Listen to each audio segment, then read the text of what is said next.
Hello everyone, we want to welcome you to Mandara Online. Here we meet with God. Whether you're 90 or you're 9, we've got something just for you. We've got worship programs, music, preaching, something for the young people, something for the children, something for the married people, something for the singles. Everybody, you need to tune into Mandara Online. Worship the Lord, praise His name. Even if you want to know how to manage your money, we've got something here for you. Like, share, and subscribe to our channel. This is the place to be. If we ever needed the Lord before, Lord, we sure do need Him now. Oh, sure do need Him now, my Lord. I said we sure do need Him now. Oh, glory. If we ever needed the Lord before, Lord, we sure do need Him now. We need Him every day and every hour. We need Him in the morning, need Him in the morning, need Him in the morning, need Him in the morning, need Him in the night, need Him in the night, need Him in the night, need Him in the night, my Lord. We need Him at the noonday, need Him at the noonday, need Him at the noonday, need Him at the noonday when the sun is shining bright. If we ever needed the Lord before, Lord, we sure do need Him now. Oh, sure do need Him now. My Lord, I said we sure do need Him now. Oh, glory. If we ever needed the Lord before, Lord, we sure do need Him now. We need Him every day and every hour. Need Him when we're burdened, need Him when we're burdened, need Him when we're burdened, need Him when we're burdened, need Him when we're sad, need Him when we're sad, need Him when we're sad, need Him when we're sad, my Lord. We need Him when we're happy, need Him when we're happy, need Him when we're happy, need Him when we're happy, and when our hearts are glad. If we ever needed the Lord before, Lord, we sure do need Him now. Oh, sure do need Him now. My Lord, I said we sure do need Him now. Oh, glory. If we ever needed the Lord before, Lord, we sure do need Him now. We need Him every day. Tokuchingamdzai zvakare vana vaMwari. Toda kutenda Mwari akatichengeta mukati mevhiki rose, uyewo zvakare kuti Mwari akatikomborera. Mukati mezuva ranhasi, we are not looking at the church of the apostles as such, but we are looking at the church. Apa takanga tichingotarisa kuti pakatangira sangano ravaapostoli vairarama sei. Tikaona isusu kuti chekutanga anzi they continued steadfastly in the apostles' doctrine. Havana kusiya dzidziso. Ndosimbonzwa vamwe vanhu vachiti haiwa zvedzidziso hazvina nebasa, chero munhu uchingonamara chete ngatisiyei zvedzidziso. Kwakutaura kwenguva ino. Asi vakatitangira vachisiyirwa chimuti naJesu Kristu mbune, they continued steadfastly in the apostles' doctrine, in the doctrine of Jesus Christ. Not only that, they were continuing also in fellowship. Fellowship in the breaking of bread, fellowship in prayer. Not only that, zvakazvara kuti paitike signs and wonders. Tikadzidza isusu kuti zvinhu izvozvo zviri zviviri zvinofanira kufambidzana. Ngatisangoite mawonders chete pasina masign. Nekuti takaona isusu kuti wonder zvinhu zvinongoshamisa. But a sign now inofanira kutungamira vanhu kuti vasare vapa zvokwadi yaMwari, kuti vasare va maoko aMwari. So the disciples were not just performing wonders, they were performing signs and wonders. Saka takazvidzidza izvozvo tikazoonawo zvakare kuti many of them gladly received the word and they were baptized. Saka it's very crucial kuti tisangoite chijairira chekuuya panapa makuseni ega ega tichiteerera shoko, tichiteerera vanhu vaMwari vachisundwa nemweya vachitaura nekutsanangura magwaro nemazvo, tobayiwa mwoyo asi toramba kumeka decision yakamikwa nevamwe kubva kare kuti tinge titori pano nhasi tichitonamata Mwari. It's because someone way back made a decision to follow Christ and to be baptized. Ndokusaka sangano raMwari risina kufa, and that is the reason why even today we can still talk about the church. Now tiri kuzvitaura in the background yekuti kune vamwe vanhu vasisatendi kuti kune chinonzi church mazuva ekupedzisira. Saka vanhu vaakutaura some very flowery language yakushandiswa to try and convince others that you don't need to belong to any church. That's denominational. That is not important. All that is important is for you to proclaim that you believe Jesus Christ. Now, there is no way you can claim to believe Jesus Christ and yet say you don't want to be part of the body of Jesus Christ. Now, the Apostle Paul anisa pachena, the church is like the body of Jesus Christ. Saka haungati wewe uri waJesu but usingadi kuva pati yenhengo yemuviri waJesu Kristu. Ndosa muchona kuti iye Jesu pachezvake chaiye iye mbune aitova nechurch yaaitopindawo. Ende mukaverenga Mateo 23 verse 38 inobva yati, behold your house is left unto you desolate. Anenge achichema pamusoro peJerusalem. Saka is the church of Jerusalem yaari kuti your house is left desolate. In other words, Christ had come to a point yaanga akuita desert or walk out of the church yaakakura achipinda kubva ari kamukomana. Saka nekuda kwezvanga zvaakuitwamo zvazvisinei neumwari, vanhu vanga vaakufunga kuti kuchechi inzvimbo yekugadzira mari, vachiuya vachitengesa nekuita sei, but vasisadi kunzwa chokwadi chaMwari. Ndokusaka vakatotsamwa pavainzwa Jesu achitaura zveumwari. Saka Jesu akapesana kuti iyi imbai haisisina ruramiro yekuti ndirambe ndiri part of it. Achibva ati your house is left unto you desolate. Ndaakuisiya ichasara rava dongo. Zvichibva zvadii? Mateo chapter 16 mukaenda pavhesi ya18. I said to you, you are Peter, and on this rock I will build my church, and the gates of Hades shall not prevail against it. Saka Jesu anga agara aprofita kuti ndichavaka chechi yangu padombo iri. Now ndoda kuti tinyatsogara tanzwisa language iyi. Jesu haana kuti you are Peter and on you I will build my church sezvinotenda vamwe. Jesu akati you are Peter and on this rock I will build my church.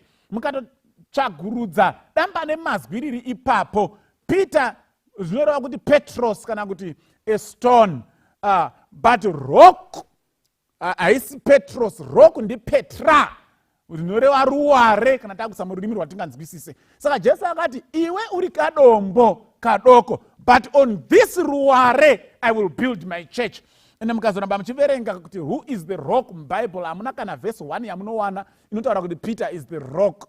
Peter is a stone, Petros, but Jesus Christ himself is the rock, Petra. Saka Jesu aiti ndichavaka chechi yangu pamusoro pangu. Dombo neruware zvinhu tu zvakasiyana. Imba inowakwa pamusoro peruware inotarisirwa kuti inogara. Saka vanhu vanotaura kuti hakusisina church vari kureva kuti statement yaJesu Kristu yaiva yenhema. Vari kuti iwo then Jesu akanga anyepa kuti aizovaka chechi yake painogara nekusingaperi. Saka izvozvo we must not entertain such kinds of teachings or human assumptions. Zvinofana kukosheswa ndezvekuziva kuti Jesu Kristu pachezvake akataura kuti ndichavaka chechi yangu paruware urwu rwuri ini Kristu, kureva kuti inofana kugara nekusingaperi. Saka chii chacho chinombonzi church? Ndo pamwe panorasikira vanhu, because vanhu vanofunga kuti church it's a building. Church haisi building sezvamuchaona pana mukaenda kuna 1 Corinthians 10 verse 32, do not cause anyone to stumble, whether Jews, Greeks or the church of God.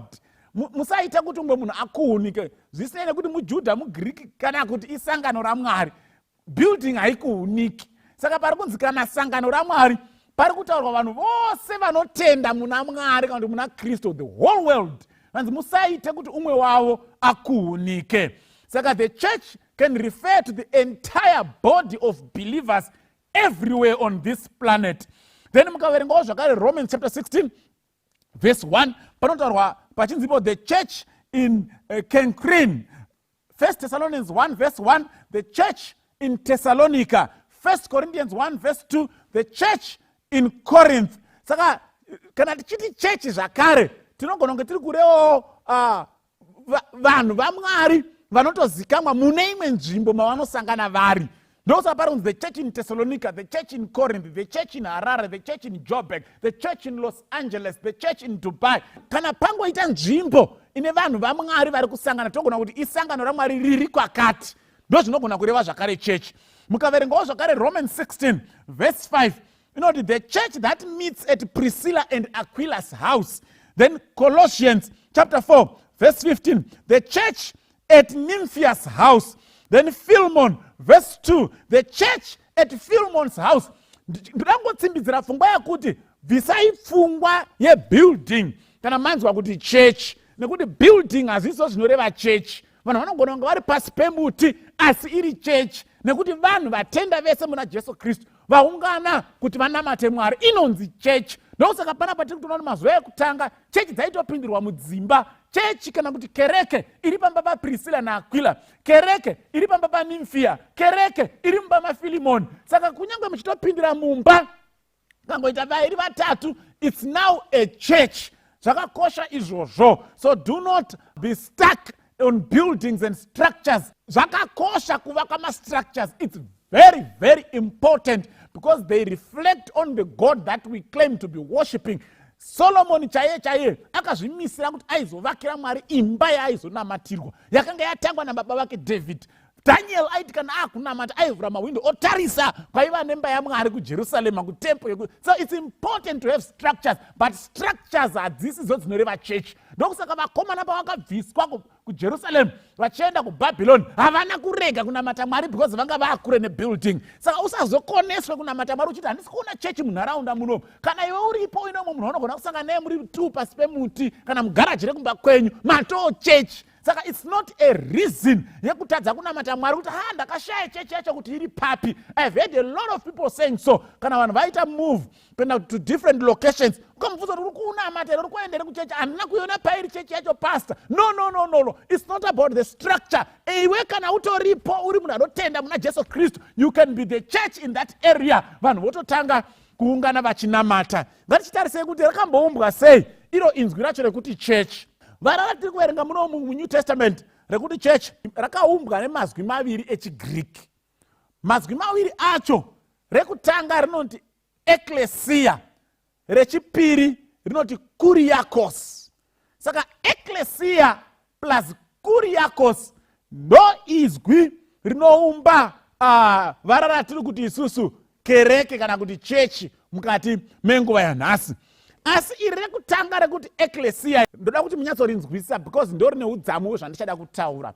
Ecclesia mavarawo maviri zvakare, kana kuti mazwi maviri zvakare, ek nakaleho. Now musasanganisa zvinhu izvi. Ndati chinonzi church mazwi mairi, ecclesia nakuriakos. Asi ecclesia akaumbwawo zvakare nemazwi maviri, tinomudamburawo zvakare. Anoumbwa nerekutanga rinoti ek, rechipiri rinoti kaleho. Ek zvinoreva out, kaleho zvinoreva kuti I call. Saka ek kureva kuti out kana kuti kubuda, nakaleho ndinodana. Ukazvibatanidza zviri zviri kuti ek kaleho, uri kuti I call out, ndinodana vanhu kuti vabude. Ndo zvinoreva inzwi rekuti ecclesia. Ecclesia inoreva vanhu vadanwa kuti vabude. Ndo izwi riri kuumba izwi ratinoti church nhasi. Mudzi waro unoreva vanhu vadanwa kuti vabude. Ek kaleho, out I call out. Saka mukadzoka munguva iyi yemazuva ekutanga in the early centuries, pachiGreek yainzi ecclesia rarisiri izwi raishandiswa pachurch, raiva izwi raishandiswa kureva vanhu vanenge vanzwa rukoko rwehurumende, vodanwa kutobva mudzimba dzavo, vonoudzwa kuti vanosangana pakati vaine a very specific and particular mission. Saka kare ikako yainzi ecclesia pachiGreek. Those were citizens who were summoned to a gathering and summoned or called for a particular purpose. Vaidaidzirwei chekutanga, they will be summoned out of their homes in order to deal with government matters. ukazwa zvichinzi kwaita rukoko kwadanwa eklesia, vanhu vanenge vaenda ikoko vari kutarisirwa kuti vanofanira kudhila nema-issues ehurumende. Pada nelanguage yamunganzwise nhasi, they will form the parliament or the politburo, ndo vaizova vatungamiri, the senate or whatever it is, congress kana taakune dzimwe nyika, ndo vanhu vaizoona kuti vari kudhila nema-issues ese ane chekuita neutungamiri hwehurumende iri kutonga nguva iyoyo. Saka raisava boka rakajairika, vaitova vanhu vanenge vaselectwa due to certain qualities and abilities. Kana vadaidzwa vakadaira rukoko irworwo, vonosangana pavanenge vanzi vauye, vaitoziva kuti zvatadaidzirwa isusu, the burden is now upon our shoulders to deal with all government matters or issues. Chechipiri chavaidaidzirwa was to deal with war issues, nekuti nguva iyi hondo dzaiveko sezvo dzichingoriko namazuva anhasi. Saka ndo vaifanira kuziva zvakare kuti pese panoda kurongwa nekugadzirirwa hondo, it was the duty of the ecclesia to deal with war issues, to prepare citizens for war, to prepare soldiers for war, to protect their country against invading enemies. It was the duty of the ecclesia to strategize zvine chekuita nehondo. Saka vaitoziva kuti basa redu harisi nyore, tiri kudhila nema-governmental issues, tiri kudhilawo zvakare nehondo kana nema-issues ane chekuita nekurwa kana kurwiswa. Chechitatu, they were called to sign peace treaties with those who would have been conquered and surrendered. Sevanhu vanenge vadaidzwa kuti vadhile nezvehondo, pahondo iyoyo kana paita vanenge vasarenda, vazvipira vabvuma kutakundwa, it was the duty of the ecclesia to make sure that they would incorporate such into becoming Grecian citizens, nekuona kuti vadzidziswa kararamiro kekuGreece and vaitwa taken up and they become part of the citizensekuGreece. Saka yaiva basa reecclesia kugamuchira nekudzidzisa vanenge vasarenda nekutapiwa kuhondo kuti vagariwo zvakare venyika iyoyo zvakanaka vasisiri vavengi. Then chekupedzisira kana kuti chechi4, they were also given powers to revoke citizenship on those who were no longer fit to be citizens. Raiva basa zvakare reecclesia kutaura kuti imi nemi nekuda kwezvakati nezvakati hamuchakodzeri kuva vagari venyika ino. Saka taakukubvisai kodzero dzamaiva nadzo nestatus yamaiva nayo taakuibvisa. You are no longer citizens. You no longer deserve to benefit like any other citizen wekuGreece because maita chokuti necho. Saka ecclesia chenjererai zvinhu izvi zviri 4 zvayaidaidzirwa to deal with the government matters. Number 2, to deal with war issues. Number 3, to incorporate those who would have surrendered and had been conquered kuhondo. Number 4, and finally, to make sure that everyone lived according to expectations, the Grecian citizens. Vanenge vatadza, then they would revoke their citizenship. Ndoraiva basa reecclesia. Ndichadzoka ipapo tichada kuona kuti saka kwatiri sechechi nhasi zvinorevei. Nemhaka yei izwi iroro kuti ecclesia raireva ordinary citizens ekuGreece, vanhu vaidhila nema-government issues, vanhu vaidhila nezvehondo, vanhu vaidhila nekuona kuti vanhu vagamuchirwa zvakanaka kana kuti vamwe varevokwa their citizens. Why is it that that same word is the same word rakashandiswa kutsanangura chinonzi chechi yaMwari? Tichazviona izvo, but ngatipoendei pane rechipiri racho, kuriakos. Ranga raita ti church is made of 2 words kana taakuGreek. Rekutanga ecclesia, rechipiri kuriakos. Kuriakos zvinongoreva kuti that which belongs to the Lord. Ndo zvinoreva kuriakos. Saka ecclesia plus kuriakos. Ecclesia, I call out. Kuriakos, that which belongs to the Lord. Kureva kuti ecclesia plus kuriakos zvinoreva a called out people who belong to the Lord. Ndo zvinoreva kuti ecclesia kuriakos. Ndo zvinoreva inzwi rekuti church.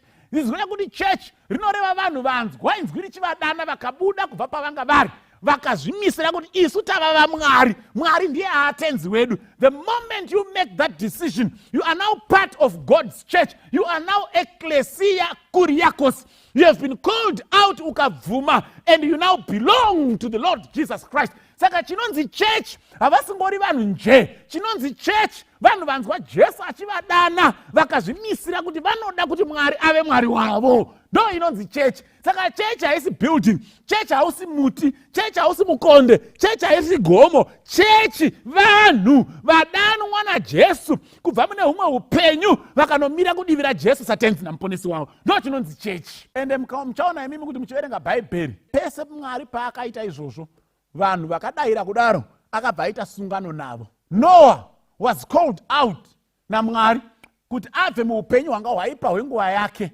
ararame upenyu hwakanaka hwakatwasuka zvekusvika pakunzi Noah found grace in the sight of the Lord. Kuna vanhu vanofunga kuti grace yakauya after the cross. Noah, ende munoverenga Genesis 6 verse 9. Noah found grace in the sight of the Lord. Akadanwa naMwari, akabva muupenyu hwakaipa, akateerera Mwari, akatanga kuvaka ngarava, akaparidza kuti nyika yaizoparidzwa nokuda kwohuipi. Saka Noah heard the voice of God. He was called out and he went and stood on the side of God. Even though mazuva acho, it was like being stupid. Kuti unotaura kuti kuchanaya because kwakusati kwambonaya mvura. Achibvunzwa nezvengarava zvinhu zvacho asingatogonawo kuzvitsanangura. That's why yaitova faith yaNoah kuvaka ngarava yacho pazvinhu zvaisatonyatsokutonzwisisawo. Saka he was called out. And then after the flood, God had a covenant with him. Hakuna munhu anofanira kutaura zvecovenant naMwari kana asati adayira kurukoko rwekudanwa naMwari kubva muupenyu hwauri kurarama uchimira kudivira Jesu Kristu.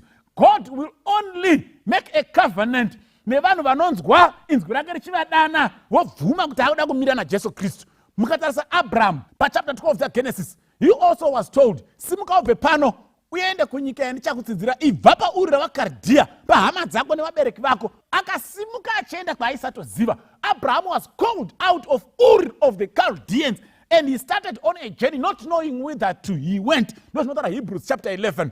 Asvika ikoko, then God had a covenant with him. Nanzi ndichakuita baba wamarudzi ose. God does not make a covenant nevanhu vasati vadayira rukoko rwekuti bvai apa muende pakati. So when you are called by God and you respond positively to the call, then you know you are now into a covenant relationship with God. Usataure zvecovenant kana usati wabvuma kudanwa uchibuda. MaIsraelites pavakanga vari kuEgypt, they heard the call. Isai ropa pamadoorposts. Vanenge vaisa ropa pamadoorposts ndo vachabuda vachaenda kuCanaan. And they heeded the call. Vakabuda vakananga Canaan. Vari murenje nekuti vanga vabuda kuEgypt. Then God had a covenant with them. Of course, they faulted that covenant.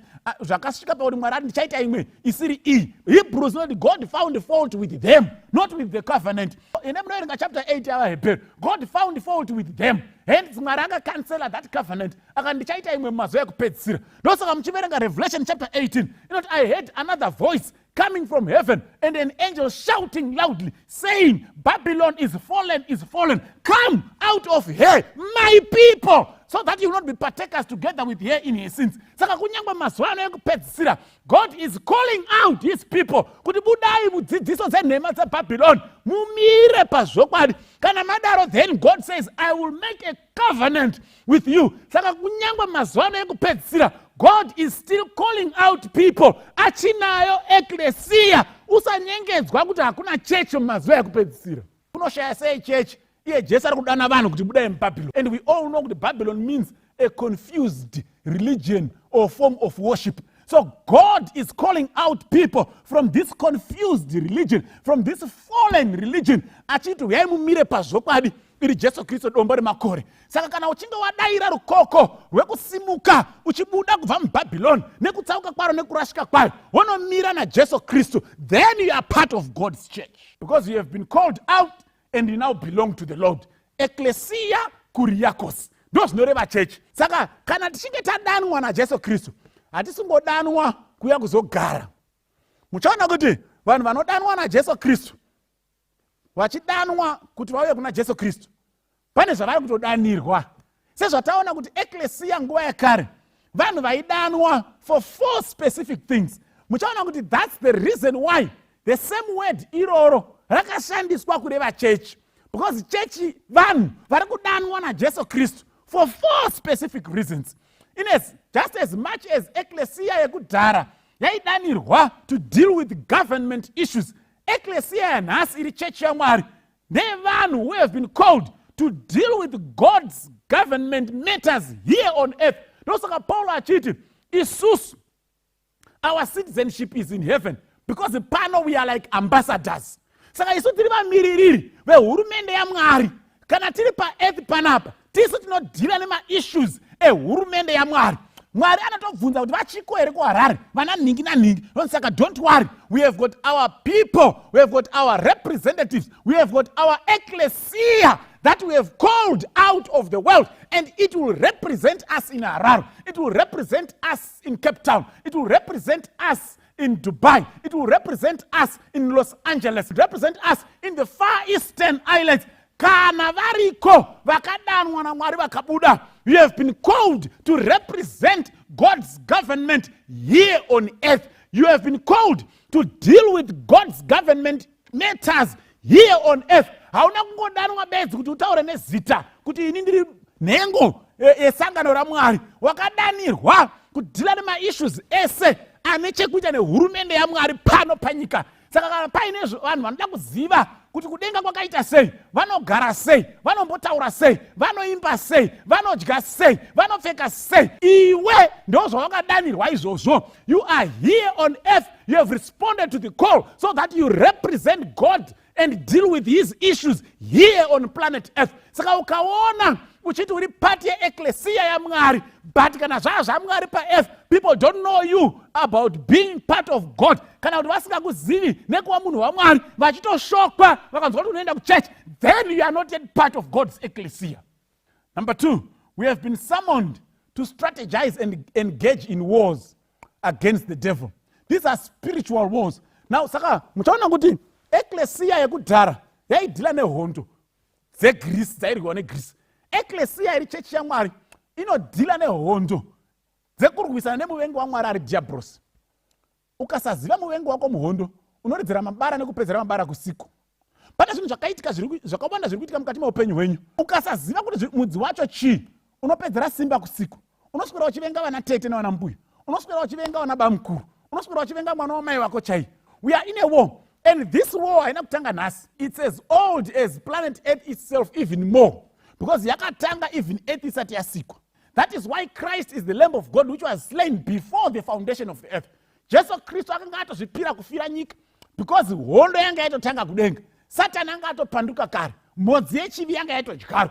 Saka hondo iyoyo payakatanga kudenga, unfortunately it was transferred to our planet because our ancestors, our first parents, Adam and Eve, they decided to believe the devil instead of believing what God had said. And nekuti vakatenda Satan, the earth became the main battlefield of this great controversy. Ndokusaka Jesu Kristu akaburuka kubva kudenga, akauya akachairwa pano, akaroverwa pamuchinjiko, but by that death anga achitswanya Satan musoro. Saka hondo yakachairwa pano pa planet earth. This was the main battlefield, and we are still here engaged in that same spiritual war. No wonder why Paul in Ephesians chapter 6 verse 11 to 12, we do not wrestle against flesh and blood, but we wrestle against principalities and spiritual powers whose dwellings are in the heavenly realms. Hatisi kurwana nyama neropa. Ukaona hondo iyi wakuirwa nezvinobatika, ziya kuti warashika, watadza kuziva zvombo nemhando yehondo yatiri kurwa. We have been called by God to fight a spiritual war. We don't need physical things when we fight in this spiritual war.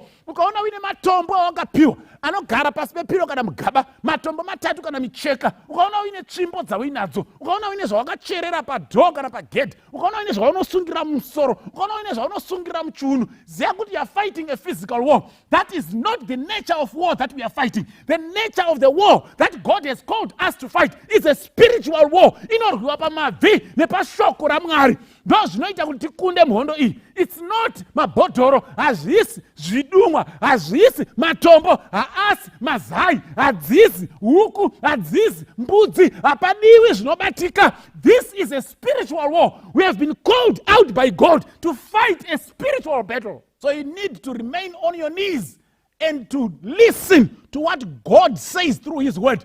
That is the only way you can fight this war and win it. Sakune vanhu vazhinji vasinganamati, but vanenge vaine zvinhu mumuzvunu, vanenge vaine zvinhu mumatrangi, vane zvinhu zviri pasi pemapilo, vane zvinhu zvavakacherera padzimba dzavo, vachinzi ndo zvinovachengeta. Inzwa munhu waMwari, you are going to remain disappointed because you are fighting wrongly and with the wrong weapons. The war is spiritual. The war is not physical.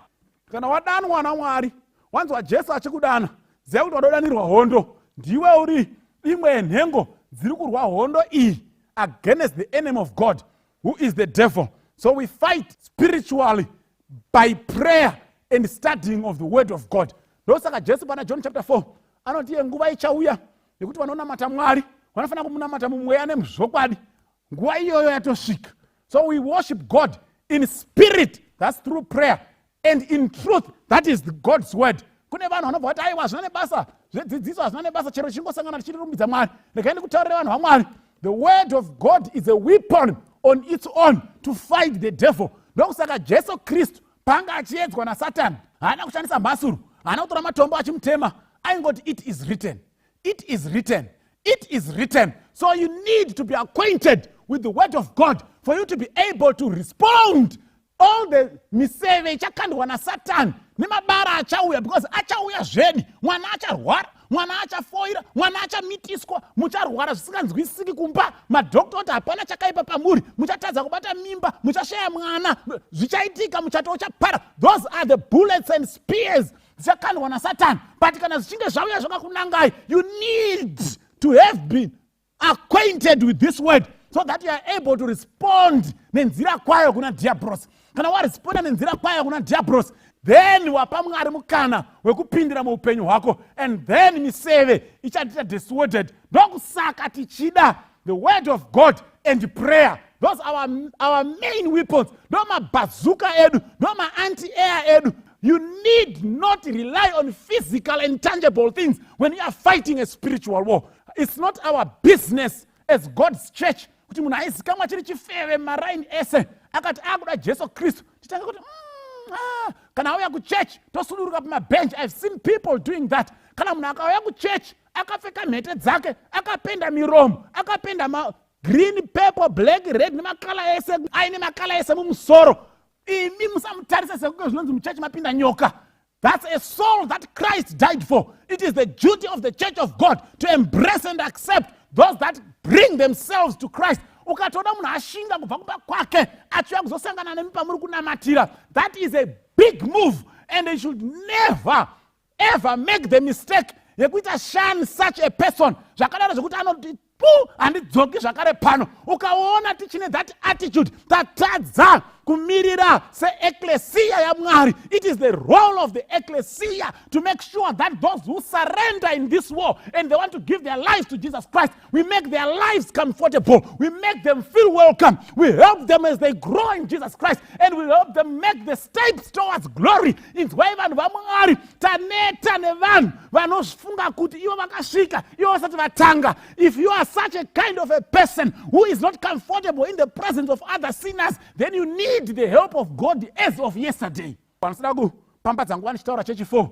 because hachisi chinhu chinonakidza, but mugare mazvizivawo kuti boka raMwari rine masimbawo zvakare ekuti vanenge vasararami zvinotarisirwa mumaoko muboka raMwari vanogona kunzi imi hamuzisiri nhengo dzeboka raMwari.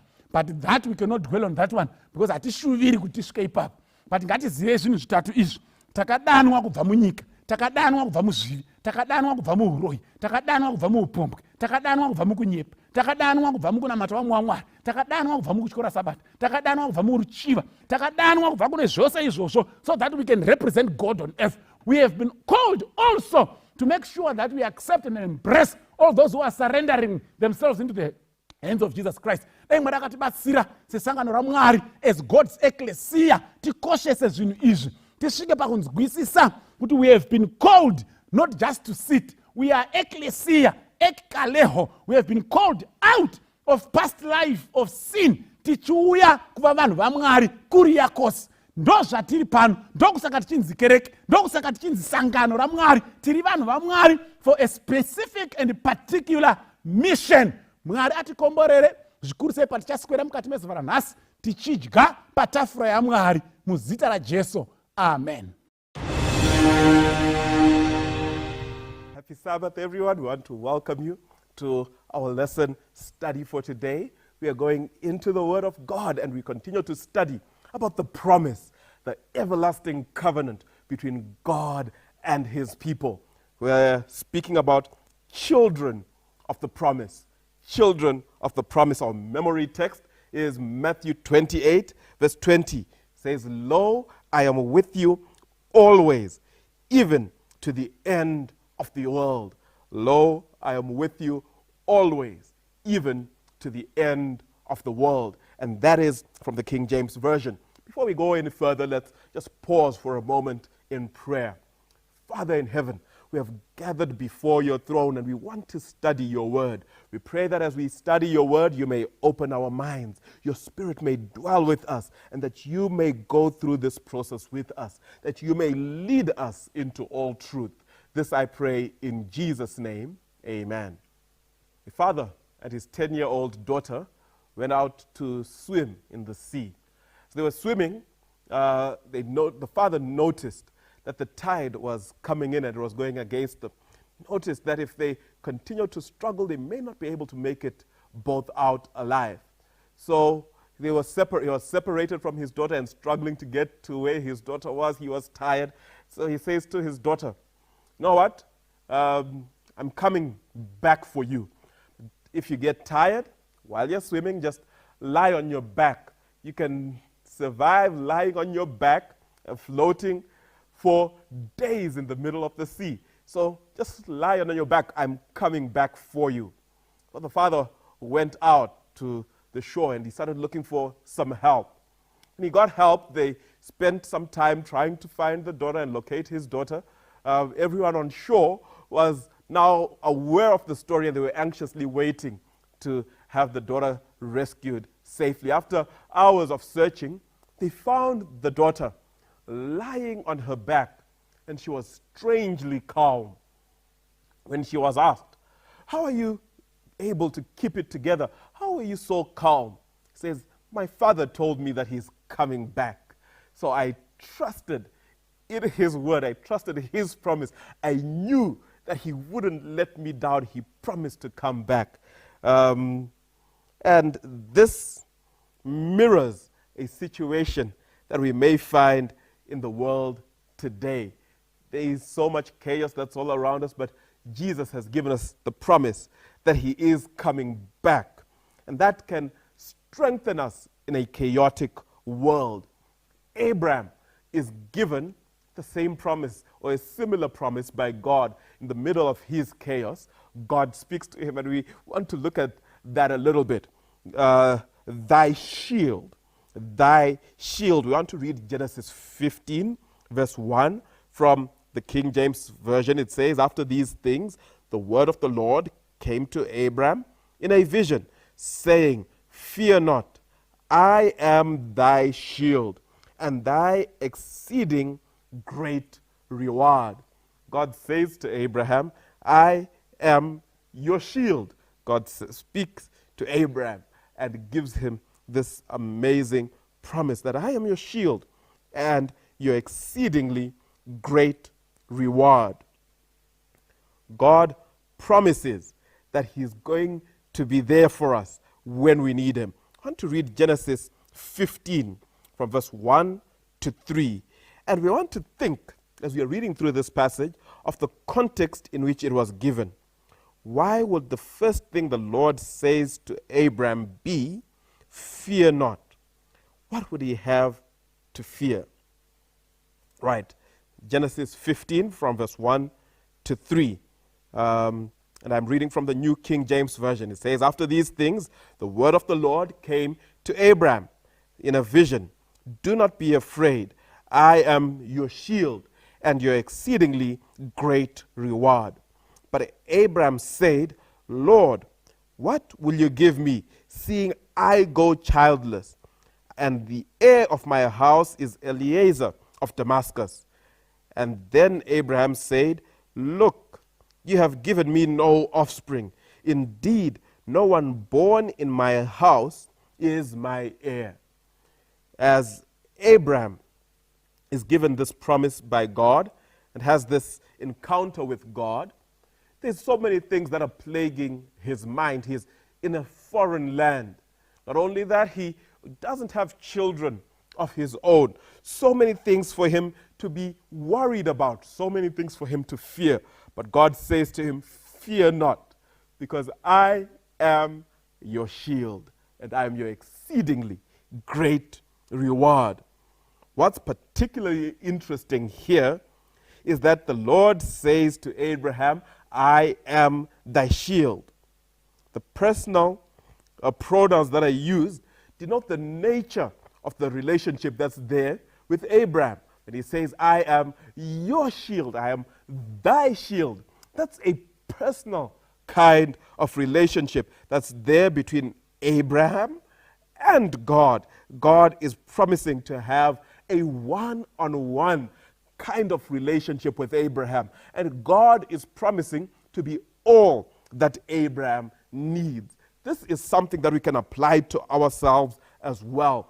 God promises to be exactly what we need, to be that shield, that protection for us when we need protecting from our Savior. You think about the promises of, or all the promises of God and his promised protection. Times you are left in tension when you look at what happens in this world, because you've got good Christians, people who faithfully follow God, but they end up dead. People who serve God, but they end up ill. Good things don't always happen to good people. What has happened to God as a shield in this instance? Well, we need to understand that God's promises are not always fulfilled right here in the here and now, but many of the promises of God extend beyond the present age into the time when the earth is going to be made new. We also need to understand that God gives us his sustaining power before we get to that place that he has promised us. So God preserves us all through the storm. The messianic promise. The messianic promise. I want to read Genesis chapter 28, verse 14. I'm going to read from the King James Version. It says, in thee and in thy seed all the families of the earth shall be blessed. Then go to Galatians chapter 3:29, King James Version again. It says, and if ye be Christ's, then ye are Abraham's seed, and heirs according to the promise. So here we discover that there is a promise that all the families of the earth will be blessed. When Paul speaks about the same promise, he says we are all heirs of the promise. He sees the fulfillment of this promise in Christ. So the promise of all the families of the earth being blessed wasn't just limited to Abraham and the impact that the nation of Israel would have, but this promise was actually speaking about the blessing to the human family, the blessing to the human race, who is Jesus Christ himself. So through Abraham's loins, the whole world is blessed, because through Abraham, Jesus was born. Jesus is a descendant of Abraham, and all nations of the earth are blessed in Abraham. The final fulfillment of this promise is seen in those scenes in Revelation when there's a great multitude that no man can number that is surrounding the throne of grace. This is Abraham's seed that has finally been redeemed. Abraham's seed as the sands of the seashore. And here we discover the fulfillment of the promise given to Abraham is in Christ Jesus. The fact that Jesus came, died, and was resurrected. Think about the covenant promise made after the flood, in which the Lord promised that he wouldn't destroy the world with a flood again. What ultimate good would this promise be without the redemption found in Jesus? What ultimate good would any of the promises be without the power of eternal life found in Christ? Right, so God says there won't be any global flood. So what? if I'm still going to end up dead anyway. But in Christ, all covenant promises have meaning. In Christ, we have fulfillment of all promises. So Christ becomes the promise. Christ becomes the blessing. What is it about the promise of eternal life in a world without sin that has such an attraction for us? Could it be that we long for it because that's what we were originally created for, and that by longing for it, we are already longing for something that is basic to our nature? The Covenant Promise, Part 2.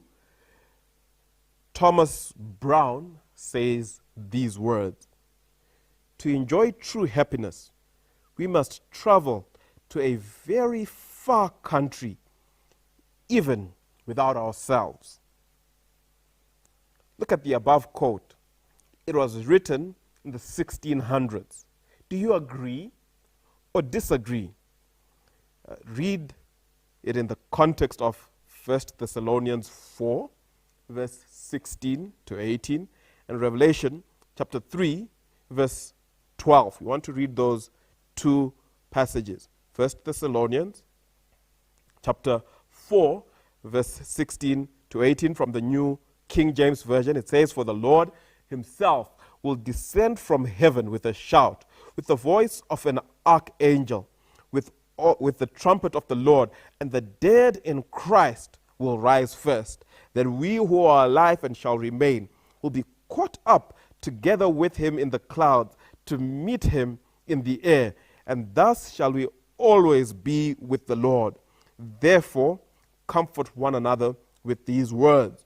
Revelation chapter 3 and verse 12 says, "He who overcomes, I will make him a pillar in the temple of my God. He shall go out no more. I will write on him my name, and the name of God, and the name of the city of my God, the new Jerusalem which comes down from heaven.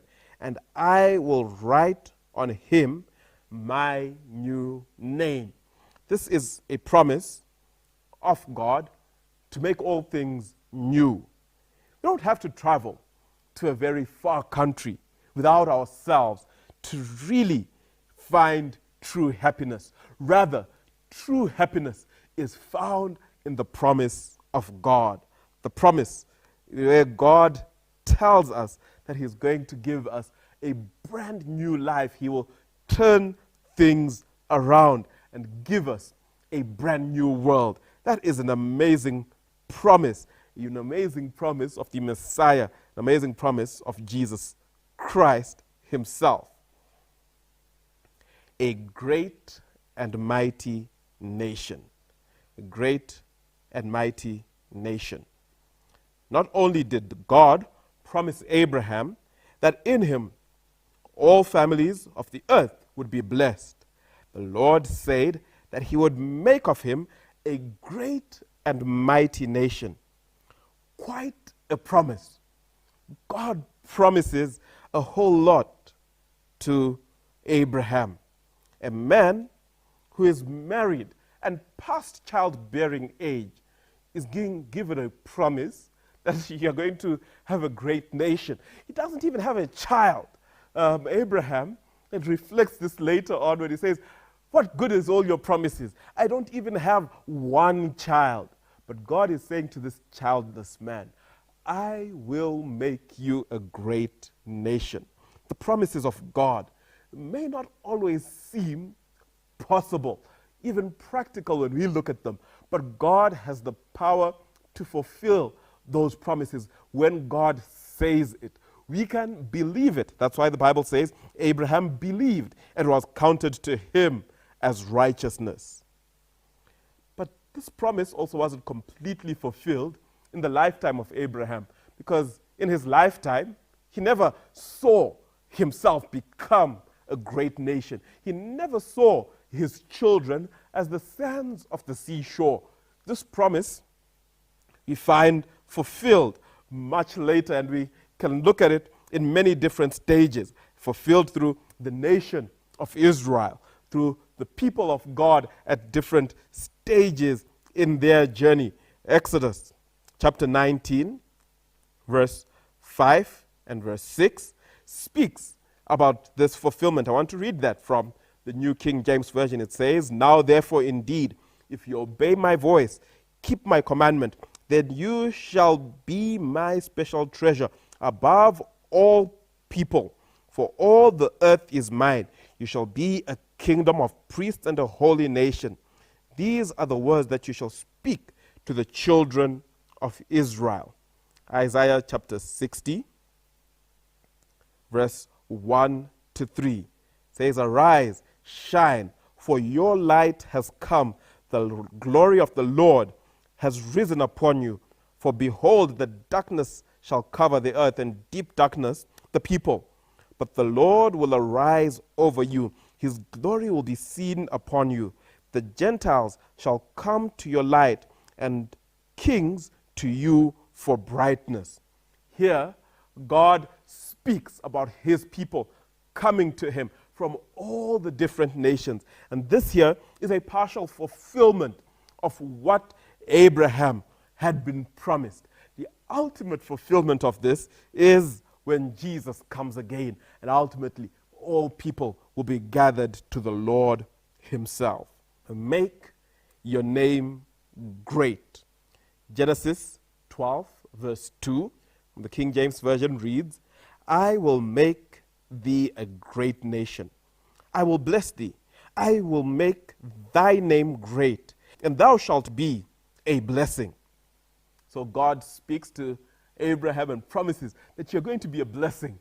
I'm going to make your name great. In the previous chapter, in Genesis chapter 11 and verse 4, we see the people at Babel trying to build a tower to make their name great. They say, we want to make our name great. We want to make a name for ourselves. But God destroys that tower, and ultimately they fail in their ambition.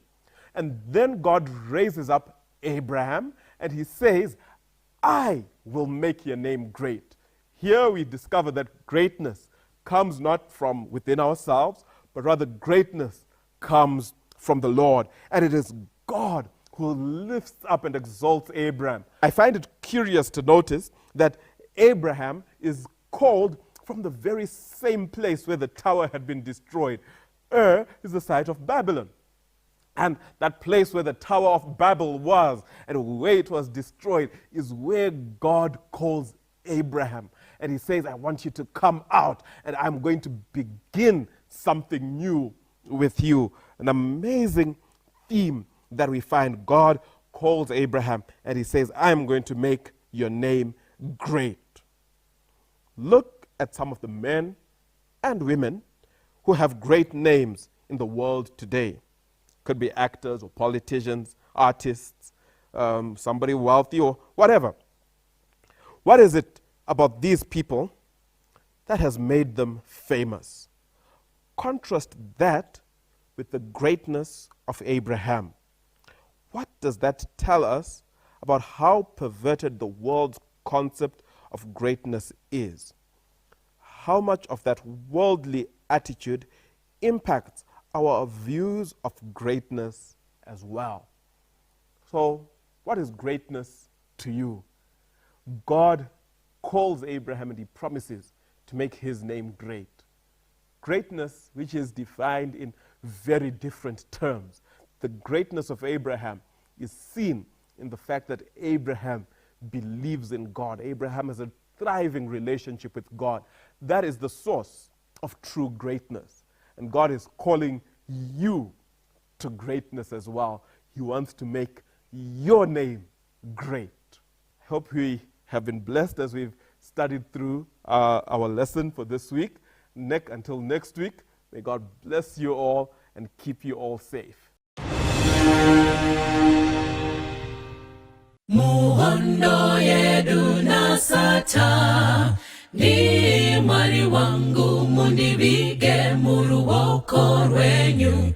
Jesu chete ndiye mtungami riwe hondo yeruponeso. Mwari wangu ndinobvuma ndiri uto, handirambi kufa ndinemi, kufa ipfuma kakananda, famu maoko amponesi. Toda kutenda Mwari zvekare nenguva zveyatipa iri para Revelation chapter 2 kubva pavhesi ya8. Nyorera mutumwa wekereke iri pasimira uti, zvanzi naye wokutanga nokupedzisira, wakanga afa akararamazve. Ndinoziva kutambudzika kwako nourombo hwako, koma open bracket. Oh yes. Asi uri mufumi, close bracket. Oh yes. Nokutuka kwaivo vanoti tiri vaJudha, vasi ivo chaivo, asi isinagogo raSatani. Usatya izvo zvauchatambudzika nazvo. Ndo yedu yechi5 manje. Usatya zvauchatambudzika nazvo. Vatozvisafa here vana? Usatya iri kutangira nhamo yacho isati yavuya. Mwari vari kuti usati wapinda mune zvauchatambudzika nazvo, gara wakatoziva kuti kutya is not an option. Usatya izvo zvauchatambudzika nazvo. Zvinotisvitsa pafungwa yekuti chero zvisipo zvinokuhlisa iko zvino zviri kuuya. Amupo vana vaMwari, izvi zvandakuita izvi, it makes this gospel I'm preaching very unpopular. If I want to preach a popular gospel inotiyo hakuna chakaipa chichakuwira. Iyo gospel inokutengeresa masutsu navatendi, but hatingagoni kuparidza imwe vhangeri inopesana neshoko. Shoko riri kuti zviripo zvauchatambudzika nazvo iwe. Either wanamata uchifasta, wachema uchibuda misodzi namadzibwa, zviripo zvauchatambudzika nazvo. Chinonzi simina kunhuhwirira kwakanaka. Kuti iburitse kunhuhwirira kwakanaka, this mura yaifanira kuti itange yakrashiwa, so that yoprodusa kunhuhwirira kwakanaka. In the crucibles of trials panofanira kuva nokugayiwa kuti kunhuhwirira kwakanaka kubude pane chinogayiwa. Saka zviripo zvinofanira kuti zvikuwire, hazvisati zvakuwira, but zvichavuya. Asi usatya zvauchatambudzika nazvo. Job chapter 3 verse 25. Nokuti chinhu chandaitya chandiwira, ndiJobhu. nechandinozeza chandivinga. Jobhu uri kuti chandaitya chacho chauya, nechandaizeza chandiwira. Vanditaure newe shamwari, shamwari kanzi uda kuvanzira chaunotya chinogona kukuwira. Ndiri kutoona background yaJobhu iri shasha yaiti Mwari mungatipa zvimwe kwete maronda, zvimwe zvose zvingaparara kana mukandigura gumbo rikafamba nemadontoro, but kwete vana vangu. But manya kubhuku yaJobhu chapter 1 verse 13. yes 13. Zvino rimwe zuva vanakomana vake yes navanasikana vake vakati vachidya nokunwa waini paimba yomukuru wavo. Oh yes, papati apo yatorongwa naJobhu pati kuti vana vafare pabirthday romukuru. Famba.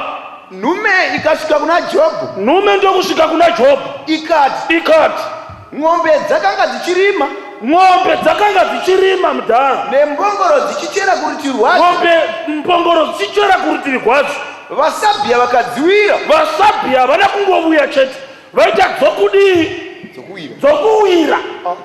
Famba. Ndokutora navafudzivo vakavauraya neminondo. Ini ndoga ndapukunyuka. unoona kana nhamo ichirova inosiya unozovudza. Yaitomeka shuwa nhamo payairova kuti vamwe vose ngavaparare, but inosiya mufana anogona kumanya chaimasi amanye andotaurira Jobhu kuti mudhara chawaishachiya chasvika, chawaizeza chakuwira. Famba. Iye akati achataura, achiri kutaura hasati apedza, mumwe akasvika wakati, mumwe ndokusvika ndokuti moto waMwari wakabva kudenga, moto waMwari wabva kudenga ukapisa makwai navafudzi, wapisa makwai navafudzi, ukavapedza, wavapedza, hapana wasara. Ini ndogavo ndapukunyuka, auya kuzokuudza chawaita Jobu chakuwira usati wapedza kufema pamusoro penhamo iyi. Uchiri kuda kutura befu, waganiwa neimwe befu risati rapera rakwirirazve. Chawaita Jobu chakuwira. Famba. Verse 17. Iye wakati achataura, mumwe akasvikavo, umwe ndokusvikavo akati vakaradhiya vakaita mapoka matatu, vakaradhiya vauya, vakawira makamera, vawira havangovuyi, voita kuwira pamakamera, vakawira makamera, vakaatora ndokuvatora navafudzivo vakavauraya. Ini ndoka ndapunyuka. vaya vatatu manje. Famba. Ndauya kuzokuudza. Verse 18. Iye wakati achataura, mumwe akasvikavo, umwe ndokusvikavo, akati vanakomana venyu navanasikana venyu vose vakanga vachidya nokunwa. kwete vari kudya, vakanga yatova history. Ndofunga paitaugwa zvemhuka izvi. Jobho waiti zviri nani tinotenga dzimwe, makwai ari nani vashandi tinotsvaga vamwe. Paakataura achiti vana venyu zvikanzi chipomira, dai vanguva ikozvina mapiritsi eBP zvaiti mainingi uyai nekapu ndimbomwa kwevasofa andirudze ndakagara. Kana izvi zvinoda ndiri mukati merumu yadhokotera wangu izvi akaisa stethoscope pachifuva, pasina zvose izvozvo irafdoko. Jobu chawaisha chakuwira. Verenga vavafu dzanamwa namaronda dzaisha katoda medhemu richabatsana takachata muchato wani muchechi kanzi namedhemu tuka Mwari ufe kanzi kuda vana Elifasi vachavuyavo ndinyaradza zvikanzi taura mhosva yakwe. Chawaisha chaunohla chinogona kukuwira. Patro Rugwaro kunoti usahla nezvauchatambudzika. Zvoda kuti tora nguva inombofunga zvaunohla. Mai mune murume muchimutarira munoti Mwari makaita henyu, asi unoziva here kuti pamwe gore rino hariperi unohla kuchirikadzi zvakaipa. Ukaverenga pakanzi chirikadzi unombotura befu unogona kutongokuwira. Zvaunohla izvozvo zvinogona kunge zvitova wesi pane zvaunofungidzira. But usahla zvakazarugwa yati usahla iwe zvauchatambudzika nazvo. Ndiri Mwari, the first and the last, I am in control. 1925 yaJob agadza zvivindi manje akati aiwazvo maronda apa tisina kana mwana kana wani kana ng'ombe kana wani kana dhongi kana wani dhongi zvako mukadzi wavachibayo manje mumwoyo make. Ini sezvokuti veyatina matoro tituka Mwari prayer partner yangu yanditiza apa pasara 4 vaya vaiuya kuzomuudza vaya vanoda salari dzavo mai vachiti puhwai mari dzenyu. Hama dzavashandi vakafira kung'ombe vari kuti toda kukombanzeta. Shamwari dzoti shamwari taura Mwari haangoiti kuti munhu wakarurama uzwe nenyaya idzi, pane zvawakaita. Shamwari ndati majena chawaita chakuwira. Muripo here baba namai nona baba? Ndati imagine. Amen. Usasha. The Lord is in control. Saisavimbo muvanhu nezvunhu, isavimbo muna Mwari. Kaona zvakuwira una Mwari, Mwari unokupa simba to sustain you kana zvakuwira. That's why Job Bible richiti hamuna kumbobuda muromo wokungura Mwari. Why? Because anga ane ukama waigona kumupfuudza mumhindo yeupenyu. Ndosaka zvichida Jesu chisati chakuwira ka B45. Ndosaka Bible rati fear not, nezvakuda kukuwira usatya. 1925 yaJob. Famba. Asi ndinoziva kuti mudzikinuri wangu mupenyu. Oh yes. Uye kuti pakupedzisira uchadini naye uchasimuka panyika. Ndichamuona nemeso wangu kwete wemutoro. Fear muchiHebheru is not an emotion. Idecision inosvikiwa nomunhu kana achinge akombeya zvaakatarisana nazvo namaresources aanawo. Wotoona kuti logically I must fear. ChiHebheru achiti ndinongowa kuhla hamene zvandinohla hachidero. Chiri very empirical kana chiaprocha fear. Ukatarira nyaya yavakomana vaigwana Goriati, mufungwa yaChiHebheru vanga vari right, because ukamudescribe Goriati wacho muBhaibheri wanga akaoma. Kwaranga riri zurume rairova apo pamadziro, rakapfeka nhumbi dzesimbi, bvumo rake raita semonyaro kwenyu bvumo. Tovenzi vanamutakura ng'ombe mbudzi rataka vachipukuta ziyanei namachongwe. But zvaindinetsa vaIsraeri for more than 30 days kwai vaingofumira mangwanani vachimachisiwa nakomanda, votoenda vachijoga vondosvika voita mutaro, votarira Goriati, iye votaura, abhonga, vodhisaidha kusha, votenderuka, votiza every day. Unoziva here nemhaka yekusha munogona kuita zvimwe zvinhu zvokuti unopinda chechi chaiyo haarovhi kasasiri mukundi na8 dzatovapo kungondoona giant dzodzokera muhweka achimba mukundi bhesi rinobudapo ungati dzinokunda staira iripo dzatova ne20 dziri muchechi hadzirangari chiro chegumi chamwari hadzina basa nacho asi dzinouya dzine nzvimbo yadzo muchechi kumberi pandoda kunyatsowa zvinobva pazosvika chikomana chinonzi David manje hanzi anga atumwa nechingwa nechizi nei kundovigira madzikoma baba vacho vanga vakaoma kufidha vakundiwe ndokubva David chasvika ndobva chawa nyaya yacho chichiwa mugati uya Goriati usina kudzingiswa achimhura mwari zvikanzika ko munorega munhu usina kudzingiswa achimhura mwari wokumusoro-soro munozvifambisa sei imi ndobva vatanga kumuudza mubayiro uchapuhwa munhu uchamuuraya unozacho rakapuhwa mubayiro wakakura seika kana kuhla kuripoka unourega achiinda unofunga kuti vanhu hazi kuti denga kwakanaka hakufiwe but unorega denga richiinda so nokuhla kuhla chaiko ndanzi ndiuye kumusha kumagadziro shuwa kuti ndirege kuindaka zvinonetsa kuti akombe zvari kurusa denga achigenda kuzusikwa nembudzi zvikadzi nomukomana David handichina nguva kwandobva anonga hurungudo dzake 5 aiziva kuti 1 ndiyo inoshanda asi wanga ane 5 asaziva kuti imwe ndiyo inodi hatichisiya tichaibata kana mwari azotitendera ndobva apuwa mabhachi esimba aSauro aaimanya nawo achitiza akupa David dai simba riri mumabhachi waide aisina kukunda una mabhachi simba harizi muuniform mai simba riri muna Kristu ari mumwoyo vari kuwanika vakatarira uniform yavo zvikanzi mudhara ini handizvigoni zvamasimba akwe zvaiti vanga vachingomanya uchidzoka namasimba ndobva kurwa masimbi akaita gomoso mai kunamata kuzi kunze kuri mumwoyo Kristu ngaagare mukati hazvitibetseri kuti aona prayer takatsinzina tisingagariki nesu takasvinura panotsinzinirwa pakawanda kapasina hanya namwari kanzi mauniform ayo handina Jesu mumwoyo kanzi ndouya kwauri nezita raJesu namwari waIsraeri ndowandiri kuuya naye kwauri vamwe vadhara vaita kutarira naGoriati kumutarira chaiko zvisungo zvamatira zvosununguka kungomutarira kudai votokambaira vozondomanyira vavamberi but chikomana chachakamutarira so kumutarira eye to eye. Why? Because logic yake pafiye yechijudhaka ndati fiye yechijudha iri logical inotarira zvaunazvo tarira zvaanazvo ona kuti zvaunazvo hazvikwani pane zvaanazvo therefore be afraid. But David manje wakatarira mwari waanaye manje akatarira Goriati usina mwari akati zvandinazvo zvizhinji zvikuru kudarika zvaanazvo. Therefore I'm not looking at his size, I'm looking at the size of my God. Fear go away, faith come in. Welcome giant. Achiswing chake so charo akaposera hakuzi kuemba kwaDhavhidhi kwakawisa Goriati probably wakatoposera akadai power of faith ikadirecta dombo pamwe pose panga pana masimbi power of faith ikati usarova apa power of faith ikandopinza dombo right away pauma yaGoriati. It's not by competence but by faith.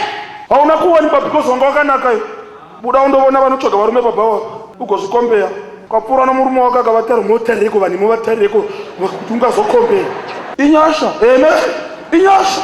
Pane zvinhu zviviri singagarisani zvose zvotanga naF fear and faith. Kana fear ikapinda faith inomacha ichibuda kana fear yabuda faith yogara zvakamakana zvokuti 2 Kings chapter 6 verse 12 wakomana mumwe wavaranda wake akati yes kwete ishe wangu mambo yes asi Elisha muprofita. Elisha uyu zvaaita manje mambo weSiria waiti akaronga strategy yehondo yake achitwa kundorova Israeri toda kudai tigodai. Elisha manje waibudzwa naMwari manje woti toda kundovandira pakati godai.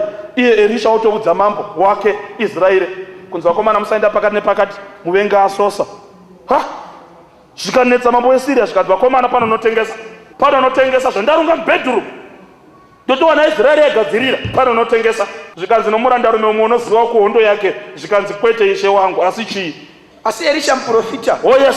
uri pakati paIsraeri, Uri pakati paIsraeri. ndiye unoudza mambo waIsraeri Unoudza mambo waIsraeri. mashoko amunotaura Pakavanda. muimba yenyu mukati. Yomukati. Verse chapter 18 akati endai manje mundotarira kwaari, mundotarira nditume vanhu kuzomutora. nditume vanhu kuzomutora ini. Akabudzwa zvichinzi Akabudzwa zvichinzi uri padhotani. uri padhotani izvezvi. Verse 14 naizvozvo akatumira kumabhiza mabhiza nengoro nehondo huru, ngoro nehondo huru kubata munhu wani. vakafamba usiku. Unoziva kana una Mwari havakutumiri munhu wani, vanokutumira hondo huru ari wani. Vanga vasingandoatake hondo, vaindoataka munhu wani. Elisha no pfuti no banga no reckon nothing. Ndidzo zvadzo nefaith yadzo. Unoziva unoremera n'anga iwe uri ipapo. Vakambokuzama neyo muno ikati handizvikoni, vakaenda shurubu zvikanzi hapane imwe yandinoziva, tikono vakuchipinge yazvikonewo. Imwe ikavadyira mari yekumaronda yandozvikona, zvikatumwa zvikabhara. Kono pavauya kumba kwako vafunga kuti unenge wakarambwa nomurume, vanokutumira ami sangowiswa nezvimadhimoni zvamanga-manga. Uri munhu waMwari. Haleluya. Ngotsikwa mukombe watobuda mumweya, zvikanzi mutumire hondo huru namabhiza nengoro dzesimbi. Famba. Naizvozvo akatumira kumabhiza Oh yes. nengoro nehondo huru, Huru. vakafamba usiku usiku kutsvaga munhu wani asiri armed, anongova fearless. Unotenda kuna Mwari wokudenga. Haleluya. Famba. vakakomba guta. Ndokukomba guta vachitsvaga munhu wani. Verse 15 Komba gweri yose vachida kuuya muna Maxevo kumunhu notoroja futi. Verenga. verse 15 Oh yes. zvino muranda womunhu waMwari, Muranda womunhu waMwari. Rati zita rake unongonzi muranda womunhu waMwari. But uyo unotenda kuna Mwari kaunoverengwa. Ngwarira izvozvo paunonamata Mwari usava muranda womunhu waMwari, iva muranda waMwari. Nokuti vawanda varanda vavanhu vaMwari vanofunga kuti vana accessa God through munhu. Chero zita takutombopuwa is nameless, idzi dzakapuwa zita navabereki. Lost identity. Dati tine nguva paakagadzirirwa mubhedha nomukadzi uya, paakagadzira single bed ne1 chair, idzo dziripo muranda womunhu waMwari dzaigara pai. Hadzina kutomboverengwa. Iva muranda waMwari kwete womunhu waMwari kuti uiswe mablessing. You are not blessed through me, you are blessed through Jesus. Aspire to be a servant of God, not a servant of the servant of God. Chiwa, hatina kupuwa zita radzo. zvino muranda womunhu waMwari wakatamuka mangwanani, Ndokumuka mangwanani, akabuda ndokubuda manje, ndokuona hondo ndokubona hondo namabhiza namabhiza nengoro nengoro zvakakomba guta. zvakakomba guta. Chikanzi chi? Muranda wake akati kwaari, Muranda wake akati kwaari, aiwa tenzi wangu, aiwa tenzi, tichadiniko. todiniko. Verse 16 Verse 16. iye akapindura Iye akapindura akati, usatya hangu, usatya. Amen. Usatya. Fear not. Usatya nezvauchatambudzika nazvo, nezvauri kuona pane potential yehondo. Usatya. Fear yemunhu womuranda womunhu waMwari haisi baseless, hasi kuona madzengerere. Hondo iyi inotovapo. Ende hazi masoja maviri, ihondo huru nengoro dzamabhiza. Zvikanzi usatya. Verse 16 Verse 16. iye akapindura akati, Iye akapindura akati, usatya hako, usatya hako, nokuti vari kwatiri vari kwatiri, vanopfuura vari vanopfuura vari kwavari pakuwanda. Verse 17 Verse 17. zvino Elisha akanyengetera Elisha ndokunyengetera manje akati, akati, Jehovha zvinudzai meso ake. Jehovha tisunudzai meso uyu. Unongovona kutsvaira chete, chaunongovona ndezvinotyisa, unongovona hondo dzavavengi. Chimusunudzai wavo nevari kwatiri. Unoziva kana ukasasunudzwa naMwari so, meso wako anongovona varoi, anongovona zvidhoma, anongovona magoritoto, anongovona vavengi. Usangovona Satani. There is somebody bigger than the devil. Hallelujah. Ask him. Bvunza zvidhoma zvacho zvinokuudza kuti kudenga kuna Jesu. Hallelujah. That's why madhimoni aiti imi Jesu mauya here kuzotiparadza nguva isati yakwana. Hallelujah. Zvinomuziva zvidhoma. Kanzi sunudzai meso ejaya. Verse 17 Verse 17. zvino Elisha akanyengetera Akanyengetera akati, Jehovha akati, Jehovha sinudzai henyu meso ake meso ake aone.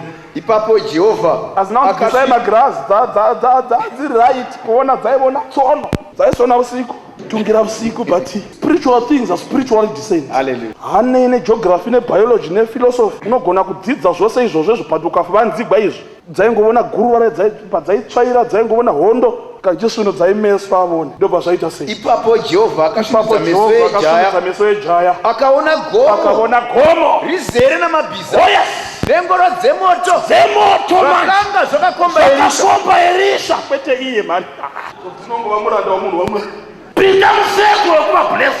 Ariko God asingatozivi zviri mukati.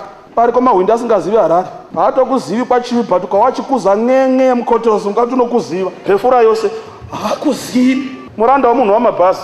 Dzakaona ngoro dzakakombani. Elisha.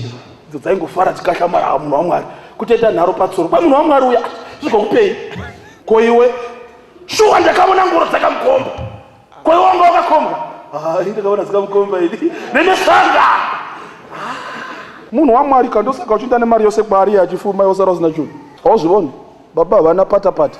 Munhu waMwari wakarukira mavhiri matsva pamoti. Kwai ngoro dzakakomba munhu waMwari. Idzo dzichingovona so cheya yagadzirwa munhu waMwari. Idzo dzakamira. Bhedha isingle bed. Idzo dzichijoga. Sokuti Mwari wakati unouya wakaberekwa noumwe. Kwai kunongova nezita rimwe chete. RaJesu chete. Kuna unobereka mumwe kudenga. Akureveregwe. Mumureverere atinoimba yakuvaraidzana parufu. Kuna unoreverera kwai kunongova naMwari umwe chete. Nenzira imwe through Jesus. Iye wakafugama iko zvino unopinda kuna Jesu straight. Hatiti vhaya munhu. Kunongova naKristu mutsvene chete. Famba. Verse 18. Zvino vakati vachiburukira kwaari. Yes. Elisha akanyengetera kuna Jehovha. Akati. Dorovai vanhu ava. Noupofu. Jehovha akarova. Noupofu. Hondo yose zvakanga zvarehwa naElisha. Elisha akati kwavari. Haiziyo nzira. Uye guta iri hariziro. Nditeverei ini. Elisha chaingoreva nechekuti handizini munhu wacho. Ina I'm not a victim to you guys. You are too small. Guta iri hariziro. Ina ndigari muno ndogara New Jerusalem. Hallelujah. Paro ndangoshanya wrong vakomana wrong. Ina maona ngoro dzemoto idzo ndodzokwedi idzi. Akaenda nawo Samaria. Ndobaenda nawo Samaria. Verse 20. Famba. Vakati vasvika Samaria. Ndobva Samaria. Elisha akati. Jehovha. Sunidzai meso avanhu ava. Sunidzai meso avo.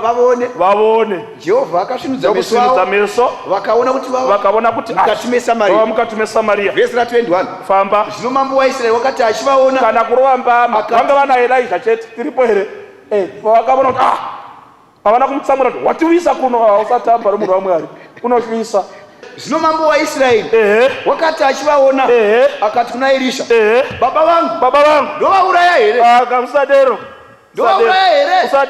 Iye akapindura, Mwari haadi. Usavauraya. Ko ungauraya wakatapa nomunondo wako nouta hwako here? Usadero. Gadzikwa chinga nemvura pamberi pavo. Gadzika chingwa nemvura. Vazhe. Vane zvara vafambisa. Vaende kuna tenzi wavo. Vachidzokera. Bavazha. Ndobva vanamatira zvikanzi Mwari muvabatsire pakudzokera. Chirega uone shasha dzodzokera gedhe rakaita doko. Vogwa muzhiro. Kanzi tadzoka madzoka naye. Kanzi mambo ndadokugirai chimwe chingwa chavaIsraeri vanobika chingwa chonaka zvokuti ipe. Usatamba. Amen. Usasha. Usadi. Nezvauchatambudzika nazvo. Mwari is a way out of it. Usasha. Vakomana vatatu chiuya kuno tipedze nyaya yedu. Umwe ngabate Matthew chapter 8 verse 24. Matthew uri papi? Verengaiwo zvanga zvaitika. Jesu unonyaradza dutu remhepo. Verse 24. Ndoda kuti mbate pfungwa. Ukaona pamuchato paya uchivunza vana vako vatatu kuti pamuchato papa chinakidza here kana shamwari dzako umoona kuti unofarira zvoye kudya chikafu chachiriko, unofarira zvokupfeka havoni zvechikafu, unoti vanga vakachena, unofarira zvejaivhi step yacho hamene wakavadzidzisa zvinongosiyana. Unofarira sound, unoti hapi yenga iripo sound yenga iri right. Asi kwa vose vari vatatu vachiti padliwa, unosona, unofarira zvokupfeka unoti padliwa, wesound unoti padliwa, padliwa. Tida kumbobvunza vakomana vatatu kuti chii chakaitika vakomana negwari yaJesu apinda mugungwa reGenesareti? Chii chakaitika? Ndiwaniwe, ndiwe Matiyo. Chimbotiudza Matiyo, chii chakaitika? Wakati apinda mugwa, vadzidzi vake vakamutevera. Famba. Ipapo dutu guru remhepo rikamuka mugungwa. Nokudaro igwa rakafukidzwa namafungu. Iwai, igwa rakafukidzwa nerai sekapu inochera mvura mubhaketi. Ivo varimo mukapu macho. Timbobvunzavo Mako, pakaita sei naye Mako? Yes. Zvino nezuva iro ava madekwana vakati kwavari, ngatiyambukire mhiri. Vakasiya vanhu vazhinji vakaenda naye mugwa. Akangodaro mamwe magwa akanga ainaye. Verse 37. Zvino dutu guru remhepo rakamuka. Mafungu emvura nemhepo akamuka. Mafungu emvura akarova mugwa. Kwete pagwa. Chii chakaitika huka? Verse 22. Zvino nerimwe ramazuva iwayo vakapinda mugwa navadzidzi vake. Akati kwavari, ngatiyambukirei mhiri kwegungwa. Vakaenda. Zvino vakati vachienda, iye akavata. Dutu guru remhepo rikauya pagungwa, vakatanga kuzarirwa nemvura, vakava munjodzi. Kati zadza tindora kuti dirisa yesvike kumucheka. Uye ari kuti igwa ranga variso rakatanga kutozara sekapu yemahewu. Iyo vari mukati. Chero nezvivindi chikonzero chokutya chiripa. Vakoma ndo zvavakaona zvimwe zvosanda zvokupesana but izvo vakazviona. Ndiani ungarega kutya? Tinokumbira iwe chipedzisa nyaya yako, uya masimba pedzisa pavhezheni yako, tiwe zvakaitika. Dutu guru remhepo rikamuka mugungwa. Oh yes. Nokudaro igwa rakafukidzwa namafungu. Asi iye wakanga avete akarelaxa unohlei. Famba. Verse 25. Verse 25. Zvino vadzidzi vake vakauya vakamumutsa vakati Ishe tiponesei tofa. Famba. Akati kwavari munotyirei inuwa kutenda kutenda kwatapudzwa nefiye. Famba. Zvino akamuka akairara mitutu negungwa kudzikama kukuru kukavapo. Haleluya. Uya Charles tiwe kuti zvakazoitika sei. Verse 23. Verenga. Zvino vakati vachienda, iye akavata. Dutu guru remhepo rikauya pagungwa, vakatanga kuzarirwa nemvura, vakava munjodzi. Vakauya kwaari, vakamumutsa vachiti, tenzi, tofa. Ipapo akamuka, akarera mhepo namafungu emvura, zvikaguma kukadzikama. Zvino akati kwavari, kutenda kwenyu kuripiko? Where is your faith? Vakata nokushamiswa, vari kuti kutenda kwaitepi? Dai kwaidavidza kwaiti handigari panohliwa, papinda kushanda tiza ndatova kuno. Toda kuti muverenga zvikonzero zvokuti nemhaka yavafanira kusahla. Amen. Indai pavhesi ya 36. Verse 36. Yes. Na 37. Vakasiya vanhu vazhinji vakaenda naye mugwa, akangodaro. Mamwe magwa akanga aiva naye. Iyi vhesi inondinetsa. Vakasiya vanhu vazhinji vakaenda naye mugwa, akangodaro. Ndo chikonzero chaifanira kusahla. Vakatora Jesu akangodaro. As he was, no additives. Kuda pamwe pavaimuona vanga nenguva isina mupenderoka. Vakambotemta kuti pfekaiwo zvakanaka Jesu patenda uku kutaundi. But vakati mutore akadaro zvaari izvezvi ndo Jesu wedu. Hadi kuimburuviwa. Ukaona Jesu ari improved ka ihla. But vadzidzi vakangomutora akangodaro. Uyu Jesu wakubatidzirwa nezvitombo yatimuzivi. Tinongoponeswa neropa rake. Amen. Ukaona Jesu ogara mumutimwi muchivuno, isati mudaro ogara mumutimwi. Mutimwi munogara nda is bigger than nda. Atimuzivi, tinomutora akadaro Jesu. No additives. Nestera Jesu tinokomanda. Nestera Jesu tinonamata. Nestera Jesu varwere vanoporeswa mukuda kwake. Uyu Jesu ogara mumvura uyu haazi buruburu, is bigger than a frog. Uyu owedzeregwa Jesu isati muzivi. Zvanzo vakangotora vakamutora akadaro. Tora Jesu akadaro. Uyu wezvimutemo hatichamuzivi. Suspecta. Uvaudze kuti wangu haadero. Jesu chaiye unoti vakomana kamakatorera simba revhangeri netsika dzenyu dzavakuru, kwanokuti munouya nechipo kwandiri muchiti moudza mubereki muchiti handichakupi zvinokubetsera nokuti ndakabvisa kobva kuna Mwari. Musaudzana nemari dzodzo. Jesu ni Jesu unoda mubereki. Vari kuvabereki vanochema nechechi kuti bva zvangoipinda takanzi takang'ora. Mubereki achichengetiwa namango unozva mutupi vakomana vezvimutututu. Zvose zvinoitwa muzita raJesu. KwaJesu watakatenda isi haaziye ndiye hazi. Charo chiri chidhakwa mubereki wako ndiye mubereki wako. Chidhakwa chakazvara mutsvene. Mvura zvainona haina iri n'anga yakanyenyeredza patsika mutanda. Iye wondozviziva kuti chimunda cheng'anga chine girini kudarika zvako zvakatsvukuruka zvibagwe. Iye ne Bhaibheri hauzivi nyasha dzamwari. Vakamutora vakangodaro. Kwa munoona mai panapa toda kutoshandira mweya watiudza kuti right kuti mugone kubetsegwa tofana kuti titange taita munhu umwe, because mweya uri pamusoro panya mungagone kukunda muri moga, muna mweya wakasimba. But tikabatana so tinogona kuzvikunda tiri vaviri, tikabatana mavoko izvi zvinomhorosana kumhorosana kwavanhu. bhaibheri rinotaura pachena kuti vanhu vaviri vakasangana ichava nyama imwe. Saka tofanira kutanga taita nyama imwe, tosangana mugomo toita nyama imwe, kuti dhimoni riri pamuri totorisheya manje. Ini somunhu ane mweya wakasimba ndorikutura musunungurwa mai. NdiJesu wareva izvo. Wangu hadaro. Amen. Atogwe ochi. Wangasungana namatsina vakadzi vavanhu mugomo. Ndakakutaura iyi. Usiku ndopaimirana naNikodhimasi vanhurume. Masikati ndopaimirana nomukadzi paSamaria. Ndati ndiJesu rudzi unokukwirisa mugomo navakadzi vavanhu 7 uri 1. Haziye toda Jesu akangodaro. Anorapa akadaro. Anoponesa akadaro. Anoropafadza akadaro. Anokutsvagira mukomana akadaro. Anokupinza basa akadaro. Anosimudza maronda kubva kururunuru akadaro. Anokuchinjisa kubva kururozha kuenda kuimba yako akangodaro. Hapana gwenzi, hapana mutimwi, hapana kusita, akangodaro. Luka 8 verse 22. Yes. Zvino nerimwe ramazuva iwayo vakapinda mugwa navadzidzi vake. Akati kwavari, iye Jesu akati, akatanga kutaura kunoindiwa ndiani? NdiPita wakati ngatiinde. Dai ari Pita akati ngatiinde vaifiramo. Wakati ngatiinde mhiri ndiJesu. Iwe usati wafambisa chikepe chako, inzwa nzwi raJesu. Usaenda nechikepe kusiko zondoti wanyora kuti Jesu yamuropafadzi. Jesu is not in the business of rubber stamping people's plans. Don't take your plans to God for the year. Kuti Mwari bless my plans. Get plans from him because they are blessed already. Hallelujah.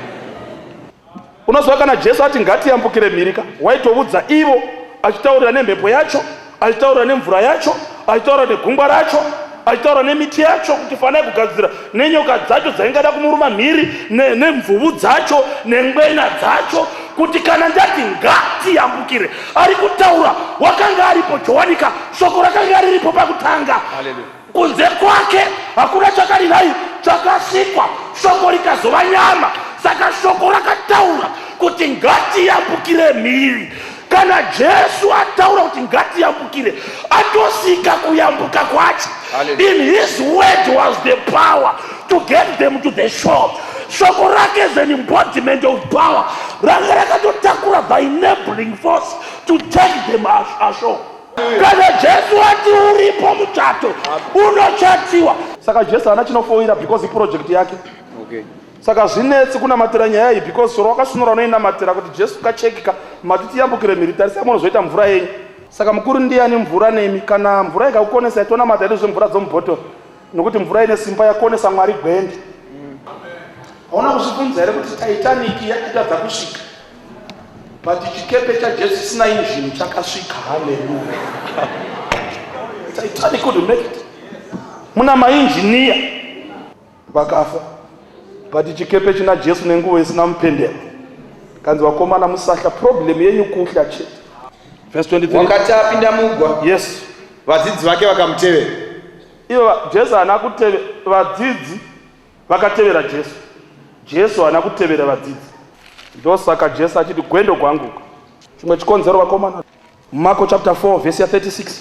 Vakasiya vanhu vazhinji. Yes, ndo patinoda chivhara zvako. Unoziva kana uchida kubva mukuhla usapinda muboka ravazhinji. Siya gurumwandira. Kana uchida zvinhu zvako zvifambe usakonsulta vanhu vazhinji. Mwari ngaatibetsere. Musahla. Amen. Kana Jesu ati ngatiinde musahla, toda kunamata isu. Usahla zvautatambudzika nazvo. The Lord is in control. Chero gungwa rikanetsa tinosvika. Ende mundoverenga mavhesi kumberi kwawo. Vakasvika. Chero mhepo ikarova yakutambudza tinosvika. Kudenga vana vaMwari tinosvika. Musahla. Unozvawakabudzwa nen'anga iwe. Ndati nechikonzero chokuti n'anga yakazvitaura ndozvazvichakonera izvo. Mwari wangu ndi Mwari wenharo. You are a victor in the name of Jesus. Unokunda. Fear not. Baba vangu vari kudenga muzita raJesu, hatisi kuda kuwedzerera zvamakanga musiri. Imi mai vaMwari, ende muri Mwari, ende muchava Mwari une hanya navana venyu. Mwari tine zvatinohla, but mataura neshoko renyu muchiti be faithful unto death. Fear not what you are about to suffer and what you are suffering. Nokuti kuhla kunodzinga kutenda, ende kana kutenda kwabuda tinokundiwa nomuvengi wedu. Toda kutenda nokuti mune zano romwe nomwe. Vape maguma netariro muzita raJesu. Vamwe vane dzimhuri dzavanobva dzavavhundusira dzavapa madhetsi chaiwo kuti gore rino ukaramba kudai hauri dariki.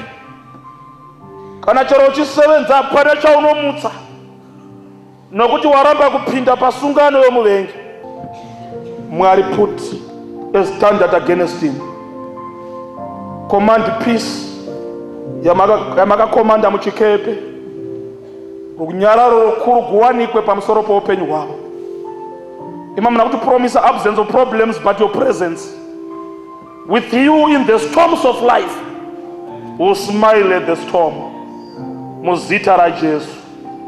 Maita baba matigwira, zita renyu Jesu ngarikudzwe. Muzita raJesu. Amen. Tenzi arido lombore dune chidziwiriro chedu tisachemu zviro zvese nechidziwiriro chedu ngedombo rine masimba ngevute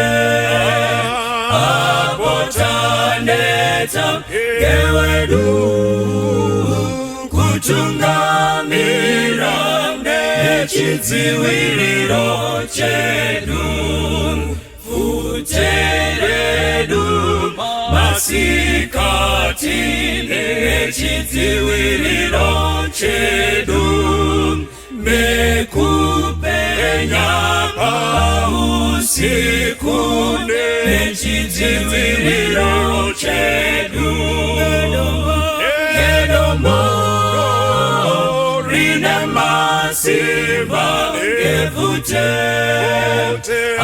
apotaneta ngewedu kutungamira nechidziwiriro chedu champupuri chatinera nechidziwiriro chedu kuna Mwari taponeswa nechidziwiriro chedu ngedombo rine masimba ngevute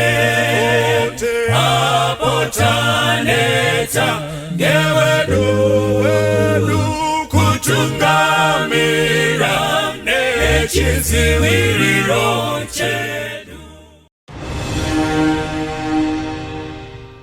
Toda kutenda Mwari watitendera kuti tisangane zvakare mukati mezuva ranhasi resabata munyama nemweya zviri pamwe chete. Toda kupa Mwari mbiri nekukudzwa nekuti zvakafanira iye. Nditenderei kuti tive nenguva yekunamata tisati tapinda munhaurwa yedu yanhasi. Baba vangu namuponesi musiki wedenga nepasi, toda kukutendai. Rumbidzwai nekusingaperi nekuti mbiri nerukudzo ndezvenyu. Tapinda zvakare mukati menguva ino kuti titaure zvoukuru hwenyu. Tibetserei patinoonesana kuti tisatsamwisane asi tiisirane pachena.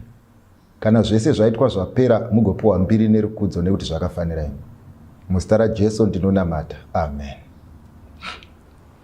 Ndoda kutenda Mwari. Vanangu, patinenge tichitaura, zuva nezuva patinenge tichitaura, chandinokumbira ndechekuti kana ndapa mhinduro, ndinokumbirisa kuti iwewe udzamise pfungwa dzako. Sezvawaingoita kuchikoro muchiita literature, kuti waifunga oisa zvinhu mucontext, waisa zvinhu mucontext obuda neansa. Nekuti inini basa rangu harizi rekuti inini ndikuite spoon feed, ndikuudze mararamiro aunofanirwa kuita nekuti hauzi robot. Ndinorespekta kuti dendera wakatakura pamutsipa wako rine pfungwa dzinoshanda. Ndosaka kazhinji kana ndichipindura ndinosiya kuti iwewe uzopedzisa mhinduro yacho. Chandinonyanyisa kukumbira ndechekuti patinenge tichitaura nyaya dzeupenyu, panhaurwa idzi dzese dzatinotaura, musaite group work. Umwe nemumwe izogara pasi uri wega, ufunge pane zvatinenge tataura kuti zvinomeka sense here kana kuti hazvimeke sense. Pamusana pekuti chinhu chandakaona chinoitika muupenyu mukukura kwataiita, kunoita gurupu revanhu vashanu, vana ring leader wavo anovadzidzisa kusvita mbanje, vana ring leader wavo anovatengera mbanje. Kana vachinge vakagara, vamwe 5 vanenge vachiteera. Asi dambudziko guru randakaona rinoitika muupenyu, vadzidziswi ndo vanotanga kufa mudzidzisi achiri mupenyu. Patinozonoparidza parufu rwako, vakakudzidzisa vanotendeuka. Iwewe wakafa uchifunga kuti tichanotsva takawanda. Nyamba handiwo mararamiro ari kuita zvinhu. Vamwe vanosara vachishanduka, imimi manga muchifunga kuti takawanda. Saka kana uchiita madecisions eupenyu, usarely mostly negroup work. Analyze a situation, uone zviripo, wapedza kuianalyza, make your own decisions. Saka ndinonamata nemweya waMwari kuti imimi muchave nepfungwa dzakabengenuka dzinokutenderai kumeka madecisions as you go. Pane vhesi yandinofarira iri kuna Habhakuku, kuna chapter 2. Ndiri kuverenga kubva pavhesi ya 2. Rangu rinoti, Jehovha akapindura akati, nyora zvawaratidzwa zvionekwe kwazvo pamahwendefa kuti zvigone kurahwa nounomhanya. Nokuti zvawaratidzwa izvi ndezvenguva yakatarwa, zvovavarira kuguma, hazvingarevi nhema. Kunyangwe zvikanonoka, uzvimirire, nokuti zvichauya zviro kwazvo, hazvingaiti nguva huru. Ndodzokorera zvakare vhesi. Zvikanzi naJehovha, nyora zvawaratidzwa zvionekwe kwazvo pamahwendefa kuti zvigone kurahwa nounomhanya. Ndo number 1. Number 1, Habhakuku achiudzwa panapa, akanga Mwari achiona manje kuti people were too busy to listen. People were too busy zvekuti vakanga vasingachakwanisi kunzwa. Vaive vari kupati vakanga vachinakirwa kupati, vakanga vachipimbwa vakanga vachinakirwa mukupfimbwa, vaive vane magirlfriend mazhinji vakanga vachinakirwa nemagirlfriend, zvekuti nguva yekuteerera vakanga vasina. Zvikanzi panapa muprofita akuudzwa naMwari manje, zvikanzi Habhakuku, ndoda kuti iwe uda izvi, nyora zvinhu izvi pamahwendefa makuru, uzvisiye zvakadaro zvekuti nyangwe ari busy anozviona, nyangwe ari kumhanya anozviona, nyangwe ari kupati anozviona, nyangwe ari kupfimbwa anozviona, nyangwe ari kupfima anozviona, nyangwe ari muupombwe anozviona, nyangwe ari mugay anozviona, nyangwe mulesbian anozviona. Iwewe chako kunyora. Kana wapedza kunyora ndezvekuti rega ari too busy, aite too busy but ngaazvione. Ndo number 1 point yandinoda panapa. Vanangu mese mugeroko, we don't make decisions for you. We do not decide kuti famba ku left kana kuti famba ku right. Hati decide kuti izvi zvinoita kana kuti hazviiti. Isu basa redu ratakatumwa naJehovha ndere kunyora pamahwendefa.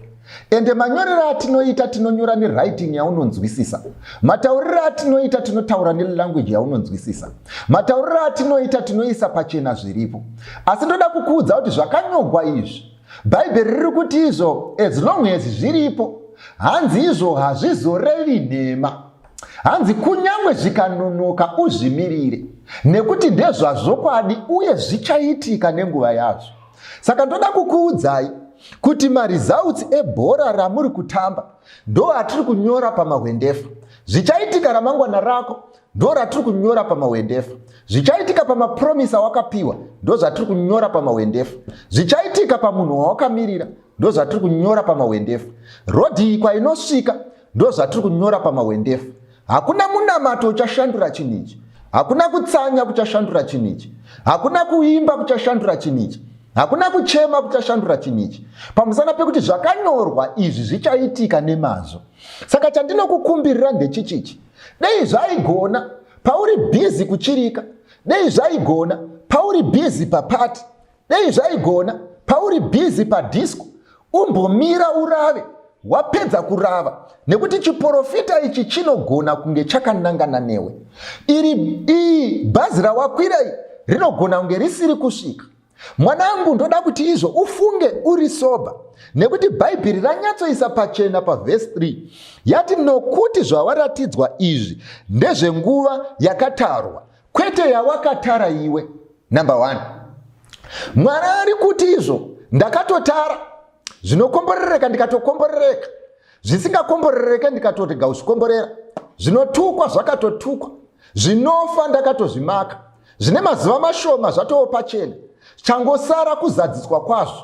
Zvikanzi saka naMwari izvi zvangomirira nguva yakatarwa, kwete newe asi yakatarwa naNyadenga. I am telling you, ndezvekuti izvo zvamunoronga imi zvinodhipenda nezvakarongwa kare, zvamunotara imi zvinodhipenda nezvakatarwa kare, zvamunoda imi zvinodhipendwa nezvemupi weupenyu. Imi mukatara zvenyu, Mwari asina kukutarirai, munotara nhema. Mukaronga kuchata, Mwari asina kuronga nemi, munoronga nhema. Mukaronga kudanana, Mwari asina kuronga nemi, munoronga nhema. Mukaronga kugadzira zvinhu, Mwari asina kugadzira nemi, munogadzira nhema. Saka Mwari ari kuti izvo, come now and let's reason together. Ndanga ndichikumbirisa mwanangu, usati wapinda mudhishi iri rekugeza, gara pasi ubate shaya, nekuti ukasaibata kumashure uchaibata mberi. Saka zvakanyanyisa kunaka kubata shaya uchiri sure pane kuzonoibatira mberi. Tiri kungokukumbira kuti sober up, think and move. Zvikanzi neBhaibheri panapa hanzi kunyangwe zvikanonoka uzvimirire, hazvingarevi nhema. Saka vanangu, ndinokumbira kuti dzidziso dzatinokupai nemhinduro dzatinokupai tisazokupai sechituko, asi dei chingave chikomborero. Saka Mwari akuitirei zvakanaka pane zvese zviripo. Ndichikukumbirisai kazhinji usazviitire utsinye. Beta uitirwe utsinye nevamwe, beta uroyewe nevekure, asi kuzviisira poison uchizviuraya uchivoona, usazviitire utsinye mwanangu. Regai ndipindure mibvunzo iri panapa. Wekutanga uri panapa, handizive kuti munhu akura sei uyu, asi ari kuti izvo ane pressure yekuda kuroora, kungoti zvinhu zvake hazvina kubhalansa, asi kuroora akuda mufesi uyu, ende haazive kuti oita sei. Young man, usamhanye hako, mabhazi haaperi pambari. Chandongokupa advice ndechekuti usafane wafonera drive kuti akumirire, anozokunetsa achingokufonera kuti wave papi. Saka zvanga zvakanyanyisa kukunakira paissue inoi, nyatsopaka zvako steady, your time will come. Inga kuliterature makaita one kuti the beautiful ones are not yet born and every dog has its own day. Kana zvako zvisati zvaita, zvipe nguva zvichaita. Uyu ari kuti musikana wangu anoda zvinhu. Advice yandingangokupa ndeyekuti mupe. Kana imimiwo Bishua, regai ndikubvunzei, munhu otenga mota yake akunetsana nevanhu achiti izvo mota yangu inodya peturu. Saka isu unoda kuti titi kudii pamota yako inodya peturu. Dira kapeturu uchienda kwauri kuenda. Uyu ari panapa uyu anorambuka every year vachidzokerana. Iwewe, in short, ndingangoti you are a very faithful servant. Asi vamwe vetype yako kulangesha uko vakanga vachiti izvo tinoda kuchengeta basa, vachinyatsoona kuti kambani yako broker, chava vakazongopiwa mabhasikoro paretirement. Chakashamisa ndechoti vamwe wacho nyangwe kukwira pariri anga asingachagoni nekuti vakanga vachembera. Saka ndisingazive kuti pauchapiwa rako bhasikoro paretirement uchange uchiri kugona kurichovha here kati unenge usingachagone kurichovha. And on another note zvangu uyu ndofunga ndatopedza nezvawoyo, ndinge nchingoda kukupai advice vasikana. Vazhinji venyu ndofunga mune tuma handbag. Muhandbag muya yawakatengerwa munoiswa zvinhu zvakaita sekuti unoisa foni yako imomo, tumafuta twako imomo, kana lip gloss yako isa muhandbag. Advice yandingangoda kukupai vanangu ndeyekuti izvo musaise nebrain futi muhandbag. Ndofunga makambozviona kuti pamwe pacho ukaisa zvinhu zvako muhandbag, kana wakuzotsvaga mari yacho yapasi pezvinhu, unenge wakunetseka nekukuchuka chukucha bhegi uchida kuzvitsvaga zviri pasi. Saka imagine brain dzacho dzakudiwa uchichukucha bhegi rako uchidzitsvaga. Saka zvanga zvakanyanyisa kunaka ndezvekuti dzichengetei dziri mumusoro muchifamba nadzo, ende kana dzisingarwadze zvadzo hapana chakamboipa nekuramba muchidzisenzesa every now and again. Saka ingoriwo advice, hakusi kupopota kana kuti kudii. Ende chimwe chinhu chinondishamisawo futi ndechekuti zvinoita here kuti munhu urambe uchibirwa nemunhu mumwe chete achishandisa same method. But vazhinji venyu ndo zviri kuitika, sezvaitwa vatete vako kunzi vakamitiswa nemunhu vakarambwa, vakadzokera kumusha, vakazoonekwa vane imwe mimba yese mumunhu wavakati achinja. Iye zvinezvi vakatozadza imba vari mupart time vachitambwa nemunhu 1 kusvika vabereka vana 8. So ubenzi uhu ndenge ndichihukumbirira kuti kana huchigona nezita raJesu, dei magona kusiyana natete venyu. Ndofunga yafai. Pane umwe mwana wangu ari pano ari kuti akatozonzwa nemakuhwa kuti mukomana akaroora. Right. Saka mubvunzo uri panapa ndewekuti odii? Onobvunza here? Onotaura navo here? Angaigadzirise sei nyaya iyi?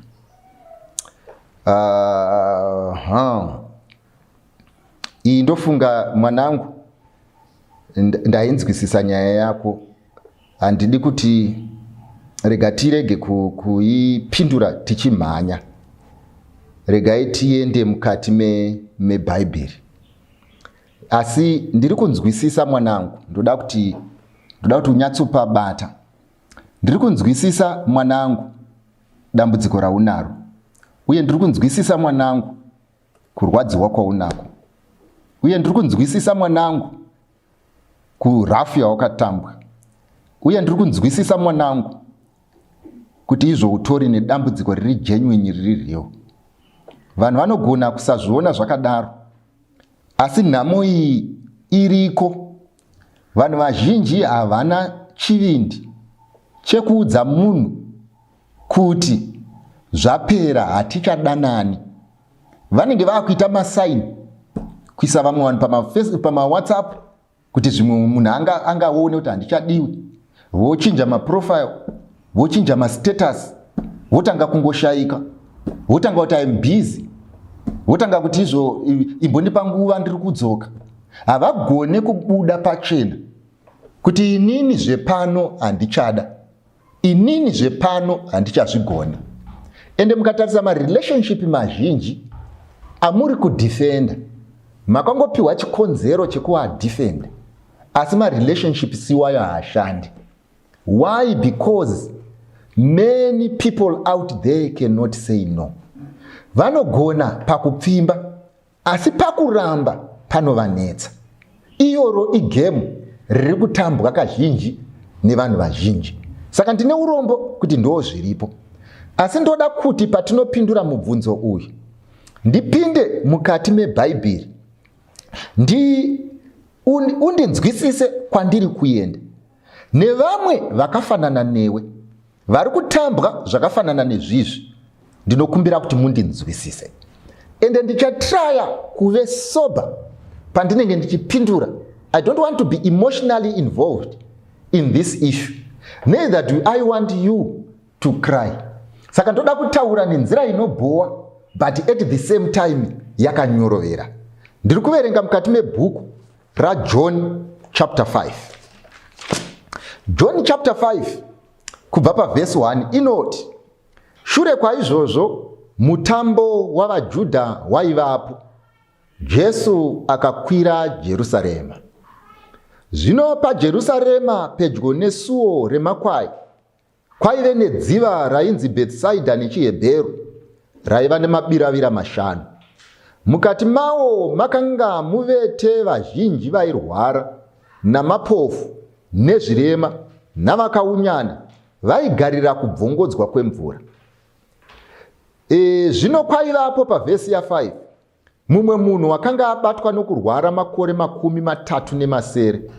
Jesu wakati aona kuti munhu uyu avete pasi, zvaaiziva kuti wakanga akadaro nguva huru, akati kwaari, unoda kuponeswa here?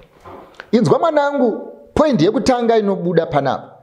Bhaibheri riri kuti kuJerusarema kwaive kune pati yaive yemaJudha. Asi muJerusarema makanga muchiitirwa pati, makanga mune dziva rainzi Bethsaida, raive nemabiravira 5. Makanga mune zvirema zvemitovo yose, vamwe vasingagone kusumuka, vamwe vasingagone kufamba.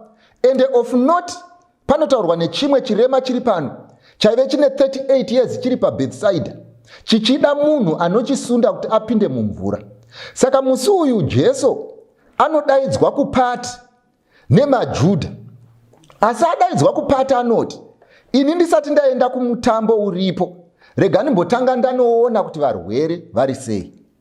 Number 1, chandoda kuti uzive mwanangu, ndechekuti nhamo yeumwe hairambirwi sadzi. Ndo chinhu chandoda, ndoziva kuti it's a truth that is painful, but this is the honest truth that I can tell you. Unoziva here iwewe kuti michato mimwe yevanhu vakatochata yakarongwa vanhu vasangana parufu rweumwe. Umwe achichema, vamwe vachironga muchato wemwana. Umwe achichema, vamwe vachitoronga kuti kune baby shower. Umwe achichema, vamwe vachitoronga kuti kune engagement party. Why? Nhamo yeumwe hairambirwi sadza. The fact yekuti iwewe murume wako ari kukurova haitadzise vanhu vari kudanana kuenda kuVictoria Falls. The fact yekuti iwewe murume wako ari kukuabuse haitadzise vanhu vari kudanana kuenda kuHonde. The fact yekuti iwewe uri kudya sadza nemuriwo usina mafuta haikonese sisi vako nemurume wavo kuti vatenge mota. The fact yekuti mwana wako iwewe haana school fees haikonese kuti unzwe kuti hanzvadzi yako iri kuitoita pati. Paanenge achiita pati hazvireve kuti ane hutsinye, hazvireve kuti hakude, asi zvaari kungotaura ndezvekuti chitima ichi hachimiswi nekuti chako hachina maspare parts. Saka panyika pano it's each man for himself. Ndosaka bhuku raHabhakuku richiti, ndinodzokorora, umwe nemumwe uchararama nekutenda kwako. So by the end of the day ndoda kukuudza kuti izvo variko vakazvinzwa pama-announcements kuti munhu wavo atoroorwa, variko vakatozonzwa kunzi kune muchato ivo vasingazivi kuti kune muchato, variko vasina kumborambwa asi munhu akangomuka adhisapia. Asi uzive vanhu ivavo upenyu hwavo haumiri nekuti hwako hwamira. Havarege kurara nekuti havana kurara, havarege kuita pati nekuti iwo hausi kuita pati, havarege kuronga zviri mberi nekuti hausi kuronga zviri mberi, havarege kudanana nekuti iwo hauna anokuda, havana BP nekuti iwo wabatwa neBP, havatadzi kudya sadza nekuti iwo haudyi sadza. Unoziva hakuna chinhu chinorwadza sechichichi chekuti iwewe ngatimboti uri kufamba neshamwari yako, ombva wasvika pane imwe nzvimbo, mombva makonana nevanhu vepanzvimbo ipapo, iwe ombva waramwa sadza, utoona shamwari yako ichiri ndinya ichitodya nerako rewanga wasiya. Ishu iripo ndeyekuti zvinokurwadza nekuti ungochifunga kuti tiri tese muchirongwa ichi. Asi chandoda kuti uzive nhasi ndechekuti izvo shamwari yako yaunofamba nayo mukutambudzika kwako inotorongawo zvayo zvamangwana. Saka ndo scenario yawapinda mwanangu, ndo mugraundi mawapinda mwanangu. Wapinda mugraundi rinorwadza, wapinda mugraundi rawasinga make a decision, wapinda muissue yawasingagone kureverse, wapinda muzvinhu zvawarongerwa zvawasingagone kurongonora. Asi chandoda kukuudza ndezvichichi, ukaramba wakamira pabus stop ise zvandakambotaura, ukaramba wakamira uchichema panzvimbo iyi, uzive chinhu ichi, mangwana uchanzwa kuti vari kuhanimuni, mangwana uchanzwa kuti vatotenga imba, mangwana uchanzwa kuti vatoone mwana, kusvikira mangwana unzwa kuti vatoone wepiri, kusvikira mangwana utonzwa kuti vari kutoronga kubuda mukati kunze kwenyika. Vacharamba vachironga iwe usiri kuronga. Saka zvandinokumbira kuti uzive ndezvekuti ndezvazvokwadi kana bhaibheri richitaura nechikaranga chichizopedzisa choti nhamo yeumwe hairambirwi sadza. Vanhu vaive pamabiravirapo vaitove nehama dzaitofangwa kuenda kunovasunda kuvapinza mumvura, vaitove nehama dzaifangwa kuvapa chikafu, asi musi uyu dzakati hatiuye tichamboenda kupati.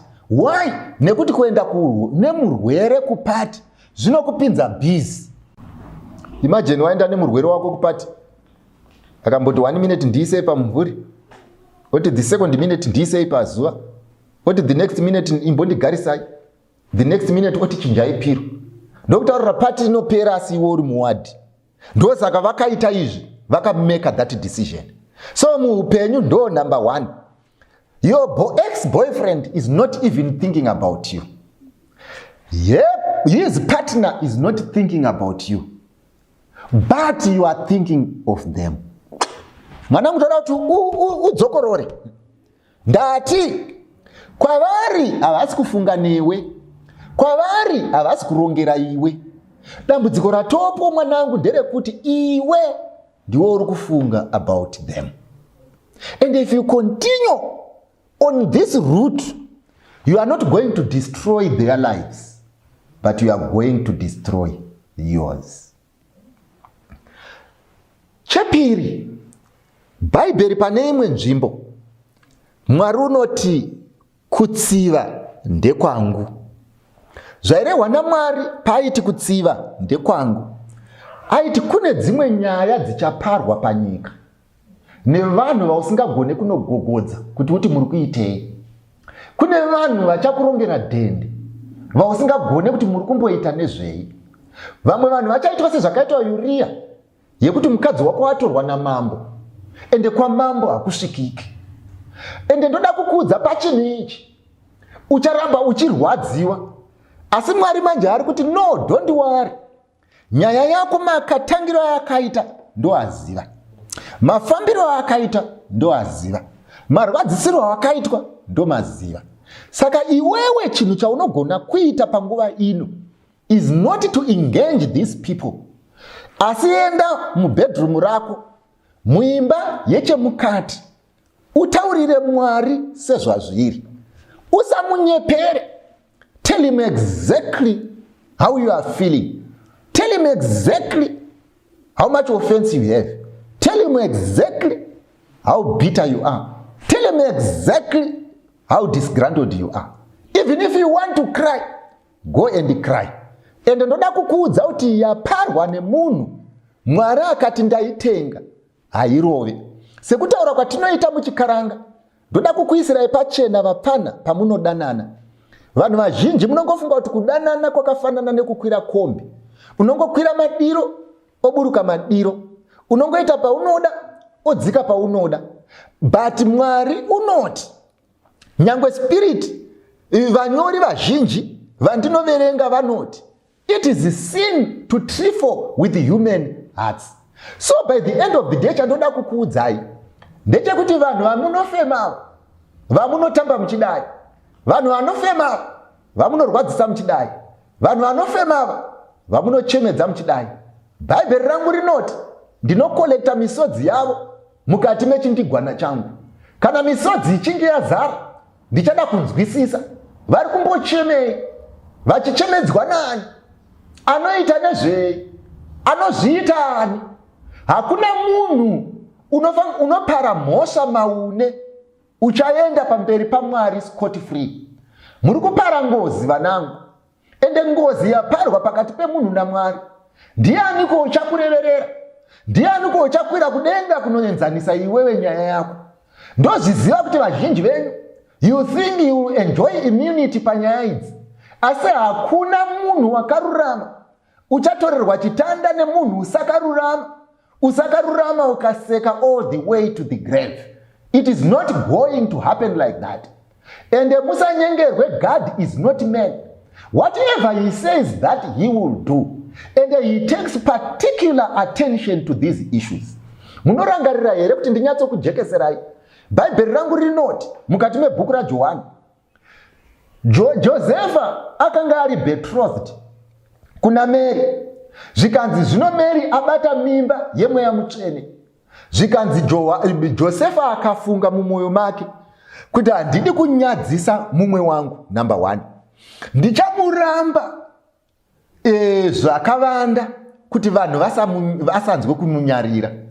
Hanzi ari mukuronga kudaro, zvikanzi Mwari akadispacha ngirozi kudenga, akati panyika paita emergency yevanhu 2 vanodanana, yevanhu 2 vakapromisana, kunyangwe vakanga vasati varoorana. It's an issue that heaven needs to address. Ngirozi ikauya ikati, Josefa, toziva kuti une problem nemusikana uyu, asi toda kukuudza kuti denga rinoziva kudanana kwenyu, saka tauya kuzokujekesera zviri pano. Ndoda kukuudzai kuti mahumbwe amunoronga, vana mai vanoziva kuti muri kuatambira kupi. Mahumbwe amunotamba, vana sisi vakuru vanotoziva kwamuri kuatambira.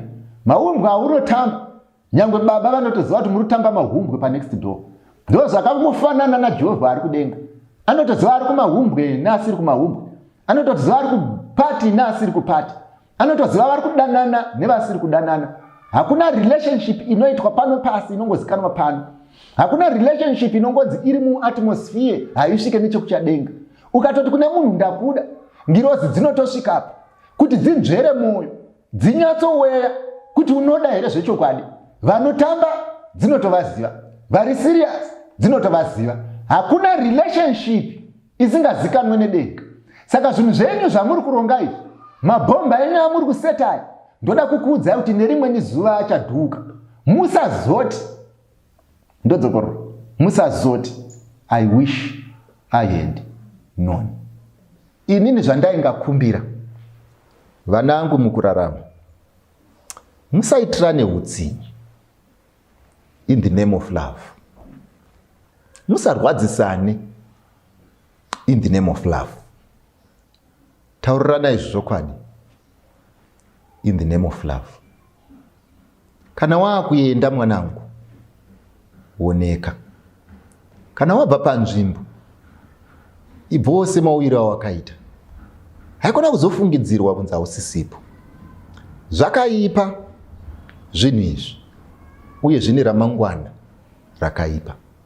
Inyaya iyi magumo ayo haana kumira zvakanaka. Saka ndinokukumbirisai nemweya waMwari kuti muite chinhu ichi. Rongekai, vimbikai, feel for each other, respect each other, respect each other's feelings, respect each other's thought process. Batanaiwo sevanhu, musasekane, especially nemunhu wawaida, munhu wawakapfimba, munhu wawakatombofamba naye murokesheni ukati umwe wangu. Musasvike paextend dzakadai. Mwari anokwanisa kukuitirai zvakanaka. Bhuku raTimoti, 2 Timothy chapter 3 kubva pavhesi 1 rinoti, zvino zive chinhu ichi, kuti nemazuva ekupedzisira nguva dzokutambudzika dzichasvika, nokuti vanhu vachava vanozvida, vanoda mari, vanozvirumbidza, vanozvikudza, vanotuka, vasingateereri vabereki, vasingavongi vasati vari vatsvene. Vanangu, ndoda kukuudzai, hakuna kutuka mwanangu hakuzi kuti pfutseke. Kutuka mwanangu hakuzi kuti bhabu. Kutuka mwanangu hakuzi kuridza tsamwa. Mwanangu, kudanana nemunhu, wodanana naye makore 2, 3, 5, wapedza kudanana naye, uri muprocesi yekudanana naye, unodanana neumwe munhu. Wadanana futi neumwe uyu usina kumuudza, otoenda kunoona madzitete, otoenda kunobvisa pfuma, otoenda kunodaidzira muchato. Uno umwe munhu akakumirira pabus stop. Hakuna kutuka kunodarika ipapa, hakuna rafu inodarika ipapa, hakuna utsinye unodarika ipapa. Ndoda kukuudza mwanangu, kunyangwe waunoda nhasi, kunyangwe waunofambidzana naye nhasi, kunyangwe ari kukutunhidza, ndangoti ndikuudzei mese muri 2 mune utsinye. Ende nyaya iyi hairove semafungiro amuri kuita. Hakuna utsinye unodarika apa. Utsinye wekuti une vasikana 3 vese vari mufoni mako, zvekuti usiku wakarara pamubhedha pako wakatarisa mudenga, unenge uchichata navo vese vari 3, ukakanda meseji kuna uyu, ukanda meseji kuna uyu, ukanda meseji kuna uyu. Nhasi ndangoti ndikuudze, une utsinye. Hakuna utsinye unodarika ihwohwo hwekunyatsoziva kuti ucharoora munhu 1 ndokunge ucharoora because type yako hairore.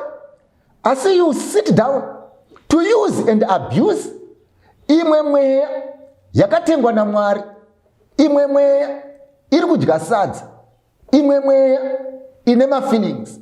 Nhasi inini ndatumwa kuti ndizokuudza kuti une utsinye, asi nekuti ndazvitaura, asi nekuti ndazviparidza, asi nekuti ndazvibvunza. Nhasi ndoda kukuudza, watongwa. Mwari ngaarege kutendera behavior yakadai kuti irambe ichiitika, mavune uchiziva uchida. Mwari kana ari Mwari anopindira panyaya dzevapenyu, akupindira pazvinhu izvi. Saka vane utsinye, tendeukai nezita raJesu. Vane utsinye, shandukai nezita raJesu. Mwari haatendere mhiko dzebenzi, Mwari haatendere promise yebenzi. Asi mwanangu, shuwa une shuwa here kuti une shuwa here ndinodzokorora? Ndati une shuwa here kuti unotodida road, uchitopa lift, uchitotaura nyaya nemunhu wauri kuziva kuti haumudi, uchimunyepera kuti unomuda? Mwari kudenga achiziva hake kuti haurevesi. Une utsinye ende makanyorwa pano. Ende Bhaibheri unoziva kuti riri kutoti chii? Riri kuburitsa pachena kuti izvo vasina mhosva vachatambudzika nekuda kwebehavior yevanhu veutsinye, vasingateereri vabereki, vasina rudo chairwo, vasingatendi.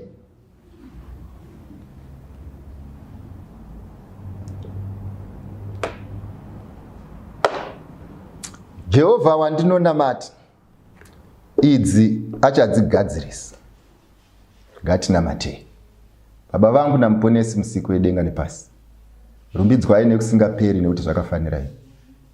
Vana venyu vanorwadziwa nenzira dzakasiyana, asi chandinovandamatira ndechoti kuburikidza nemweya wenyu mutsvene, vapei simba rekusimuka nekufamba. Kana zvese zvaitwa zvapera, mugopiwa mbiri nerukudzo nekuti zvakafanirai. Muzita raJesu ndatenda. Amen. I know that my Redeemer is in heaven. Oh, I am who's waiting for me in that land. Heaven, la pongombo na ezulini. I know that my Redeemer is in heaven.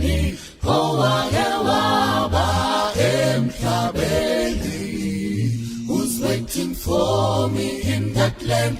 Heaven, napongongona ezulwini. Mina ngibandezela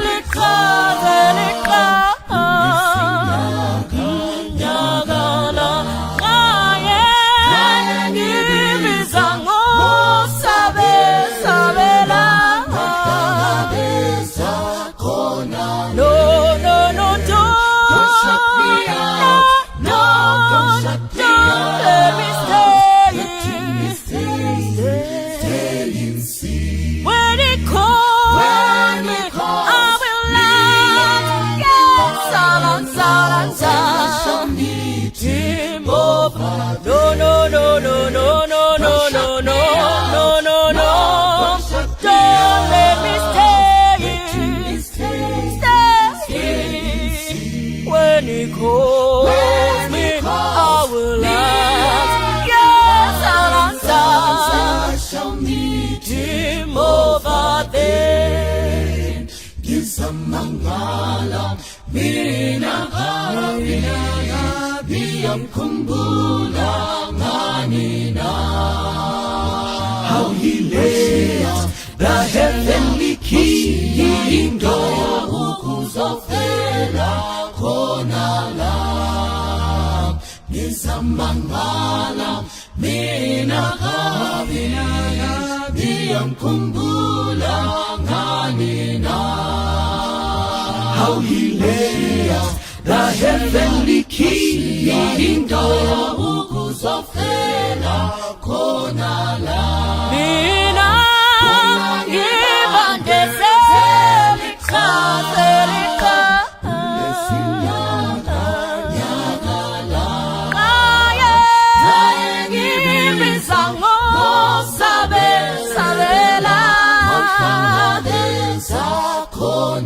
No, no, no, no, no, no, no, no, no, no, no, no. Don't let me stay. When he calls me, I will answer. Yes, I'll answer. I shall meet him over there. No, no, don't shut me out. No, don't shut me out. When he calls me, I will laugh. Yes, I'll answer.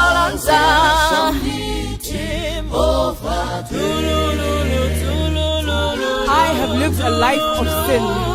Lord, I have strayed from your path and now I face your wrath. Of all the evil doing from within, how can a sinner such as I deserve your grace to the extent of your death? My Lord, your love and compassion no one can replace. I am in awe of your mercy. Never shall I stray from your call.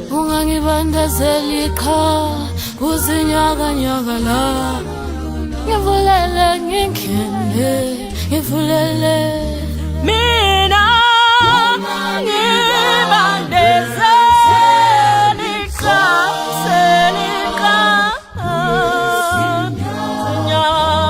Nyakala.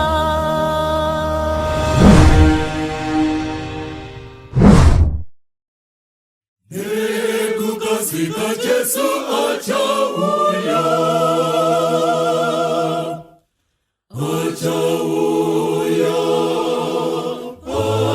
Anyika Jesu achauya.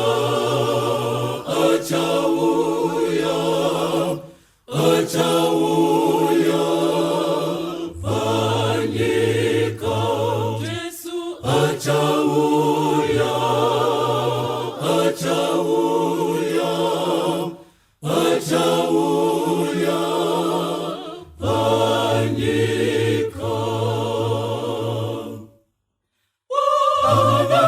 Tena bachamu chengametsa.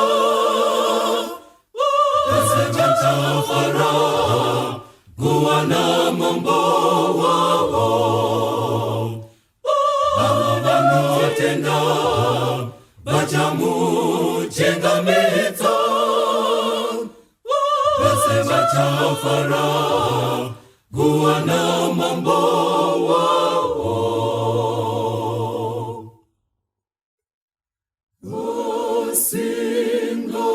usingatende kuna Mwari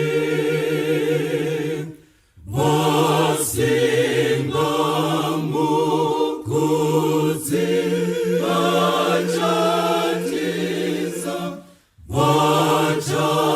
vachatiza kana turiyorira mambo Jesu achauya ni mambo ya Jesu achauya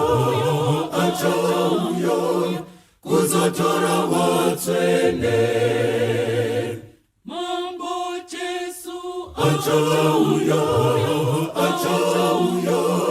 ni mambo ya Jesu achauya kuzotora watswene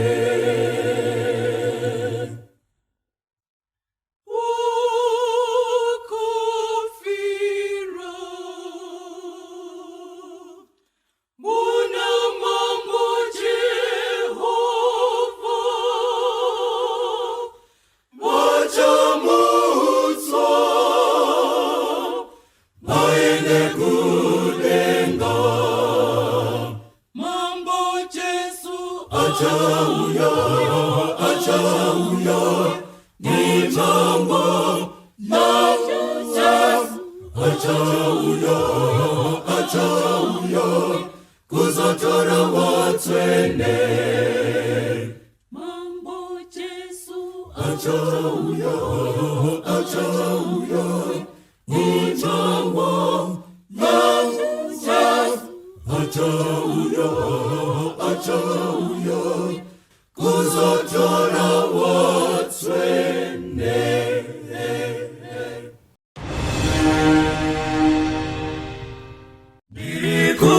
Nikufungane kunaka venyika iyo ndichasvika pawira netsitsi ndichamira namuponesi ndichawa nenyerezi here ndichawa nenyerezi here chiremba mumaneruzuwa rawira nomukanda ponesa towe kumusha ndichawa nenyerezi here musimba ratenzi ndoda kunamata ndiwe semuani wemweya nyerezi yakupenya ingawe yangu pamusi unachisa kwazo ndichawa nenyerezi here chiremba mumaneruzuwa rawira nomukanda poneswa towe kumusha ndichawa nenyerezi here ndichafara ususu wa Jesu nomuparukudzo narini zvichandifadza mushawe ndarama kuti ndikawana nyeredzi chiremba ndichawana nyeredzi here chiremba mumaneruzuwa rawira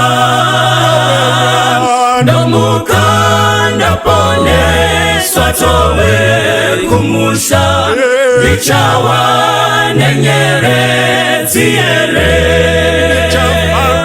Nichafara kuona na usu wa Jesu Ndamuparo kutona nene Shichandi fatamu Moshawe ndarama Kutindi kawana nyerezi Jiremba Nichawa nyerezi Jiremba Mumane ruzuwa rawira Domukanda pone swatowe kumusha Nichawa nyerezi Nichawa nyerezi Jiremba Mumane ruzuwa rawira Domukanda pone swatowe kumusha Nichawa nyerezi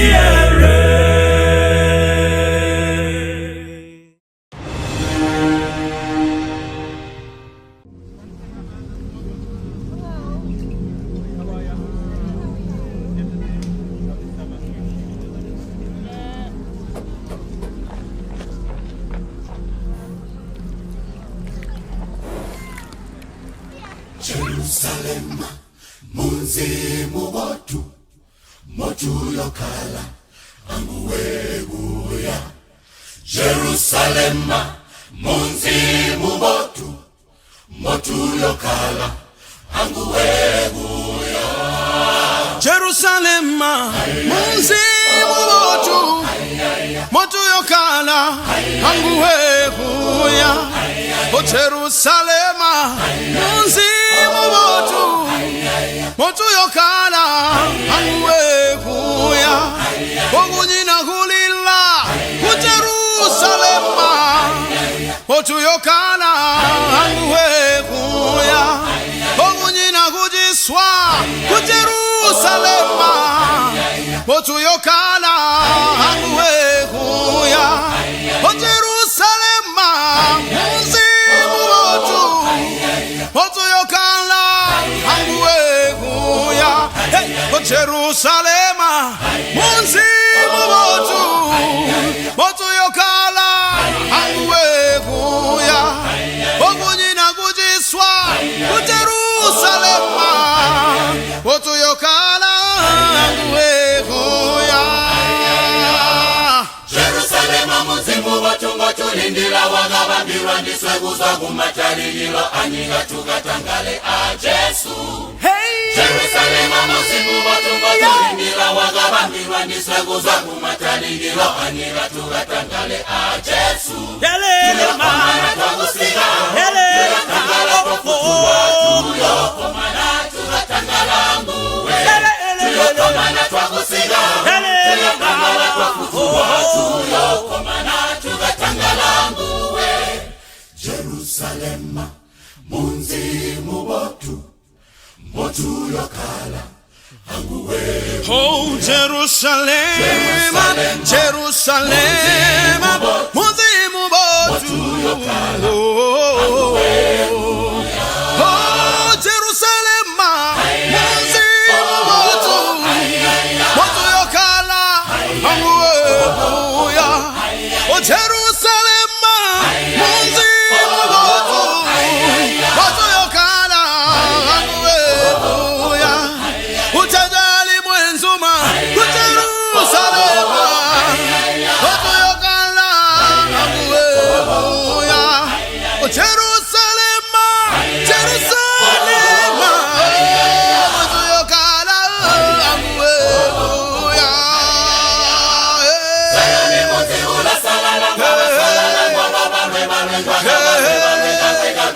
Imwana mbelele Jesu.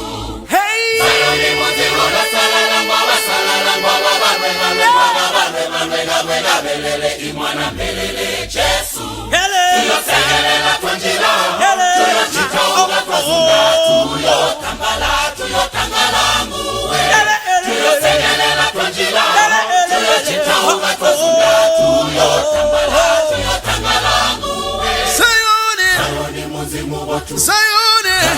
Oh Zion, oh Zion, oh Zion, oh Zion, kunyina kulila, kunyina kudziswa, kumunzi wangolite, kumunzi wadzisomyo, kunyina kulila, kunyina kudziswa, kalombo yankaveko, kuzayone, utabayandi malife, Zayoni ngu free, oh Zayone, utabayandi malife, Zayoni ngu free, Zayoni ngu free, Zayoni ngu free, Zayoni mahala, oh Zayoni mahala, oh Zayoni, hey, hey,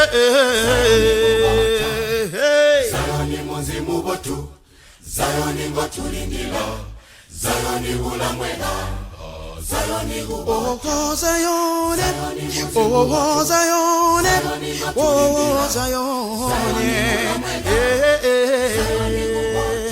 hey. Jerusalem, muzimu botu, botu yokala.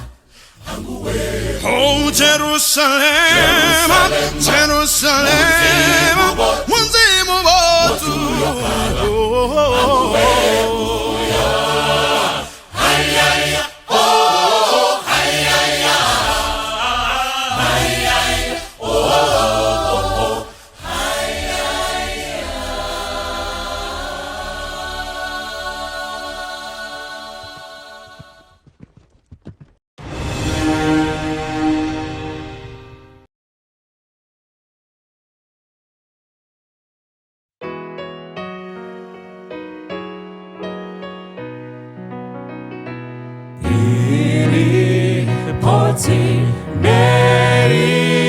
Miserere para Jesu Vanyangazi vano sambamo vano chena naro vano chena naro oh vano chena naro vanyangazi vano sambamo vano chena naro vava yoku faya fara kuona zileo kana ini monyangazi dino chena nayo dino chena nayo dino chena nayo kana ini monyangazi dino chena nayo taponeswa naro taponeswa naro kuti ngero para Jesu taponeswa naro.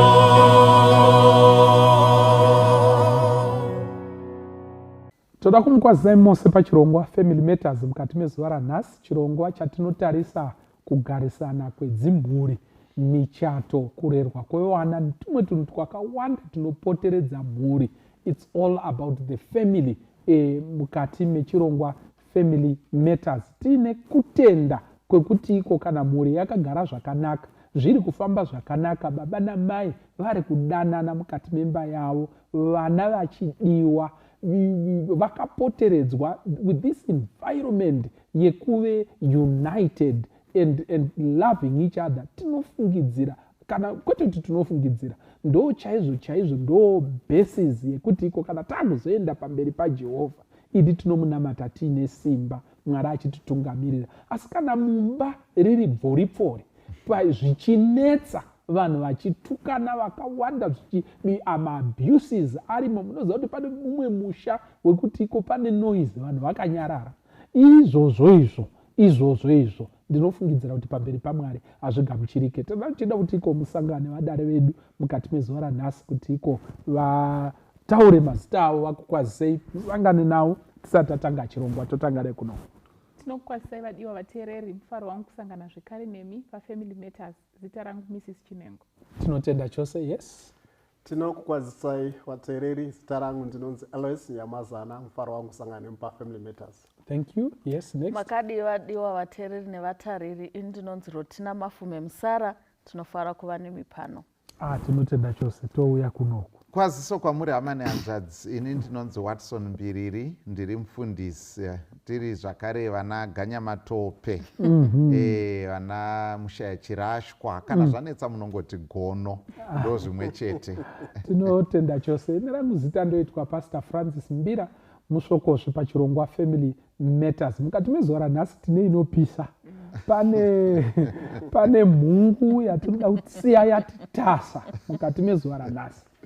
Right, nhaurwa iriko mukati mezuva ranhasi inyaya yevabatsiri vanotibatsira mukati medzimba, domestic helpers and the family. Ndo zvatinoda kuti titaure nezvazvo mukati mezuva ranhasi, domestic helpers and the family. Ndo nhaurwa yatinayo mukati mezuva ranhasi. Maybe kutanga chirongwa chedu ngatigadzirei danga, ngatitsvairei dariro rekudzana. Andini ndizvo here? By this I mean we want to define kuti iko tiri kudiscussa domestic helpers and the family in which confinements, ndo dzatinoda kuti titaure nezvazvo. So we want to define kuti iko zvatinoda kutaura nezvazvo, ma-domestic workers, ma-domestic helpers,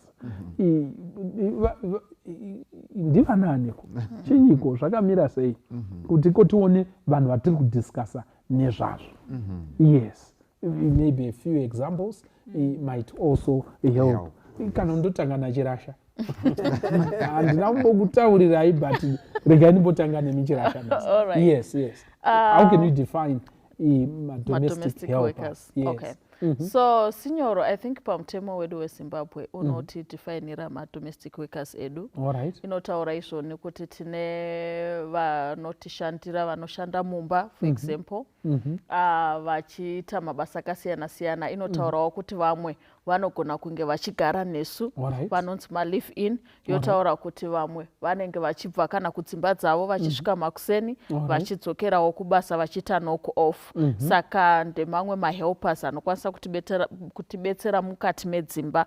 Asi tinoita futi vamwe vanotibatsira vari kuminda yedu kana kugarden kwedu, vachishanda pashe peimba, vachiitawo mabasa akadinai akasiyana-siyana, kungava kugadzira loni yedu, kungava kutsvaira zvakare vanogona kunge vachitogara nesu pasame compound kana kuti mukati memba, o vanenge vachibva kwavari kubva makuseni vachiuya vachidzoka. Saka tichitarisa pamutemo vese ava vane provision kuti kana watora anobva kumba makuseni anofanirawo kuwana transport allowance pamutemo.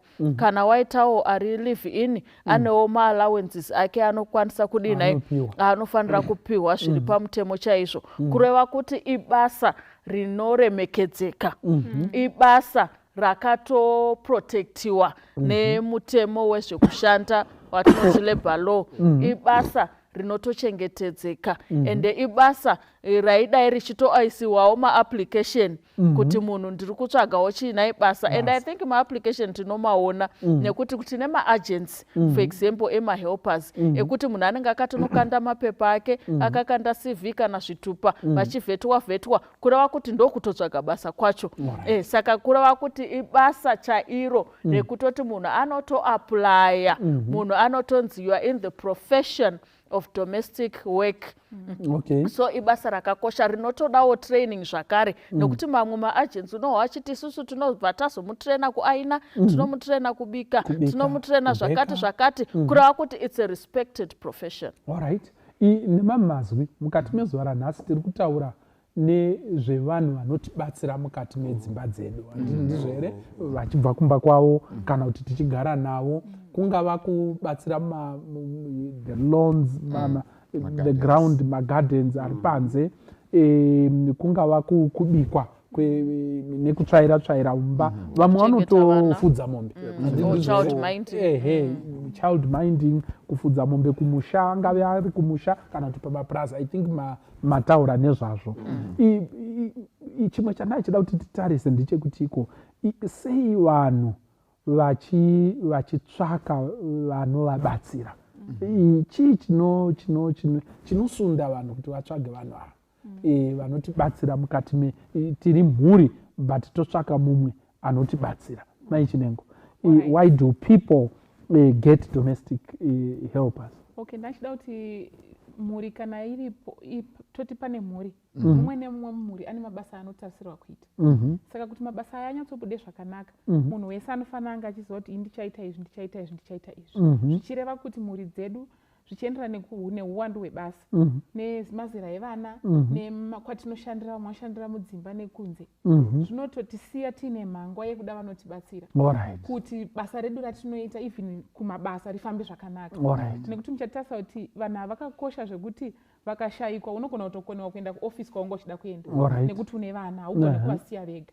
Saka kuwanda kwebasa nechimiro chemhuri, marererwo evana nenecha yebasa inenge iri pamba inotopedzisira yakuda kuti vanhu vaita sei vatsvage vanovabatsira, nekuti vanenge vachiona kuti basa iri rakawanda kuti rifambe zvakanaka rinoda a professional, sezvataura Mainsara, anouya achisweta either child minding kana kuti gardening. Toda kuti pamba pagare pakashongedzeka, asi baba vaigona kuita izvi vari kuswera kuofisi, hatingasiye sora richikura, therefore tinonida gardener. Vamaivo vanoda kuenda kubasa, vana varipo vanoda kuchengetedzwa vadiki, hatingaregedze kuti mai vasaende kunobatsira baba kusunza, tinotsvaga anoita child minding. Saka kuti basa redu rimire zvakanaka, zvifambe zvakanaka mumhuri, vanhu ivavo vakatotikoshera ende tinovada. Nditi? Okay, thank you so much. Vanyamazana. Yes. Ndafarira pfungwa kana kuti madescribira atiri kuita vanhu ava tiri kuvati madomestic helpers. That's a very good way of describing them. Because tikawaona sekuti madomestic workers tinoona sekuti zvinenge zvinotidzikisire. Saka pfungwa iripo ndeyekuti vari kuuya kuzotibatsira zvinhu zvatanga tisingagoni kuita tiri tega.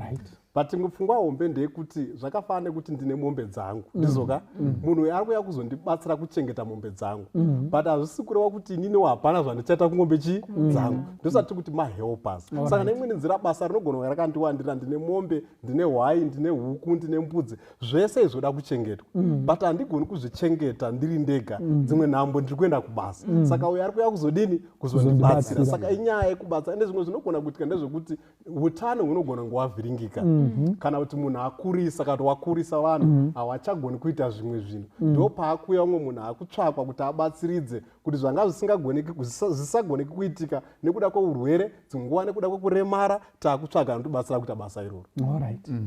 Toda kutenda chose. Let's move on. Chimwe chandanchida kuti tibatsirane panapa ndiye kuti can we maybe talk about some of the blessings dzekuve nahelpa pamusha, some of the joys of having a domestic helper pamusha. What are some of the joys, what are some of the advantages ekuve nahelpa? Anditi muri kuona gono maybe imbopinda ipapo. Tichingowedzera pane zvimwe zvanga zvichitaurwa nekupinda ipapapa zvakare, muchaona kuti vamwe zvinogona kuita kuti pada pamusha panogona kunga pasisina vanhu kana kuti vanga vari vakuru vakashayika vana vakaenda kumangerengere musha zvino woparara here saka muchaona kuti pane mumwe misha yekutoti domestic helper ndiye akatobata musha wacho vepo chaivo vanotouya vachitoudzwa kunzi aiwa mazuva ano madota tiri kurasira uko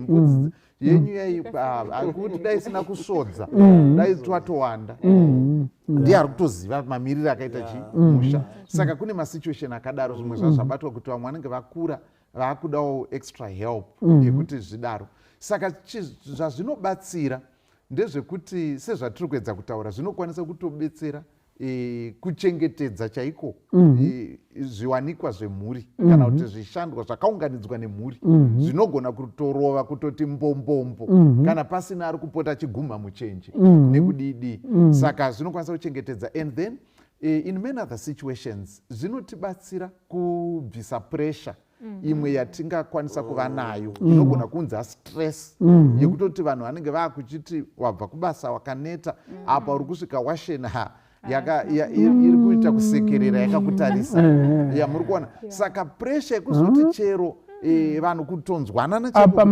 ndiro dziri kungoshinyira aikona pakaomaka ndiro dziri kuvira dzinenge dziri kuvira dziri musingu saka murikuona kuti apa sora rakunga ndimowo panze unogona kumutsa bima saka zvinotibvisira pressure iyoyo yakadaro yekuti kunyange kurarama kwedu nekudyidzana mukati memhuri kunogona kuva nani kana tiine rubetsero rwakadaro nekuti taderedzerwa mutoro watanga takatsinga okay saka musha unenge uchida une zvakawanda zvinoda kuitwa but kunoshava nekuzviita zvese futi kunyange pari kushava umwe chete kana kuti muri kutoshava mese wese handiti muri kuona saka zvinoita kuti musha uchitsiga kubatsiridzwa nevanhu vamungakoke kana kuti vamungatore kuti ikomubatsirane mabasa epamusha imini mosara maakufurwa nemhepo zvishoma kutarisa tuvana nekumboonanawo nemudzimai alright saka ndo mamiriro azvakaita but chimwe chinhu chandanga ndichida kuti iko titaure panapa unoziva kuti iko gonoka padare rasinyoro apa uye dzisingapfungairi handiti muri kuona inyaya here kuti iko mungakwidze padare iri mumabvi shuwa inyaya here yakwira kudarei handiti muri kuona zvakakoshei kuti iko domestic helpers and the family ichinyiko zvinokosheiko kuti timbotaura nyaya yakadai sopa idare guru kai handiti muri kuona nayo cheripo idare guru exactly saka how important is it my musara because padare mukauya nenyaya isinganyatsoite inowanzosendekwa parutivi imimi vacho mubhadhariswa mbudzi nhatu mbiri vanhu vepadare voita sei vodya zonzi chidzokera ikumba saka ichimbojustifyai kuturika kwamaita nyaya iyi padare handiti domestic helpers and the family yes how important is it to talk about it and look into the matter I think zvakatokosha sinyoro takatarisa mafambiro akuita nyika nyika yedu iri paspeed mode zvekuti unosara asi ndichida kudzokera kumashure if ndichiverenga bhaibheri tine vanhu vanga vakaita sana Queen Esther vanga vane an array of maids anga asingabudi kuenda kubasa Queen Esther asi anga ane mamaid amwe kungomugezesa kuti anhuhwiriri amwe ekungomubikira mamwe ndenzwara saka tikaenda futi kuna Sarai she was a well kept woman but anga atori pamba ipapo asi anga ane an array of helpers as well kuda vamwe vaichera mvura kuti ageze kuda vamwe vaimubetsera kubika zvichinda zvakadaro the same scenario inogona kuaplya futi musituation yatiri nokuti tinoona kuti tine vamwe vana mai zveshuwa vatori pamba asi anenge atori kana nemamaids ake maviri matatu kana helpers, let me use the word helpers. Anenge ane mahelpers ake maviri mangani naye matatu mana ari kumubetsera zviri pamba kureva kuti I think it's weighing kuti neimba yandinayo iyi ndikada kutsvaira kubva makuseni kusvika ndinosvika kamanheru pasina chimwe chandadina chandaita ndichingotsvaira chete ndikada kubika ndinobva futi makuseni kusvika radina radoka ndichingokurunga ndikada kuita zvakati saka kuti zvireruke sematauriro aita vamwe vatauri ndezvekuti regai ndichitsvaga anodii anoita izvi so that I spend quality time with my children.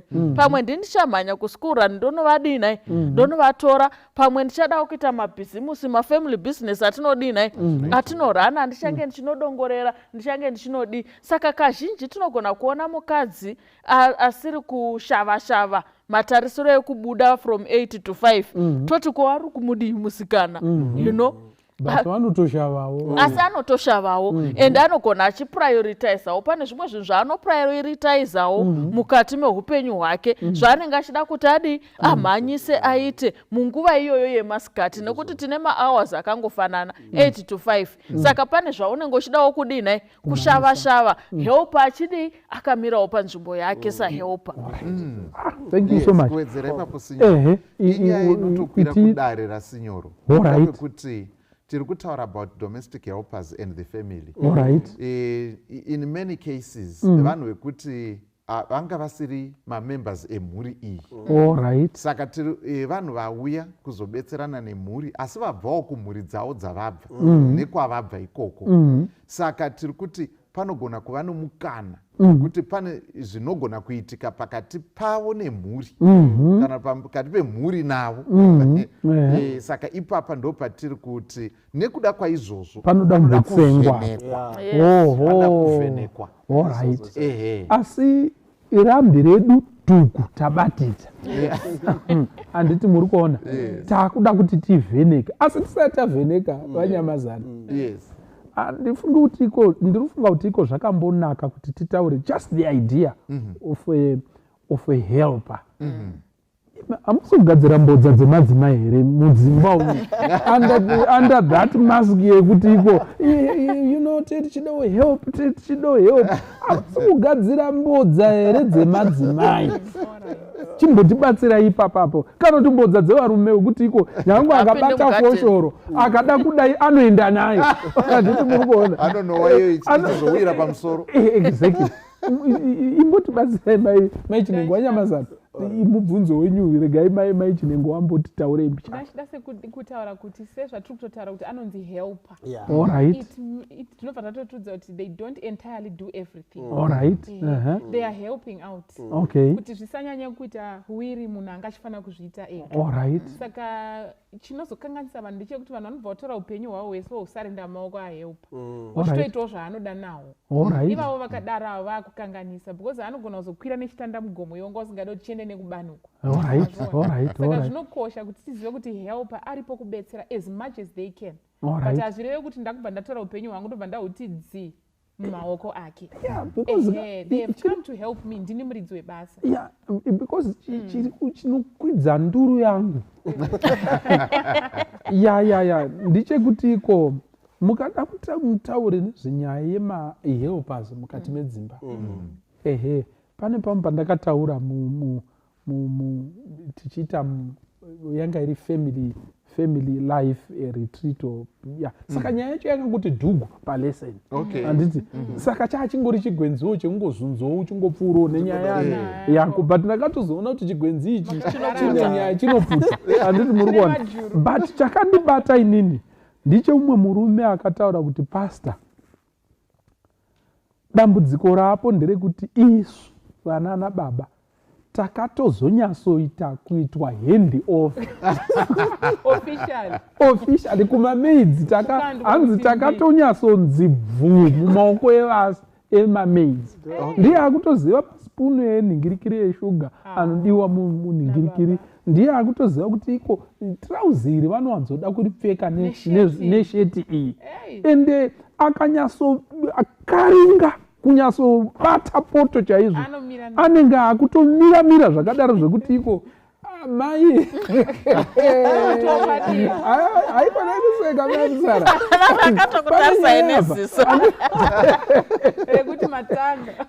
ya zvakamira sei ipapo patiri kuti tinoda kuti rubetsero rwakanaka but mai Chinengo mauya zvakanaka kuti iko kubetserwa uku kune kabetsererwo imbotibatsirai mamusara imbotibatsirai vanyamazane musabve panyaya rambai makaisa chigunu nyaya yakaoma iyi muri kuperawo simba ndakupera simba nokuti sinyoro ndikanzi you are CEO wekambani hombe handiti muridzi wekambani haana kundipa kambani muri kunzwisisa but andiita entrust kuti ndicharana this company iye achizohla profit exactly muri kundibata profit yekambani yandiri kuita haisi profit yani yanguba iprofit yani yemuridzi wekambani so inini ndikati ndiri kuda helper helper paanouya pamba pangu ndinomuudza maduties and responsibilities zvandakuda nayi helper ndiri kuda kuti pano pachada kubikwa handiti pachada kuwachwa pagoainiwa vana vagomuka vagogezeswa vagosokwa mafuta mugoona kuti vadla here asi ini semuridzi wekambani I'll provide zvichaita kuti mushande basa zvakadii zvakanaka ndichatenga chikafu ndichameka sure kuti madla ndichakupai pay on time ndichaita zvese the working conditions it's a relationship yedu ndimi CEO of this home handiti hazvisi kureva kuti ndasarenda my household to the CEO but ndiri kumuti ndimi mutori netime yakawanda muri pakambani yedu our company should be profitable saka ndiri kukupai basa ripi nai iri handiti saka kana zvadaro kuti murume agohoi ndazosarendwa mumavoko zvobva papi zvakafanira kuti mukomana webasa rekugadheni ari kutirima hake zvetumaruva ari kudai does that mean kuti murume andisarendera boyfriend because varume haumbovaoni mugadheni ba any day hauvaoni mugadheni ba but hapana pandinombofunga kuti because my husband haagoni kurima onion saka asarenda mukomana ari kurima onion kwandiri why saka it's about the definition and the respect for the profession of a domestic worker zvatambotaura pekutanga paya domestic helper kuti itori basa ritori mumutemo saka munhu ngaazive maparameters and by definition ndinokupa mari inoenderana nebasa rauchaita pamba pangu as the CEO of my household. Thank you so much. Ningirikiri vanyamazana imbobatsirai munanzi CEO mhanya imubate apa tione kuti pakamira sei CEO pane nyaya ini ndinoda kubatanidza pfungwa dzamai Chinengo na mai Musara ndobva ndaisa view yangu yakarerekera panhau iyo saka chandatodzidza apa nechandaona ndechekuti panhau idzi tinogona kusawa prescriptive tinogona kutadza kuva neanswer yekuti ngazvitritwe so but maonero angu ndinofunga kuti pari kusangana pana helper wedu pana amai pana baba pane vana perhaps pana extended family so I think issue yautaura namai Musara yekuti tiite maparameters chekutanga kana ndiri ini namai Nyamazana tiri kuhaya helper wedu tida kumushandisei baba Nyamazana munofungei mai Nyamazana munofungei ko vana vanofungei towirirana maparameters such that kana tiri kutomusainisa contract totomuudza kuti iwe unotangira apa uchidi uchiberera saka pane tonimwe pfungwa iri musociety yekuti kana mudzimai for example asingaendi kubasa haafani kuita helper ipfungwa yandinopikisana nayo ni personal ndakamboitawo experience yekushanda mabasa emumba to be honest pandakazosvika kuma 11 am ndanga ndadhama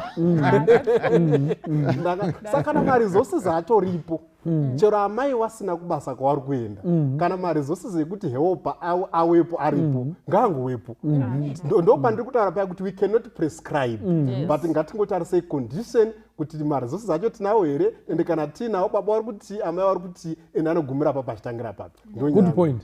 Ndapabata Chirasha mataura nyaya yakanaka handiti ndizvo here pamwe chete naNyati.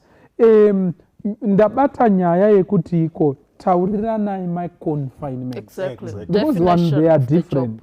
Job Zvimwe zvinhu zvamungangofungidzire kuti iko it's simple made anenge achitotibatsira achitoita. To some men it's part of intimacy. Yamuri kuti iko andiitire handiti ndizvo here. Vamwe varume ndakagara neimwe couple vachitaura kuti iko no inini I don't have a problem nemudzimai wangu kuti abetserwe anything but ndingori nekapfungwa kekuti iko kuzoisirwa mvura nekuwachirwa zvomukati kwandiri nini aitaura kwaari zvaso intimate zvekuti iko kudirirwa mvura ndouya ndichigeza ndichiita sei it's part of intimacy kwandiri and pane zvazvinototaurawo kwandiri but I can't do that. Saka ndiri kuona sekuti iko nyaya yekutaurirana pamusha kuti maid oita sei papi ogumira papi achitangira papi it's very very important. Handiti ndizvo gono imboti paidama renyu apa toda kupapfura. Aiwa ndofunga pabatwa zvakanaka nadzimbawo kuti zvinenge zvakakosha kuti pave nekuwirirana. Ndofunga kuti kazhinji maitikiro azvinoita pada zvinongoita vana mai kazhinji variwo vari kuronga nekuda kwemamiriro ebasa rangu and so on but ndofunga kuti ipfungwa yakanaka zvikuru inokosha yekuti pave nekuwirirana uye zvinochengetedzawo iye ari kuzoshanda pabasa. Hakuna munhu anoshanda basa raanongonzi unoshanda panapa kuti unoitei mushando wako pese pana kambani yedu inosvika kweso yadhese ndedu iwe unoshanda pana munhu andozonzi ofisi yake ndeipi ndeiyi ende muofisi imomo zvaanoita zvine chekuita nekambani ino ndezvizvi so ndofunga kuti ipfungwa yakakosha zvikuru kwazvo inotibatsira kuti tive nekushandidzana kwakanaka. Alright. Saka zvinozomisa paita kuti Chirasha vamerere apa pekuti iko no you cannot say that kuti iko ndaturirwa mukati memaoko munhu ari kuita basa rani ari kuita basa rake job description saka job description inobatsira. Saka mukati medzimba musangove nemunhu nemusikana anonzi iko shanda handiti ndizvere ona zvekuita because mukamutoona zvekuita pamusha panapa pane zvimwe zvaanogona kuona handiti muri kuona nayo zvinoda kutoitirwa baba mai vavapo handiti ndizvo here nemukomana pane zvimwe zvaanogona kuona zvinoda kuitirwa mai zvisiri kugonekwa nani nababa abva kuroni aona kuti baba havasi vakabatikana handiti ndizvo here ane masteps achingoenda achisedera. Saka izvo zvinokosha mukati meupenyu but as a profession these people some of them are very professional handiti ndizvo here vanoita zvinhu zvavo within confinements dzekuwirirana kwavakaita. Saka chatiri kukurudzira ndechekuti mukati medzimba ngatitaurei nemubatsiri auya pamusha kuti basa rake ndirei anotangira papi achienda apa but masoko aya ngazviwirirano mukati mukati memusha pasina kumbunyikidzana handiti muri kuona zvokosha mukati meupenyu. And signor pakuwirirana ipapo tine vakadzi vanochema kuti zveshuwa munhu anoti hesi tsvaga helpa asi wamutsvaga oti inini handidi kuwachirwa nahelpa uya inini handidi kubikirwa nahelpa inini handidi saka helpa wacho tiri kumudii kana inini ndakuzoita futi zvose zvatiri kumutsvagira munhu wacho you know because pamwe munhu mudzimai ari kutoenda kubasa time yekuti agokuwachira futi makola ako abva kuGreece haana kuti agozokweshawo kuti abike futi everyday haana asi apo naapo anokwanisa kukubikirawo as time and space inokwanisa kunge iripo but kune vamwe vanozoisa madhimanzi mufundisi yekuti iye mukadzi uya anga achida helpa haasisina futi uhelpa huya helpa ndiye ava kutouya akutoti dzepete ndiye ototsukira nekudla akagara ndiye ototengerwa maice cream nemayogati akagara mai vaya vachichivirika kubva kubasa vodzoka voti murume wangu haadi kuti wachikwene hembe dzake azoda kubikirwa azoda kucheregwa mvura oswerazve ndiye akamira saka helpa wacho munomudi let's be practical kana tiri kuda helpa tiri kuda kutoti atozotibetsera ende ngatimupei maparameters kwete kuti tozofondotsa futi umwe munhu pamusoro perimwe basa raanoita asi helpa aripo otogara zvake otobharafo otochinja hake machano alright ine hasha handiti muri kuona matsvaga helpa handiti zvere osvikokurumurwa bhachi rehelpa riya osvikotoudzwa unzi actually panapa pana helpa wepo zvimwe zvinhu usatoite hako vanyamasi inotidzorera kupfungwa yatakambotaura kumashure eculture iyi kuti zvimwe zvinhu zvatinoona sekuti hazviiti inogona kunge ringori culture ende zvimwe zvatinoona sekuti zvinoita pamwe futi culture ndosaka ndichizama kuda kukurudzira vanhu kuti timeke atingati marational decisions ndoda kuzama kutsigira pfungwa yamai musara yekuti samwe pacho zvechokwadi munhu anogona kuti handiwachirwe nahelpa but mabhacha ake achienda kudry cleaner atova nahelpa unowachwa nani kana ari kuri kudry cleaner handi muri kuona pane nyacho saka kana usingari kuti hembe dzako dzisawachwa nati nahelpa zvoreva kuti chero kudry cleaner hadzifani kuendwa suti inofanira toiswa mudhichi chidi saka zvinodzoka futi papfungwa yana ichiburitsa yekuti ngatiwiriranei but mukuwiriranawo ngationei kuti zvimwe zvinhu haiseri culture yedu yakugaidha madecisions zvinogona kunga zvisiri rational zvinogona kunga zvisi scientific I always tell people kuti ngatiwe irrational tinyatsa kufungisa decision yandiri kuita iyi idecision iri practical here iri rational here kana kuti ingori maybe based on mastereotypes ezvandakakura ndichibelieve right maichinengo taurai nyaya iyi because panapa padare rasinyoro nagono hatidi kuburuka padare tafurirana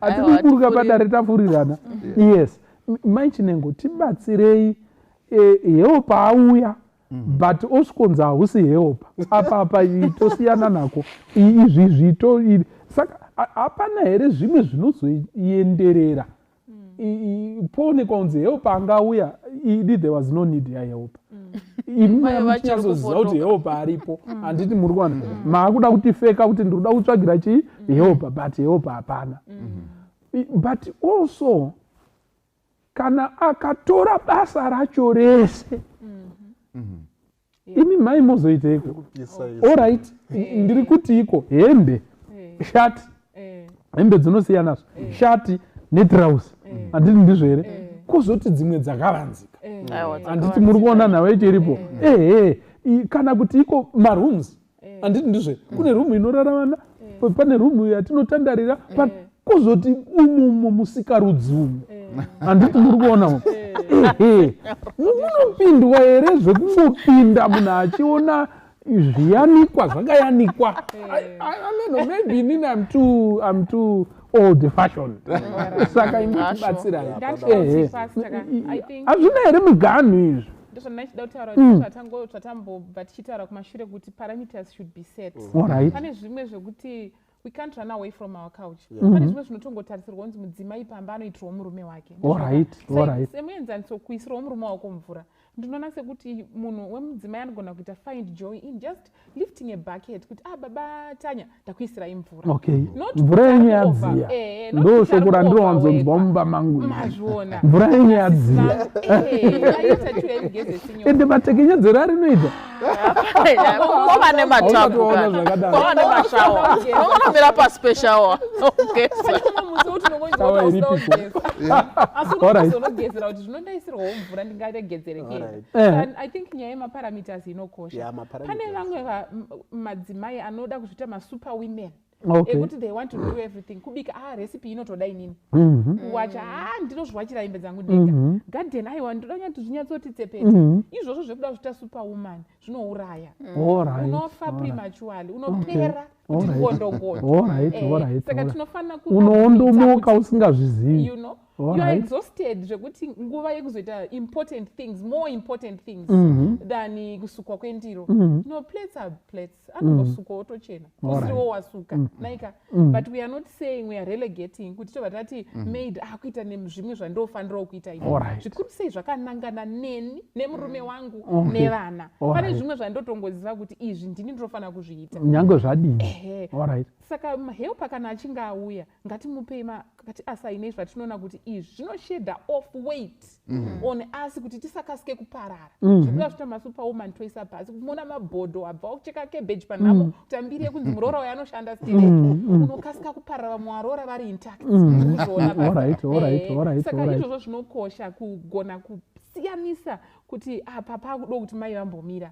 Hazvina kuipa kuti Sunday iya ndonyatsoswerawo ndichibikira murume wangu anofarira mutakura. Ndobikawo mutakura. Ndinganzi ndiri kuzvioverworka here. I'm not. But ukazenga wava kuti ukuri kukwatisa mutakura uku ainwa siya yakadai kuti pa uku chana chiri kuchema chimwe chiri pazamu uku maid aripo. Saka uri kuitei? Kuzvikuvadza. Thank you. Saka nemamazwi tiri kuti iko zvinhu izvi zvine pazvinongogumirawo.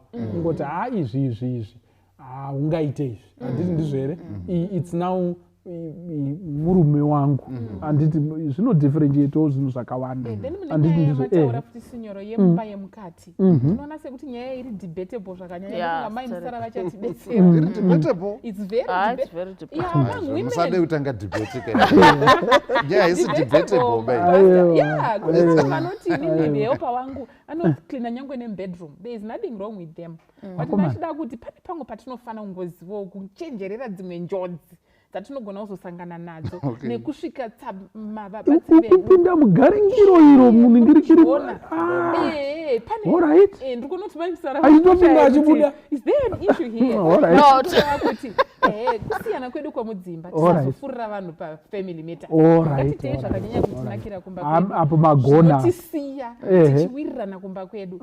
Vamwe vari so strict kuti mubedroom hainogo area. Varungu vanongoti hapana binda wapinda. But matambudziko anogona kuzowanikwa nebinda wapinda. Ngatizomafarirei futi. Kana tichinge tachuza kuti maid helper anogona kungotitsvairira achinonga zvatinenge tambokumura zviya achirongedza zvimwe achiwacha achidaro. Ndinongoona sekuti matambudziko acho ngatizomamiririrai futi. Inini sinyoroka. Aiwa mirai musati mapinda. Ini ndinoda kuti iko tisatore pfungwa panapa padare rinoiri rekuti iko rekutora maid sekunge munhu waasingafungi. Handiti muri kuona kuti kana akangoona bedroom rangu rakavhurika akutoda zvemurume wangu. That's exactly my point. Tiri kuti these are human beings vanotofungawo. Vandinofunga kuti iko vamwe vazhinji vacho they are also responsible. Handiti ndizvo here. But maichinenguva nenyaya handiti muri kuona nayo iripo. Maichinenguva nechii nevane nyaya iripo chaiyo ndeyekuti iko pakupindwa muchibuda mumba yakavanzika ine kubata zvipfeko zvimwe zvinenge zvinotiendererei mberi. Pane matambudziko atiri kuzoona hongu kuna vamwe vari professional. Handiti ndizvo vanotogona kumasaja murume wako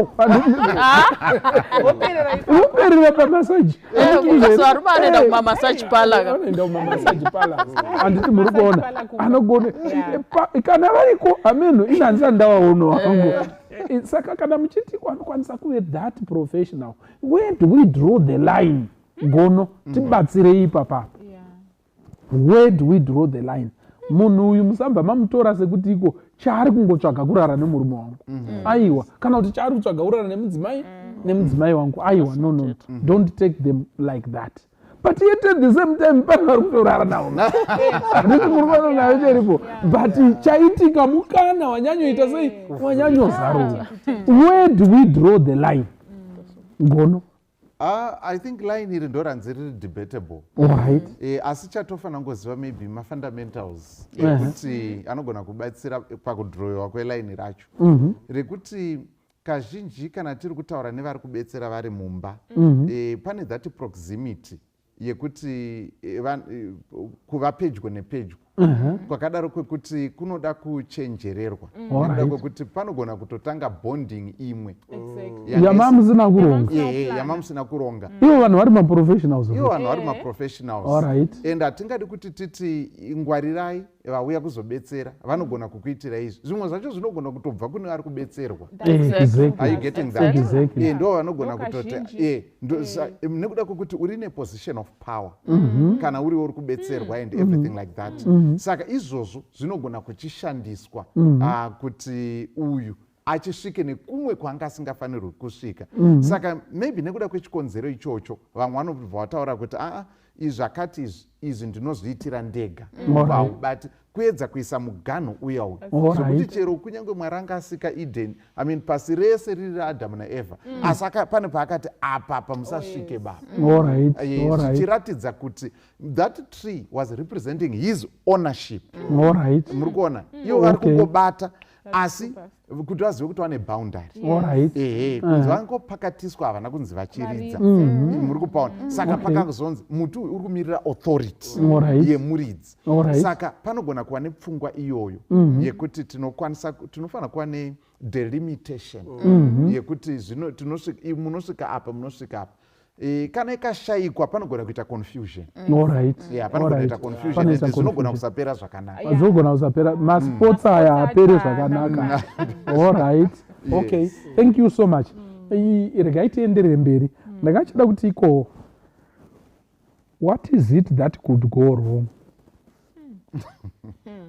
tina maidi wedu kana kuti mukomana wemombe kana kuti mukomana wepagardener ari kutibetsera what is it that can go wrong handiti muri kuona chii chinogona kutoti tibu zviya zvekutoti iko wakomanaka pashata handiti muri kuona naye cheripo yes what is it that could go wrong vanyamasa pane zvakawanda zvinogona kukanganisika zvinyoro asi ndichangotaura zvishoma ndosiyira wadare zvishoma wazotaurawo zvimwe but chinhu chekutanga munoziva kuti mune mafani stories anotaurwa anoitika especially anosanganisira mahelpers chimwe chikuru chinotonyanya kunetsa panotone vamwe zvinowanza kuitika mukugarisana kwekuti baba vanogona kuzokangana kuti vakaroora vane mudzimai vavo voguma rava kufunga kuti helpa ndiye mudzimai wake pane dzimba dzakawanda dzaparara nenhau iyoyo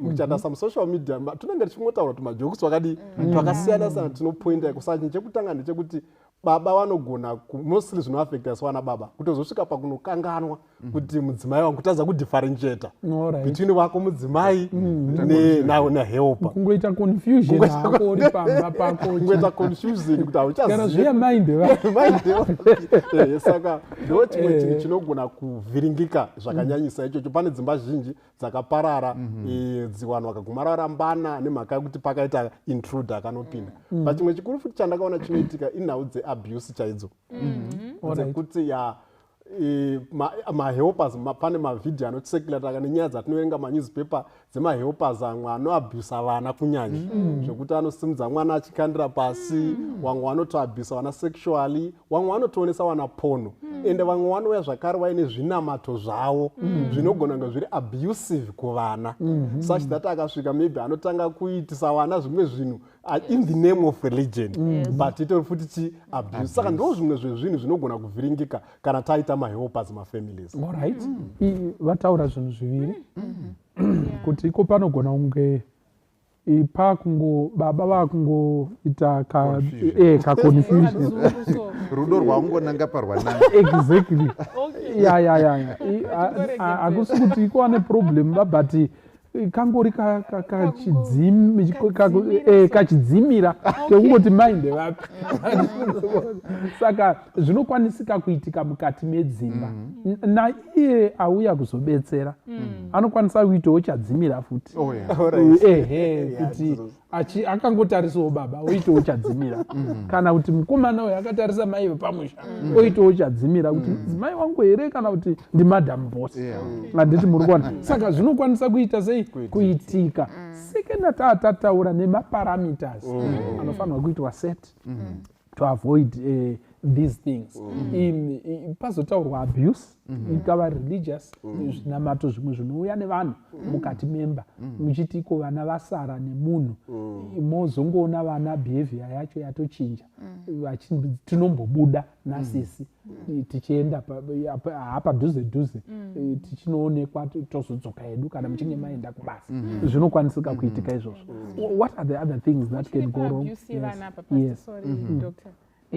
Ipapo panonditibate zvakanyanya nekuti tinoona kuti nyika yatakurarama vana mai takuspenda nguva yakawanda vana mai vazhinji outside the home, but zano raMwari raive rekuti mai vane vana vadiki vave nenguva yakawanda nevana. Saka I think in our busy schedule sana mai, I would want to say to the listeners and to myself as well, let's try to be with the children more. Let's create more time with the children. Patinogona kuona, let's ask them, how was your day? Chichaitika nhasi, tete vati, mama sisi vati, mainini vati chi, koma vazoti chi, you know, mukutaura iko kuya ndo patinokasika kuona abuse tinogona ngadziri kuitika kuvana. Saka tinokurudzira kuti absent parenting is dangerous. Pane zvimwe zvekuti tinobva tatoti hatina helper, unonzwa tine mood yedu nana mai Musara kuti una helper akadiko mazana anzi she's excellent with kids. Tineka chirungu chedu katika she's good with kids. You know, zvimwe zvese izvo handina basa nazvo. She's excellent with kids. How excellent is excellent when we are not there to monitor kuti excellence yacho iri kusvika papi. Saka zvinokosha kuti tisangobve tati vana vedu nchu mumaoko emahelpers, no matter how good they are. Pamwe pacho panotongoda isusu vabereki. Ndo patinogona kuona the subtle things that could be happening. All right. Thank you so much. Indakaona ndikuona senge mhuka chaidzo hadzina kumbosiya kamutemo kari kutaurwa namai Chinengwa. Imbwa chaidzo inogara nevana vayo. Makambozviona ameno kana makambozviona inogara nevana vayo for a certain time. Tozotanga kubva tuchienda tuchidzoka pana mai ichiona kuti saka unongoona kuti iko imbwa ka inozongokura iri imbwa because yakatichwa kuve imbwa. Handiti muri kuona nayo cheri pana inozomboda kutanga kuida kuita bhiza. Handiti muri kuona because yakadzidziswa umbwa kubva kuna mai vacho imbwa. Handiti muri kuona nayo cheri. So zvakakosha izvozvo kuti tipote tichicheuka tichitarisa kuti iko zvakamira sei. Absent parenting is not always the best. Hama dzangu, tarisai, nyangwe munhu akanaka sei, iwewe ndiwe mai vemwana uyu. Saka ende mukatozoona mwana akukutiza achichemera mubatsiri, pane zvatodhinguka ipapa. Handiti muri kuona, pane zvatodhinguka namata kuna Mwari kuti that bonding isabve mwana achiri mudiki zvakadaro. Chii chimwe chingaite go wrong, mai Musara? Yes. I think tine nyaya yemodeling panyaya dzevana kuti patinounza different characters in the home. Mukatarisa ike zvino vabati vedu vanochinja kakawanda hameno zviri kuitika mucosmos umu. But so munhu vana vanotanga kudzidza macharacters akasiyana from each and every one. Kukauya ari mudhi anobva akopa zviri mudhi, umwe anouya nelanguage yake iri uncouth anobva ako, angava mukomana anogona kudzidziswa kuputa mbanje chaiko, kana kutanga kutotamba nevasikana ava kuma14 zotunzi handa kutsvagira chibhebhika, kana kuti vana vasikana vanotorepwa nevabati vedu vechirume. Even vana vakomana vanogona kutodina kutorepwa nevabati vedu vechikadzi. Saka sexual exploitation is very high kana takutarisa panyaya dzemumba and domestic helpers. And the sexual exploitation yacho inogona kunge iri kuvana yozouya kuna bhasi rume vanogonawo kuita sexual exploitation yemubati nemhaka yekuti she's vulnerable auya kubasa ari kufunga kuti saka ndikasaita zviri kuda maadvances abhasa basa ratodinai ratopera otarisa sure kwaabva ona kuti zvokwadi ndiri nherera hakuna kwandichaenda zviri nani baba havangoya mubedroom chero vane spare yake chero usina kumboti apinde mubedroom ako arongedzi. Panana baba who are exploitative sexual predators vanoti vakangoona helper vakutoona ari mukadzi wavo pasi iwe uchichivirika kuita zvose uchigwada uchivapa mvura uchivagezesa mavoko the sexual predators will still go to the helper saka in the home setting the sexual exploitation ndosaka tichitotaura kutoto even rape chaidzo dzinoitwa nehama it's not a secret saka sexual exploitation is rampant tinotokurudzira vana mai nana baba kuti zvaigona mubati ngawane bedroom rake chero ari musikana chero une the girl child umwe anogona kuitwa lesbianism chaivo saka chero une the girl child kana mubati aripo ngaite bedroom rake ega vana vako vorarama vo vega and you lock the door kana patozoita vakomana vari padhuze itongodzisa vana kuti the door should be locked vana vogara vakaziva kuti hatitombofaniri kuve tine umwe munhu watinovata naye kana kuti anouya padhuze nesu that is very critical let's not trust kumabasa kwedu hatitrustani 100% ino uyu toita 120% ko zvamboita seko mubati mubauya kubasa job description riripo it shows kuti mubati ende anobva kuchiuya umwe that shows she's a worker saka let's not overtrust people even murume wako chaiye pavanasikana tinokurudzira kumabasa kwedu kuti don't overtrust what more mubati so let's be careful kana pasina space maisara yekuti vati ava bedroom iwe maichimuka uchitarisawo kuti usiku wese rororo wakangorara usikazozvi zviri kuitika kwakarara very critical wakarara dzeumama hanzi pane vamwe pana mai vakasiya mwana vakasiya maid kana kuti mubatsiri ari mumota vachibuda vakatisara mumota vachida unoita something ndobva vachibuda nemwana mumota muya vavhara madhoo mawindo anga akavhurikawo zvakanyatso kunaka vakuti fambei zvikanzi no vakambva vadzokera vachidzokera mumota zvikanzi chinyiko nemwana zvikanzi ndasiya wallet yangu I can't trust the maid. Hanzi akatiko. Hanzi mwana akatiko. You can't trust the helper for a minute with your wallet. But I spend the whole day. Naye. Anditi murukonde. Vanhu vaMwari. Amene kuti zvazoita sehazvo. But bhaibheri rinoti iko Mwari akasika zvinhu zvakanaka chaizvo asi vanhu vakatsvaga mari handiti muri kuona nayo chiripo the idea was kungoti iko munhu agare nemwana wake handiti muri kuona nayo chiripo but izvi takungozviita nekuda kwekuti iko tiri kurarama mukati menyika tinoda kushava tinoda kuenda uko nekokoko tione kuti zvakamira but pamwana apa pane nyaya gono imbotibatsirai what is it that can go wrong vanyamazana ndakuona izvaka yes saka pataurwa nyaya yeabuse of course kunogona kutoti vana vanokwanisa kuabuswa even mhuri yese inokwanisa kuabuswa tinonzwa nyaya yemakombo vaitoita zviya zvekutoti helper anokwanisa kutora matoothbrush maenda kumabasa achikwesha muchemba kukwesha achikadzosera and so anenge ainewo chigumbu chake chaanacho and so on zvinhu zvinoitika zvinowanika mukugara kunoita vanhu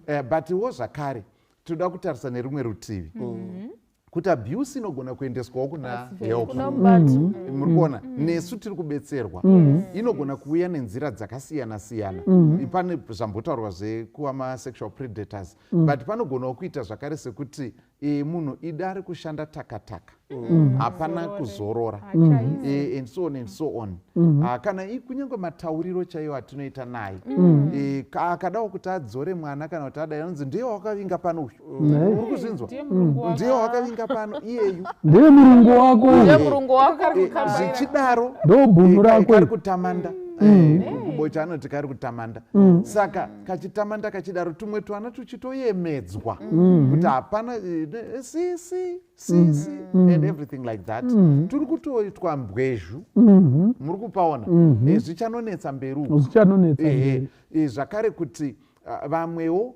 vanogona kudyiridzirwa pane zvavanofanirwa kuwana semukhoro wavo dzimwe nguva zvinenge zvisingaenderani nemashandiro avaita but even zvisingaenderani izvozvo vanogozonzi ndazokuwanira jamusiri haukwani here pamari yako yemwedzi uno uchingopfeka ichingotora iro riri rinenge rakakufita chaizvo and so on and so on. Saka iabusewo yakuwanawo zvekuti anenge akungoenda mumachira achingochemawo kuti neuterera hwangu nhamo ndeyangu inongondironda kwese kwandaenda.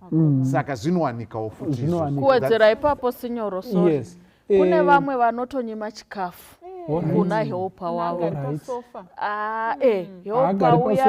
uya haachagari pasofa chikafu chose wachakasungirigwa anoverengegwa maslice echingwa anovarirwa nhunzi mweka kuti isabuda anotonzi apa haubati apa hausviki apa haudai otoona kutoti mwana wavanhu asisiri pabasa nekuti basa rese ndambopa example yekuti risi iwo pakambani basa rese rine code of conduct basa rese rine ethical behavior basa rese rine occupational nengirikini professional kuti tinobata sei munhu ari pabasa pedu saka isusu kana uchitotora helper you are putting yourself in the position of an employer and the employer should have guidelines ekuti anobata sei munhu ndosaka takatozonyoregwa nemutemo pasi inotospecify kana achigara mumba mubate iso muda iso because that's critical, you are an employer, you are not an abuser. Saka tora position ya employer kana pane zviri outside kutoti kana munhu ari entitled to off kana uchida kutomukumbira kuti asaenda kuoff isaka mari pamusoro nekuti ari pabasaka akutochaja overtime yake zvinenge zvakatokosha kuti zvive zvakadaro. Thank you. Regai ndikubatai muromo. Ndanchida kuti vanyamazana mutibatsire pamwe chete namai Chinengo mutibatsira but the point yekuexploita kuita kusakadza mwana wevanhu dzimwe inherera vamwe vanotambudzika vamwe vanoita sei izvozvo izvo hazvina chikomborero chinobva kuna Mwari. Maita henyu mai Musara because of our time sekenda ndaku yes saka vanyamazani tibatsirei but vanyamazani tibatsirai pakuti iko zviko zvimwe zvezvinhu one or two issues dzamungadi kuti mutibatsire kuti iko vanhu ava mhuri nemubatsiri vagarisane zvakanaka. Maita just one or two. Signor, pfungwa ndinoda kuti ningotaure kuvateereri ndekuti tiri kuti mhuri nehelper. But chatofana kuziva ndechekuti kana tatowana helper atova part of the family. Saka thank you for that point. Saka zvakatokosha kuti ndinofunga kuti katritire kandingaite sister yangu watinaye mumba ndo katritire katinofana kuita helper because it's now part of the family and signor mapa example yakanaka yekuti vanhu vanogona kutadza kumutrusta nemari asi vachimutrusta nevana vavo. Imagine munhu anopedza 8 hours a day aine mwana vako anogona kumwisa kana weti chai she can do that. Saka munhu watinofana kutrita with dignity and imwe pfungwa yandoda kuti especially pamuhoro patarwa nagono munoziva kuti vanhu kana tiri kumabasa tinonetsana nevashandi chimbondowedzerayo pay but makamboona here kuti helper anogona kupedza gore rese angorine pay 1 saka zvakakosha kuti katritirwe kaungada kuitwa iweyo kubasa kwako ndo katritirwe kaunofana kuita helper. Kana uri kuchemera mayusa kubasa ozouya mayusa kana wakuwana mayusa helper anofana kuziva kuti homwe yakupinda mayusa kana paita pay increment pamba helper anofana kuziva kuti wandiri kugara nawo wakomborerwa saka iye anofana kuenjoya mabenefits ekukomborerwa ikwako. Okay, thank you for that point. Yes, mai Chinengo, just one point then gono motipedzisira nekuda kwenguva yangu. Alright, ndine vhesi randachida kuverenga in line with kusabata vashandi vedu zvakanaka vemba kana vepanze. Proverbs chapter 22 verse 22 to 23 inoti do not rob the poor because he is poor nor oppress the afflicted at the gate for the Lord will plead their cause and plunder the soul of those who plunder them. Ira riri kukumirwa ira zvikumira rega. Thank you. Ndachida kuti pastor point yandoda kutaura ndeyekuti vanyamazana vasimudza nyaya yakakosha. Tikabata madomestic helpers edu zvakanaka tazviitira zvakanaka aita zvakanaka pastor azviitira aita zvakashata aita futi sei naye especially kune vanhu vane vana vadiki vana vanosara vachioneswa ndondo mabva because haagone kurwisana newe uri employer but anopedzera shungu dzake kupi kuvana. Saka kana uchida kukoshesa vana vako mukoshesewo ende zvine zvikomborero zvazvinazvo tikavabata zvakanaka Mwari anotikomborera. Thank you. Gono? Yes. Saka tinoona kuti Abraham aishanda nana Eliezer vaishanda zvakanaka zvekuti aitrustwa zvakadaro Eliezer kuti unotsvagira Isaac mudzimai. That's how good it was. Tinoona uye aishandira Naaman ndiye akatozotaura kuti aiwa chirwere china baba ichi achitaura naMwari aikuri kwedu waibatsirwa kune anoshandira Naaman akanopora. Muri kuona kuti zvakabatsira mhuri ndofunga aibatwa zvakanaka. Saka tiri kuona zvakadaro. Tobva taona panapa Bible rinotaura vhesi rinoenderana nerataurwa namai Chinengo. James chapter 5 verse 4. Behold, the hire of the laborers who have reaped down your fields, which is of you kept back by fraud, cries, and cries of them which have reaped entered into the ears of the Lord of Sabaoth. Okay? Basically riri kuti pane mari dzamaifana kubhadhara dzamusina kubhadhara. Mari idzodzo dziri kuchema, dzimwe dziri mumasofa makazotenga, dzimwe dziri kubowa dziri mumawadhiropu, dzimwe dziri kubowa dziri mumotokari, mari dzamakabirira dzaifanirwa kuenda kuvana. Zvikanzi Mwari vanodzinzwa kuchema kwadzo. Last but not least, ukatarisa mutemo weSabata unobva wataura kuti chero nevanokubatsira mumba mako. Saka Mwari vari kurecognize kuti munhu uyu munhu akangoita sewe, you know. Saka tinofanirwa kuremekedzana tiri at that level. Jesu obva ati zvaunoda kuti uitirwe iwewe itirawo vamwe. Funga dai ari mwana wako uyu ari kushanda kwevamwe, ndo here mabatirwo awaingada iwewe kuti aitwe. Pafunge. Toda kutenda chose Mwari ngatikomborere atitire zvakanaka patiri kurarama sedzimhuri tiine vabatsiri vanotibatsira mukati medzimba. Let them be part of the family. Mukati meupenyu tonamata kuna Mwari kuti iko Mwari avasundewo vagotipo the right services dzatine tichitsvako kubva kwavari. Mwari ngakukomborera akuitire zvakanaka. Zita rangu ndoitwa Pastor Francis Mbira pachirongwa Family Matters. God bless you. God be with you. Amen. Amen. Hari zvino hatingazviwisise dakara taona Jesu unge tashingirira kare kare ndufunamo zvapera tichazozviwisisa kare kare tasvikeyo hari zvino hatingazviwisise dakara taona Jesu unge tashingirira kare kare ndufunamo zvapera tichazozviwisisa kare kare tasvikeyo tenzi wedu ouya nembiri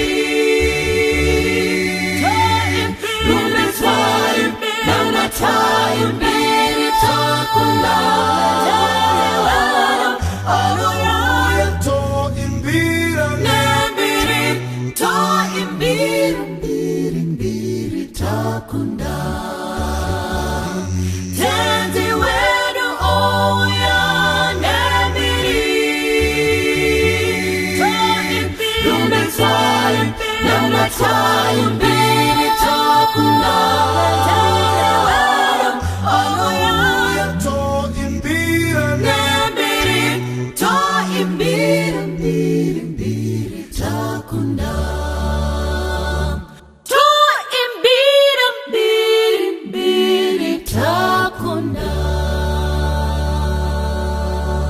Kwaziwai vana vaMwari, tiri pashoko raMwari zvekare.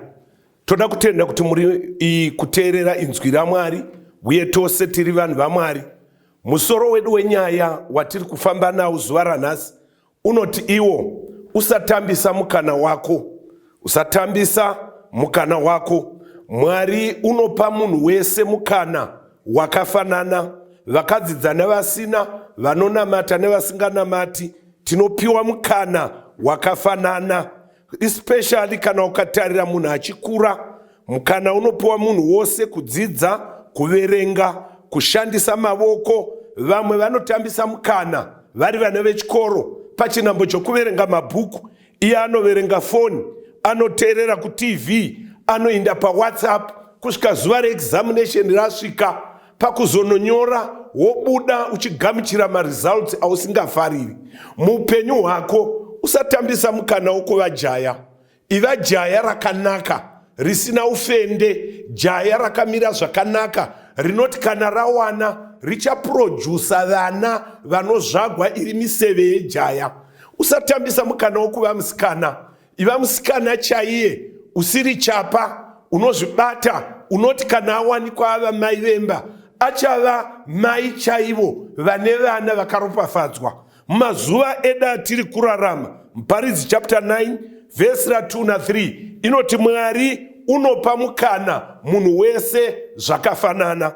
Tichaverenga kuna Mabasa chapter 17 verse 26 takatarira kuna 27. Verenga. Verse 26. Yes. Wakaita marudzi ose avanhu kuno mumwe chete vagare pose panyika, ambotara nguva dzavakatemegwa nemiganhu yokugara kwavo, kuti vatsvake Mwari, vamutsvangadzire, vamuwane. Amen. Kukai Mwari wakaita marudzi ose avanhu tichibva kuno umwe chete, kuti vagare pose panyika, ambotara nguva dzavakatemegwa nemiganhu yokugara kwavo, kuti vatsvake Mwari. Hama yangu inodikamwa, mukurarama kwako wakatemegwa nguva yokutsvaka Mwari. Usatsvaka vavengi, tsvaka Mwari. Usatsvaka kushora vanhu, tsvaka Mwari. Usatsvaka kuita chivi. Bhaibheri rati nguva yako yokurarama, tsvaka Mwari. Usatsvaka mishonga yokukuvadza vamwe, tsvaka Mwari, munhu waMwari. Usatsvaka kuzvikudza, tsvaka Mwari. Vakakomboregwa vanotsvaka Mwari pamazuva avo, havatsvaki kuzvifadza. Tsvaka Mwari kutanga, kana wawana Mwari wawana zvose. Pane vanhu vakatambisa mukana yavo, vambopiwa naMwari kuti vararame, vambotumwa naMwari kuti vatungamire. Mabasa chapter 24 verse 24 pano murume wainzi Felix nomukadzi wake wainzi Drusilla. Felix waiva nomwoyo wakaipa, akawana nguva yokupuwa Pauro kuti aparidze. Apo Pauro akazvidavirira nyaya yake pamberi pake. Aiva nomukadzi wainzi Drusilla, waiva muJudha, waiziva nezvaMwari.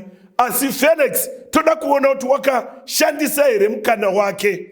Verenga paverse 24 uchinda kuna 26. Zvino mamwe mazuva akatapfuura akasvika nomukadzi wake Drusilla, waiva muJudha, akamunzwa pamusoro pokutenda kwake kuna Kristu Jesu. Zvino wakati achitaura zvokururama nokuzvidzora norutongo gunouya, Felix akatya zvikuru, akapindura akati, verenga, ndikazowa nenguva yakanaka. Muri kuona here kuti Felix ari kurega mukana uchidarika, akasvika. Pauro akazvidavirira nokutenda kwake kuna Kristu, akazvidavirira pamusoro pokururama norutongo gunouya. Pauro akaparidza pamberi paFelix kuti kuchava norutongo kuchatongwa vanhu vose. Madzishe achapinda parutongo, varanda vachapinda parutongo, Mwari uchatonga akatarira shoko rake, Mwari uchatonga akatarira mitemo yake. Felix, Bhaibheri rinoti akatya zvikuru, akabvunda. Asi unoti kuna Paul, enda hako, usandibhabhatidza, usandiita muKristu. Kana ndikawana nguva yakanaka ndichakudana. Felix akarega nguva ichidarika. Toda kuenda mberi. Bhaibheri rinoti kudii paverse 26 na 27. Verse 26. Yes sir. Wakati wozvika akazopiwa mari naPauro, hoyo oda chiwoko muhomwe. Izvozvo wakamudana akamudana kazhinji achitaura naye. Makore maviri akati apera,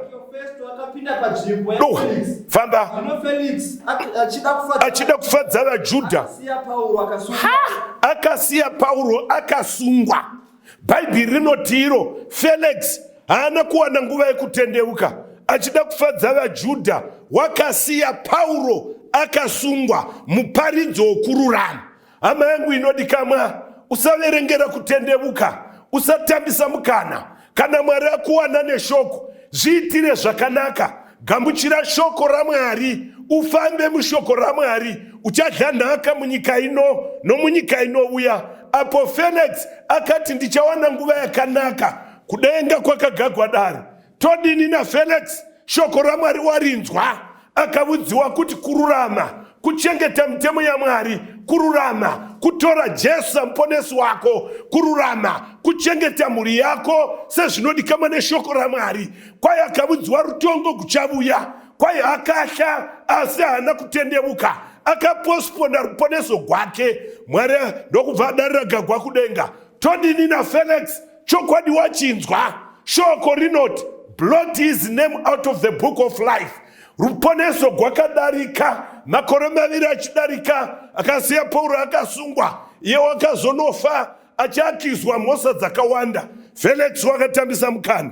Pano murume unei Pilate, pana Matthew 27 pavhesi ra17, akawanawo mukana wokutonga Jesu Kristu. Akapenda kuinda pamuchinjikwa, akasungwa nembavha idzi Bharabhasi. Vakabvunza nokusunungurirani, vakati sunungurai Bharabhasi, roverai Jesu Kristu. Madhimoni akanga akazara pamusoro pavanhu, asi mweya waMwari wakazevezera Pilate kumuudza kuti Jesu haana mhosva, mwanakomana waMwari. Regai timboverenga tinzwe. Pavhesi 17 wakatarira kuna 19 inoti kudii? Naizvozvo vakati vaungana, Pilato akati kwavari, munoda kuti ndokusununguriraniiko? Bhanabhasi kana Jesu famba munhu waMwari. Vakanga achiziva kuti vakanga vamuisa kwa negodo. Zvino wakati agere pachigaro, mukadzi wake akatumira kwaari achiti, kusava nemhaka nomunhu uyo wakarurama. Tarira pavhesi 24, kukai mukadzi wake waPilate akatuma mwadi, Pilate achitonga, usava nochokuita nomurume uyu, wakarurama, ndatambura nokurota pamusoro pake, ndimambo wamadzimambo nashe wamadzishe, ndozvandavudzwa. Achipedza kuchiverenga, Pilate akati ndodini kona Jesu Kristu, unoi Kristu, haana mhosva kainga arovegwe. Bhaibheri rangu rinoti Pilate wakaziva chokwadi. Verse 24 inoti, Verse 24, yes, zvino Pilato achiona kuti hazvibatsiri, kuti pomuka bope, akamvura, pamberi pavanhu vazhinji, akashamba mavoko, handine mhaka neropa romunhu uyu wakarurama. Bhaibheri rinoti iro, adaro kuti handina mhosva nomunhu uyu wakarurama, kukai akaita hand over Jesus kuvavengi kuti vamurove vaite zvavanoda naye. Pilate akarega mukana uchidarika. Ndiri kukunamatira munhu waMwari, Pilate arega mukana uchidarika. Zvinonzi kwakapera makore mashoma, Pilate akadamwa kuRome naCaesar. Kukai warega vanhu vachipadukira hurumende yeRome, une mhosva, akakandwa mujere. Shoko history inotaura kudaro, kuti akafira mujere reRome, akakonewa kutendeuka. Parumuko panouya Kristu, Pilate haamo muumambo hwaMwari. Hama yangu inodikamwa, usatambisa mukana kana wawana nguva yokutendeuka. Pilate achingoramba achida chigaro chake, dare kudenga rakagagwa. Todini na Pilate, waramba kutendeuka, chokwadi wachiziva. Vakanyora vakati dzima zita rake mubhuku roupenyu. Panguva ino, kuda mangwanani kuda masikati kwauri, paunenge wakateerera shoko rino, usatambisa mukana wako. Kana wauwana, tendeukira kuna Mwari, uparadzane nechivi. Wanzwa pana mabasa, Mwari wakaita marudzi ose avanhu, vachibva kuno umwe chete. Ambotara nguva dzavakatemegwa. Unoziva here hama yangu, une mazuva wakatemegwa panyika, una makore wakatemegwa panyika, makore iyawo asati adarika, awakatemegwa. Shoko rati tsvaka Mwari, umutsvangadzire umuwane. Nokuti Jobho 14 inoti munhu wakazvagwa nomukadzi seweneni, una mazuva mashoma azere nokutambudzika, unobuda seruva ndokusvala, unotiza somumvuri haagari. Rega ndikuudze munhu waMwari, zviudze kuti haugari. Kana makagara murume nomukadzi, chero muno utano, muudze umwe wako kuti haugari. Regai ndikuudzei pasi rose, kungava madokta,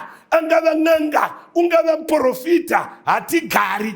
Vhesi ra5 raJobho 14 inoti mazuva ake zvaakatagwa, mwedzi yake yakaverengwa nemwi, makanotarira muganhu waasingatendegwi kudarika. Hama yangu inodikamwa, uno muganhu wausingadarikiwe, muganhu usati wasvika. Bhaibheri rati tsvaka Mwari, tsvaka Mwari achawanikwa. Isaya inodaro chapter 55 pavhesi ra6 inoti tsvakai Jehovha achawanikwa, danai kwaari achiri pedyo. Wakaipa ngaasiye zhira yake, atendeukire kuna Jehovha, achagamuchirwa naMwari. Rova pavhesi 7 inoti, come on, verenga vhesi. Ngaasiye zhira yake, nomunhu usakarurama mirangariro yake. Ngadzokere kuna Jehovha, iye uchamunzwira nyasha. Uchakanganwa zvikuru kwazvo. Rega ndikuudze munhu waMwari, Bhaibheri rati dzoka kuna Mwari. Apa Mwari wakatuma shoko kuti kana ukadzoka kuna Mwari unokanganwa zvikuru kwazvo. Varipo vava kure naMwari, unogona kutozviona kuti wava kure naMwari. Mumba anopopota achipopotera mashoksi sokunoihwa bigwa motikari. Mumba anopopota pasinawo mutanga kana kugara akatsamwa. Rega ndikuudze, kana munhu ava kure naMwari, kugara pamba pake panenge pamochari, hapatendegwi munhu kuseka kana kusimaira. Anobvunzwa, ndidi vanhu vanoseka senzenza pamusha pano. Rega ndikuudze hama yangu, Bhaibheri inoti dzokera kuna Mwari achiri pedyo, mukana usautambisa. Satsvaka vavengi. Rega ndikuudze hama yangu, vose vane zhira dzakaipa, shoko rinoti dzokerai kuna Jehovha. Unopa zvinodikamwa nomwoyo wako. Varipo vanhu vari kudzoka kuna Mwari pamazuva edu. Tsvaka Mwari umuwane. Kuna Mwari tinowana chii? Zvirevo chapter 8 rova pavhesi 17 inoti, amen, ndinoda vanondida, vanonditsvaka nomwoyo wose vachandiwana. Tega munhu waMwari, pfuma nokukudzwa zvineni zvinokosha zvakaishorurama. Dohaka chimira ipapo. Bhaibheri rinoti iyo pfuma nokukudzwa zvineni. Unoda here kukudzwa munhu waMwari? Dzokera kuna Mwari. Unoona rukudzo gwechokwadi kwete gwefeki. Kana ukakudzwa uchihliwa, vanenge vachikureva vachikurongera zvakaipa nokuti uri munhu unohlisa. Asi kana uri munhu waMwari, vanokupa respect yechokwadi. Dzokera kuna Mwari. Kwai pfuma nokukudzwa nezvakaisvonaka. Unoda here pfuma? Dzokera kuna Mwari. Unoda here utano? Dzokera kuna Mwari. Unoda here mufaro wechokwadi? Dzokera kuna Mwari. Unoda here rugare mukati memhuri, rugare, peace of mind? Tsvaka Mwari. Dzokera kuna Mwari. Ndati unoda here muchato unorunyararo? Shoko rinoti dzokera kuna Mwari. Unoda here kutambisigwa vana vako? Dzokera kuna Mwari. Unoda here kutambisigwa mukadzi wakunetsa? Dzokera kuna Mwari. Vakakomboregwa vanodzoka kuna Mwari. Kurarama nokusingaperi unokuda here? Pane vaccine yakawanikwa youpenyu usingaperi, ndiJesu Kristu. Vaccine iyoyi kana ukabayiwa ukagamuchira Jesu, ikava vaccine yechokwadi, ukagamuchira Jesu, riri shoko raMwari, wabayiwa jekiseni rechokwadi, rinopedza havi yedoro, rinopedza havi yembanje, rinopedza havi yekuda vakadzi. Kana ukabayiwa jekiseni reshoko raMwari, inopedza ndati havi yehasha, inopedza havi nyangwe yechivi. Unodzokera kuna Mwari. Inopedza havi yepride, havi yokuzvikudza. Munhu akawana Mwari adzoka kuna Mwari, unova munhu kwaye. Yokudadira vanhu haizovipo. Unotsvaka Mwari ugoponeswa. Hondo dzemhuri dzinopera kana munhu awana Mwari. Pavhesi 35 pana mashoko makuru. Tega wandiwana upenyu, chapiwa nyasha na Jehovha. Asi unondishayiwa, unotadzira mweya wake. vose vanondivenga vanoda rufu. Rega ndikuudze munhu waMwari, haugari nokusingaperi. Wadii kuuya kuna Mwari. Hakuna munhu waSatani uri munhu waMwari iwe. Kana ukauya kuna Mwari, Mwari unokugamuchira, unokukangamwira sokumabvazuva nokumavirira. Mwari anoda mufaro wako, Mwari anoda utano hwako, Mwari anoda kukupa upenyu husingaperi. Nharo dziripo wakasikwa naMwari, uri waMwari nokusikwa, uri waMwari nokudamwa nevhangeri, uri waMwari nokuchengetwa muruoko rwaMwari. But Satani anoda kushandisa, wakarashwa nechekare, anoda kufa navazhinji. Rega ndikuudze munhu waMwari, kuparidza kwatiri kuita vhangeri mukana wokuti utendeuke. Kana ukaunzwa ukasaita, pane zvawaita, rutongo rwakakumirira. Inzwa shungu dzaMwari. Timoti yokutanga 2 vhesi ra3 na 4. Izvi ndo zvakanaka zvinofadza pamberi paMwari wedu, uyo vasvike pakuziva zvokwadi. Zvakazarurwa 6 vhesi ra14. Bhaibheri rino ndo zvakanaka zvinofadza pamberi paMwari wedu, uyo unoda kuti vanhu vose vaponeswe, vasvike pakuziva zvokwadi. Rega ndikuudze mudikani, imwe zvokwadi ndeinoti Jesu unouya zvekare. Haanonoki kuuya, unobuya hama inodikamwa. Imwe zvokwadi ndeyokuti vatadzi vakaramba vhangeri vachaparadzwa naMwari negehena rakagadzirirwa Satani nengirozi dzake. Asi kana ukavhota uri panyika ino, ukanakirwa namafaro, ukanakirwa nechivi, ukanakirwa nokukudzwa, ukavona sokuti unogara nokusingaperi, ukarasha Mwari, izvi uchasangana nazvo. Uchachema mukana wako usisawanikwe. Vakakomboregwa vanodzoka kuna Mwari. Ndati chimwe chokwadi chinoticho, munhu wose uchamira parutongo. Ndoda kuudza kuti pano rutongo gunouya, rutongo gunohlisa. Haruna mukuru, haruna mudoko, haruna manager, vose vachamira parutongo. Haruna general commander wehondo, vose vachamira parutongo. Rutongo gunobuya, haruna chef. Shandisa mukana uyu kuti urege kuzotongegwa kurashwa. Ndati rutongo gunobuya.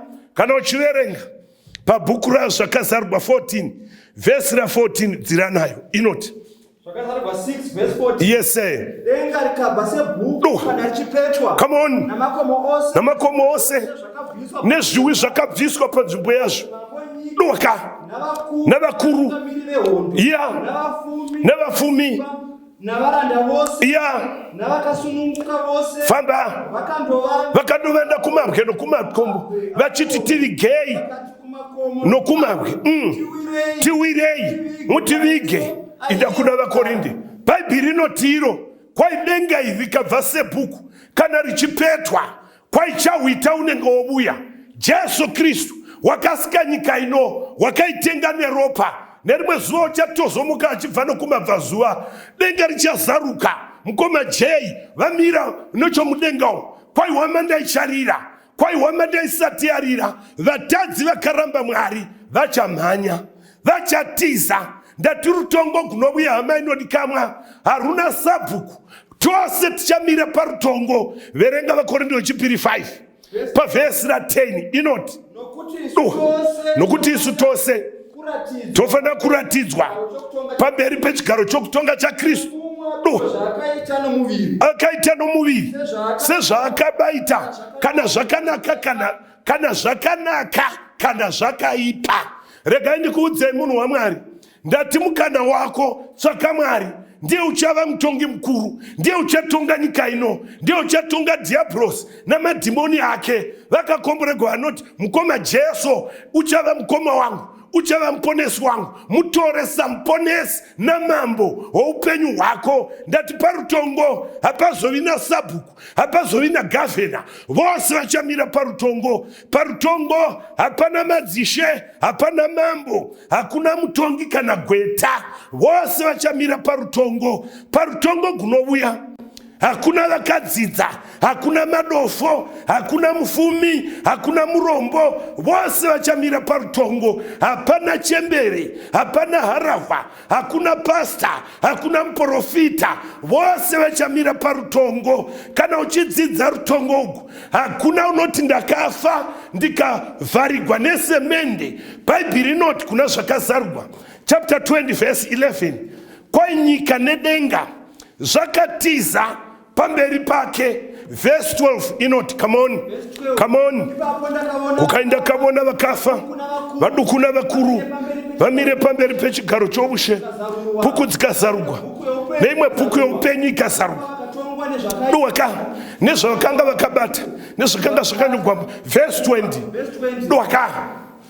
Verse 15 zvino kana munhu akawanikwa asina kunyogwa mubhuku roupenyu, wakakandigwa mudziva romoto. Hama yangu inoti kama pane past tense, kana munhu akawanikwa zuva rokuuya kwaJesu asina kunyogwa mubhuku youpenyu yaKristu, wakakandigwa mudziva romoto. Rega ndikutaurire hama yangu inoti kama wadi kutsvaka Mwari nguva ichiripo, nokuti Jesu unouya. Shandisa mukana uchimupenyu, sarenda upenyu kuna Mwari.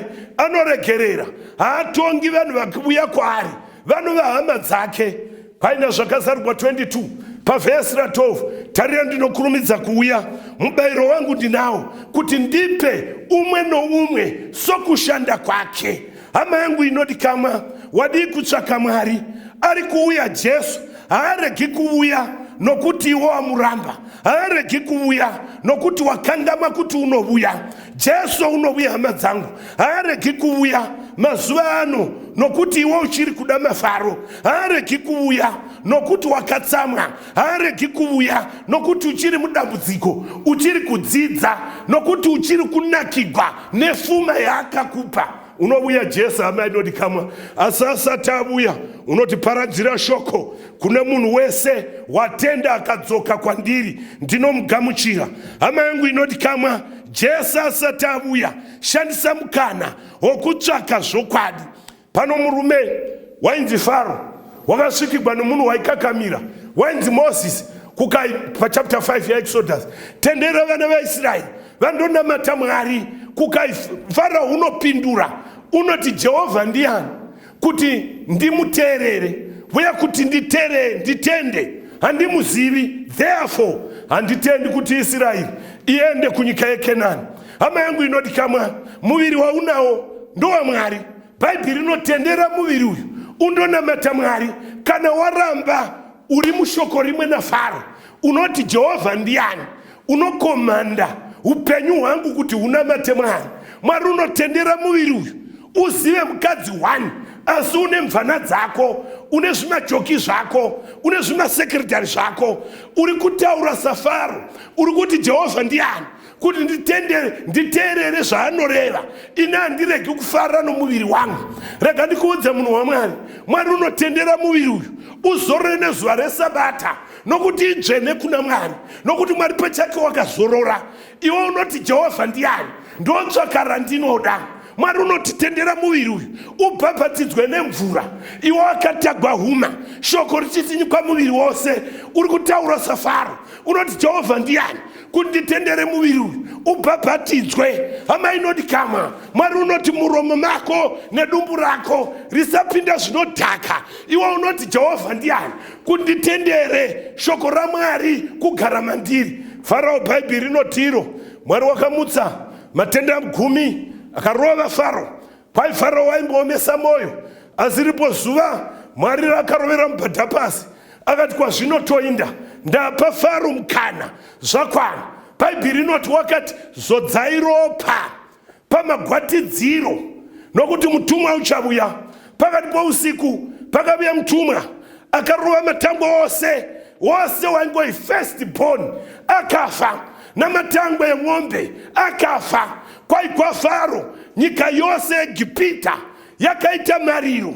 Usiku bumwe hakuna wakandoviga umwe, mukana wakanga wadarika. Shoko raMwari rinotiro, Faro wakamuka usiku pana Exodus 12 akati Moses, chindai munonamata Mwari. vakabuda huri usiku. Rega ndikuudze munhu waMwari, chero wanga uri kumafaro navamwe, buda huri usiku utange kumira zvakanaka. Nyeruke shamwari dzako dzinoda doro, nyeruke shamwari dzako dzinoda masmall house, nyeruka uye kuna Mwari. Shoko rinoti vainda Israeli yakafamba gwendo, vava pedo vasvika paRed Sea, Farao unotevera, vasvika pedo gore rinosimuka rinoganhura maIgipita. Kwakanga kune dima kwaIsraeri, kwakanga kune chiedza. Hauna kupawo munhu waMwari. Gore raivatungamirira rakatseduka, kumaGipita raiva dima. Ipo pano pandiri kuparidza, kana uri divi reGipita, idima huna chaunowa. Jesu wedu ari kuuya. Ndati kana uri Gipita, ndiwo unofamba wakashama mutauni uchiratidza zvidzva zvose pachena. Rega ndikuudze zvinhu zvinonhuhwa hazvifukidzwi. Rega ndikuudze munhu waMwari, kana uri Gipita haugoni kutendeuka, uchafa uri mudima. Kana uri Gipita hausiyani nemishonga yako, hausiyani nezvikwambo zvako. Kana uri muGipita ndiwo unobata vasikana mazamu, uchikisa chero wakisa, uchakisa ukatora nechigwere. Ndati kana uri weGipita, shoko randiri kuparidza hurinzwi. Kwai kuchindoidza, Mwari unoti mositendeka, unotendeka gungwa rinofurika. Vanopinda paka vachipfumbura guruva. Jehovha une simba. Vakadarika, vakayambuka, maGipita akatevera. Mositendeka, zvakainda, Gipita ikasara chirikadzi. Hapana unogwana Mwari unowina. Shoko raMwari riri pachena. Kwai ukaverenga Jeremiah 46 verse 17, Farao mambo weGipita iguzvaro wakarega nguva yakatagwa ichidarika. Tiri kuverenga Muparidzi chapter 12 verse 14. Tega munhu waMwari. Nokuti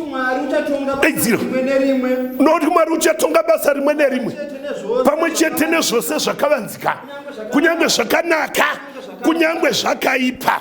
Shoko rinoti uchatonga. Hebrew chapter 12 verse 15 verse 16. Shoko rinoti Mwari uchatonga basa rimwe nerimwe, pamwe chete nezvakavanzika. Rega ndikuudza hama inodikama, vari kuvanorarama vakapfeka svutu sezvandakaita, vane zvakavanzika zvinosemesa. Vari kuvanorarama vakadzidza, asi vakaita mimba vakabvisa, ikasvotogwa ikakandwa mutoilet. Shoko raMwari rati iro, nokuti Mwari uchatonga basa rimwe nerimwe, pamwe chete nezvakavanzika. Ariko madhara akai mwana ndo wako, iye ari mwana weboyfriend, igona ari kumuchengeta nokupinza chikoro. Mwari uchatonga basa rimwe nerimwe, pamwe chete nezvakavanzika, zvichaiswa pachena. Hama yangu inodikamwa mai, zvamunoita kumahotera zvichatongwa. Baba, zvaunoita muofisi yako yomukati uchitorana namasekretari navamwe vanopinza basa nokuvata navo, zvose zvichatongwa. Vari pavanomutsa machechi vachida mbiri, vari pavanomutsa machechi vachida vakadzi, vari pavanomutsa chechi vachida mari. Mwari uchatonga. Kuprofita kwenhema nendimi dzenhema dzichatongwa. Kwai uchazvibudisa pachena. Ushandisa mukana uno munhu waMwari, imbova soba, udzoke kuna Mwari. Usaverengera mazuva, usada kutendeuka ugwara, tendeuka uchiri mutano, udzoke kuna Mwari. Unoziva mutemo waMwari iwe, kuti mutemo iri 10 ukaputsa umwe, James 2:10 inoti waputsa yose. Therefore 10 minus 1 anza ndi 0. Wakanga uchiichengeta, uchiri mukomana, uchiri musikana, nhasi wodada nokuwanikwa, nhasi wodada nokuti wava shefu, nokuti wava nazvo, wodadira zuva raMwari, woshanda nokuona mabhora nesaladi. Hama yangu inodikamwa, mukana wako ndo wanhasi. Jesu achiri kukuda. Unorangarira Jehemu Rashiki akapuwa zvose, akapambadza nepfambi, akapambadza nezvimwe zvaaida kusvikira zvapera. Usamirira kuti zvipere, asi ndinoda Jehemu Rashiki, zvakati zvondopera, zvakati zvondopera, akati ndichadzokera kuna Mwari. Ndonozvininipisa, ndovabudza ndakatadza kudengana panyika, nditorei somuranda. Kuzvininipisa uku Bhaibheri rinoti haana kungoronga. Vari pano ndichati ndotendeuka, haandariwa shoko. Unofa wakadaro. Chitotanga iwa verse 12 verse 20 inoti aronga ndichadzokera kuna Baba. Akadi verse 20, come on. Akasimuka kuna baba vake, achiri kure, vakamuona vakamuziva. Bhaibheri rinoti vakamanya vakanombundikira vakati uyai nehazu dzakanaka timupfekedze. Akapfekedzwa svutu vakamubvisa madhende. Unoziva rega ndikuudze munhu waMwari, nyangwe une mari inofema mubhengi, nyangwe ichifema iri America, nyangwe ichifema une zvose, una madhende kana usina Jesu. Kwai Jesu paunodzoka unokupfekedza nguo yakanaka, nguo inomirira kururama kwa Jesu, wotoi wakarurama. Pavhesi 24 panogwadza inoti nokuti mwanakomana wangu uyu wakanga afa wararama, nokuti wanga arashika wawanikazve. Vatongi chapter 16 Bhaibheri rinotiro wakadzoka kuna baba. Vanoti baba vamuona mwanakomana wangu uyu wakanga afa wararama. Wadivo kudzoka kuna Mwari. Vakanga vawa here kuti wavigwa, vakawa here kuti wakambopondwa. Kana munhu asiri muna Mwari, zvaka chapter 3 verse 1 inoti unonzi uri mupenyu asi wakafa. Kana munhu abuda muna Mwari, nometa ane mota, nometa ane mari, wakafa. Rega ndikuverengere 1 vaKorinde chapter 15 pavhesi 19 inotiyo kana tine tariro kuna Kristu paupenyu huno bedzi tinoisa urombo kukunda vanhu vose. Kana tariro yako iri yedzimba, iri yamayusa, usina Mwari, unoisa urombo kudarika munhu wose. Wadi kushandisa mukana uno ndinokoka vazhinji vakanga vaenda kure naMwari, vazhinji vakanga vakanyura muchitema, vanozvininipisa. Kana wakagara pasofa rako nhasi ndoda kuti usimuke umire netsoka uti ndouya kumuchinjikwa. Upofu nourombo handidi chimwe chiro asi ruponeso. Kana wanga wakavata pamubhedha nometa uchigwara, mutsa musoro, ndoda kukunamatira. Vana vako unofanira kuva kudenga wogara nokusingaperi. Ndoda kunamata newe mudikani, ndoda kunamata newe azvanzi wakachapadza upenyu hwako. Unoziva zvawakaita. Bhaibheri rati tichatonga nezvakavadzika. Kana kuti Mwari adzime akuregerere, simuka umire netsoka dzako. Kana usingagoni kusimuka, simudza ruoko rwako, ndava kunamata. Samson unoti one more time akadzoka kuna Mwari. Mukomana wakapambadza nguva, ndava kunamata newe. Baba vedu vari kudenga, muzita raJesu ndoda kunamata kwamuri. Hatimbodi kutambisa mukana uyu, mukana wamapa vanasikana deno vangadzoka kwamuri, mukana wamapa shasha dzamakapa mari namabhizinesi nokugona kuronga namapozisheni. Vamwe ma-MP, vamwe vakatopromotwa namapurezidendi edu, vakakurashai. Hazvibatsiri Mwari. Vamwe vakati mari yawana ndokurasha vakadzi vavo ndokutanga masime house. Ndinokumbira Mwari wokudenga, tenderai vanhu venyu kutendeuka vachiri vapenyu. Tinokutendai nokuti munogwira vanhu venyu neshoko. Chitiitai vatsvene nokuda kweshoko renyu, nokuda kweropa raJesu. Ndinodembetera vanhu venyu, vamwe vane mitoro inonetsa asi vagamuchirei nokuti tanamata nokutenda muzita ramuponesi wedu Jesu. Amen. God bless you.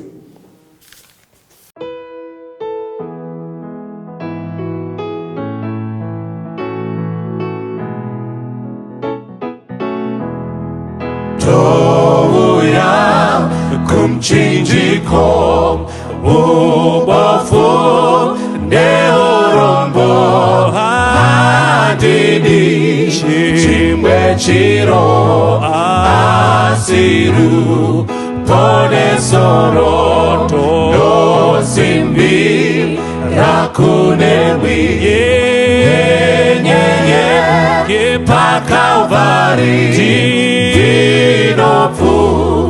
kama pasimu ndipo beseini Jesu ndo tukuchemera moyo wangu waipa Jesu ye wataura tinozo kuchenura dosimbi kunewi yenye akavari dinofu kama pasi ndipo beseini ndapaje sekudemwi zviro zvese pasi moyo nemuviri uwewe nyunarini ndosimbi rakudemwi nyenyeye pakalvari ndinopfugama pasi ndipo neseidi ndosimbi rakudemwi munezvidzidzo zvenyu zvinonda rapaidi eropa rora Kristu ndosimbi rakudemwi nyenyeye pakalvari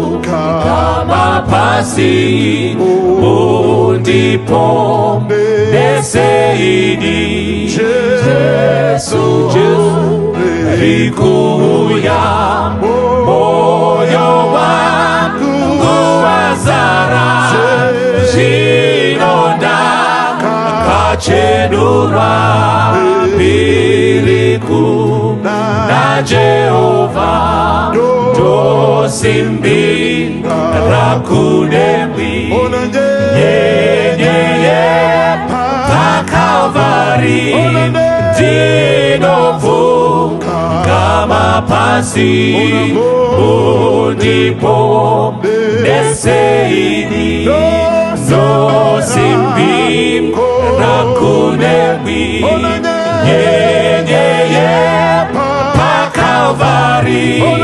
ndinopfugama pasi ndipo neseidi ndosimbi rakudemwi nyenyeye pakalvari ndinopfugama pasi ndipo neseidi ndipo neseidi ndipo neseidi ndipo neseidi.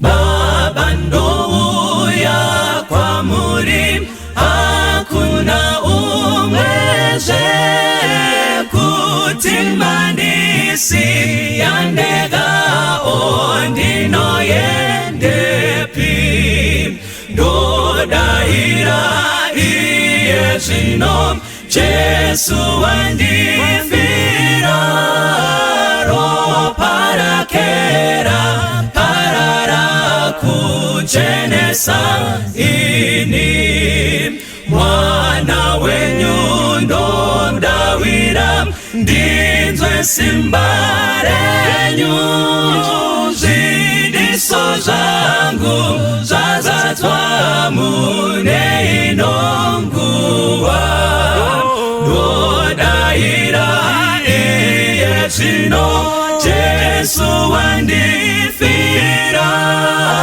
ropa rakera parara kuchenesa ini muvambiwe rudawiro ndotarisa imwi ndogashira chipo chenyu ndiponeswe nacho ndodahira iye zvino Jesu wandifira ropa rakera parara kuchenesa ini ndodahira iye zvino Jesu wandifira ropa rakera parara kuchenesa ini ropa rakera kuchenesa ini ropa rake raparara kuchenesa ini ropa rake raparara kuchenesa ini.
I am happy today. I am happy today with Jesus Christ. I am happy today. Hello, boys and girls. I hope you're as happy and as excited as I am today. Why? Because Jesus is the Savior of all men. Welcome to this program that looks at patriarchs and prophets in the Bible as we learn lessons from these patriarchs and use them for our everyday life. I hope you're as happy, as excited, and you're willing to learn more about the prophets and the patriarchs that we learn from the Bible. Today, we are learning from one boy who had a dream. If I would start his story, I would say, I have a dream. And who is this guy? You got it right. It was Joseph. Joseph had a dream. And you know the story of Joseph. He was the beloved of his father. He had 10 brothers and one little brother. And his little brother was called Benjamin. And you know very well that he came as a result of prayer. And his father loved him so much. By the way, did you know that the father loved him so much that he made him a coat of many colors? Wow. One thing I learned from the coat of many colors is that God has given us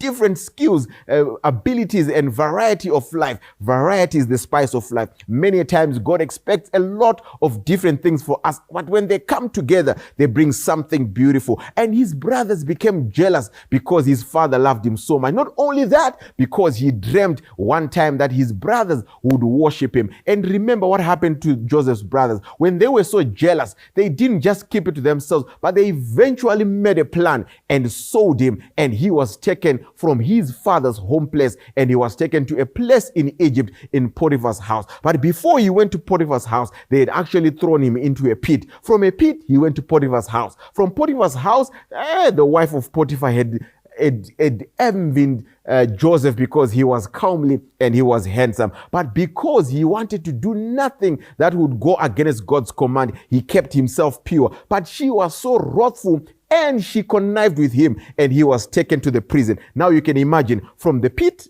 to Potiphar's house, from Potiphar's house to the prison. That was Joseph's life. He had not even enjoyed his youthfulness. Why? Because all things that were done for him were planned by people who were close to him. But he was faithful to God and he continued to dream. You remember the story of the baker and the butler. And when he was able to give them the dreams, one of them was set free. The other one was, of course, sent to the guillotine. But he told the one who was set free, the butler, that, hey, when you go out, remember me. And I want to say this, he was forgotten by the butler. Let me remind you, in this world, people will forget you, but one person who will never forget you, it is God who is in heaven. But in the fullness of time, when something happened to the king, when he had a dream, he remembered there's a guy who is in prison, Joseph. Let me tell you, God will always revisit you in your time of need. And when he was taken out of prison, he was able to explain the dream of the king and what would happen. And he gave the king advice of what should happen. And the king said, why should we look for another person when you are there? Let me tell you, God has given you a divine purpose to become a solution to the problems that are somewhere there. Little as you are, God wants to use you for mighty and great things. And guess what? Eventually, Joseph was promoted to become second only to Pharaoh in the entire kingdom. And the brothers who had sold him, in their own place, there was hunger. So they had to come and look for food in the place where Joseph was now the second to Potiphar. And when Joseph saw his brothers, you remember the story when he asked them to bring his younger brother. But to cut the long story short, eventually he told his brothers, I am Joseph, the one whom you sold to slavery, but God was with me. You meant it for bad, but God turned it to good so that I could provide food for you. And that's why we are here today. And his brothers cried. But one thing I like about Joseph, he was willing to forgive his brother. Beloved friends, let me tell you, I know people say it's difficult to forgive and to forget, but Joseph, in the place of God, was able to give his brothers who sold him into slavery, and he actually called them to come and stay with him, and he made sure that their life was good to go. This is the story of one of the patriarchs. His name is called Joseph. He had a dream, and I know you also have a dream, and God is there to fulfill our dreams. Well, what are the lessons that we can glean from the story of Joseph? Never ever throw down your dreams because someone has made you to become in a place where you don't want to be. Yes, in this life, you find humps where you go up and down, but they do not deter you from your dreams. Number two, people that you trust, people that you love, they may just disappoint you, but God will never disappoint you. Like Joseph, when he was in the comfort of the goodness of Potiphar, he said, I will not do such a bad thing and sin against God. God is looking for little boys and girls who will stand true to principle. And when God rewards, he rewards to the uttermost. Remember, he says, be faithful unto death, and I'll give you a crown of life. Finally, let me say this. It is a virtue to forgive and to forget. When someone has wronged you, the only thing that can make you free and make you excited is to forgive them. Remember, Joseph forgave his brothers. Well, boys and girls, no matter what your siblings, your people, your friends at school, people in the community can do something wrong to you, but remember, it is a blessed thing to forgive and to forgive to the uttermost. God bless you and God be with you as you continue forgiving those who have done wrong to you. God bless you.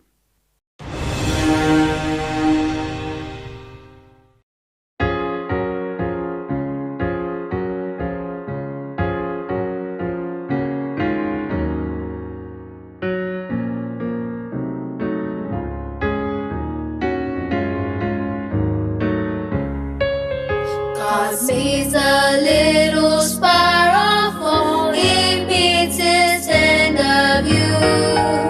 If God so loves the little things, I know He loves me too. He loves me too, He loves me too. I know He loves me too.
ndanzwa nezvikomborero muri kuvapa tenzi vamwe vari kugashira madonwe mundipenyi mwari kuneneni mwari kuneneni madonwe mundipenyi mwari kuneneni mwari kuneneni madonwe mundipenyi musandipureba bakananda shata ini itenzimu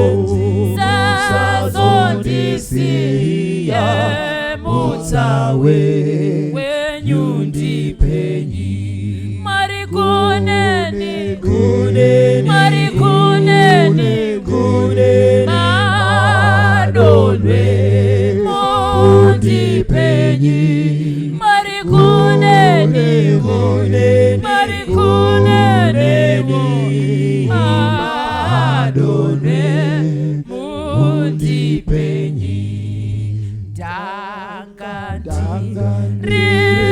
rimuchite matine urambo ini imoyowa matwange pasi mundisu nungurenyi marikuneneni marikuneneni madonwe mundipenyi marikuneneni marikuneneni madonwe mundipenyi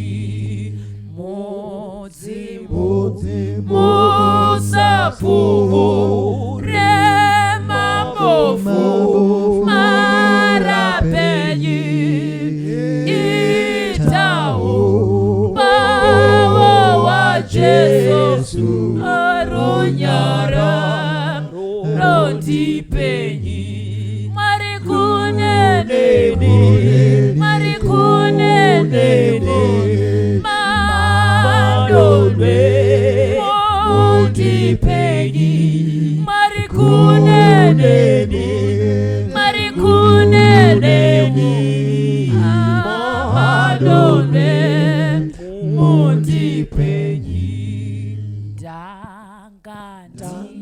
ndiri muchite matine urambo ini iwa moyo wa matwange pasi mundisu nungurenyi marikuneneni marikuneneni madonwe mundipenyi marikuneneni marikuneneni madonwe mundipenyi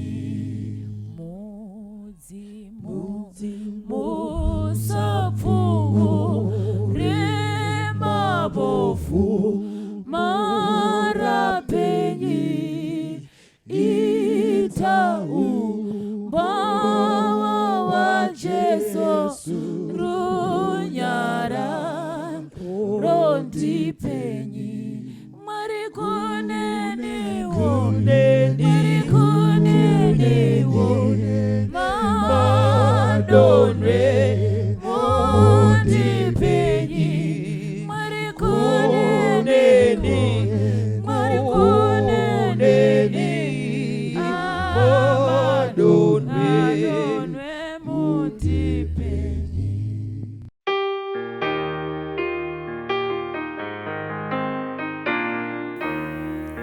Nkosi sihlangene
Kana Mwari. Amen. Toda kutenda Mwari neupenyu nekuchengetwa. Mukati memasondo matatu achatevera. Toda kuti dzidze pamusoro pekutenda nekuteerera. Mukadzidza Bible vaHebrew chapter 11. Muchaona kuti vakanyorwa imomo vakanyorwa nemhaka yekutenda. Tichadzidza kubva mubhuku yaGenesis ndiyo yatichadzidza. Tichabata kubva chapter 22 pa verse ya 1 ndichaverenga. Shure kwaizvozvo Mwari akaidza Abrahama akati kwaari, Abrahama, iye akati ndiri pano hangu. Akati, zvinotora mwanakomana wako, mwanakomana mumwe chete waunoda, Isaka, uende kunyika yeMoria, umuiti chibayiro chinopiswa pane rimwe gomo randichakuudza. Mwari vaise chikomborero pakuverenga kweizwi ravo. Ngatinamatei. Baba vedu vanodikanwa, vanobata ushe panyika nekumusoro kudenga, toda kutendai panguva ine yamatipa yekutsanangura shoko renyu. Zviri pano zvakanyorwa kare tisipo, asi toda kutendai nokuti mweya wakatungamirira vainyora ndo uchiri kubatsira mukududzira. Ndo watinokumbira panguva ino kuti utitungamirire zvaitwa zvapera. Matibuditsira chokwadi pachena, tibatsirei tigone kurarama sezvinoreva shoko renyu. Muzita raJesu tinonamata. Amen. Amen. Ndinoita problem na Genesis chapter 22 verse ya 1. Nekuti iri kungotanga nekuti shure kwaizvozvo. Kana chapter ikatanga ichidaro, iri kutotsanangura nemamwe manzwi muchidimbu kuti pane zvakaberekwa kumasure kwechapter iri kutaurwa nezvayo. Pane zvakaberekwa kumasure kwenyaya iri kutaurwa nezvayo. saka Genesis chapter 22 pairi kungotanga nekuti sure kwaizvozvo mubvunzo ndokuti zvipi. Ukaenda pana Genesis chapter 12 verse 1, Mwari anodaidza Abrahamu munyika yainamatwa zviumbwa, munyika yavanhu vasingazivi Mwari. Ende Mwari paari kudaidza Abrahamu anomupa mapromises akati siyanei. But pamapromises aripo chapter 12 verse 1 na 2 na 3, imwe promise was to quantify him, imwe promise was to qualify him. Ari kuti Abrahamu ndinokudaidza, iwe uchava baba wamarudzi. I'm going to quantify you. Pachava nekuwanda kuripo. Anoti zita rako ndicharikudza. Nemamwe mazwi Mwari ari kutoqualifya kuti iwewe hausi munhu akajairika.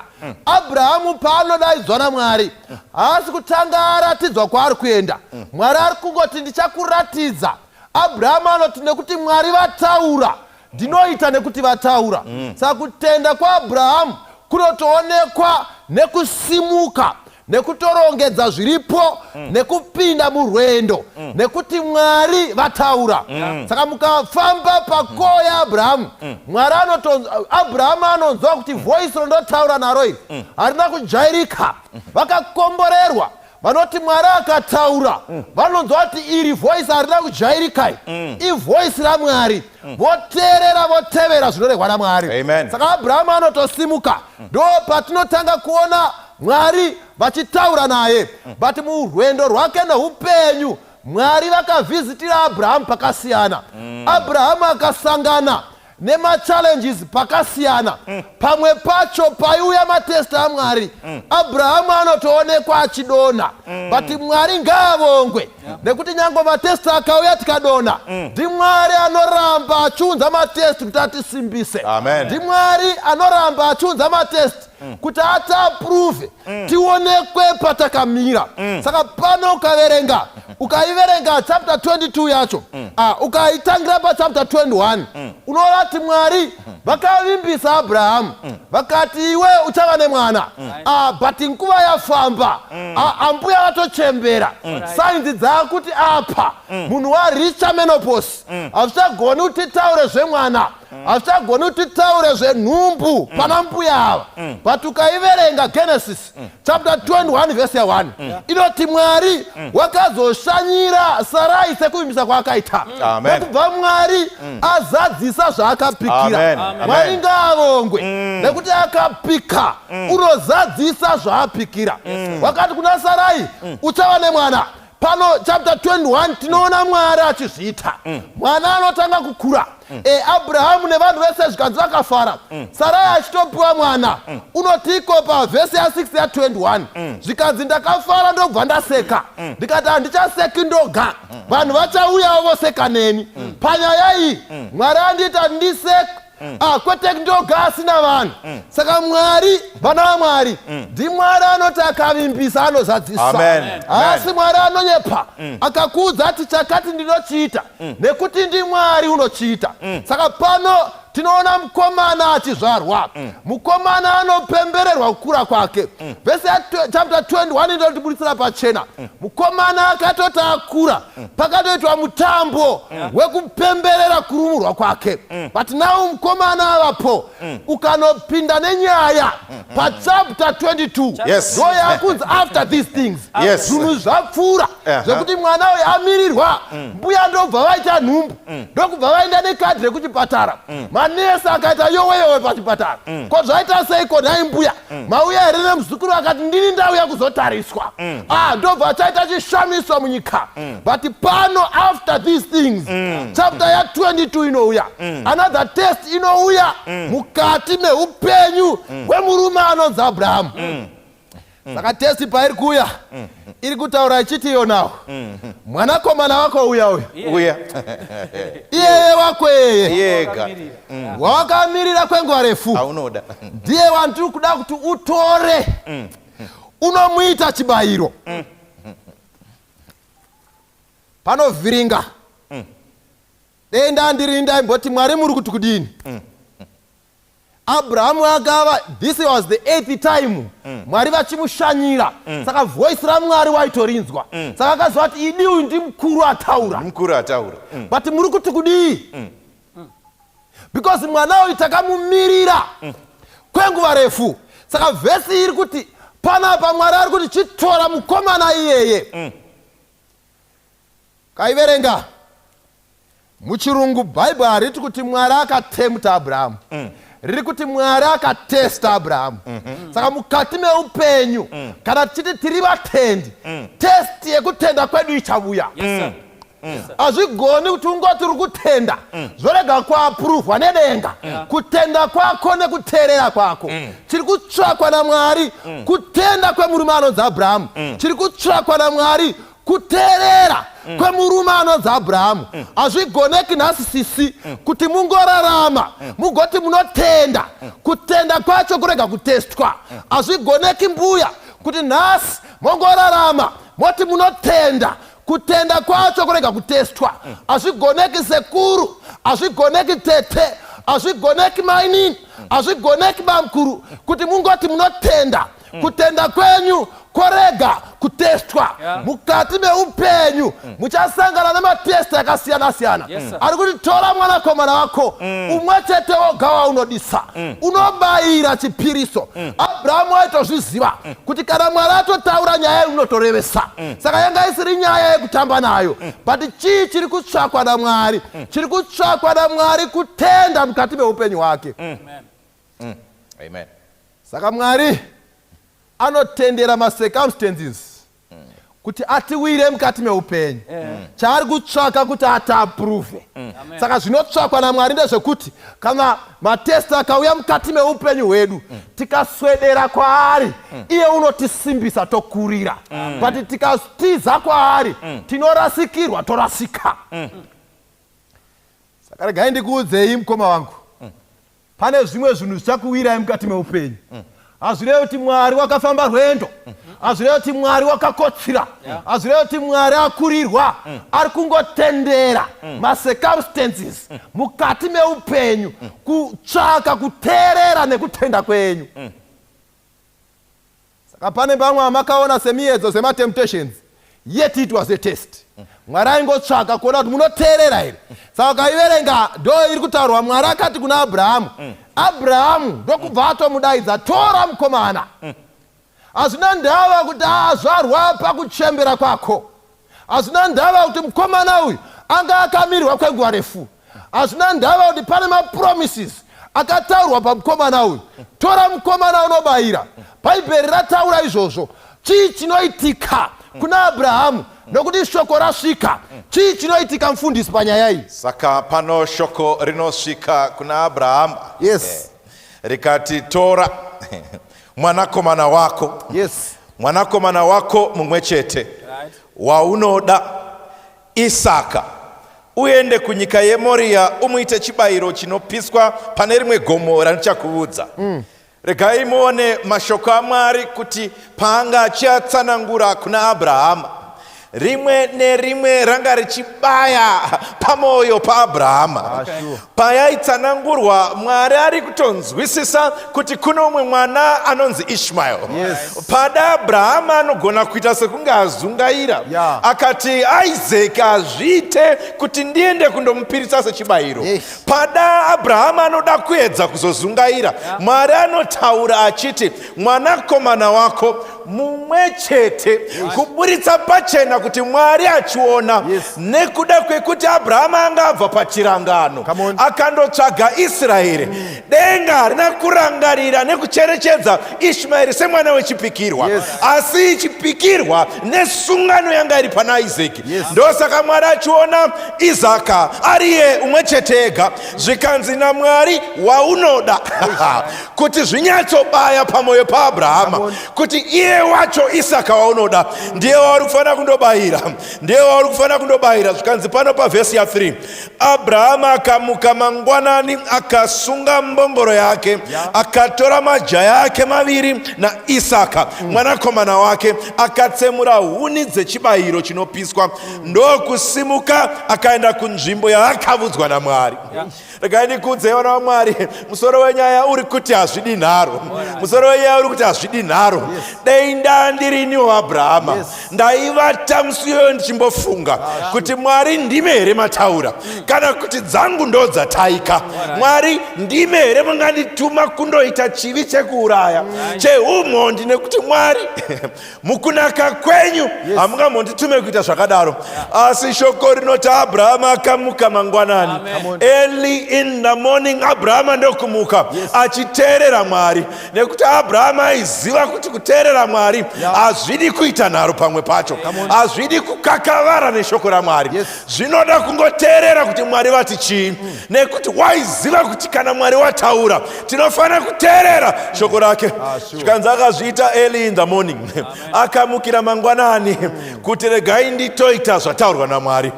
Pasina nguva yekuti ndichaita vhiki inouya, pasina nguva yekuti ndichaita mwedzi unouya, nekuti Abhurahama waiziva kuti kana Mwari atotaura tinoita pariporipochko, tinoita iko zvino. Hatimiriri kuti ndichazoti ndoti, handimiriri kuti ndichazoti zvanaka, hatimiriri tichazoti kana konaya.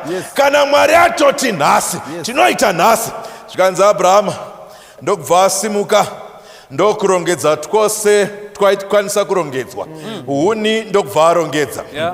Dzaidiwa kuti andoita chipiriso, paidiwa nemoto, moto ndokubva arongedza.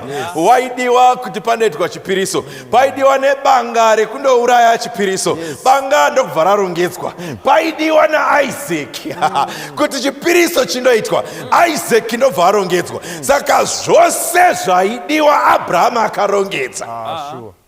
Ndombofunga kuti dei ndandirini baba Abhurahama panguva iyoyo, ndaigona kungoita sokunge ndakanganwa banga, ndozoti ndasvika kugomo ndoti Mwari ndakanganwa banga. Ndaigona kungofunga kuti ndongoti regai tisiye huni, ndasvika ndobva ndati Mwari takanganwa huni. Asi nekuti Abhurahama anga azvipira kuteerera Mwari, akatakura zvose zvaidiwa kuti chipiriso chindoitwa. Ndau chipiriso chaisapiswa chiri chipenyu, waitotanga wachiuraya, chafa ndopawaichiisa pachipiriso, moto wozonaya wopisa chipiriso. Saka zvaifanira kundoitwa naAbhurahama, aifanira kundobaya mwana nebanga ari iye mbune ega, asi banga ndokubva atakura. Zvose zvaidiwa ndokubva atakura. Ndinoona Abhurahama achifamba, pfungwa dzakaremerwa, mwana aripo haasi kuziva kuti chibayiro chiripi. Vari kufamba vachienda, Abhurahama ari kuenda, pfungwa dziri kupishana. Mbuya Sara vangoudzwa kuti tiri kuenda kundopirisa. Havana kunge pada vanyatsotsanangurirwa nyaya yemukuzara kwayo, nekuti pada Abhurahama aitotya kuti ndikaudza Sara kuti taakundouraya Isaka, nyaya yaigona kufira musango. Rega ndikuudze munhu waMwari, dzekuteerera Mwari pamwe pacho kana mai kuudza mudzimai hazvitodi kuti udze mudzimai, pamwe pacho usaudze murume, pamwe pacho usaudza mubereki, pamwe pacho zvinogona kurema kana vachizokudzorera kumashure. Kunonzi pada Sara hana kutoudzwa nyaya yekuti Isaka ari kundopiriswa. Why? Nekuti Abhurahama anga azvipira kuteerera Mwari. Aisaziva kuti vamwe vazvipirawo here kusvika ipapo, aisavimba nekuti vamwe vazvipirawo here kusvika ipapo. Saka iye anongosimuka obva ati ndinoenda. Mai vanongoudzwa kuti taakuenda kundopa chipiriso. Ndokubva Abhurahama afamba ndokuenda panzvimbo chaiyo yanga yanzi vaende naMwari. Haana kuda kurasika. Pane murume akamborasika anonzi Jona, akaenda Tashishi anzoenda Ninevha. Asi Abhurahama haana kuita izvozvo. Pagomo paMoria paakanzi aende ndo paakaenda. Vanofamba vanosvika mujinga regomo, vanosvika vatakurana nevanga vakoma, majaya anga achamubatsira. Vanosvika pavanonzi imi majaya chisarai, ini nemukomana ndisi taakukwira kuenda pamusoro pegomo. Nekuti papa kuda kundonamatwa, papa kuda kundoitwa zvisati zvakamboitwa. Nekuti testi yakapiwa Abhurahama iyi, haina umwe munhu pasi rose akambopiwa testi yakadai uye achapiwa testi yakadai, nekuti ichi ndo chachiri chikwekwenhero chekuedza kutenda kwaAbhurahama. Semunhu akambofoira paya anzi ndichakupa mwana, ndokuenda kuna Hagari kundotsvaga Ishmaeri. Semunhu akambobvunzwa kuti Sara ndiani wako, akati hanzvadzi iye ari mudzimai, akambenga ambofoira matesti. Yanga yasvika nguva yekuti achinyora final examination kuti zvibude pachena kuti baba Abrahama mapasa here, kutenda kwenyu nekuteerera kwenyu kwasvika panzvimbo here. Zvikanzi panapa kuvakomana vakuda kukwira pamusoro pegomo, imi chisarai, ini nemukomana ndisu taakukwira kuenda kugomo, asi takwira, teerera, tichadzoka. Hapana hanzwa apa, tiri kukwira mugomo asi takwira tichadzoka. Asi kuti ndichadzoka handipahwisisi ipapo kuti Abrahama sei wakuti tichadzoka, iwe wanzenda unouraya mwanakomana wako, sei wakuti tichadzoka. Ameno Abrahama kuti apanga pindwa nei, kuti anga ane zvaari kuoneswa here. Zvikanzi Abrahama ndokutakura huni, ndokutakura moto wake, ndokutora Isaac wake, ndokugadzira, ndokurongedza chipiriso. Isaac ndokuchibvunza baba kuti baba huni tinadzo, baba moto tina, baba munondo banga riripo, ko gwayana rechibayiro riripi? Ko gwayana rechibayiro riripi? Zvimwe zvose materera, zvimwe zvose zviripo, zvose zvinodiwa pakupirisa matakura. Ko gwayana rechibayiro riripiko? Where is the lamp? This was a point blank question to Abraham. Ndofunga Abraham mubvunzo uchisvika uchinaya akashaya kuti zvino ndoita sei. Nyaya ndopa inotsanangurwa kumukomana, nyaya inotsanangurwa kumukomana kuti iye anyatsonzwisisa zvichaitika. Asi painotsanangurwa, inotsanangurwa yakabhenda. Inonzi panapa pana vhesi ya8, Abrahama akati Mwari uchapa amene gwayana rechibayiro chinopiswa mwana wangu. Zvikanzi mwana wangu teerera, Mwari uchatipa gwayana rechibayiro. Ameno Abrahama naye baba Abrahama, pamuri kutsanangura nyaya iyi yekuti Mwari uchatipa, mune here zvamunoziva zvisati zviri zvataurwa naMwari? Asi Abrahama aiziva kuti Mwari zvaatsanangura ndizvozvo. Isaka ari kufanira kundopiwa sechipiriso, ari kufanira kundobayirwa sechipiriso. Chaingoziva Abrahama musoro wake ndechekuti kana Mwari ataura ndinoteerera. Zvinogona kusameka sense mumusoro, it may not make sense, asi haisi nguva yekubvunza nekubvunzurudza Mwari, haisi nguva yekukakavara nekuitirana nharo naMwari, nekuti kana Mwari ataura hazvidi nharo. Regai nditaure nemi hama vadikani, Mwari anotaura nesunguva nenguva. Kazhinji kacho tinokakavara neshoko rake, tinokakavara nezvataurwa neshoko rake. Izwi rake richiuya rinouya riri pachena. Mwari paanotaura haataure zvinokonfisa pfungwa dzedu. Mwari paanotaura haadi kuvhiringa pfungwa dzedu, anotaura zvakajeka zvinonzwisiswa neshoko rake. Zvose zvaanoda kuti tiite mukurarama zvakanyorwa mushoko rake, zvirimo mumagwaro ake. Chaanotsvaga kuti titeerere, pamwe pacho zvinogona kusawirirana nezvatinoziva kare, nezvatakambodzidziswa kare, nezvatinoziva sezvinofanira kuitwa kare. Kuna Abrahama kuuraya mwana kwaitenge kutyora murayiro, asi nekuti tinoita kuda kwababa, Abrahama akati ndinoita. Pachauya shoko rinobva kuneyo kumusoro kudenga, rakasiyana nezvatakadzidziswa nemadzitateguru, ratakadzidziswa nevamwe vakatidzidzisa. Asi kana shoko raMwari rataura ndo ratinoteerera. Abrahama anosvika pakuteerera, anoudza mwana kuti zvose idi tinazvo, takuenda kundobayira. Zvikanzi Mwari uchapa amene gwayana richabayirwa. Saka vanosvika pamusoro, vasvika pamusoro pegomo. Rega tibvunze chii chinoitika pana Abrahama naIsaac. Rangarirai musoro wenyaya kuri kuti hazvidi nharo. Tiri kudzidza pamusoro pemurume akazopiwa zita rekuti baba vekutenda anova abrahama mune. Saka pataenda kuzororo tiri pavhesi 8 vhesi 9 inobva yataura yoti vakandosvika panzvimbo yaakaudzwa naMwari. Abrahama akavakapo aritari panzvimbo iyi.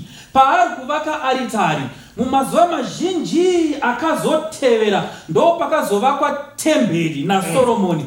Panzvimbo iyi nechepadyo uchienda nechekuchamhembe ndo pakazova negomo riya rakanzi Gorogota, pakarembera mwanakomana waMwari. Saka kunonzi Abrahama wakavaka aritari. Avaka aritari, ndoda kuti muone zvaari kuita panapa. Abrahama kunonzi ndokusunga mwanakomana wake.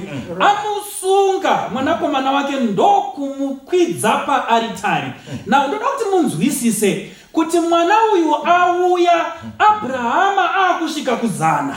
Saka akura mwana uyu Abrahama apfuura 100. Abrahama paanozonzi chichekeresa Isaac, ndoda kuti umuite chibayiro. Abrahama akuma 120, simba rashoma, kamukomana kaari kusunga kachiri kuchekwa dzinobuda ropa, kakagwinya karipo, kamukomana kachiri kuzvinzwa, kaigona kungosundira baba uko, iko kubva kamhanya nekokoko. Asi pazvinhu pane zvinhu zviviri zvatinoona pavhesi 9. Pane the test of and the submission of Isaac. Zvinhu zviviri. Abrahama ndiye ari pakuidzwa hongu tazviona. Asi musamukanganwa Isaac. Pari kuidzwa baba vake naiyewo aripo pamuedzo. He is an active participant in the test of his father. Saka Isaac aigona kungoti baba handi mati ndimi manzimuurayi. Ini hangu kufa handisi kudini. Handisi kuda. Onai zvekuita, tsvakai chibayiro. In fact, vakandidzidzisa kuti hapafi munhu apa, panofa mhuka. Itai plani, mukomana otoburuka, otora mbongoro dzasara pagomore, patsoka dzegomo odzokera kumba, kuti unoudza mai kuti mudhara dzinenge dzisingachaiti mushe. Asi tinoona Isaac achibvuma kusungwa. Dai tiine nguva taenda muGetsemani, Jesu achibvuma kusungwa. Tinoona Isaac achiiswa pamusoro pearitari, pakuedzwa kwababa vake naiyewo ari kuedzwa. Dzidzai chinhu ichi. The test may be your husband's test, but you, the wife, are an active participant in the test. The test may be your parents' test, but you, the child, are an active participant in the test of your parents. The test may be of the child, but you, the parent, are an active participant in the test of the child. Ndoda kuti munzwisise chinhu ichi. How you react patest yeumwe aiswa pakuedzwa naMwari matters.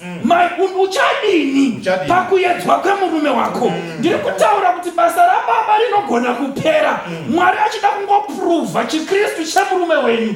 Ko imi muchadini? Ndimwi here muchachimushungurudza nekumudzinga pamba, muchimupa mazita vanasuduruka ndichaire nekuta magumbuka patest yemurume wenyu. How do you react when your husband has been tested? How do you react when your wife has been tested? Kana wako mwana enda pakuedzwa naMwari, how you react matters. Bhabhiri shoko raMwari rinoti paUzi paiva nemurume wainjenga zvakaipa, wanga akarurama, he was perfect. Uyu muchinda uyu waitya Mwari. Pakutya kwake Mwari ndiye wakaenda pakuedzwa. Asi ari iye Satani wakanokumbira Jobu, kwete mukadzi waJobu. Zvisisa nyaya. Akakumbirwa kuna Mwari ndiJobu. Asi mutesti yaJobu mai ndo pavanotituka Mwari ufe.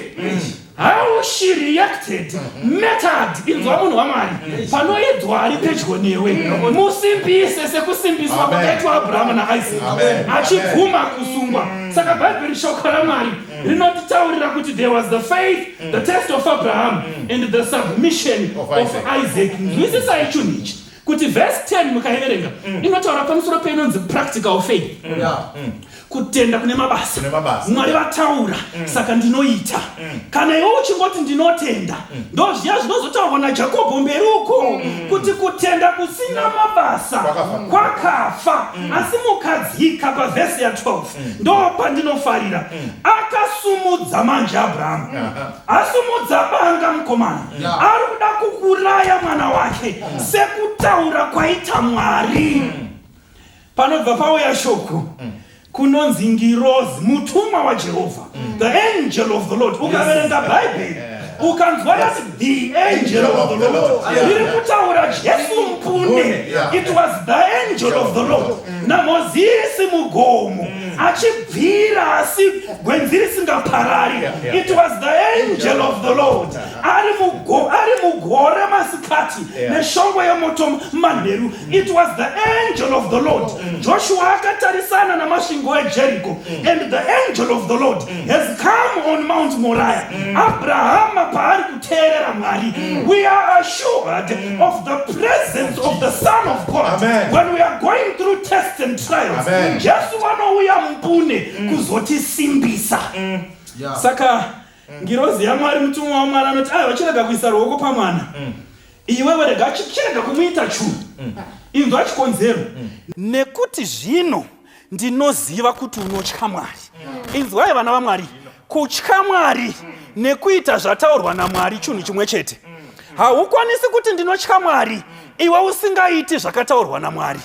The fear of the Lord must actuate obedience. Unofanira kuteerera. Kana iwewe uchiti unotya Mwari, unofanira kuteerera zvataurwa naMwari, nyangwe zvakaoma zvakadini. Abrahama akaiswa parumananzombe parukodoya, ndo paakaiswa. Asi akati kana ari Mwari ataura, ini ndinoita. Kanganipo wapa Mwari excuse. Uchiti Mwari ndoziva ndimi mataura, but hazvisi kuitika izvi. Ndikaita izvi muri inofa nenzara.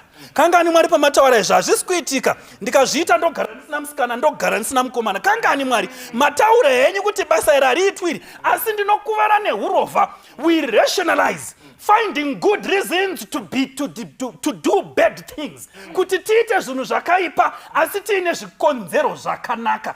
Abrahama is an example yemunhu anoteerera Mwari panonzi navanhu hapaiti. Mwari ari kutsvaga vana vaAbrahama vanoteerera Mwari panonzi navamwe hapaiditi. Ukaona kutenda kwako kwadaro, pekuti vanhu vanoti adii, kwanzi wadai, kwanzi nemhaka yei, kuti Mwari ndiye wadaro, kwanzi haana kukwana, waakutenda, waamwana waAbrahama. Saka Bhaibheri, shoko raMwari, rinotitaurira kuti kana uchitya Mwari unoteerera zvinotaurwa naMwari. Asi ndoda kuti muteerere mavara ari pavhesi 12. Vhesi 12 iri kuti nokuti zvino, kwete nokuti ndinoziva.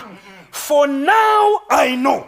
Saka iko zvino Abrahama patesti iyi yawapasa iyi, ndazoziva manje kuti iwewe unonditya Abrahama. Chikonzero nei? Mutumwa waMwari ari kuti iko zvino ndakuziva. Kumashure uko Abrahama wakambonyepa kuna mambo kuti ayewa, Sara wakanyanyanaka uyu, kana ndikati ndewangu hakuedzi ndichifema. Saka uyu Sara uyu ndiye hanzvadzi. Mwari akamutesta ndobva ataura manyepo. Ipapo he failed to fear the Lord. Ndobva ati gare gare akanotsvaga Haga, ndokupinda muna Hagari, ndokubereka Ishmaeri. Ipapo he failed another test. God realized kuti he does not fear God. Asi paanozobvuma patesti iyi, asumudza banga, Mwari obva ati iko zvino manje ndaziva. Kazhinji patataira kumashure. But God is waiting to say these words in your life. Amen. Akamirirawo Mwari kutaura mashoko aya muupenyu hwenyu mukoma.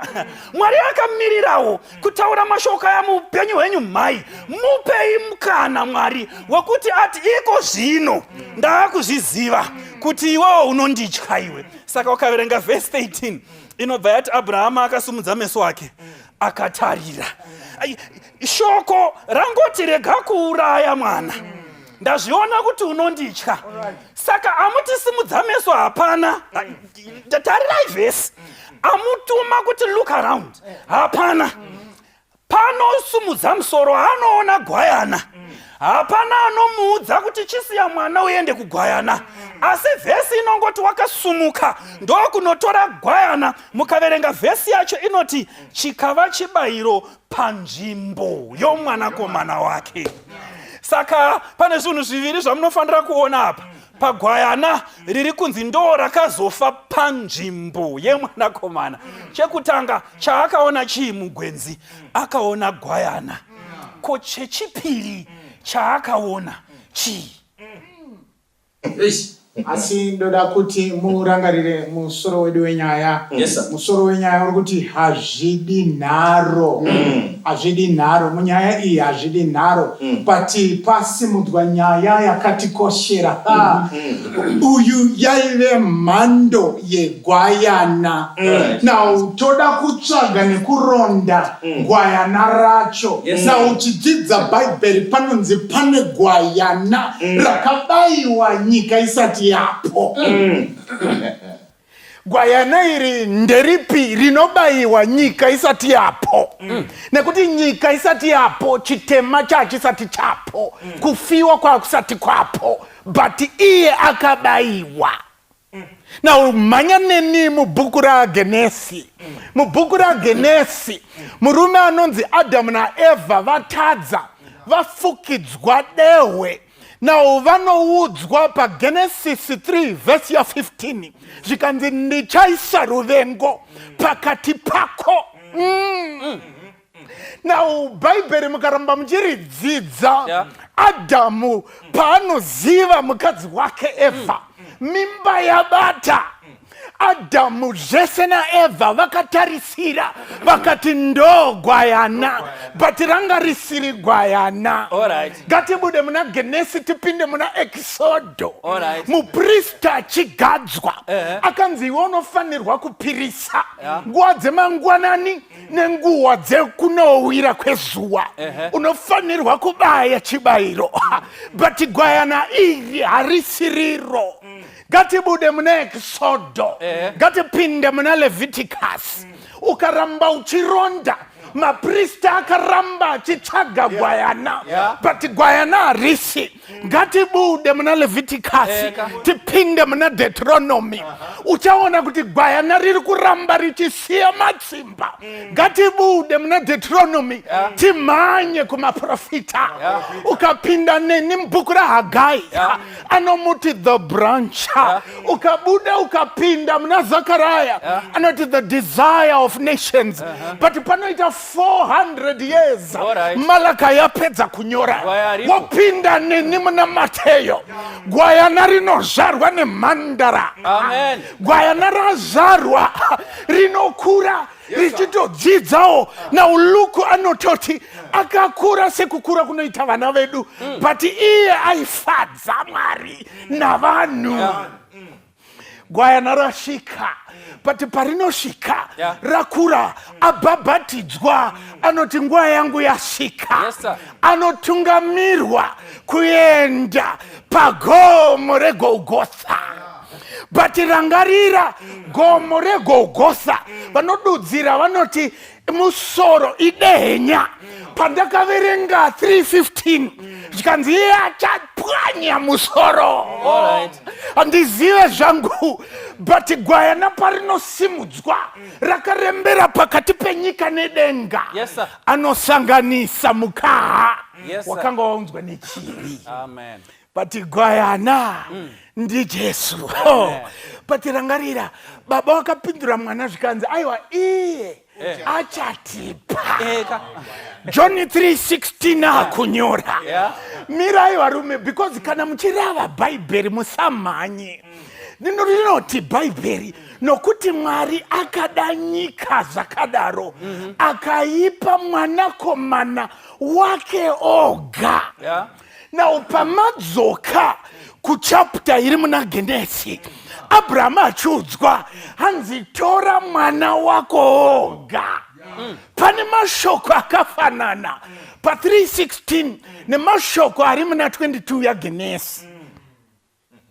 But ndine mubvunzo, ukatarisa Abraham atori nechidangwe chinonzi Ishmael. Ishmael atori mukoma wechifana ichi chauya Isaac, asi pari kunzi mwana wako oga.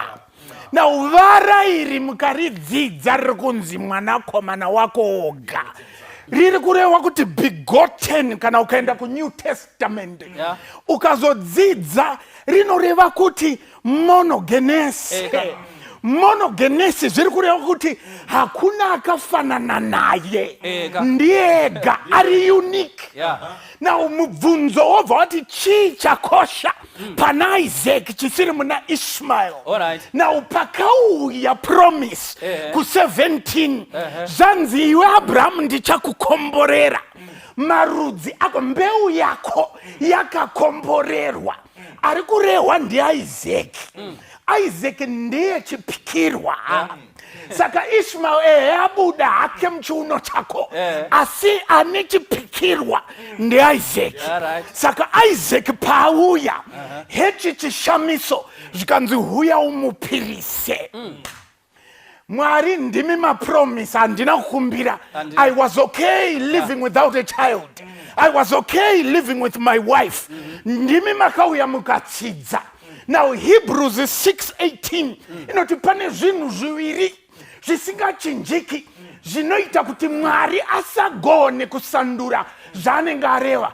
Chekutanga chitsidzo chake, chechipiri mhiko yake. Mwari ndimi makandipa mhiko, handina kukumbira. Sei makuchikumbira answer yamakandipa kuti ndiichekerese. When God asks for the promise that you've been long waiting for to give it back, how do you react? But Abraham knows it's okay. I will bring it back. Ndo kutora jaha. Now mukazoenda kuna Hebrew chapter 11. Ndoida wa Hebrew chapter 11. Pane zviripo verse 17. Nokutenda Abrahama achiidzwa wakabayira Isaka, asatsidza kuvakomana vari pasi, vari pajinga zvikanzi vakomana isu tomboenda kunonamata asi tichadzoka. But Abrahamu pana achinzi achiidzwa wakabayira Isaka, iye wakanga agamuchira kwazvo zvipikirwa, wakanga achibayira mwana wake wakaberekwa umwe woga, iye wakanga audzwa zvichinzi muna Isaka vana vako vachatumidzwa, nokuti wakati Mwari unogona kumutsa munhu. Haleluya! Chakapa mutana simba, chakamupa simba ndechekuti Mwari akandipa ndandisina, anogona kumutsa. Saka Abraham akatarisa Isaka vachikwidza gomo. He was looking at a dead boy. But yet kuseri kwekuona mufananidzo werufu, he saw resurrection. But heti chinondinetsa, munguva iyi Abraham anga asina evidence yemunhu amutswa kuakafa. The faith of Abraham. Asakati kanari Mwari ataura, ane simba rekumumutsa. Asvika naye pagomo, ndo kumuwaridza paaritari. Amuwaridza paaritari, ndo kutora banga. Atora banga, asimudza banga. Inzwa verse 15 ya Genesis chapter 22 verse ya 15. Inzwa manje Mwari akutaura.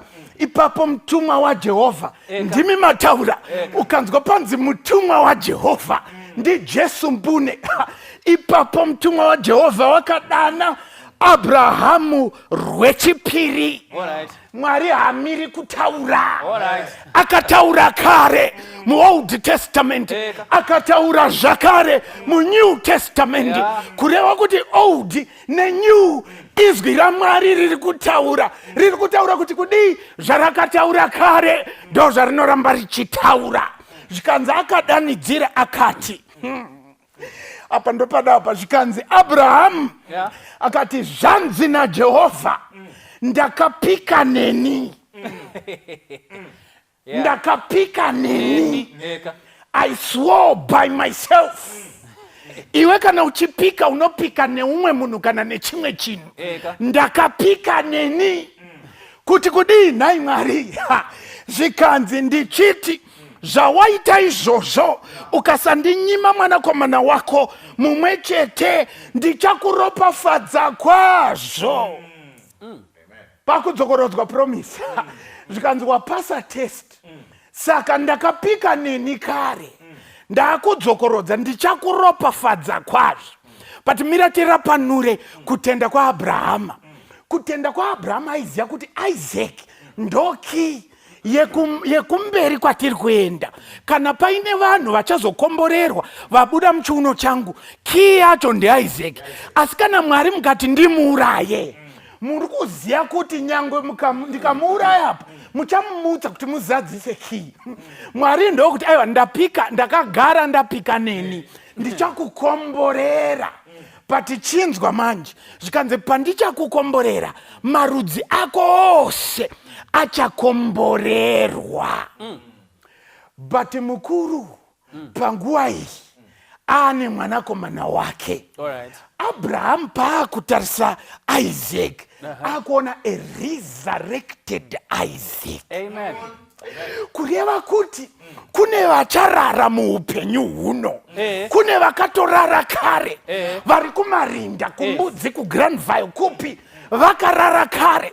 Asi kana vakafira muna Kristu vachamuka zvakare. Na pavanoburuka mugomo, Abraham apikirwa naMwari mbune. Zvikanzi ndakapika neni, patichoya tiburuke naye mugomo. Paburuka mugomo achisangana nevarume vangu asara mujinga. Story yaainayo nemwana vari mujinga ihope, hapana chiri kuzikanwa. Rega nditaure newe une hope nhasi. Kune murume akauya akananikwa pamuchinjikwa, ananikwa pamuchinjikwa, anoti ani nani, haana kuti vamwe, haana kuti avo, akati ani nani anotenda kana ndikasimudzirwa ndichakwezvera wose anotenda kuriponeswa. But chinzwa tofanirwa kupindura, because John chapter 8 verse 36 Jesu achitaura anoti kana mwanakomana akakusunungura wasunungurwa zvikanzi mira isati naumbobvira takasungwa tiri vanakomana vaAbrahama. Rega nditaure newe unozviti mwanakomana waAbrahama. Rega ndikubvisire bhutsu. Kana uri mwanakomana waAbrahama, Jesu anotopindura zvikanzi dai muri vana vaAbrahama maiita mabasa aAbrahama. Mabasa aAbrahama ndeapi? Mwari asi kutsvaga kuti upirise mwana wako. Rega ndikuradze chinonzi kutenda. Kutenda is taking God at his word. Chinonzi kutenda kuita zvataurwa neshoko raMwari. But rega ndikuudzeka, mwana hazvina kutangira pamwana, kune vari kuda kutangira pamwana. In fact kutenda kwaAbrahama kunotangira pakunzi Abraham simuka tiende kunyika yandichakuratidza. Haana kushandisa logic kuti Mwari ezvino izvi ndiri kuUri yevaKaridhea, kwamauda undiendesa ndekupi, kuno ndo kune madzibaba angu, kudiaspora kwamaundiendesa handina point of reference. Anosimuka oenda. Genesis 17 inoti Abraham akateerera Mwari akanzi akarurama. Saka kuteerera Mwari kururama. Rega ndichitaura newe mwanakomana waAbrahama, unoti une kutenda. Kutenda kwako kuripi iwe usingadyi shoko iri? Kutenda kwako kuripi usingararami mushoko?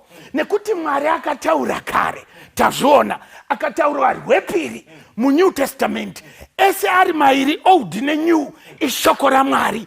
Munoti muri mwana waAbraham papi musingateereri shoko?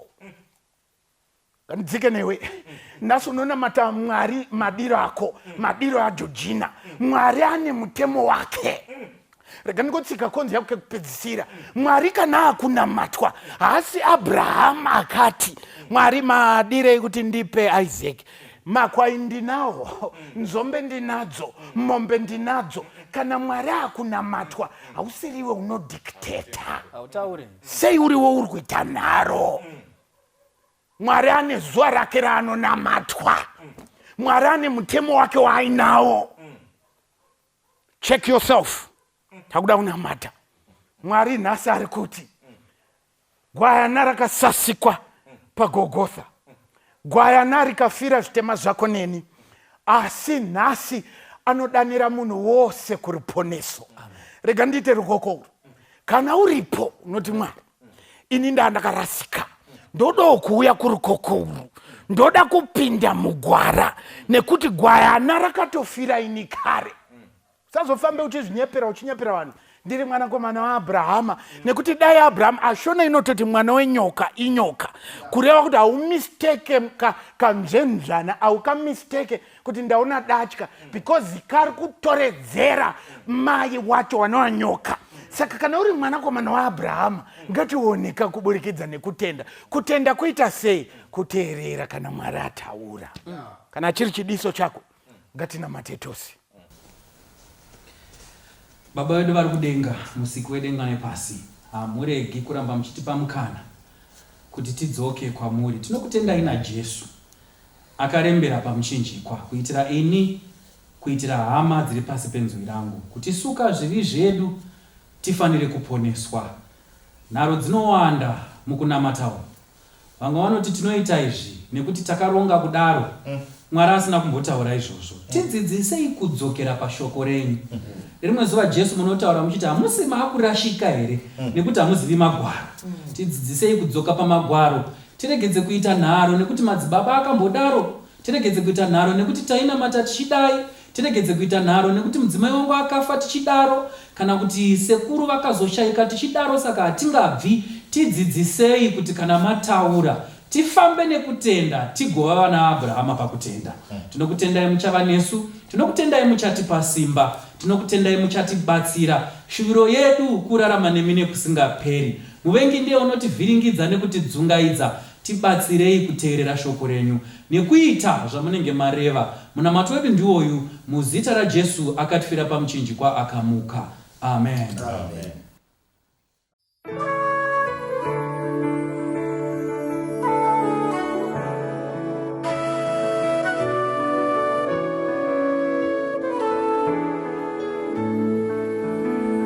Kosije sungikube pagati wa malingo atumba yonkindabo wenatwa langifihle iskondi so esako Kosije sungikube jengenga netuliswa ungatulisulwa nje amanza yalalela titulani wenambu siwolwandle Kosije sungikube ngangonde la okwindi namaza ekubuza esita ukupumla mangikri kesfubeni mangizwe utihimbi ungesabi kubega mangizwe utihimbi ungesabi kubega mangizwe utihimbi ungesabi kubega mangizwe utihimbi ungesabi kubega.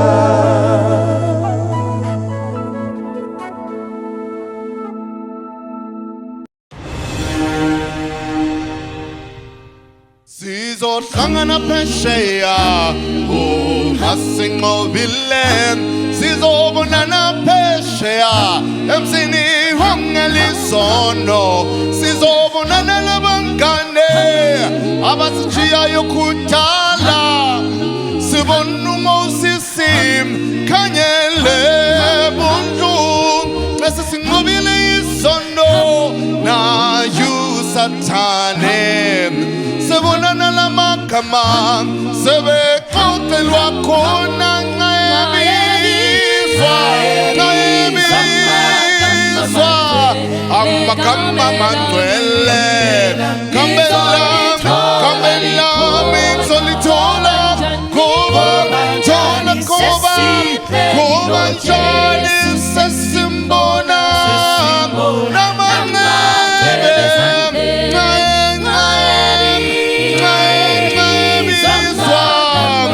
amagama mangcwele kambelami solithola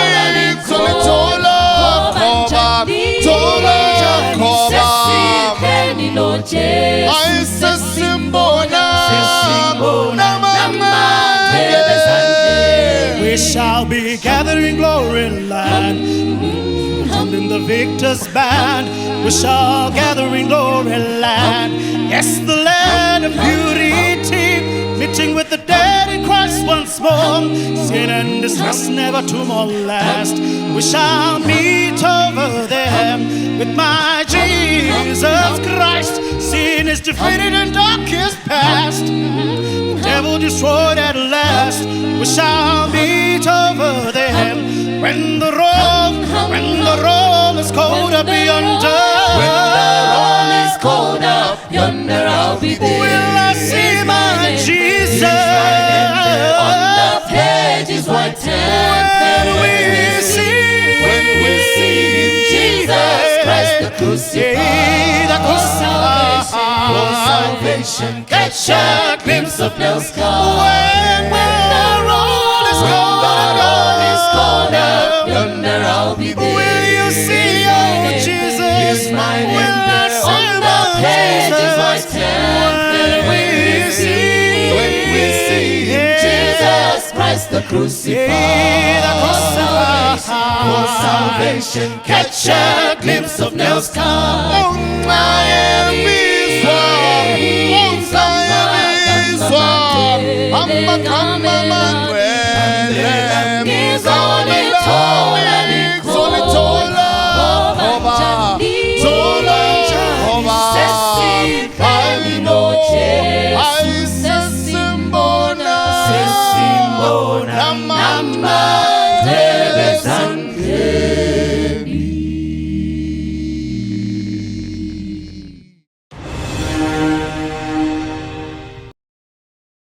Jesu wangu mudiwa dino uya kunemwi mananda andibata chiripo cha mpupuri diwige muponesi kakara kwa nyarara munanditungamira kumushawe kurenga ndimwi chidziwiriro akuchina chechimwe musandisiyendeka tenzi mundibatsire ndosimbira kunemwi rubatsiro zverangu mundifukidze ini ngemapapiro enyu. Makadi vadiwa vatereri, tinokutendai nekukumbana kwatiri kuita vhiki rino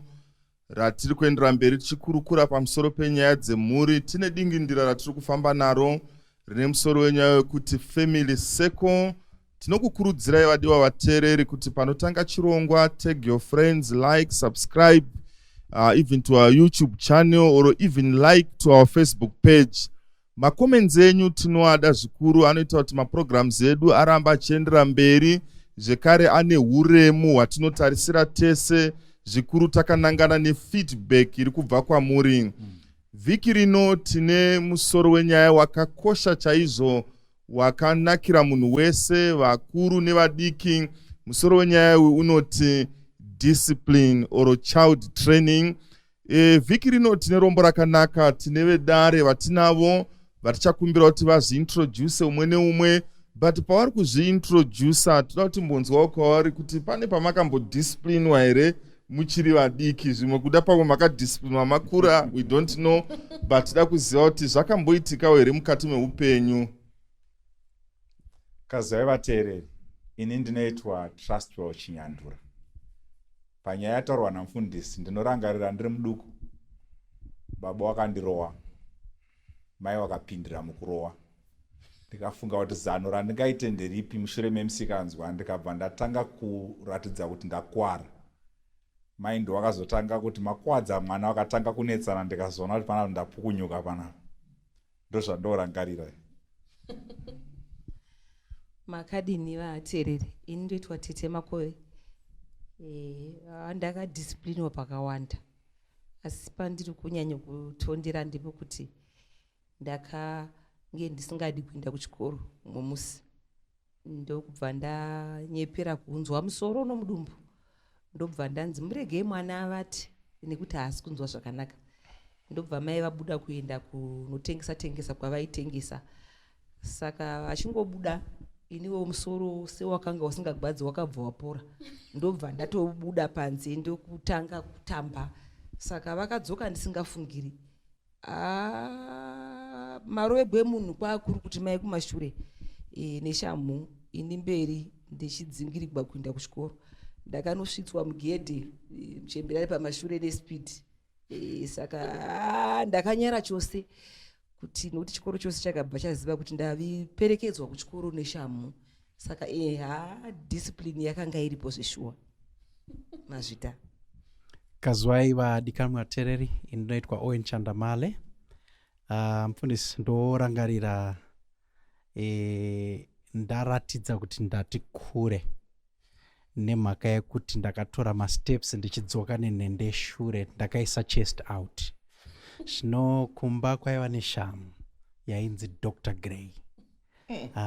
Yaiva 3-core flexible cable yakatirova chaizvo kumusana kusvika ndabvuma kuti aiwa handichazviiti futi.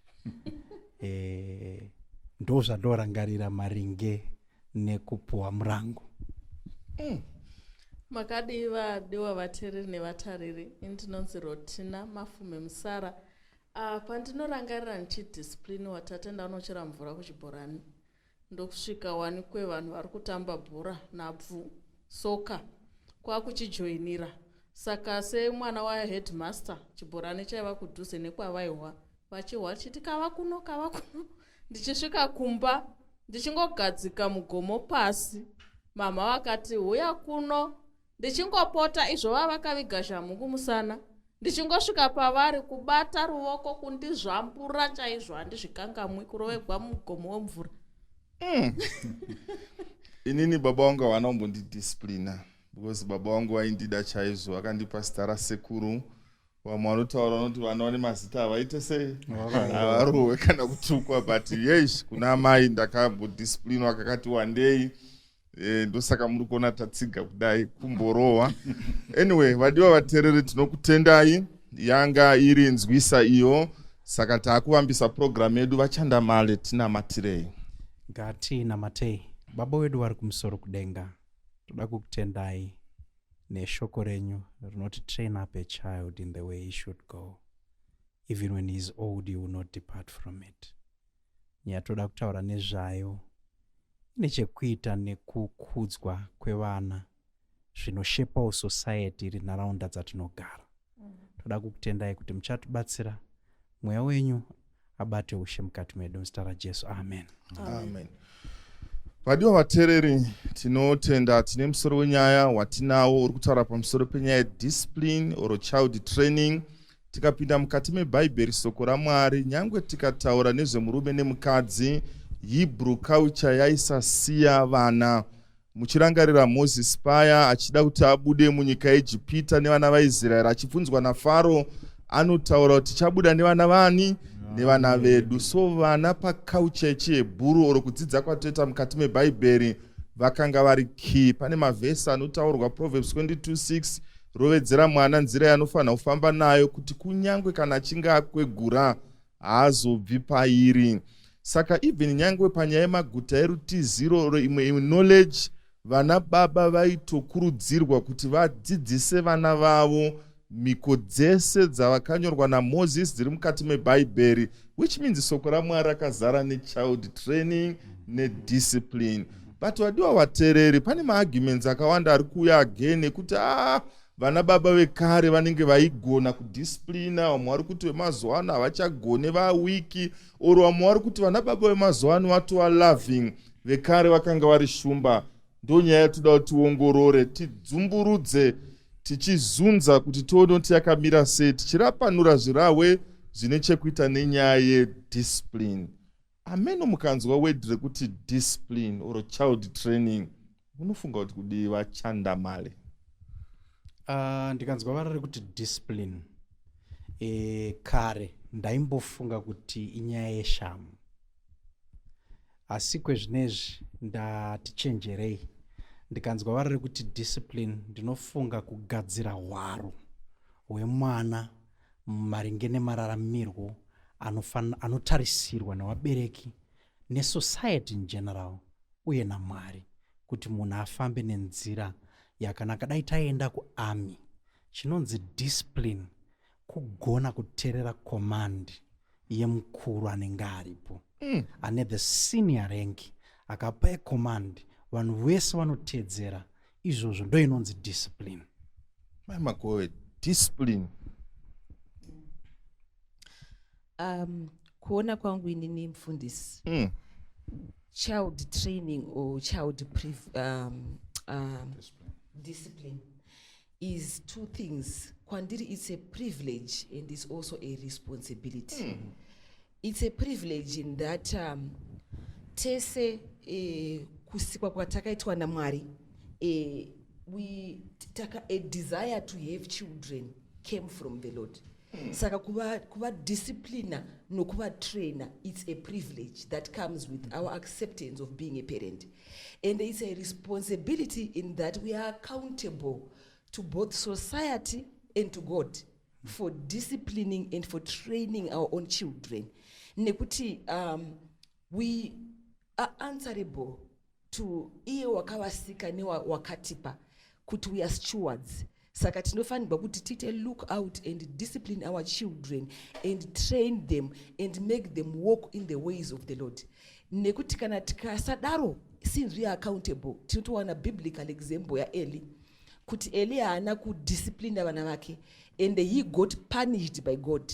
Nekuda kuti haana kuita zvaaifanirwa kuita kuvanakomana vake and God was angry with him. Ndabva ndafunga pfungwa yamatanga nayo mfundisi pamabvunza mubvunzo mabata Proverbs 22 yati train up a child. Pamunongwesa vara rekuti train, indi kubva ndatofungawo chitima chaicho. Train chaiyo chine musoro, chine matroko. Nyange akawanda zvakadii anoteera musoro wechitima. Chikatena left, matroko anoteera ikoko. Chikamira, matroko anomira. Chikamhanya kwazvo, matroko anomhanya kwazvo. Saka nekumwe kutaura training is by leading, uchitungamira iwe uri kumberi. Saka vana vedu vanoteedzera zvavanoona zvichiitwa nevabereki kunyanya kudarika matauriro atinoita. Mukatarisa muenzaniso waDavid naSolomon. Zvii zvakadzidzwa naSolomon kuna baba vake. Vanambogara naye pasi vakati, mwanangu, chinonzi kuva murume kuita madzimai akawanda. But zvaionawo baba vake vachiita, akangofamba nemachiteerawo musoro wechitima kwawaienda nako. Ende rumwe bhuku randofarira rakanyorwa nomumwe munyori anonzi Ellen White, anototi kana vana vakuita zvitema zvemadzibaba vanowedzera energy. Yaya mataura yaSolomon, baba wanga vane 10, vakadzi yane 1000. Saka akamultiply zvitema zvababa wake ne-energy by 100. My sister, I don't know, nyaya yediscipline munoiona sei?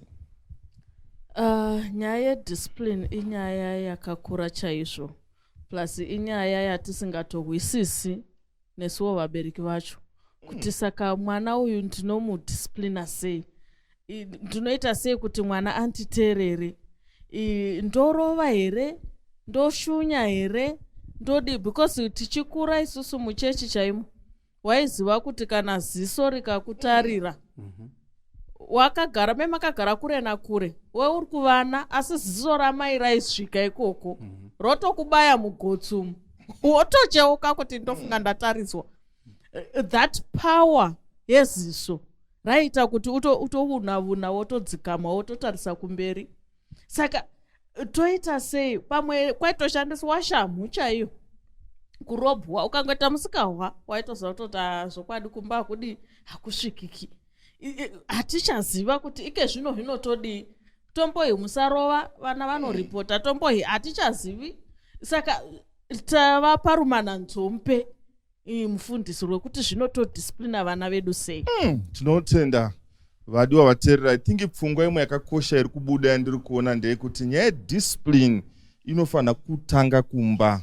So which means discipline yecommunity, yechurch, even yenyika yose inotangira kupi? Kumba. Because kumba ndo seu yecommunity, seu yenyika, seu yechechi. Panguva ino tichambotora mafemo tozodzoka muchikamu chinotevera chatiri kuendera mberi tichikurukura pamusoro penyaya yediscipline. Makadii vadiwa vateereri, tiri pachirongwa chamunofarira chine musoro wenyaya yekuti family circle.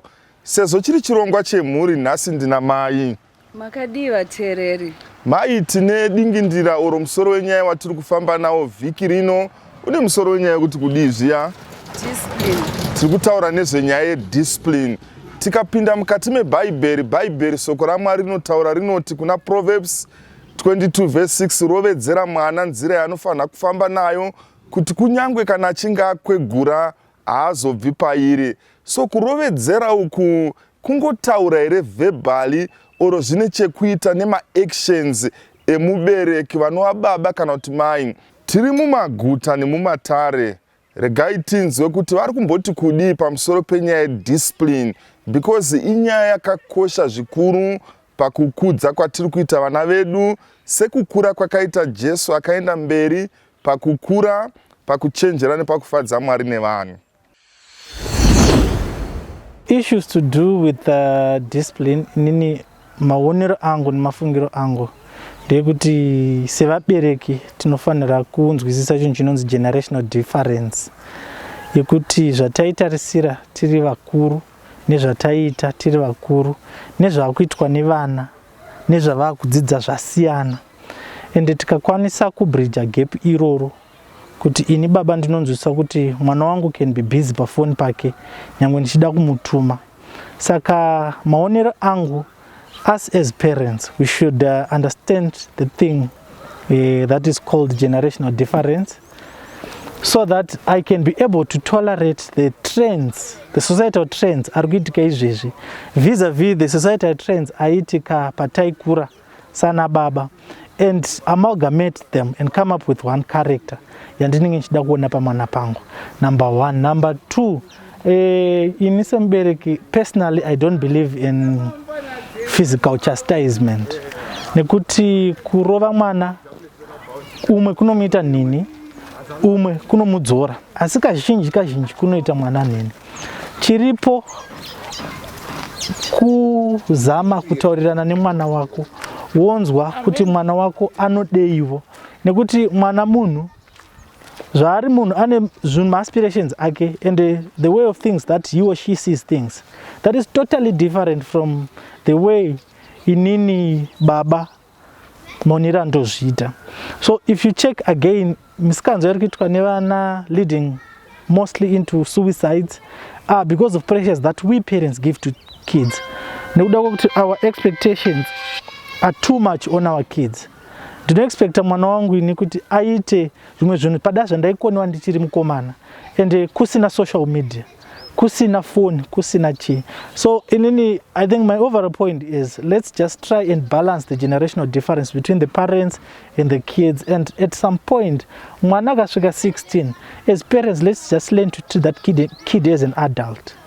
Give mwana time yekuti, okay, you want to pursue music, inini ndinopinda chechi isingadi kuiswa marasta, oh ndozvawada, oh okay.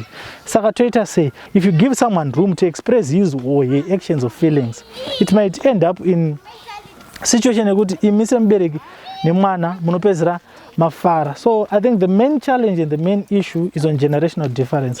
Let's try and close that.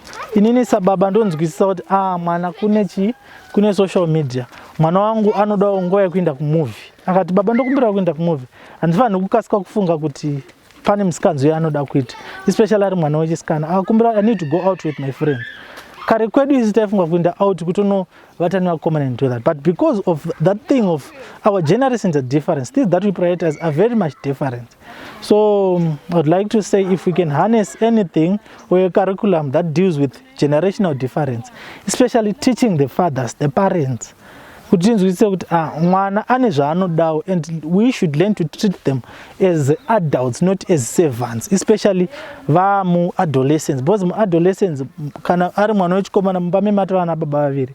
Saka iwe sababa wakasakasika kuzvinzwisisa, it will be an issue inoaffecta iwe, musha wako nemwana wacho futi. Hapana zvatinenge taita. Mwana anongoda kuti kana akatadza womutsiurawo nenzira yakanaka. Vamwe vanofunga kuti kurova mwana ndonzira yekutsiura mwana.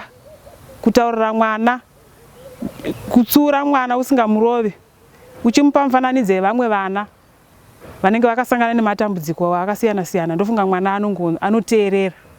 Kana kumuudzawo maererano nekukura kwakaita iwe mubereki, kuti ini ndakakura so ndakasangana nemaproblems akadai, saka iwe usazoite misikanzwa, unogona kuzosanganawo nezvinhu zvakaipa. Isu takakura zvakanaka tikadai kungotsiurawo mwana nenzira yakanaka pasina kurova, ndofunga mwana anoteerera. Nokuti ukamurova iye anozofunga kuti kutsiurana kwedu ndekwekurova. Muna vamwe vana vakuti zoda zvekurovana nevabereki vavo nokuti unenge wamutsiura nenzira isina kunaka. Anongotsiurawo zvakanaka mwana, uchimurovedzera zvakanaka, uchimuudzawo nemakuriro, kumufananidzira nevamwe vana vanoita zvakaipa, kuti ona nhingi akazodai. Saka iwe chirega kudaro, nokuti unogona kuzosanganidzanawo nezvakaipa mune zvakaipa zvaunenge uri kuita. Inini, I think kuti discipline iripo because we also are reflecting zvamuri vabereki, and I think also pamunenge muchiti discipline, you should also consider our feelings. You should also consider that we also tinofungawo, and we also have my rights, and we also have my expectations from you vabereki, and how you should treat us. And I think every discipline makaisa Mwari mukati, it will be very successful. Chirimu musakasaka chinozvinzwira taakudzokera kune vedare. Ndofunga mazvinzwa maviews ari kubva kuvanhu pamusoro penyaya yediscipline. Taakuda kudzokera kune vedare kuti varamba vachizunza nyaya iyi nekurapanura zvirahwe zvine chekuita nenyaya yediscipline. Inyaya yakakosha because chinonzi family kaseu kecommunity kechechi. Kuti community oro nyika yedu yeZimbabwe inge iri perfect, zvinotangira kumba kune discipline. Handi maini ndizvozvo baba, tinotenda. Vadiwa vateereri, tiri kusangana pachikamu chechipiri chatiri kuendera mberi nehurukuro yatinayo yediscipline oro child training. Pane nyaya dzanziri kutaurwa dzakati wandei, vanhu vari kuedza kudefina kuti chinombonzi discipline chakamira sei. Panyaya yediscipline ine machallengeswo akawanda ari mairi oro child training. Atoda kuti tinzwe kune vedare kuti ndeapi angangodaro ari macommon challenges. Mai Makove, tibatsireiwo. Mazvita mufundisi, ma-common problems in child training akati wandei. Kune ma-problems anoita emanate from the children themselves, yekuti mwana ndiye honzeri. Mwana ari hyperactive, you know, mwana ari distractive, kana kuti umwe mwana ari very argumentative. Zvacharehwa navachanda male kuti ndanda kuita chest out nekuti mamasoro anga adini abuda. Saka umwe mwana is very disobedient, kozoreva mwana vari very lazy. Saka those can be challenges which emanate from the child themselves. Kozoti kune mama problems anoita emanate also from the parents themselves. Ndichataura mashoma kuti ndigosira vamwe, but you find kuti kune maparents vamwe ari very weak parents. Ndoda kupa example yaJoseph, kuti Joseph wakazvarwa mukati memusha wanga uina baba vanga vari very weak, and God had to rescue Joseph kuti aite nhapwa kuti adevelop the manly traits which he needed to be able to lead vana vaIsraeri. Ndokubva ata kutobviswa pana baba vanga vari weak in a sense that he was so weak to an extent kuti waida mumwana so much loving and favoring one child above others. Zvaka create challenges kuvana vake nekuda kwe weakness yakairi kuna baba. Saka it's one problem that comes from parents, yakuti mama parents are weak. Maybe I will leave the others for others. Consequently pane zvavataura zvinotipa 4 styles of parenting. Kuna parent anonzi authoritarian parent. An authoritarian parent is a parent who is high on rules, high on discipline, and very low on love. A biblical example, the King Saul. At one point, King Saul gives a decree yekuti vana munhu wese ari mukati mehondo haafaniri kudya anything. Mutemo iwo waifanira kutedzerwa. Ukasatedzerwa, that would mean death. Mwana wake Jonathan ndobva adya uchi, and mambo was prepared to kill him. If it wasn't for the society, Jonathan aingadai akaurayirwa uchi. Saka kune vabereki vakafanana na King Saul vakadaro. Then imwe category yatoona category yema permissive parents. These parents are very high on love and very low on discipline. Mwana anogona kuiswa mukategori yekuti nevabereki ava vari mukategori yatingati they overlove their children. And by so doing they establish no laws. Mwana anouya time yaanoda pamba, anoita zvaanoda. In other words, the child develops no self-control. Anobva ava self-indulgent. Haagoni kuzvidzora, haagoni kuita sei. And one such parent, as was alluded natete, tunaona kuna First Samuel chapter 3 verse 12 and 13 ya Eli, who was a permissive parent. Number 3 pattern or style ya parenting inoshandiswa nevabereki is that of neglectful parents. These are the kind of parents who are very low on love and very low on discipline or laws. These are parents vanongosiya vana mwana akada kumu approach unonzwa mubereki akuti ibva pano, I don't have time, go and watch TV. So these parents vanoita kuti mwana oftentimes afile kuti I'm unwanted, ndidikamwe pamusha unoyu, hapana kana anoda kundipochi attention. A story is told. Imwe mwana akati class, when you grow up, what do you want to be? Zikanzi, I want to be a cell phone. Why? Zikanzi, because mama wangu na dede wangu vanogara vari pa cell phone. They love their cell phones more than they love what? They love me. And in the Bible, in 2 Kings chapter 16 verse 3, tinosangana na mambo Ahaz, who was such kind of a parent. Akatopfurira mberi, he was even an abusive parent. He would cause his son to pass through the fire. Now, the last parenting style or pattern, they an authoritarian parent. An authoritarian parent is a parent who is high on love and high on discipline. So there's a perfect balance between love and discipline. So authoritative parents, which is the last category, they are supportive, they are firm, but they are also loving. And whenever discipline is necessary, they will administer it in love. Mwana angorohwi neshamu, unogariswa pasi, waita A, B, C, D. And because of that, ndikukurova shamu tu. Dzine rudo mukati, kwete kuponda mwana. And our God is that kind of parent. Sometimes he speaks to us like a lion, he roars. Sometimes in a still small voice. So this kind of parenting style is the best for our children.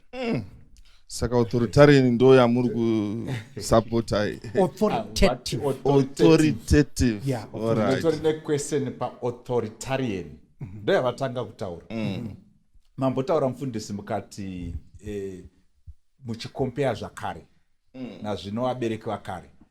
ndinoda kuona ngevanoita fall into this category authoritarian.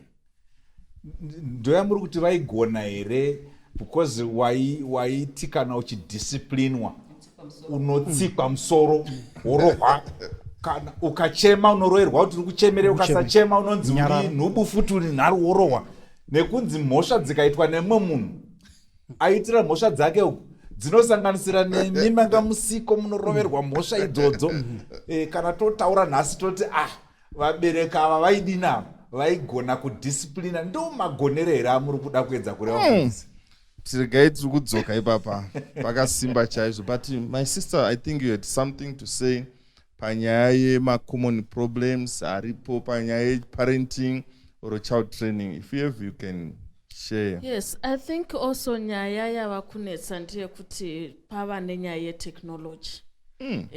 Ne-generation yatinomboti generation gap iya inotaurwa nevana vamazuva ano kuti zvino because anogona kukuudza kuti it's because you don't understand mami what I'm trying to tell you, because pava nezvinhu zvakawanda zvatisingazivi isu vana mai. But kana isusu vana mai tikadawo kuziva kuti saka iyo Facebook yacho inoshanda sei, iyo Twitter yacho inoshanda sei, iyo Instagram yacho inoshanda sei, ndotokubefriendawo ezawo friend request kwauri kuti ndione kuti mwana wangu zvari kuti mami you don't understand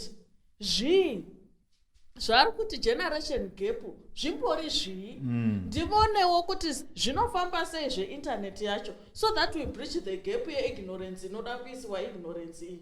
Saka kana takuzotaura ndoti no, but I'm also a friend to Beyonce, I follow her, you know. Saka I know what you're talking about, mwanangu. So that we are on the same page. Kana to disciplinana, ndinogona kudisciplinana kuti kuma-face rudzwaya ma-pictures rudzwaya wanga wakuposta pa-Facebook mwanangu. Yes, it's all right, but you know the effects of social media are AB. Ndiri kutaura wasemubereki ari informed. Handichananyosara shure kuti you know what, the effects of social media according to so and so, language yanohwisisa is A, B, C, D, E. The effects of the TV on your mind according to so and so is A, B, C, D, E. The effects of what it's, you know, saka I'm talking kwa ari mwana, but not from a position of ignorance yanoda kundikandira, but also from a position of being informed as a mother. Saka my parents atisi kudawo kuva involved in what our children are doing. Vava kutinyepera. Because I should be able to do some research if you know drug abuse. Ndotomushedza mwanangu. Izvo zvauri kuita zvema-drugs, these are the effects. Well known, well documented. So what's your challenge? And you can't come kumba kwangu na 12 midnight. Uri high on drugs. You better go and stay elsewhere. Because kana wakuinditira matakanana namadhambutanana, it means wakurasha. Totenda madzumburudza. Toda kuti tidzoke kunyaya yataurwa nababa achinyandura. Yes. Maybe community on its own lesson book. I don't know tichanzwa kwamuri wedare because vana ma-statistics anotaura kuti chaita kuti vana varohwe kuzvikoro inyaya dzekuti apfuura nepamaruwa, atsika loni, auya asina kukama musoro, anonoka kana tanga achiita noise muclass. But zvino zvinawo mu-postmodern era ma-issues or nyaya dzakuita kuti vana varoherwe kuzvikoro dzatochinja completely. Vana vakuroherwa nyaya dzekuti vabatwa vachiita fornication, abatwa nema-drugs, vanga vachimwa doro, petting nezvimwe zvakadaro, zvatosiyana. Saka I don't know, tinogona kutibvunze kwamuri wedare kuti chii chachinja, because ma-cases e-violence awanda. As I'm speaking now, mumajeri edu emunyika muno mune more than 19,000 vari mujeri as I'm speaking. Vazhinji vacho vakomana nevasikana, kunyanya vakomana, imhosva dzavaipara idzi. So vachandamale. I don't know kuti ma-styles here achinja uri vana baba vanhasi vane ka-laissez-faire. Okay, pane methods dzakashandiswa kare newabereki, dzimwe dzacho mukusaziwa nenyasha dzaMwari, vanhu vakawa vanhu kwavo, kwete nekuti method yakashandiswa yanga iri right. Even nanhasi munhu anogona kutoshandisa method iri wrong, ma-results ova positive, zvoita sekunge method yange yakaita sei, yange yakanaka, Basically kune 4 methods, Pastor. The first method method yekutaurirana. Naurirano pakati pembereki nemwana. There must be communication. And this is a time where a parent, so I'm going to be technical on this one, a parent can use what is known as a firm I statement. A firm I statement, ndekuti ini sembereki wako zvandinotarisira kwauri mwanangu ndezvekuti nezvekuti. This is a firm statement iri kupiwa mwana munaurirano. Saka mwana anenge achitoziva kuti patiri kutaura nemubereki wangu, mubereki ane zvakati zvaanoita sei zvaanoda. Zvaizikamwa kuti kutsika loni kunokonzera kuti loni ife. Ndosaka vanhu vairoverwa kutsika chi? Kutsika loni. Now ndabva ndatoita mubvunzo mufundisi. Pane hausi mubvunzo maybe. Communication nomwana inotobva pakuti mwana tambomutraina chinyi, nekuti ndinozokomunicata naye neziso ranga achatagwa namai pastor, nekuda kwokuti pane zvatakambotaurirana kumashure. Saka indiri kuona kuti pachild training mufundisi na baba iri kutanga pakuti we need to do inonzi behavioral training kuvana vedu. Vana vedu ngativadzidzise the traits dzatinoziva, traits of love. Nditika mwana wedu timudzidzise kindness, politeness, timudzidzise even courtesy, and we should be role models. Vana vedu vari kungodzidziswa pa behavioral training nekuudzwa kuti unofanirwa kuti kana uchi usafura madzibwa nemaoko. Anofanirwa kutozviona kuti vabereki vake havari mfee voti kumadziro nama handiri mukuzviona. Saka mwana anotodza kuti kana ndichida kubvisa madzibwa ndobvisa nechinyi netishu kana kuti nekamucheka, because we are modeling the behavior that we want our children to have. Saka tida kuti vana vedu vauye kumba nenguva kuti tigozogona kupinza communication style. Ngavaone kuti baba vanorespecta nguva yekuuya kupi kumba, vagoona kuti mai vanorespecta nguva yekuuya kumba. In that case, when they do otherwise, we can be able to sit with them to say pamba pano waunoona achiita izvi ndiani, nekuti we are modeling the correct behavior which we want our children to emit. And to add on, tiri pa ishema methods yae, mai wangu wanga vaine shumo yavaigara vachitaura nazvino vanoitaura yekuti aitatu kwake ndiwo mbarume. Saka method number 2 ndo yatingati maybe aitatu kwake ndiani ndiwo mbarume. Allow your child in some cases by discipline to face the consequences of their actions. Hazvina kunaka kubatsira mwana kumubvisa pamuviri. Allow kuti pamuviri ipapo pazvagwe, aona kuti musikanzwa wekubata pamuviri tuso raho rakamira sei. Handiti maona. Then method number 3 inogona kushanda ichishandiswa nevabereki is withhold privileges. If there are any privileges that the child was enjoying, you withhold them. Method number 4, which is the last resort, is corporal correction.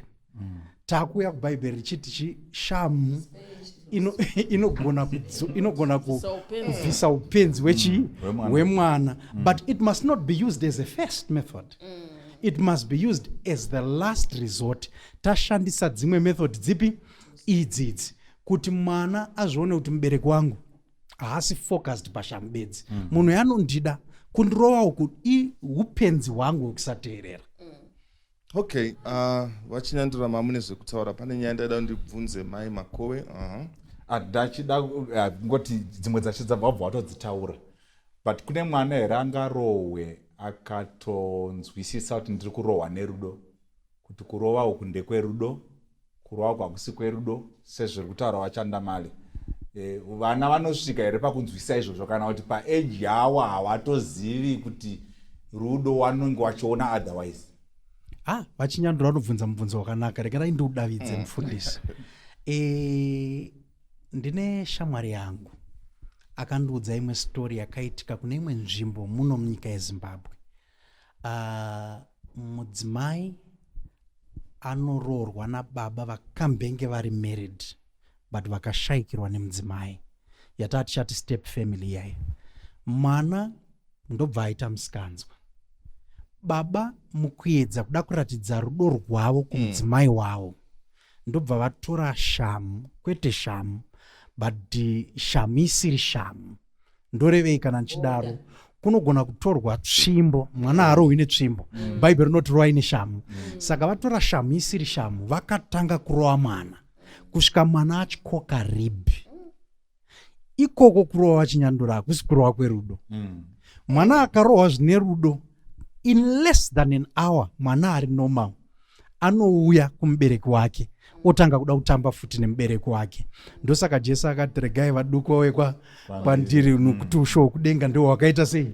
Vakadai behavior iri mumwana, maitiro emwana ari normal, nyangwe arohwa nemubereki. Anoziva kuti mubereki wangu and anondida. Izvi zvinooneka bedzi nemarovero anoita mubereki. So vachanda mali mufundisi through you. We are saying when you're disciplining mwana, don't break their will. Yes. Don't force compliance. Mwana nga understand zvaari kudisciplinirwa. Ndosaka zvichinzi kauda kurova mwana akanganisa mubate ruoko wofamba naye uchienda kumuti wemumabhrosi kunotana shamu. Pauri kuenda kumabhrosi uri kumutaurira zvaaita. Mwana achinzwisa kuti izvi zvandaita izvi takambowira kuti ukaita izvi zvinoita seizvi zvinorovesa. Ende kufamba kwakuta naye kumabhrosi uchimuudza nyaya yake. Paunozosvika kumabhrosi uri koko kana hasha dzako dzaserera. Paunotana shamu haucharovi zvokuuraya. Nekuti iye ukutonzwa kuti zvandiri kurovegwa is ABCDE. But muchaona kuti misikanzwa mizhinji yevana mufundisi is because vari kuroverwa zvinhu zvavasiri kuunderstand. We are forcing compliance which will make children more rude and more hard kuti vadzoke mukati menzira dzakanaka. Thank you so much. Tiri ipapo mufundisi ndepekutiwo pane zera rekurova especially kumwanasikana. Kuti haungazoti mwanasikana shuwa body yadeveloper waakutora shamu waakumurova nekumagadziko hazvichabudi zvakanaka yatova sesingaiti. Mubereki ngazive pekubatira shamu nepekurovera shamu. Ende ukaona wongonyanyoita zveshamu patova nedambudziko rediscipline ipapo. Nemhaka yekuti shamu haifaniri kungosumuka pese pese shamu pese pese shamu. Kutoreva kuti parenting style pane payadinai payanzvenga vana vanotrenewa hanzi from 0 to 5 years. Unenge wapedza discipline yemwana 0 to 5 years wapedza. Nokuti bhaibheri rinozotiwo musaprovoka kavana venyu imi vabereki. Don't provoke your kids to anger. Saka kana tiri panyaya yediscipline apa ngatizivei zvatiri kuita semubereki. Ngatizivei matauriro atinoita nevana especially vati kurei. Kusiri kuti we are teaching children to be rebellious, but ziva kuti I'm now talking kune munhu ati kurei wekuti kana zvanetsa unomudza kuti aizvi riba munini kana zvekugara pano zviri kunyanyoshupa. Ewa fambai pano pamba pana ini panoti ini nababa wenyu. Imi kana moda kuita baba moda kuita murume wangu chibudai kana tisingachatererani nekuti munhu wakura. Ndozvanzi let a person face their consequences. Kana wakuona kuti wakura zvekunoka pamukova pangu na 12 am aiwa chibudai nokuti handingatengi sadzazvo. Ndotenga murivo ndokupa mari yekombi neyekutengera musikana wako valentine wochindimirizika kuti hei chichi aiwa hazviti. Ngatisvikei isesu madzimai ngatisvikei pakuona kuti mwana kana aita mbavha ngapinde mujeri. Mwana kana ari kunetsa mwana kana aita makonsekwenzi ake anomupinza kuchikurupi ngaende kuchikurupi. Ndinomushanyirako ndoenda nesadza.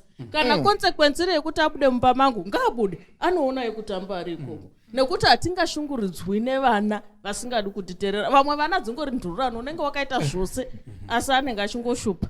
Tichambotora mafemo todzoka muchikamu chekupedzisira chatiri kudzumburudza nyaya ine chekuita nediscipline child training. Mwari atikomborere. Tiri kunzwa nyaya iyi kuti iri kupisa uye iri kukwata. It's very informative. Iri kutibatsira ichitidzidzisa. Taakudzokera mumigwagwa tichinzwawo kuti vanhu vari kuti chii pamusoro penyaya yediscipline. Ndosaka vakuru vakati nzombe huru yakabva mukurerwa. Tinotenda vadiwa vatereri, tiri kudzokera mumaguta mumatare, tiri kunzwa kuti vanhu vari kumboti kudii pamusoro penyaya yediscipline. Musabve pachirongwa chiri mumusakasaka chinozvinzwira. Mwari akukomborerei. Inini zvandinoona panyaya yediscipline semubereki ndezvekuti nyika ino yatiri iri kuchinja very rapidly. Tinoona vana vechidiki variko mazuva ano zvavakuita nezvataiita isusu zvakasiyana. Now kuti mwana azokwanise kuita open up achikutaurira zvinhu zvaari kusangana nazvo in this different world, zvinoda kuti mwana akwanise kusununguka and feel free around you. Saka ini nangu zvandinoona ndezvekuti panyaya dzediscipline mumba, I would say kazhinji mwana munhuwo, I think that's the biggest thing to remember. Munhu ane ma-emotions, munhu ane ma-feelings. Kana iwewe chai ungaderi kuti ukange watadza munhu wokurova, munhu wokutuka nenzira isinganakidzi. Zvinodiwa maybe kuti shamwari zvandiri kuona waita izvizvi ndofunga dai wadai. Kazhinji vanhu vazhinji vanonzwisisa vochinja maitiro avo. It's very rare kuwana munhu asinganzwisise even ari mwana. That's why uchizoona paya zvinonzi mwana kana akuda kurohwa unotoona akutochema asati kana atombobatwa kurohwa anotanga kuchema. Saka I think vana kazhinji vanenge vachitoziva zvavatadza. I would like to encourage my parents, I think, ukaona mwana wako aita something chausingafariri, take some time, relax, sit back, wombonyatsoita meditate, usati wafunga the next course of action, usamhanye bakuita hasha. I would like to believe kuti we are the generation to change these things. Sevabereki vari kubara vana mazuva ako ndokedu kekutanga. I would like to believe that as a generation we can change things and we can have vana who we can befriend, because technology is only improving, things are changing so much and we don't know what our kids really exposed to. Mwana akazotadza kusununguka to share with you matoita disadvantage mwana. So I would just like to say, let's have discipline. Discipline is necessary. It's a part of life. Munhu akanga atadza ngakorrect, but ngatikorektane in love, ngatikorektane very gentle. And again, I stress to you, you will not believe how intelligent, how emotionally intelligent and capable these young people are. Antozviziva ega kuti ndofunga panapa ndarasika even asina kurohwa. Discipline kudzoredzera vana kuti vafambe munzira yakanaka, nzira inodiwa naMwari uye nzira inodiwa nevanhu mumakommunity matinogara. Discipline ndinoona sekunge inofana kutangira kumba.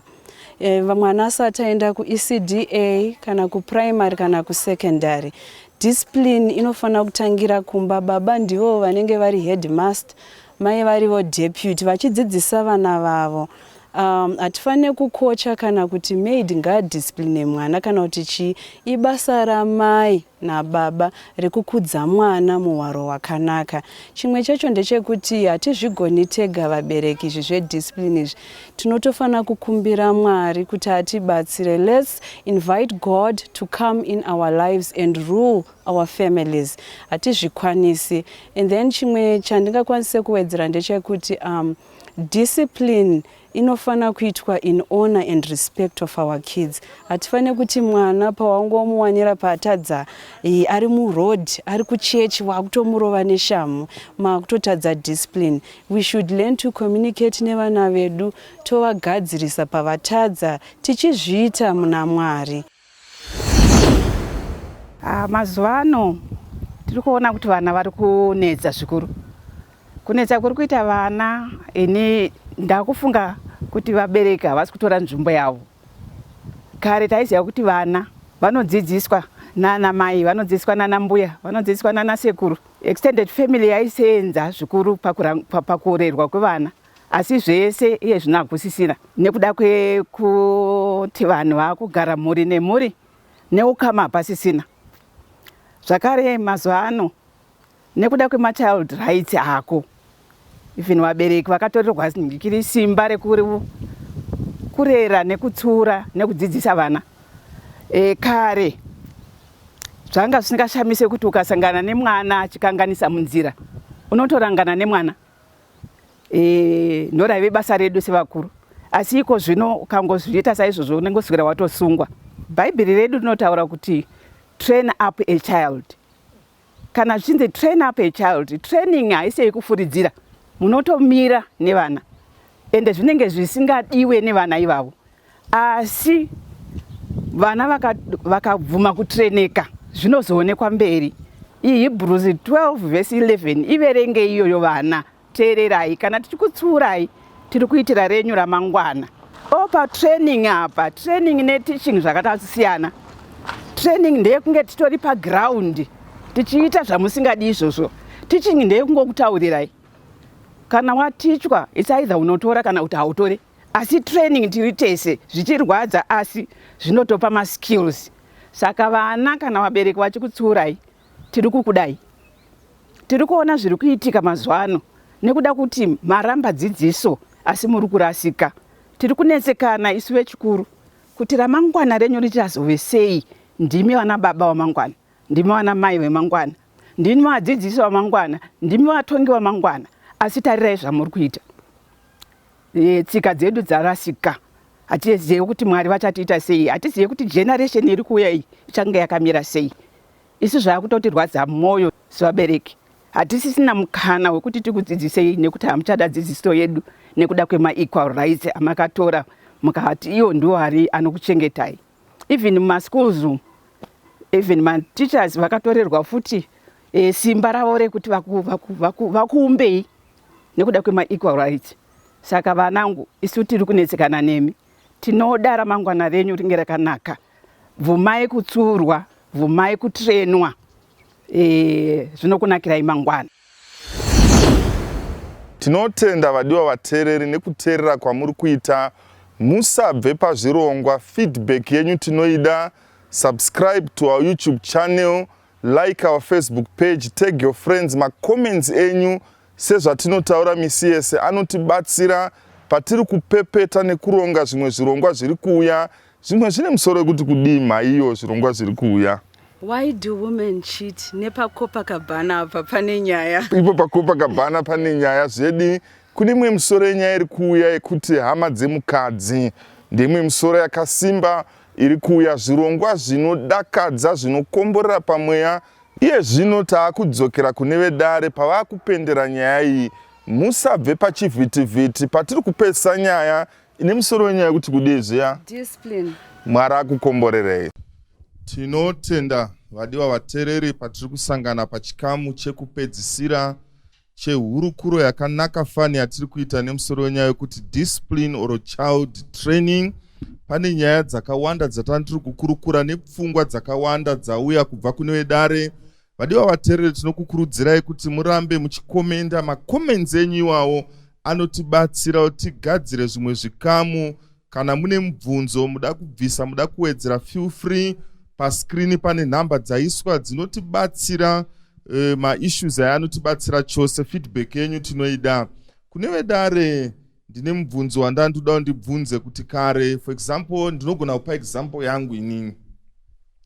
We 10 mumba, 7 boys 3 girls. Muraini matakanga tiri mamune mabhawa 2, but hapana kana 1 akamboputa fodya tiri 10 kudaro.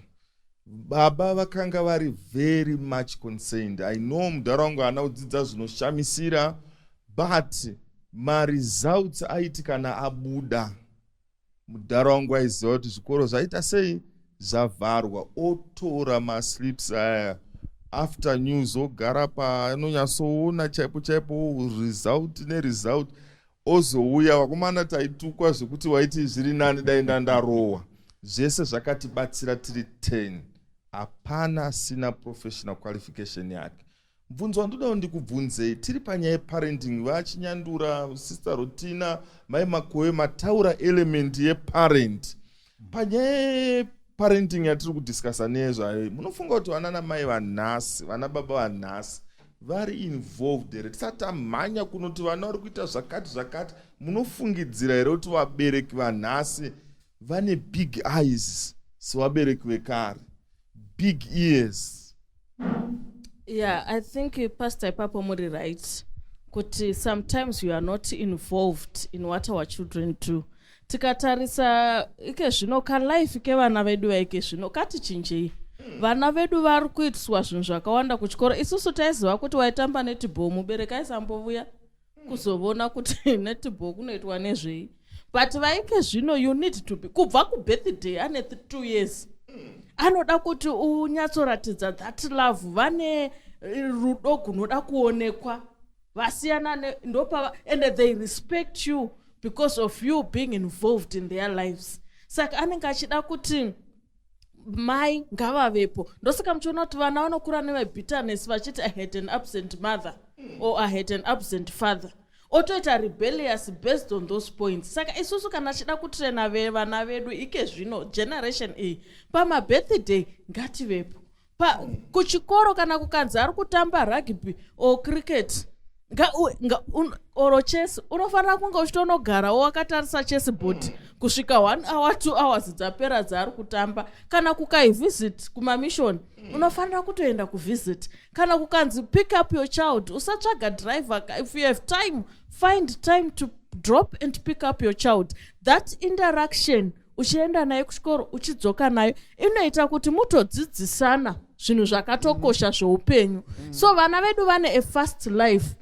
Zvimwe vanotodzidziswa nematelevision, zvimwe vanodzidziswa neinternet, zvimwe vanodzidziswa nematicha, their peers, everywhere there is overload of information. So iwewe kuti uwane information iri correct that you instill in your child, kureva kuti uchava involved in the important aspects of your child's life, kuitira kuti ivo kana wakutaurawo zviri important they say paita issue because my mother is always there. Kana wakundirambidza izvi kureva kuti izvi zvakashata zveshuwa. Asi dambudziko guru pamubvunzo wenyu pastor, mai mufundisi, nderekutiko wabereki wanhasi they are not involved, they are too busy.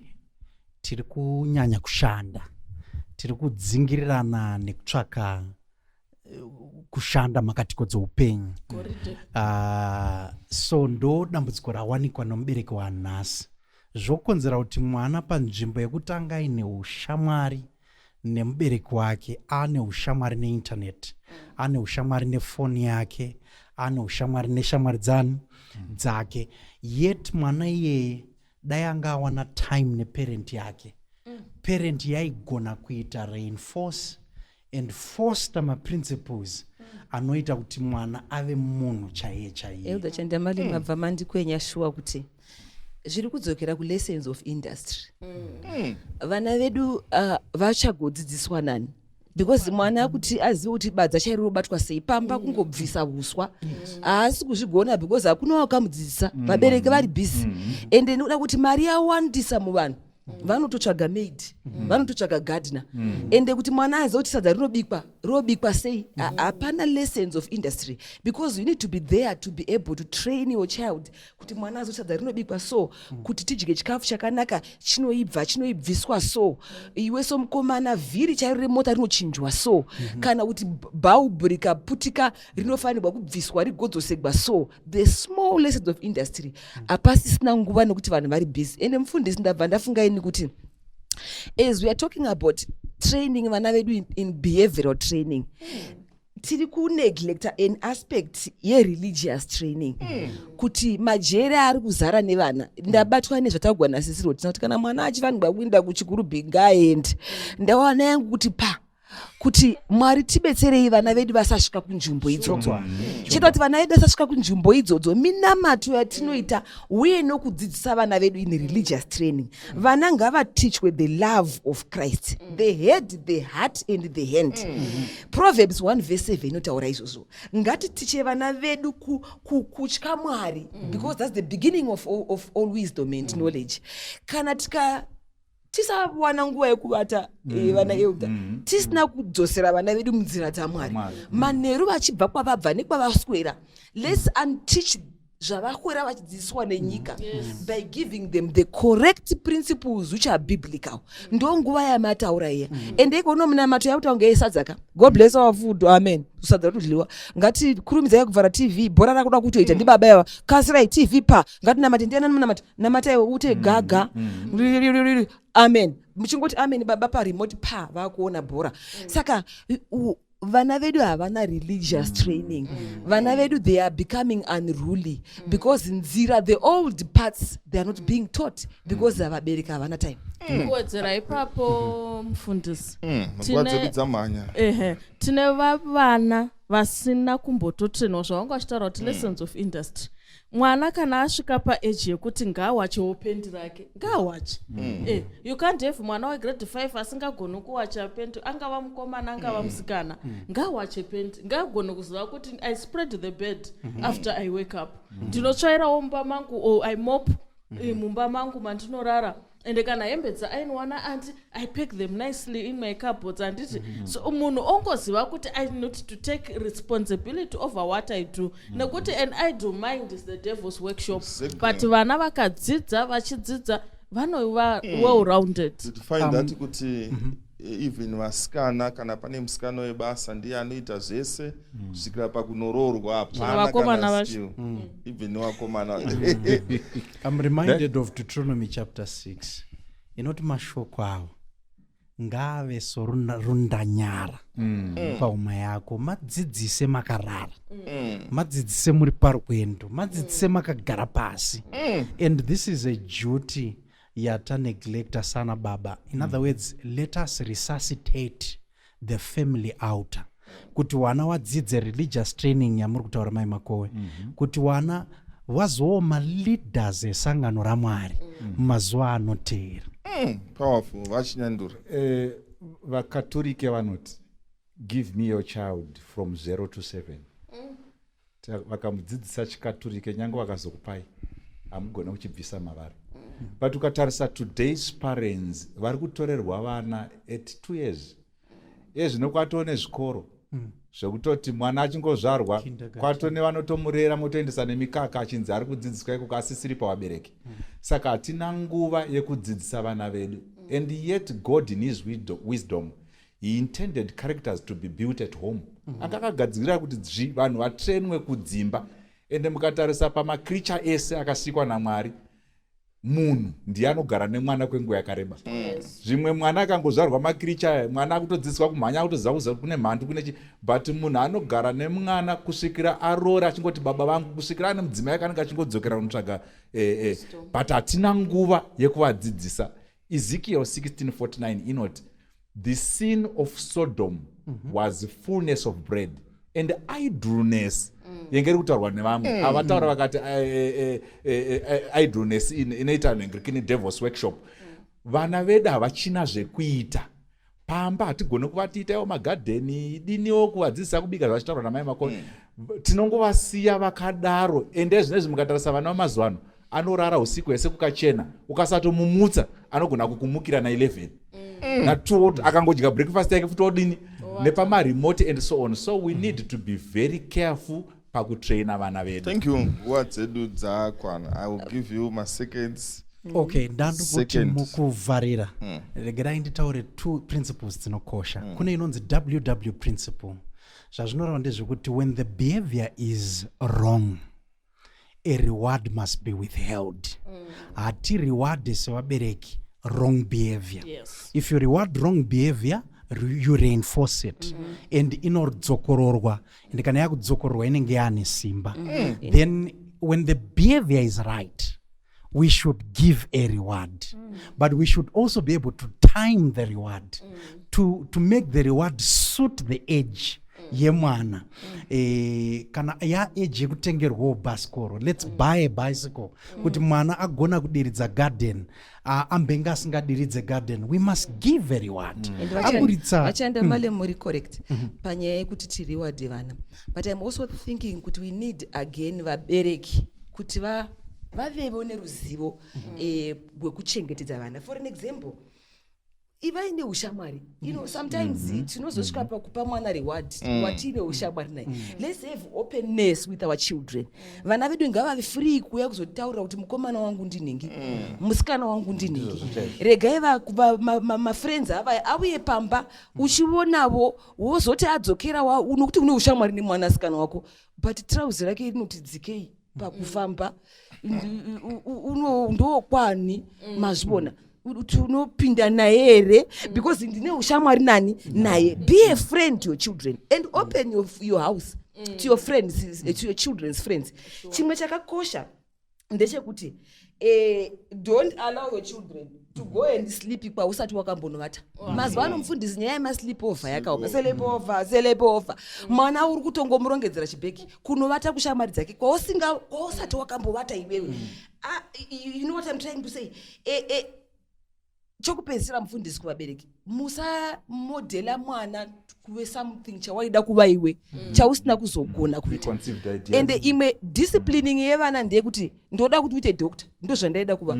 Saka mwana anopinzwa mumasainzi agorovegwa kuverenga nekuti baba vane zvavaida kuita zvavasina kuzokwanisa kuita, kana kuti mai vane zvavaishuvira zvavasina kuzokwanisa kuita, saka vakuzviti ngazvimodheliwe nemwana. Saka it's just tips to parents kuti sometimes when we become friends of our children, we are open with them, we discuss with them, we make them be individuals, let them live their lives and correct as you go, then we can have indiscipline shoma mukati memisha yedu. Nguva dzedu dzaenda mamune second exactly. Yes, intoda kuti sevabereki, let's love our children. Ndo zvakakosha. Mubereki wese ukabva from a point of love, unoona kuti even when you discipline with love, and love does not compromise. Love stands on principle, but it disciplines on principle and does not make false compromises. Tinokutendai vadiwa vateereri, ndofunga muri kuona kuti mapresenters edu vedare vane zvinhu zvakawanda zvavangaida kuti vataure pamusoro penyaya yeparenting. Ihurukuro yakakura chose yatinokuvimbisai kuti mune zvimwe zvikamu zviri kutevera tichaita part 2 yediscipline or child training. Chinhu chekupedzisira chandingade kutaura kwamuri zvikuru vabereki ndezvekudai, vana vadiki hapana pavasingasviki, whether vadiki sei, maadventure, mapathfinder, masenior, whether mukati mubedroom. Kuna vamwe vabereki vane mamwe mabooks avanoverenga, mamwe asina kufanira, vamwe vane mavidhio avanogona kunge vachiona, mamwe epornography chaiyo. I want to tell you kuti vana venyu pamunenge musipoka havana kona yavasingazive. So panyaya yeparenting, i-training, anofanira kunge ari kumusoro sezvamataura wachinyandure, ari musoro wechigutsu ndiani? Mubereki. Saka whatever zvamunoita ndo zvinoitika kuvana. Mwari akukomborerei. Tichasangana zvekare muzvikamu zvinotevera. Makomenzi enyu tinoada, tiri kuaona, mibvunzo yenyu yese tiri kuipindura. Mwari akukomborere nekusingapere. Sister Rutina vachatinamatira. Ngatinamatei. Mutsvene wakarurama, tidangokutendai panguva ino, tidangokutendai nechidzidzo chakakosha chauya kwatiri. Tiyananisei vabereki nevana, titeerere zvamunoda mushoko renyu. Apo tinokudza vana vedu mumafambiro avanofanira kuita, tipei njere newisdom kuita kuti zvese zvatinoita zvive zvinotungamira zviise imi Mwari pamberi, isu tichitevera nevana vedu nevazukuru vedu. Tonamata tichitenda muzita renyu risingaperi. Amen. Jesu murirura repa Sharoni nasindino uya dipeirongura ishenda ona vanhu varasanzira nyika yavafadza vanopembera nasi ndinochema isheni kwamuri tinzirewo tsitsi tinoda nyasha nasi ndinochema isheni kwamuri tinzirewo tsitsi tinoda nyasha Oh, Ishe handidi kugarawo pane kupokana ekainoyo nanga kumawere tinoda nyasha pamuri vanhu vese vari kuparara hoishe vari kuchema baba tinodawo kuva nemwi kumusha werunyararo ndinovuya moyo inorema baba tinyaradze ishe wangu tinzwire tsitsi baba tinoda nyasha tinovuya nemoyo inorema o tinzwire tsitsi yevenutsai moyo tinoda nyasha o nyika yatitambudza tinoda nyasha baba uyai mukute misodzi pamatama yedu tinoda nyasha baba.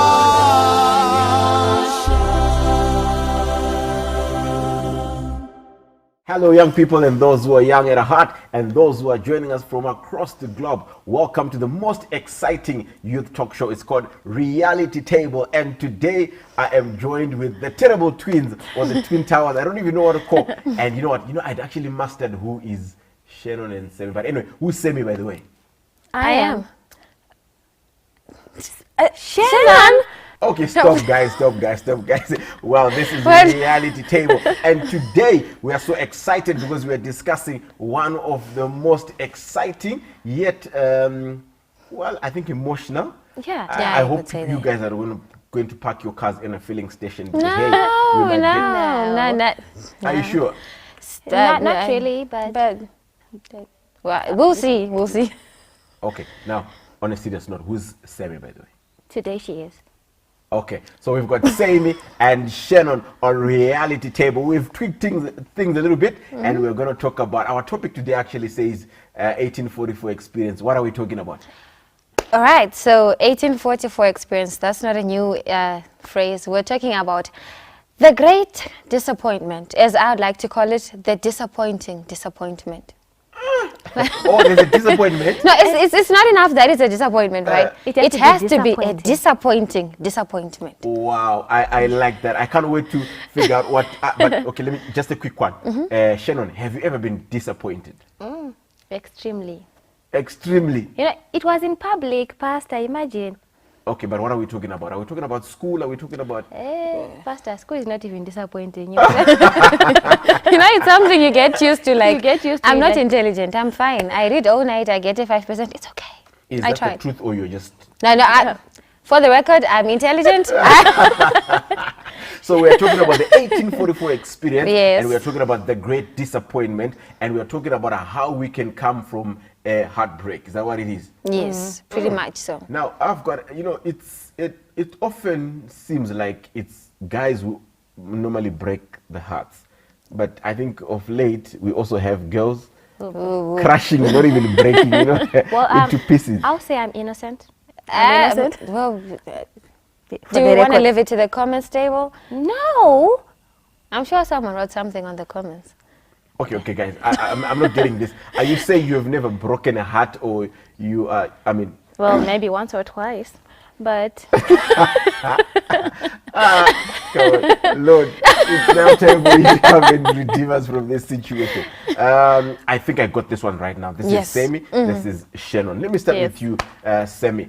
Semi, I'll put it straight up. Have you ever been disappointed?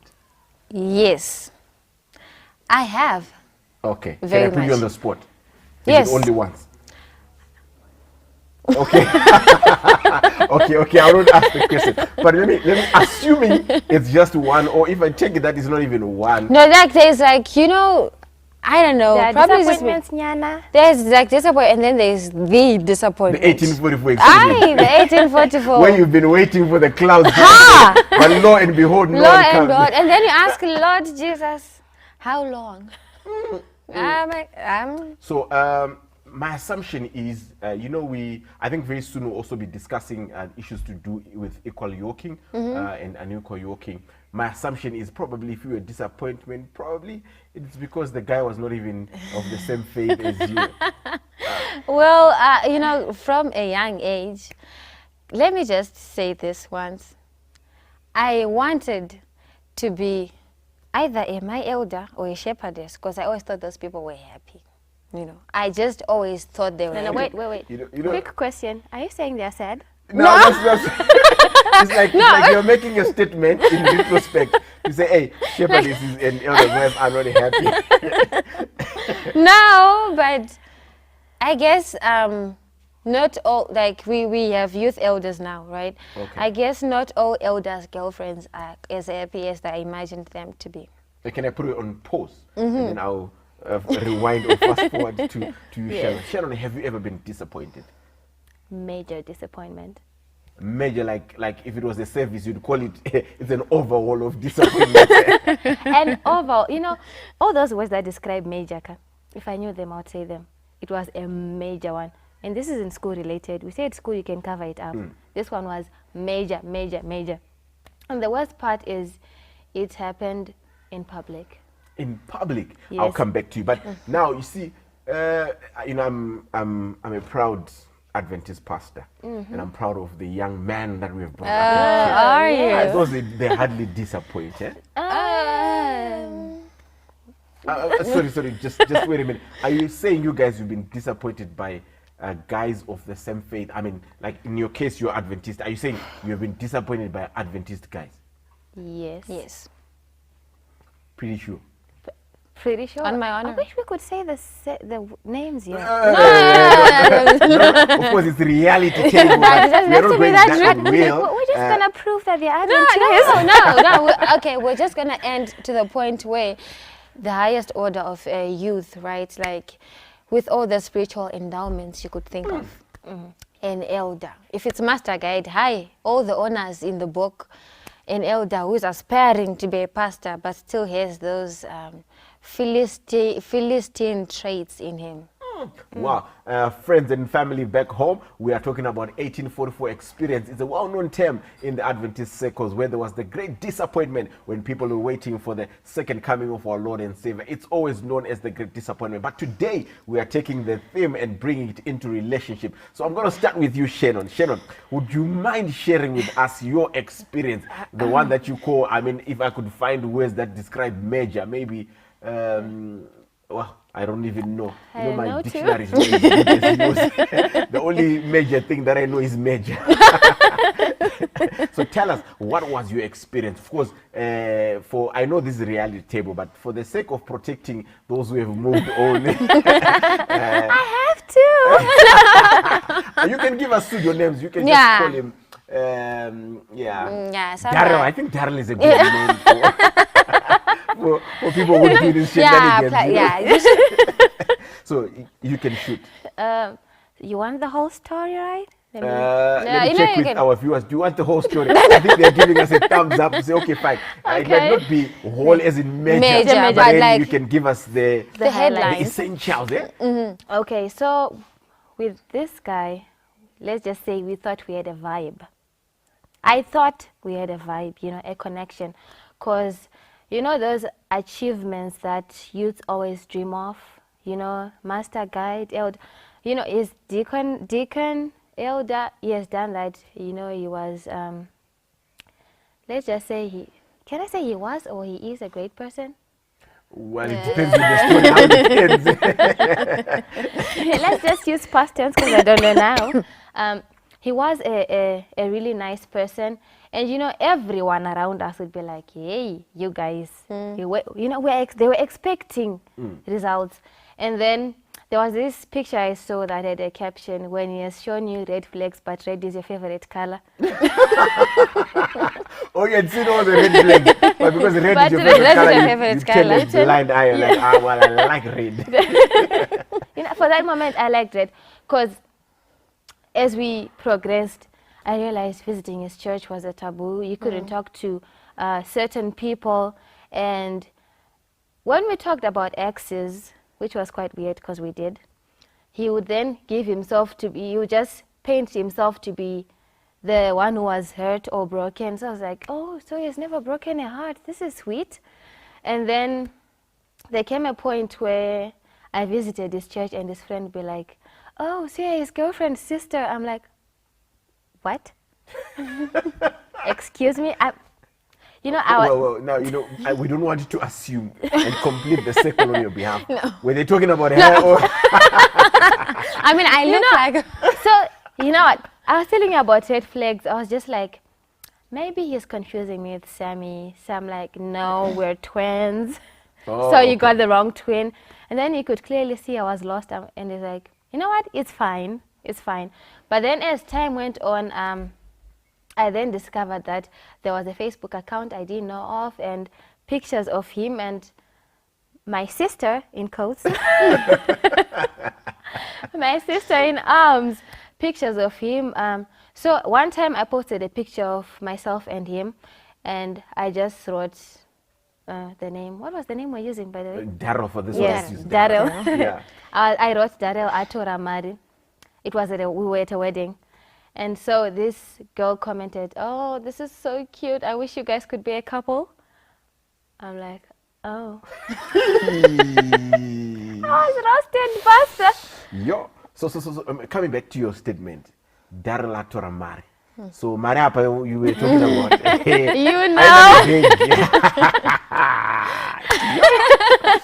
And then someone says, I wish you could be a couple. Yeah, you know, it felt like, now that I look at it, it felt like everyone else knew what I didn't know. So I just want to ask, this person knew you were a couple but wished you were a couple? I don't know. I think she knew he was a couple. With the sister. But not you. But not me. So that's when I sat him down and I said, what is going on? Because I don't understand. Do I have a sister? Are we triplets now or something? And then he says, actually, there's another girl involved, but I don't like her as much as I like you. I'm like, that What? just, you know, I'm like, that just killed it for me. And then he's like, you know, I'm only with her because too many people know about us. And I'm like, how many people know about me and you? You know? Then he's like, I'm going to try, but, you know, I like you. But, you know, that breaks you because you're now thinking, all this time I was competing with an unseen force. You know, all this time I was trying to be the best of me and he was just trying to find someone better than A, you know, that thing. Just imagine. And now that we had split and the whole conference knew about it, because it wasn't a church thing, a conference thing. You are not serious. Pastor, And those for who those are who even don't saying... understand, a conference is actually a union of districts and churches. A You mean you were that... Yeah. And people were asking me what happened. And then I'm like, what happened? We just had to split. And then he said, he said you broke his heart. I'm like, okay, this is a bit much. You don't get over such things. Like, first of all, there's another girl you're competing with and you don't know. And second, he's now going around telling people you're the one that wronged him. How do you get out of those? It was really heartbreaking. And for some weird reason, I lost my confidence. How do you go around? In fact, how do you even stand in front of a church to even pray? Because they'll be like, this girl, what is she saying? You know? So now I want to find out, where was your actual disappointment? Was the disappointment in that you broke up or that he told people that you are the one who broke his heart? So first off, the disappointment was in the fact that I didn't take the red flags into consideration. Okay.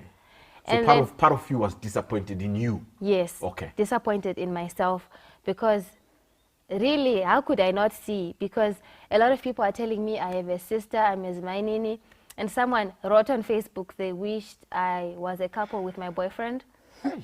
And then finally he tells the whole world that I'm the one who wronged him, that I had another boyfriend he didn't know about. So I was disappointed in myself and also Did you in have a him. boyfriend? No, Oh, it okay. was. I was just clearing the air because you also don't want to. We want to be fair. Want to be fair, yeah, of course. It was just him. But you know, at that point, you just start thinking, you know, it's much better.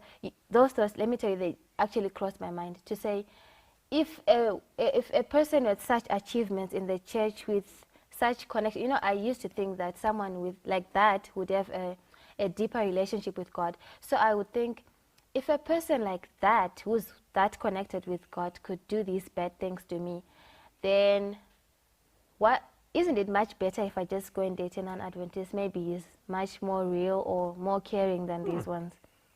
And probably he had a lot of pastor friends, and he's actually closer to. You know, this guy, I used to go with him to church. You know, we are going, he's preaching there, I'm there, and he's introducing me, even out of the conference. We're in NZC back then.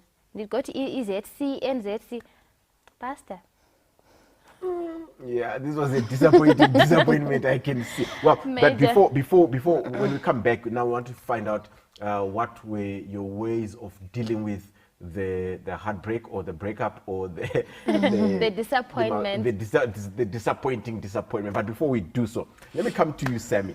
But you know the way you're smiling, it's like you've never ever been disappointed before, have you? No, we're okay as women. We're made to make everything look good no matter what.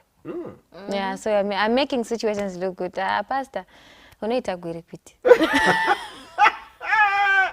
Well, of all the words, how do you use it?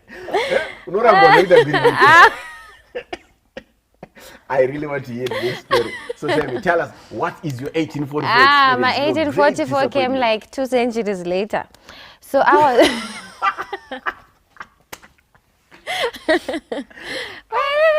It's actually funny but heartbreaking. You know how I think I once mentioned it here, like you go to your boyfriend's church. It was actually 2 incidents. You go to your boyfriend's church and everyone knows you're dating, right? But you're the only person who doesn't know that you are the side thing, right? The side chick. So you go there. Like you go to a hotel. Yes. And then they give you that small and a plate. And you're like, did somebody eat this already? You know we're laughing, but you don't know anything. You can go ahead. Okay, let me explain. And then you get there, right? And everyone is just looking like, you're dressed to kill, because, you know, last Sabbath you were both wearing black and white. This one is red and black. And then you're like, this one is spontaneous. We just want to see how we can match our colors. And you are dressed to kill. You get to church and everybody's just giving you the eye like, you know, everybody's just looking at you like, but you're not a match. Yeah, everybody's just looking at you like, oh my God. And then I'm wondering, why is everybody looking at me? I didn't get it then. I was just, people are just staring. Probably I look too good. I mean, who can get their eyes off me anyway? So I thought of that. But then fast forward, one time I'm in school. I mean, I think it's just there. Is that a ponytail that you have at the back? I see both of you have something almost. It's called twin magic. Twin magic. Twin what? Twin magic. Are you saying this thing is called twin magic, or you're just saying what happened now? We call it twin magic. Wow. Yeah. Okay, so I didn't think anything was wrong then until I was at school. You know how we go to school and then work. I went to work, then I came back early because I wasn't feeling well. It was really like one of those times where, you know, this time I can't fake it. I'm really not well. I go to the hostel. Are you suggesting there are times when you are not well and you just faking it? Like, I'm fine. Like, you just want to act strong sometimes. And then so I go to the hostel. I lie down a little bit. In fact, not a little bit, a lot, because I was really tired and just not feeling well.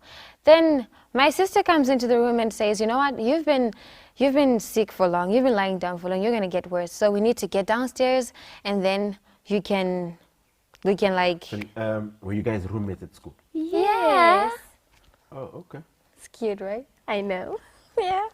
So... It's weird. Well, but it's not as disappointing as what you're about to tell us. Go ahead. I was talking about So you're saying us sharing a room is disappointing?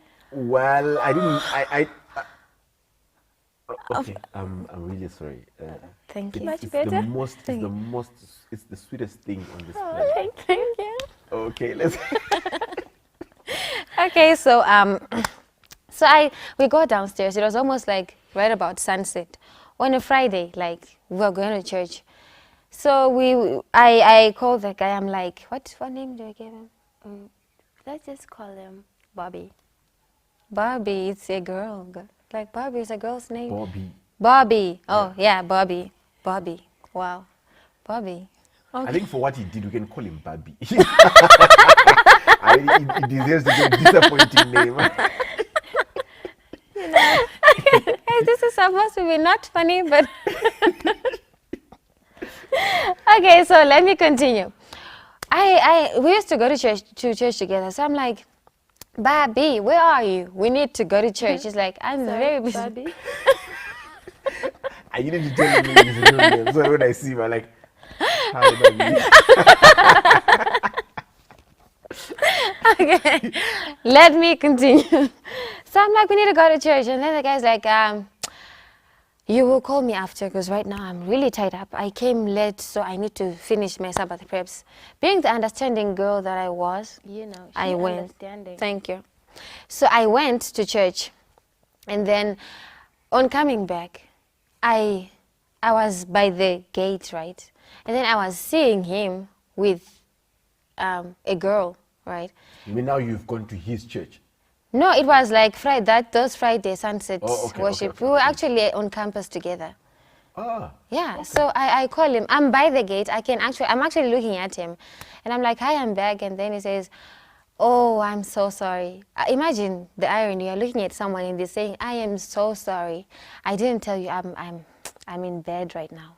This is a really bad time. You can call me tomorrow. Get well soon, hey. Thank you so much. I really love you. I'm like, okay. I hung up. So what he did? You're saying you're literally seeing I'm looking at him. He's but telling he's not me. seeing you. Yeah, he's telling me that he loves me, but he's in bed. But I'm looking at him. He's standing on his 2 feet. Now I'm like, well, I didn't ask. I just hung up. And I'm busy thinking, what's going on? And then we sat downstairs for some air. As we're about to go. So you didn't even confront him? No, wait. Oh, okay. Like it just. Okay, now I want to see the disappointing. So we sat down, like it was me, my sister, and one other friend of ours. So we're sitting down, and then we're like, let's go up. It's getting cold.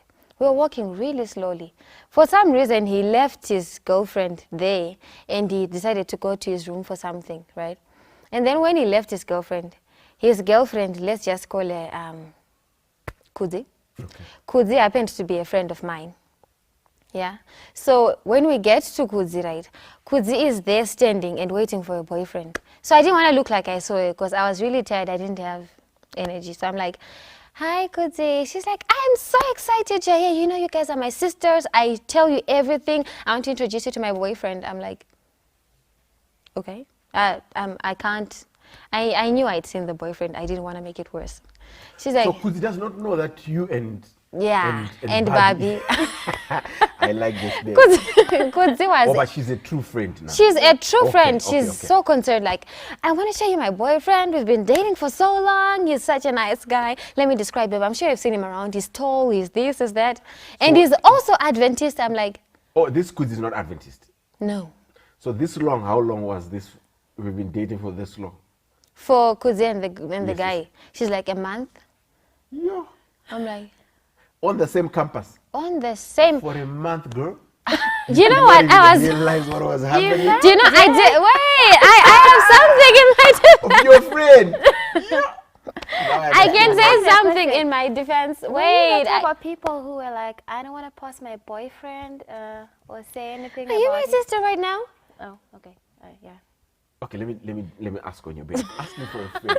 Were you the type of guy who would not even put it on a status or Facebook or what? Well, I didn't then. You know that time where you think you have hidden your relationship in a safe place, but when it's time to find it, it's gone. It's no longer an It's no longer an essential. Well, let me finish. You're laughing too early. And then she's like, he's tall, he's Adventist. I'm like, and you're not. Then she says, no, I'm not. I'm so blessed. I'll be going to church with you on Sabbath, guys.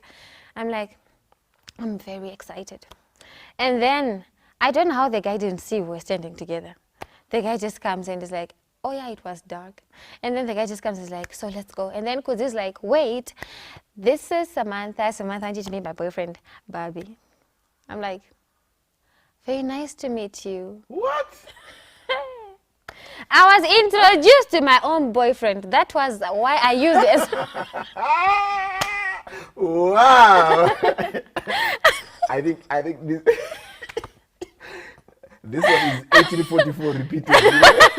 No, I mean, you remember there was a movie, I think it was called Mission Impossible. Yes. Or Matrix. It's Matrix. Matrix. And then Matrix Reloaded. This is the great disappointment. Reloaded. You were introduced to your own boyfriend. Oh my God. Those are not to anxiety. Heart attack. You know, all those. Did you not pass out? Pass out. I wanted to, but you know, you keep your cool. Yeah, you act like nothing happened. I'm like, You had wait. to act like you didn't know the guy? I did. I totally acted up like, it's so nice to meet you. I've heard a lot. I mean, she told me a lot about you. The guy was, hey. The guy was really shocked. He was on another level. You know when you're scared and then you're very scared. And then there's another level of scared. He was just, he didn't know how to say how to shake. Confused. Yeah. He didn't know whether to shake my hand, whether to do what. I'm like, no, I've been coughing in my hands. Don't shake my hand. I will just go upstairs. And that was just that. I'm like, this is an Adventist, an ordained elder. What? I go tell you. An ordained... I told you you'd laugh. An ordained elder. Someone we would look up to, like, this person is the epitome of spirituality when it comes to... And when you were dating this guy, you'd already seen yourself as my elder. You know? My guy, I thought they were happy. I was... You know, when you reach already seen a dress code as my elder. When you reach that level of matching outfits, you know, you think you're there. I mean, come on, you'd match outfits almost on every Sabbath. Come on. On every Sabbath. And then when they get to church, you'd pull out a chair. Yeah, pull out a chair, you know. You do that for you? You know, I'm not doing that. You know what? I'm not doing that anymore. I'm not hiding. I'm not hiding. My dear. Well, friends, I know we are laughing, but you know, I think it's the reason why we're talking about 1844 experiences is we want to also help other people who probably might be in the same experience. So after the break, we just want to talk about how you guys were able to, you know, there are some disappointing situations that make you want to cry and laugh and do all sorts of emotions. Like you don't exactly know how to feel about that. Yeah. Wow. I mean, to imagine, he now started calling, like, I can explain, I'm like... I'm just worried about your publicity, like how many people had gotten to know that you guys were an item. Don't. Had you gone for counseling? Just so when we come after the break, the question that I'm going to ask you, I want you to think about it is, did any of these, probably a chance, had actually promised to do the thing? Join us after the break as we talk about 1844 experience, the great disappointment, and in some cases it's reloaded. See you after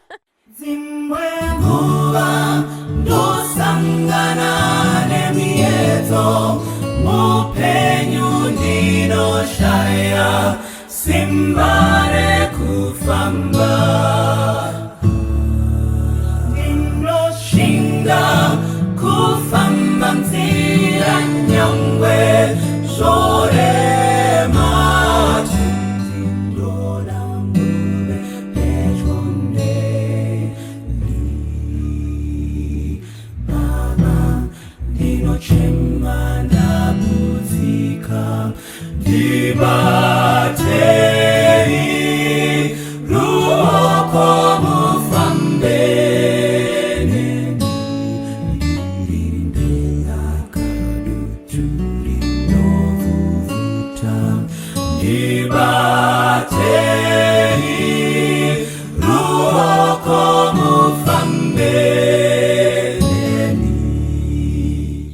welcome back to the exciting youth talk show. Well, today I was expecting to be a more emotional talk, but I've just been laughing throughout. The good thing is, you know, we are talking from an experience of where we once hurt, but now we are in a position where we can actually help others to heal. I'm still trying to get to terms with the fact that you are introduced to your own boyfriend. And you know the totem, they even call him by the totem. And he calls you Machuma. That's okay. You know what, we are laughing about this really, but I don't think I ever recovered from that, like fully. You know, I mean, I did. Wait, I did. Okay. Yeah, I did. Okay, but but for some time. for some time, I was didn't. gonna say, you know, your boyfriend is watching, right? You mean the current? Yes. Or not? Or you mean the one who is actually? Yes. No, it's good that he's watching so that he so knows that he doesn't knows. have to disappoint. So I there was a time when I didn't think I was going to recover from that. You know, you do everything right. You don't cheat. If your friends ask you about Can I him. put you on the spot? Was there a time when you were like, okay, now is my turn to cheat also, so that you don't have to answer? You know, yes, wait, you know, I think I can actually do that. I don't know if I'm just speaking for myself, but you know, when you're disappointed, there's a time when you tell yourself, in my next relationship, I need a backup drive. Mm-hmm. You know, You like tell yourself, like, you never get into a relationship Without backup. No, without a branch. I mean, backup is a better term. Branch, come on. No, you know Although- that's saying when your relationship is doing so well, you want to open other branches. I Wait, need like, someone to come and help me here.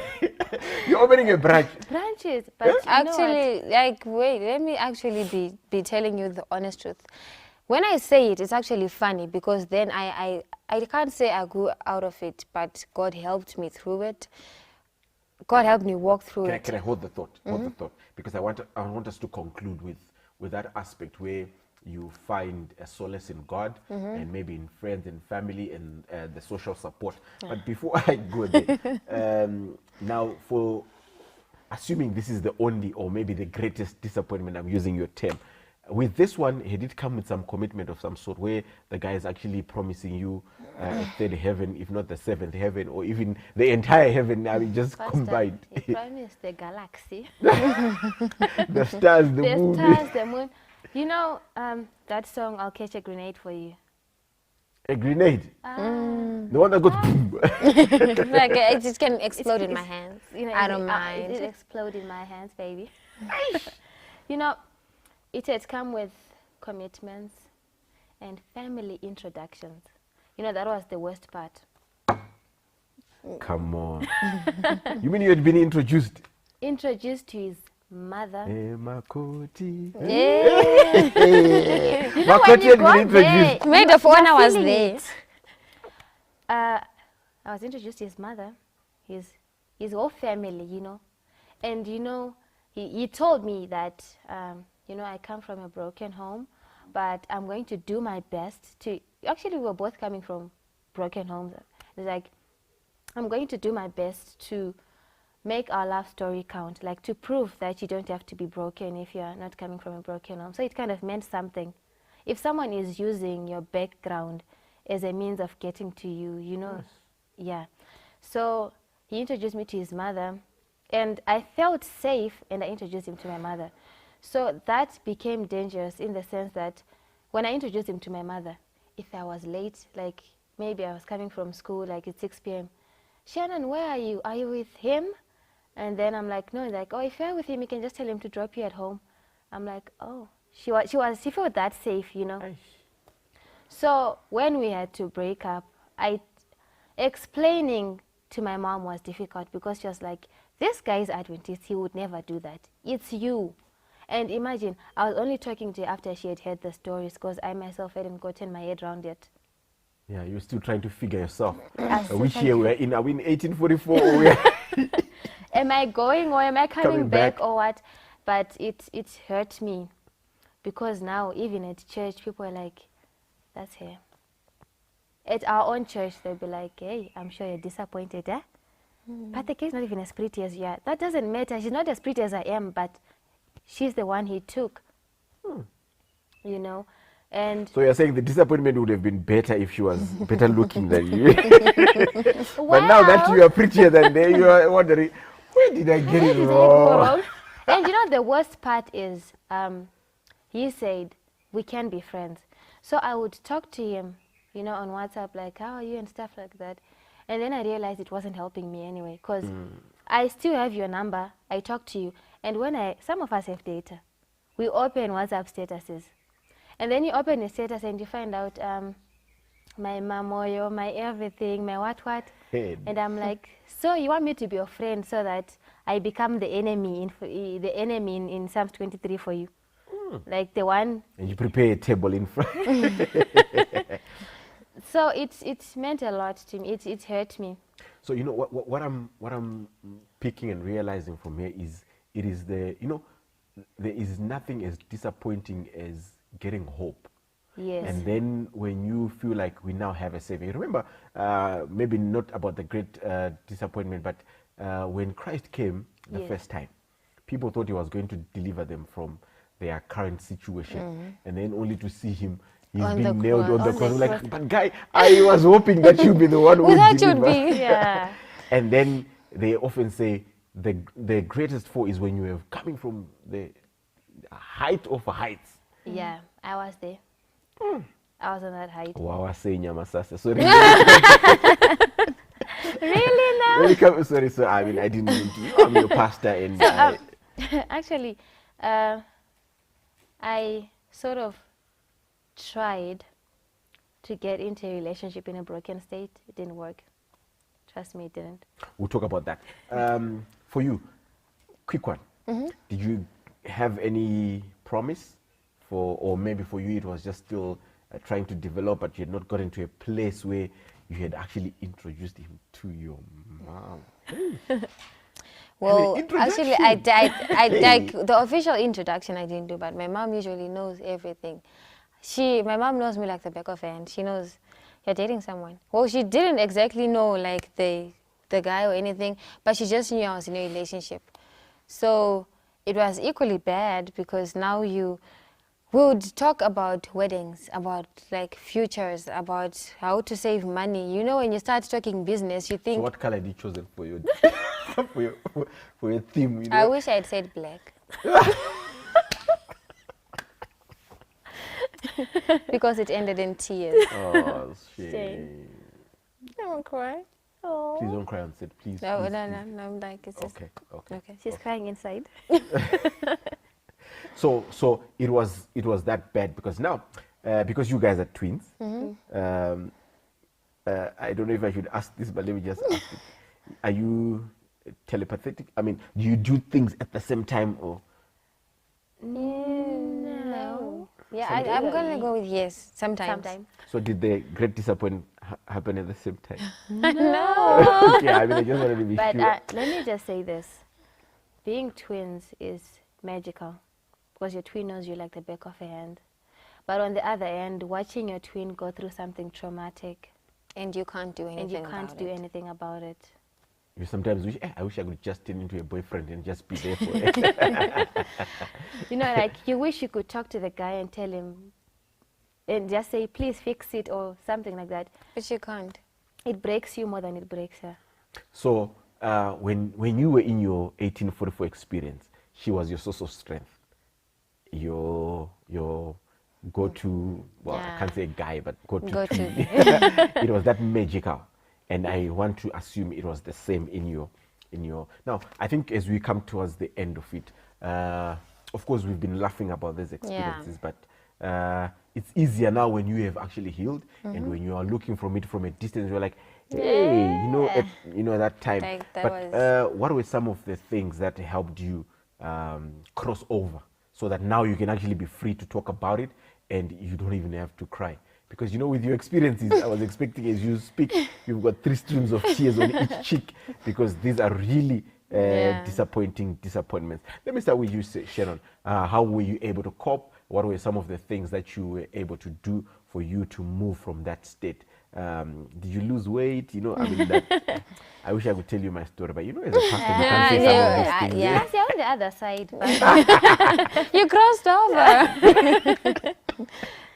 So for me, first off, I was really disconnected with God. I don't want to lie. Okay. Because you're thinking, God, I read in a book that nothing happens by chance, that God is going to orchestrate an encounter with a guy. So I was a little, let me just say, angry or frustrated.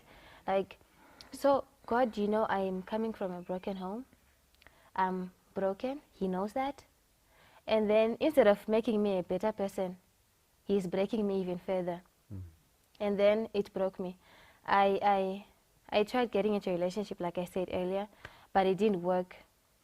Only then, can I say the name of the person who get me get through it?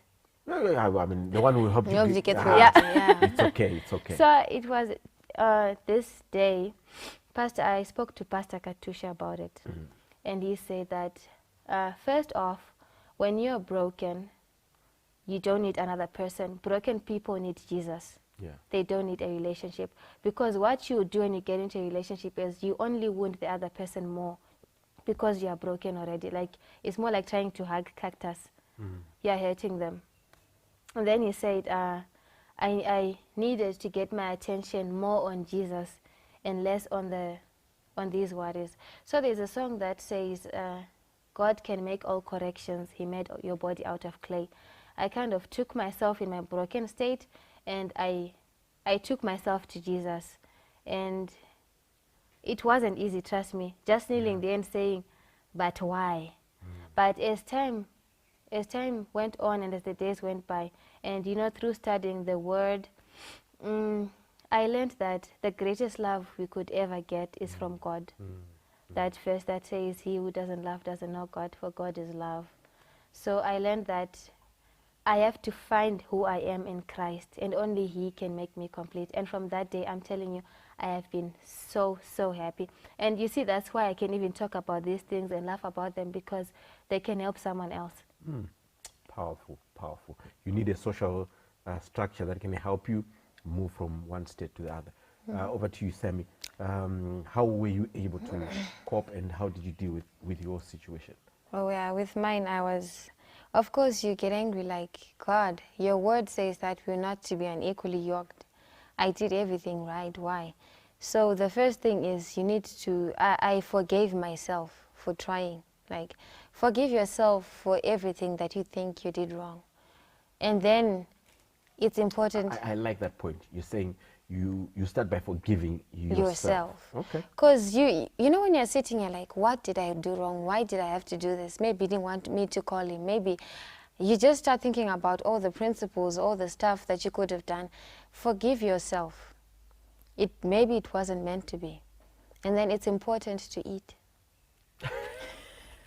You know, we're in that state where now emotional. Now you bring back these things. No, like... You must eat. You must eat. And then, like, crying is also important, because don't hold it in. Like, let it out. Because there's someone who once said, you only can cry for so long. Yeah. When the tears dry out, life goes on. And then you realize your greatest strength wasn't in actually taking that hit or falling so hard. It's when you fell that hard that you actually realized you can rise again. And you actually try to build that self-confidence within yourself. So forgiving yourself, and then trying to realize that I can do this, I can fight back out of this. And sometimes it's really hard to explain to people what went wrong, because you also don't know. And people are asking you, we need to be kinder to our people that are going through things. If I'm not posting my boyfriend anymore, probably you shouldn't ask me why. If I didn't tell you, I'm not ready to talk about it. All I need, if I need space, give me that. If I need someone to talk to, give me that. But whatever it is, let's not pressurize ourselves into thinking, I'm 28, I'm 26, I'm this age, I'll end up unmarried. No. God is there. Like, God knows exactly. Like, God is in the business of setting up divine appointments for everything that's supposed to happen in its rightful time. So forgive yourself and trust God to heal you in that process. Wow. Powerful, beautiful, beautiful encouragement. If there are any who are going through rough patches, you might be in the most difficult time of your life. Of course, here I think we're just laughing because the situations They've gone. gone past. But you might be in that situation and you're wondering what you do. Look for someone who you can pour your heart to. I like the way that you have put it. Eat. Eat. Sometimes you then put the blame so much on you that you don't even take care of yourself, and you end up in such a situation, because disappointments do come. Even the Bible, God says, let not your hearts be troubled. Just believe in the Father and believe in me. In other words, Christ knew that our hearts would be troubled at one time. Yes. But the good thing that I like is we don't know what tomorrow holds, but we know who holds our tomorrow. Yes. So that's the perfect and the greatest thing that we know. Whatever difficult situation it might be an 1844 experience, it shall surely come to pass.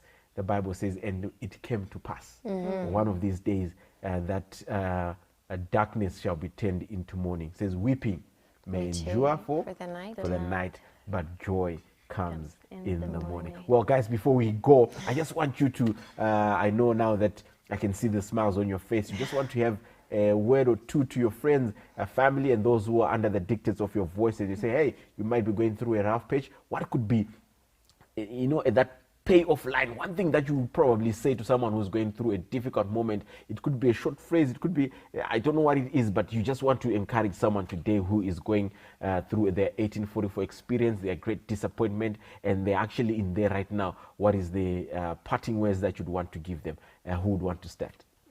Okay, the honors would come to you, my dear. Okay, so my parting phrase would be, let it go and walk on.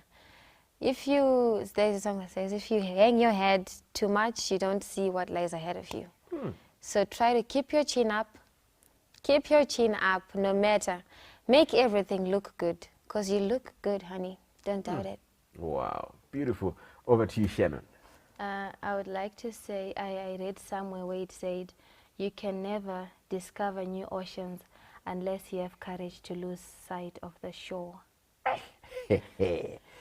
Well, don't worry, these statements they're saying, I give them to you. So you can always come to me for more of these. In short, I would say, let go and let God, because God is in the business of healing broken hearts. We go to the potter, because in the potter's house, you find everything. Thank you for joining us on this edition of the Reality Table, when we're talking about the great disappointment and how we can find God and whatever social structures that we have to be able to move on. So from myself, from Shannon and Sammy, we say bye. And keep your chin up. Chin up. But I like the one to say, please eat. Okay, that's fine. Join us for yet another edition of Reality Table. I'm going to ask Shannon to pray for us as we close this program. Dear Lord Jesus, we thank you for the gift of life, and we thank you that you are there for us even in our darkest moments. I'm praying for each and every one of our viewers and our friends and families who are going through rough patches they haven't talked to us about. Help us to be kind to them and to give them words of encouragement at every point in their lives. In Jesus' name I pray, amen. Amen.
haperi dzimwe nguva anondiwisira pasi tariro yangu inomborasika asi ndinoziva kune mushaiko ko uko ndichazorora kuva murwera kuchema kufirwa panyika tinotambura asi ndinoziva tichine tariro yakuya kwashe tichine tariro yekuya kwashe amasungirira musha wave pedyo tichine tariro yekuya kwashe amasungirira musha wave pedyo tichine tariro yekuya kwashe amasungirira musha wave pedyo amasungirira musha wave pedyo amasungirira musha wave pedyo.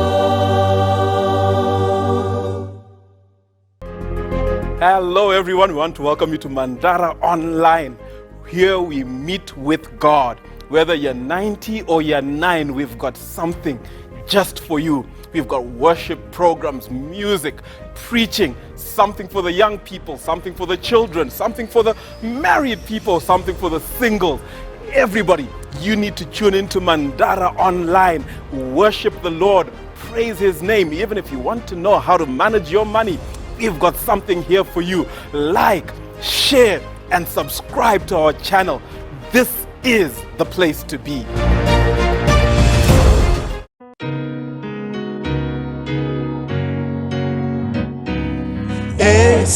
Esiphambanweni laphaya usindisi wachithikazi nabikhona bakeziziswa tumisa yena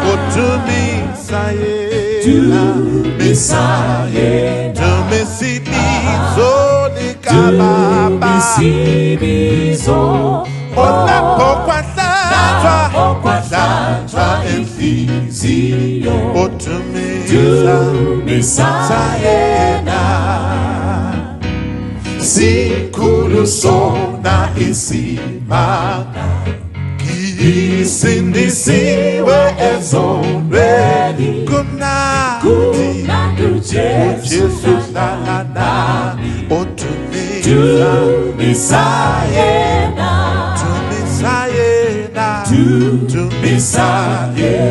tumisa igama lakhe tumisibizo lapho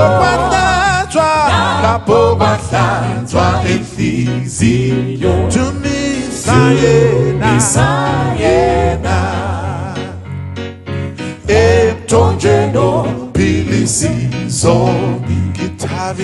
ngithabile sengingenile uJesu usengihlambile tumisa yena otumisa yena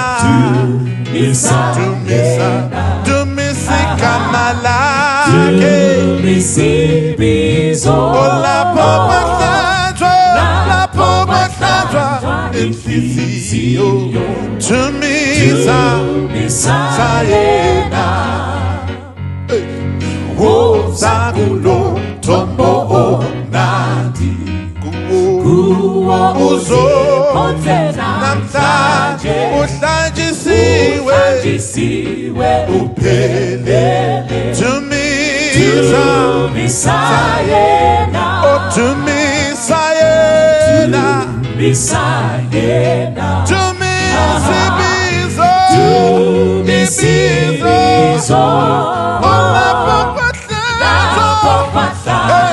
inhliziyo yami dumisa yena, dumisa yena, dumisa yena, dumisa yena baba, igama lakhe apokwahlanja inhliziyo yami dumisa yena, dumisa yena baba, Tumisayena, Tumisayena, Tumisayena, igama lakhe libonge. Tumisayena, Tumisayena, Tumisayena. Tinokwaseni mufaro hama neshamwari mukati mechirongwa chedu The Journey of Life, tichitaura pamusoro the experience of divorce. Yes, you heard me right. Divorce. That D word, which is almost like taboo. Many times, patinotaura about people who are divorced, and sometimes it's just statistics. Maybe sometimes we talk to them, but how many times do they talk to us, to everybody else? How many times do we sit back and sit and listen to hear their story, their lived experience, the valley that they've trudged or that they're trudging through, zvavakasangana nazo nezvavakaona, and then most importantly, the lessons learned. Kuti zvavakadzidza zvakavabatsira ivo zvinogona kutibatsira tese. That is the aim, that is the purpose yechirongwa chedu patinenge tichitaura about the experience of divorce. So we just want to welcome you everybody. My name is Watson Mbiriri. I'm a pastor and your host on this show. Ndoda kuti mundibatsire as we make welcome our beloved aunt, that is Fadzai Maposa. Tinokuchingamidzai mukati mechirongwa chedu. Welcome to the program. Thank you, Pastor. Yes, thank you so much. Toda kutenda Mwari zvikuru. Auntie Fadzai Maposa is affectionately known as Auntie Fa. Okay, Auntie Fa. So I'll just be referring her to as Auntie Fa in this program. So may you tell us, who is Auntie Fa? Tell us about yourself, what you do, so that we, get to know you a little bit better before we go deeper with the conversation. Thank you, Pastor. My name is Fadzai Maposa, as you said, Auntie Fa, to the young people and other people around the community. I am 49 years old. I'm a mother of 3 daughters and a son-in-law. I am divorced.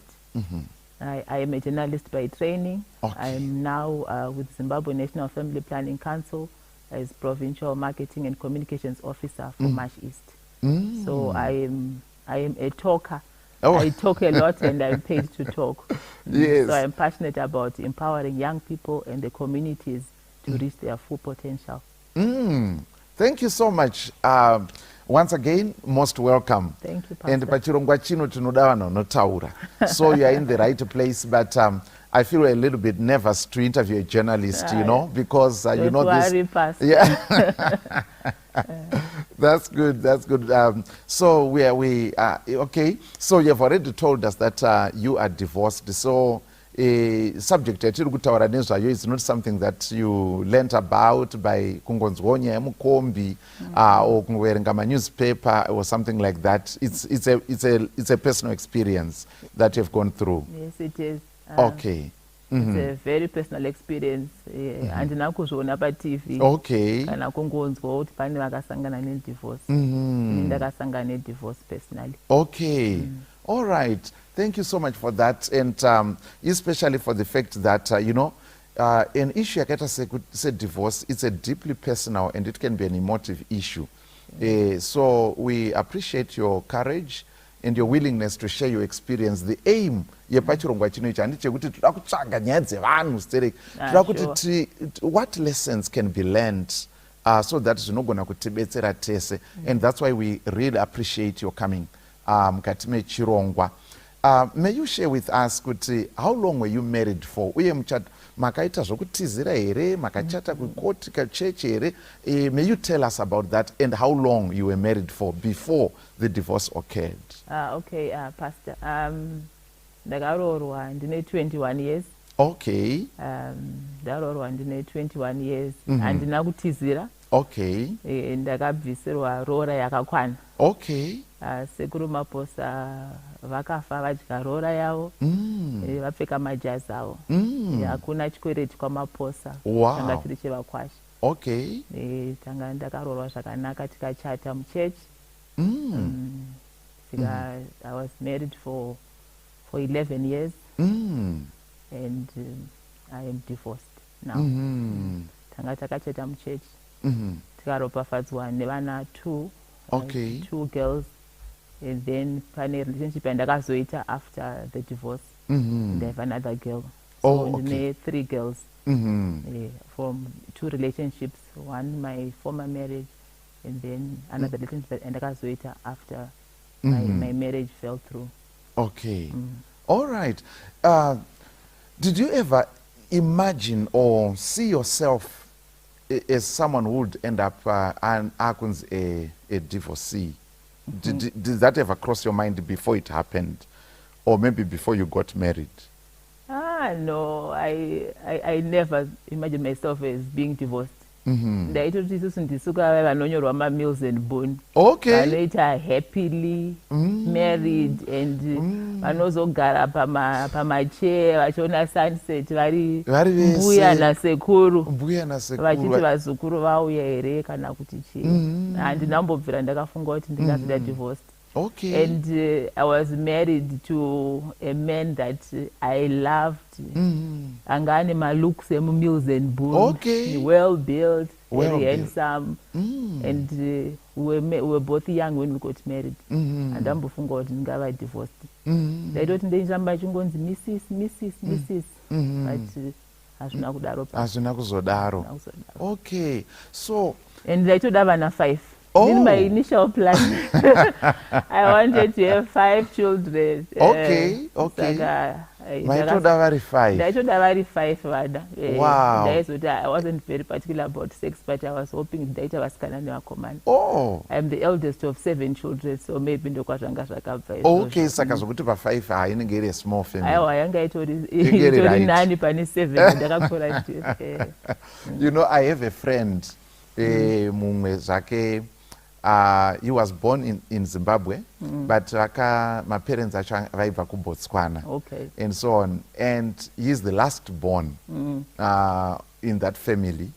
And would you want to take a guess? Kuti ndiwe chingani? One mother, one father. 11. More than that. Wow. 14. More than that. I'll stop guessing. Ndiwe 21. Wow. Hey, that's a strong woman. She deserves an award. Oh, 21, you heard it right. Hey, 21. That's a big thing. Yeah, and so he's a professor at some university. Wonderful. And so a wonderful man, indeed, you know. So you had wanted 5, but then Saka Makatozo Perera Muripa 2. Okay, and so because divorce then happened. Okay, and so what were the factors or maybe circumstances that precipitated, you know, the dissolution of the marriage? Kana kuti kuzosvika pa-divorce. Mungati zvii zvakacontributa to that? Imi mati you were expecting kuti munochembedzanawo zvakanaka. This was a handsome guy and you really loved this guy, and so on.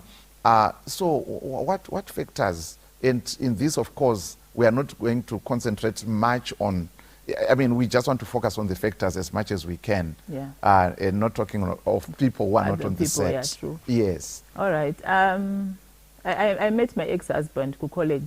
Oh, okay. So, as I said, it was like something that was coming out of a book. We were both young, we met at college, and we hit it off. Okay.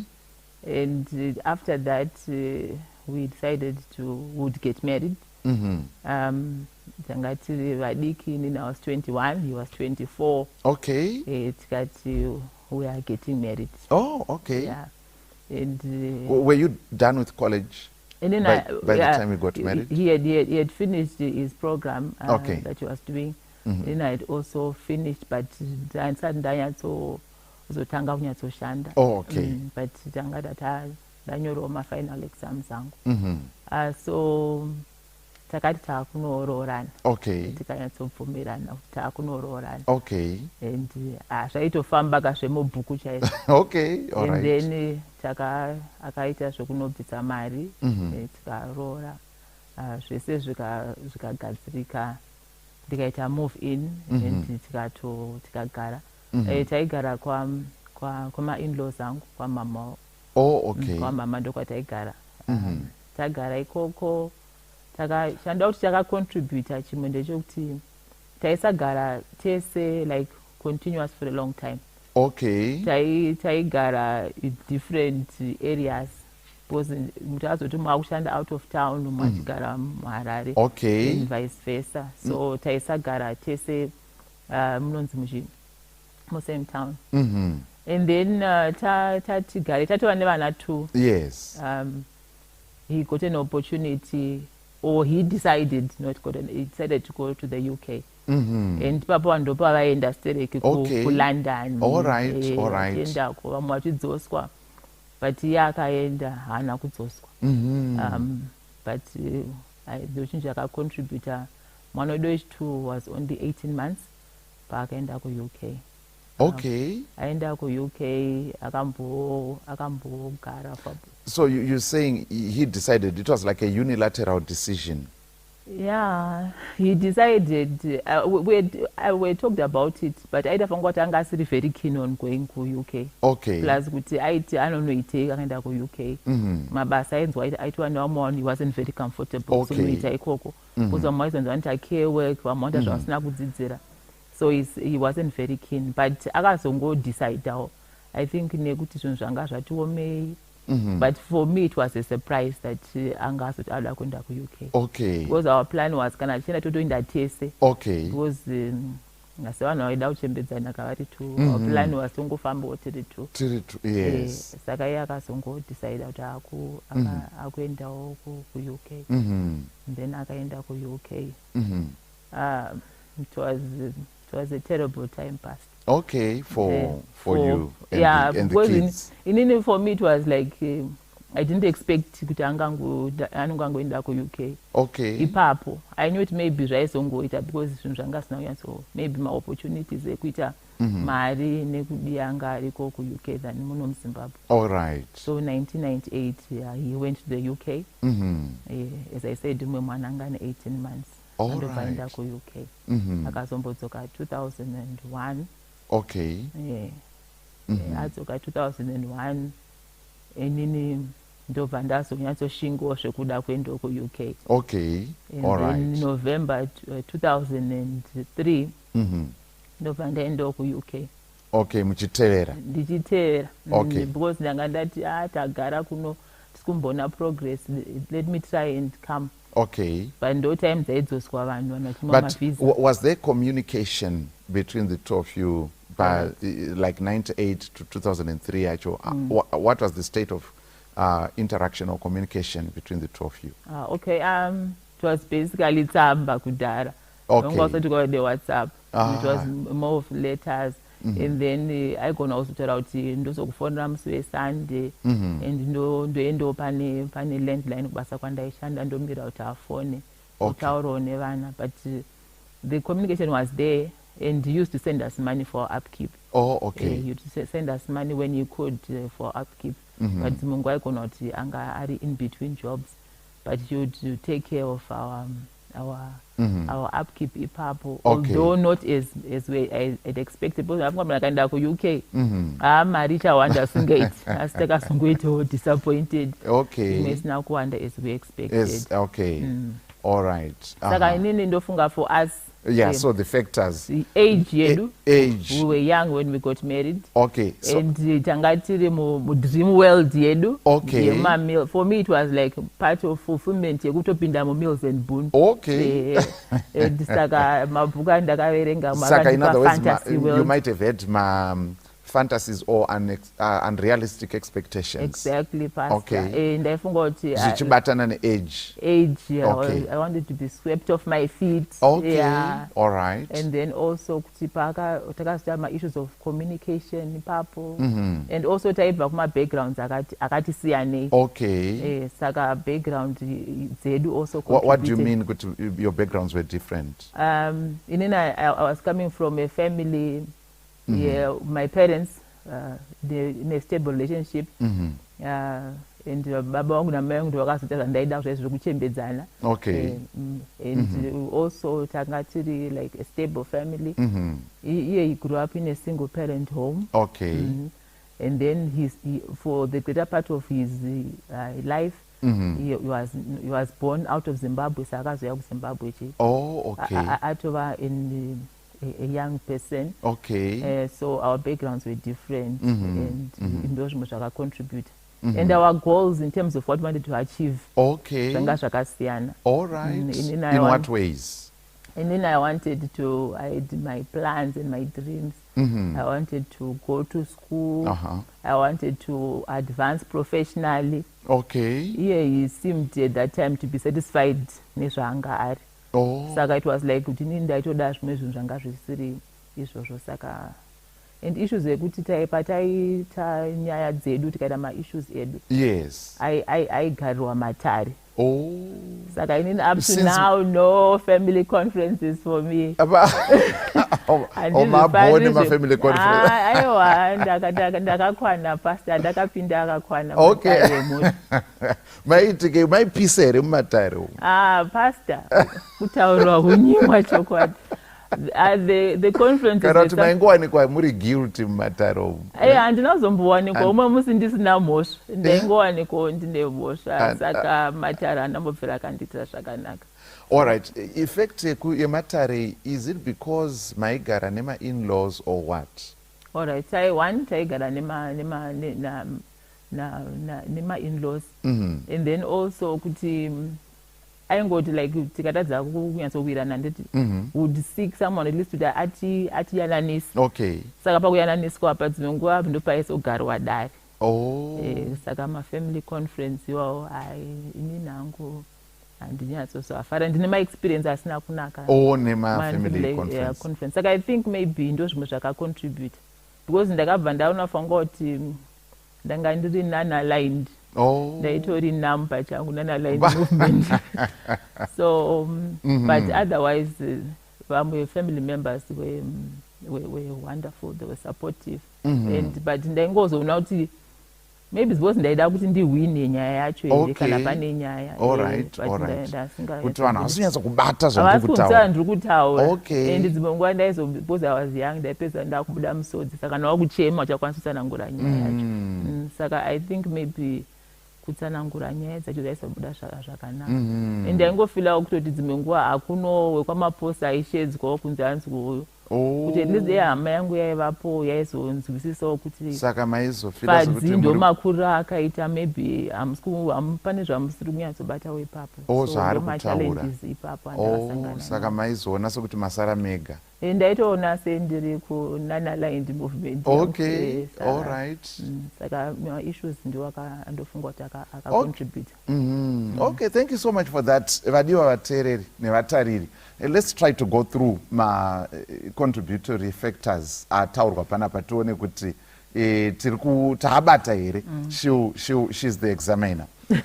Ini ndanzwa kuti number 1 nyaya age. Yes. Kuti she was 21, he was 24. Saka vari kuti tatichiri vadiki asi tichada kuti muzotudza ipapo kuti munofunga kuti ideal age ichi but anyway zvanzi age. And then pakabva pataurwa zvakare nyaya yema-backgrounds yekuti anga akatisiyanei, the kind of families they were coming from. Hatisiri kuti vanobva kusingle parent family havafaniri kuroora kana kuroorwa, but tiri kuti pane madynamics anogona yekuti people should be aware of so that not okay, and maybe because of this we need to kufambisa zvinhu zvedu this way. And then this guy was also not born in Zimbabwe, akatozoya atoaka munhu kuzouya muno muZimbabwe anga achibva from a different background. And then another factor ndeyekuti pamabasa avaishanda nguva zhinji vaigara nzvimbo dzakasiyana, kana kuti mumwe ari kushandira muharare, mumwe ari kushandira kuchinhoi, mumwe audzoka muharare, things like that. Saka zvaicontributawo zvakare izvozvo. And then pachibva pataurwawo zvakare nyaya yekuzoti yediaspora yekuti pakuenda ikoko kuti baba vakazodecide kuti vakumbonoshava vari mhiri, mhuri ichisara kuno. Hazvina vaifunga kuti Antifa vaifunga kuti tinofanira kufamba tese semhuri. Zviya zvinonzi naRute, your people will be my people. What you eat or where you sleep or where you know, tiri tese sisonke, okay, mune mumvura mese. But hazvina kuita saizvozvo. And then are there other factors? Manyatsogona kutaura. Maybe nongoti issue ye-family matare. Yematare. All right. Yes. Kanza matare, please musandaidzowo kumatare. Matare da right. Matare da right.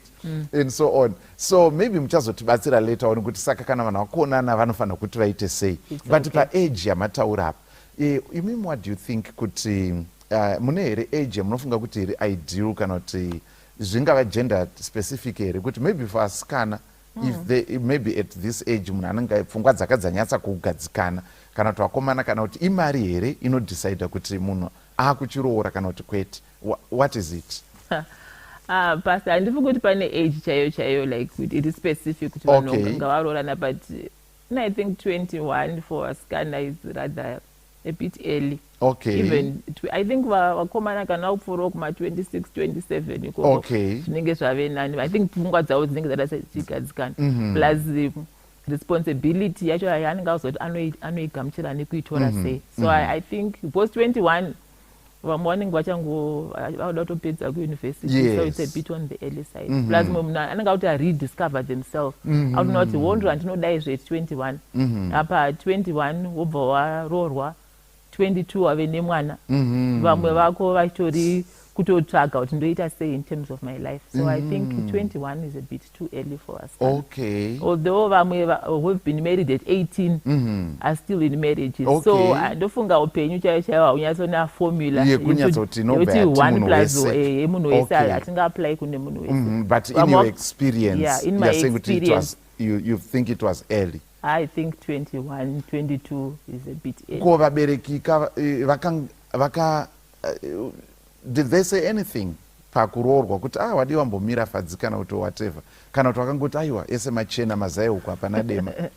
Baba vangu vaida kuti ndiendere mberi nekuchikoro. Okay. Zoti pavakanodzwa kuti fadzi ada kuroorwa vakafunza kuti ko kuchikoro. Okay. Because vanga vane maideas kuti dei after ndabva kunoita mass communication ndakaendera mberi ipapo nekuenda kuchikoro. Saka ndofunga vanozongobvumirana pachikoro kuti kana mwana atombofunga zvokuroorwa zvikazonetsa mangwana anozochema nemi. Okay. Saka vakazongoti. Saka it's also a tricky thing for parents. It's a tricky thing for parents because unobva wati because mutete vangu ndakabva ndavaudza kuti but I love him. Okay. And I love him, Tete. Okay. I really love him. I love him. Makavatsanangurira Tete kuti munhu ndiri kumuda. Ndakaenza Tete, I love him. Yeah. Saka ndaifunga kuti manje ndikasaroorwa ye zvino when I love him, ko love ye ikazofida ikazobhuruwara. So I think zvingwa ma-parents now I'm a parent. Yes. Tinoiswa pa-tight spot yekuti you want my best interest emwana, but you are not sure because vana pastor havauyi nema-manual. Saka everything that you do, you are trying to look out for my best interest emwana. So my parents angu just said it was okay kuti ndiroorwe. Okay. But even when things didn't work out, they never said we told you so. They were supportive all throughout. So I think my parents okay. Yeah, all right.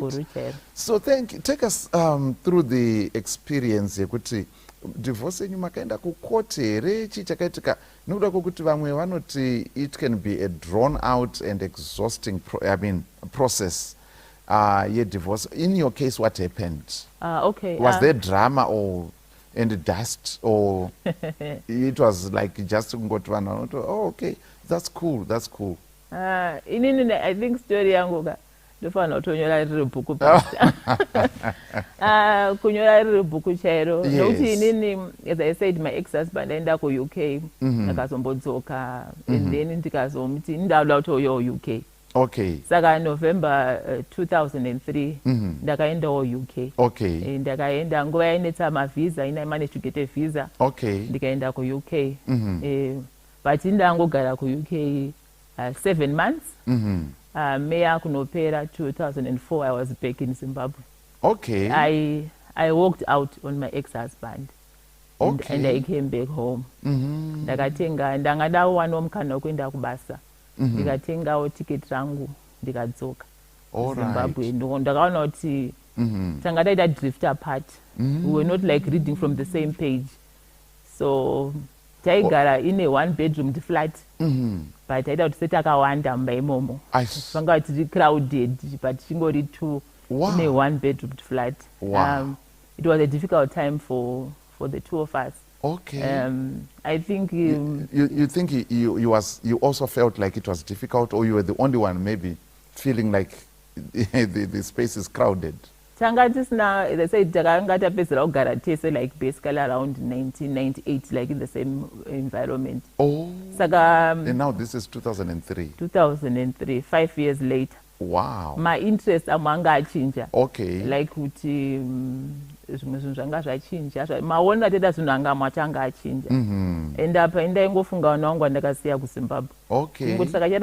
And I think was there no talk of taking them over? Taingoti kana mari yacho yaita and ini ndaifunga kuti kangoenda kuuk tikashanda tese tiri 2 tobva taunganidza mari tobva tataona but mari yacho yaisaunganidzika easily. Okay. Kuti vana 2 vauye kuuk. So taigara in a 1-bedroom flat but it said tiri crowded. Okay. Plus tanga tsanyatsoonana like when I started going kubasa. Umwe achipinda umwe achibuda. Umwe achipinda umwe achibuda. Yes. Saka you imagine apa mave almost 5 years tinasogara mese in the same place. And then mozogara mese in the same place but umwe achipinda umwe achibuda kana kuti mese maibuda very early kungoti wamuka sei kana kutozosangana umwe akutota sei akutobuda.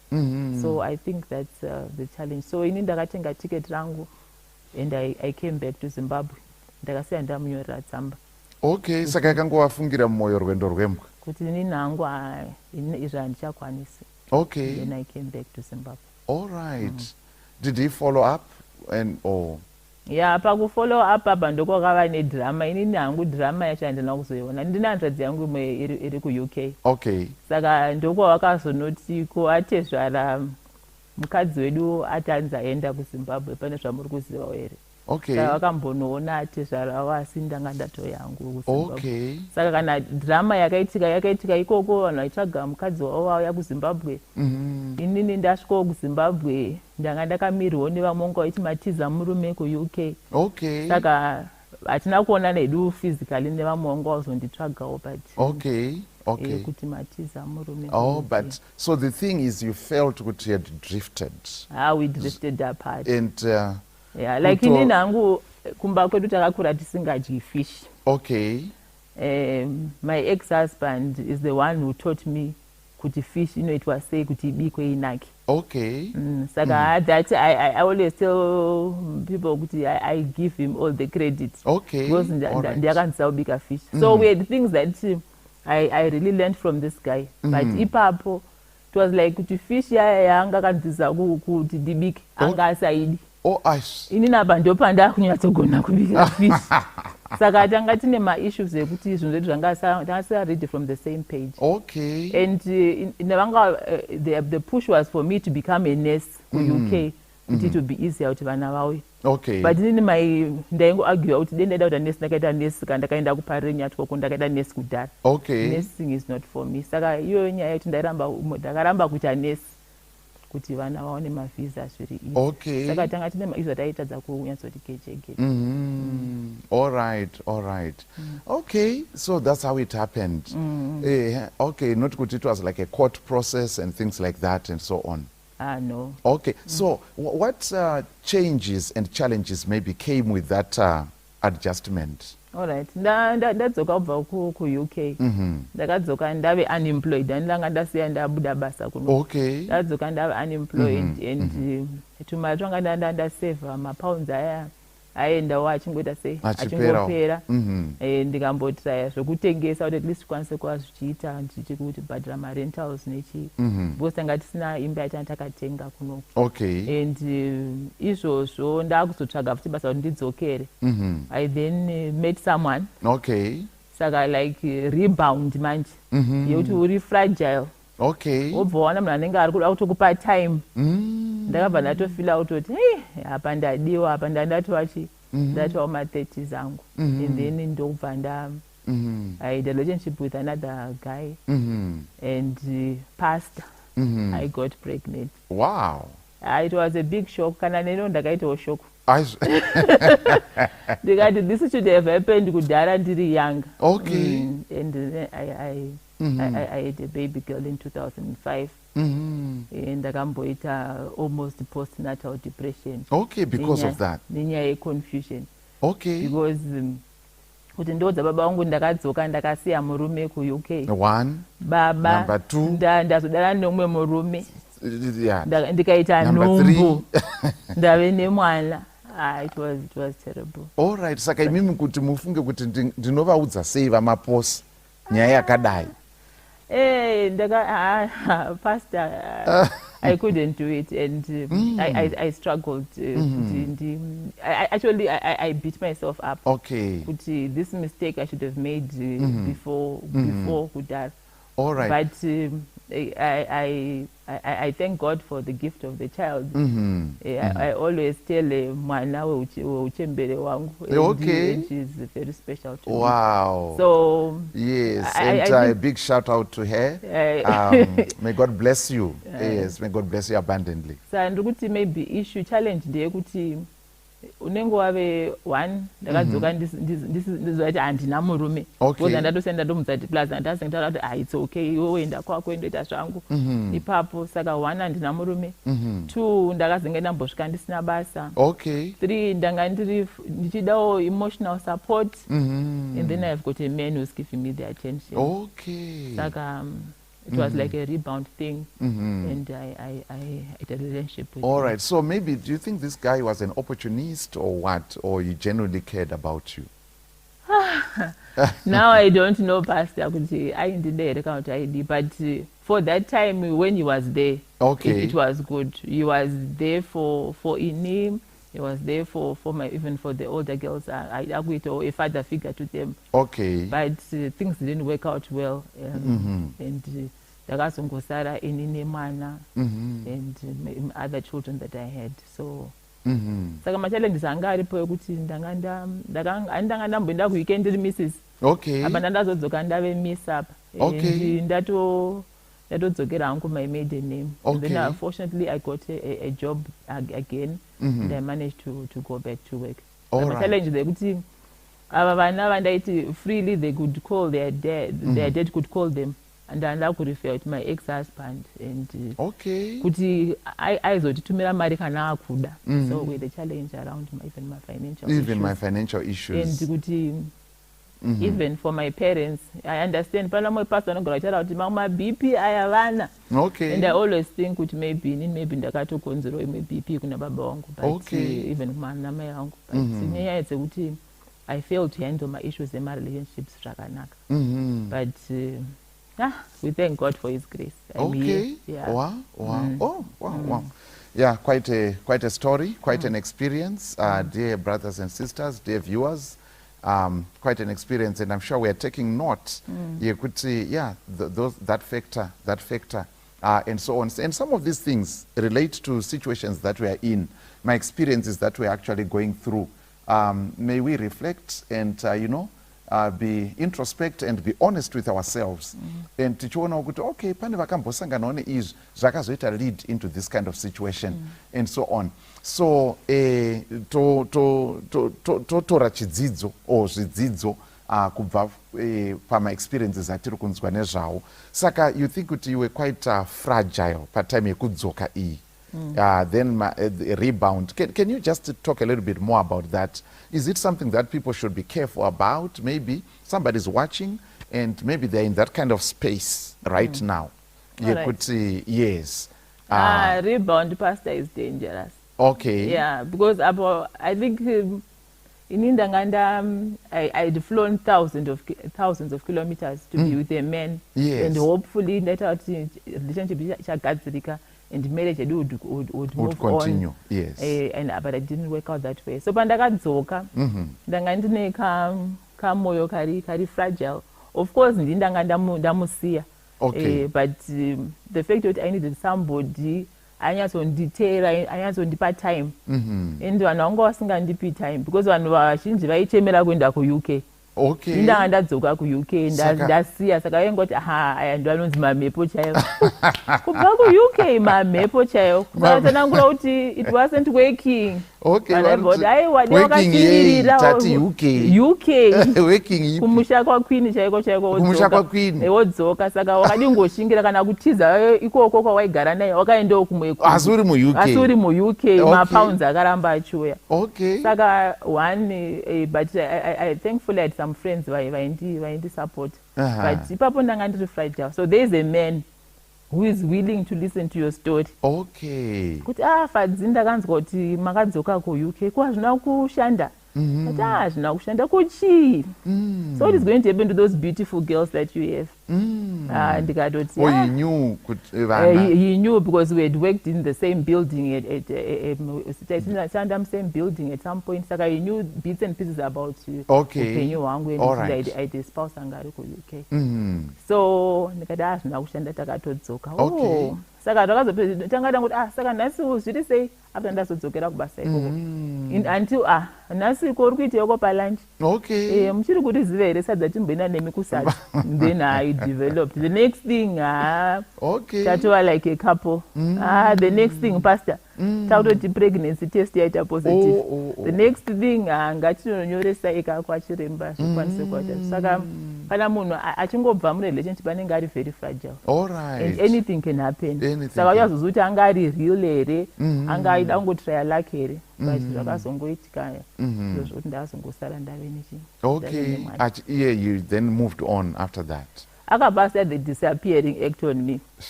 Saka kuti apa iwe watiza murume UK. Okay. Woya wodisappear wotizwa futi. Asi wasara nemwana zvakare. Wasara nemwana. Apa wanga wachimbostruggle nevana 2 inova ne 3 and mudiki anenge achitori nemademands akatowanda. Yes. Saka and I think also vanhu vanoziva malove languages evanhu I think they can pick. Okay. Kuti anoda kukudza nyaya dzake but ari kushayawo kudza nyaya saka anongoti I need now listen if you need to talk anytime just give me a call. Okay. So anozongofona kuti nhasi uri sei ndiri right hangu sure here that's how it starts. Saka very fragile. Saka kana kune vamwewo who are still healing from divorce or from being widowed or from being abandoned by somebody. I think it's important to stay indoors. Kana ugare panzvimbo anokanyatsodzikama uri ipapo until wanyatsopora. Okay, thank you so much. Chiri mumusakasaka chinozvinzwira zvikanzi chakanaka mukaka uite sei haurungwi munyu. Saka tinotenda nemashoko iwayo kuti iwe kana uchiona kuti ndo musituation yauri kana kuti maybe unoshandawo nemunhu ari musituation yakadaro anogona kuva murume kana mudzimai. Iko kuva concerned kakwe kaka kanogona kunge kari genuine pekutanga asi kanogona kutozobereka something else that leads into something else before you know it makuita pregnancy test. You know saka positive and after that positive you know saka zvinhu zvinoda kuti zvichenjererwe and so on.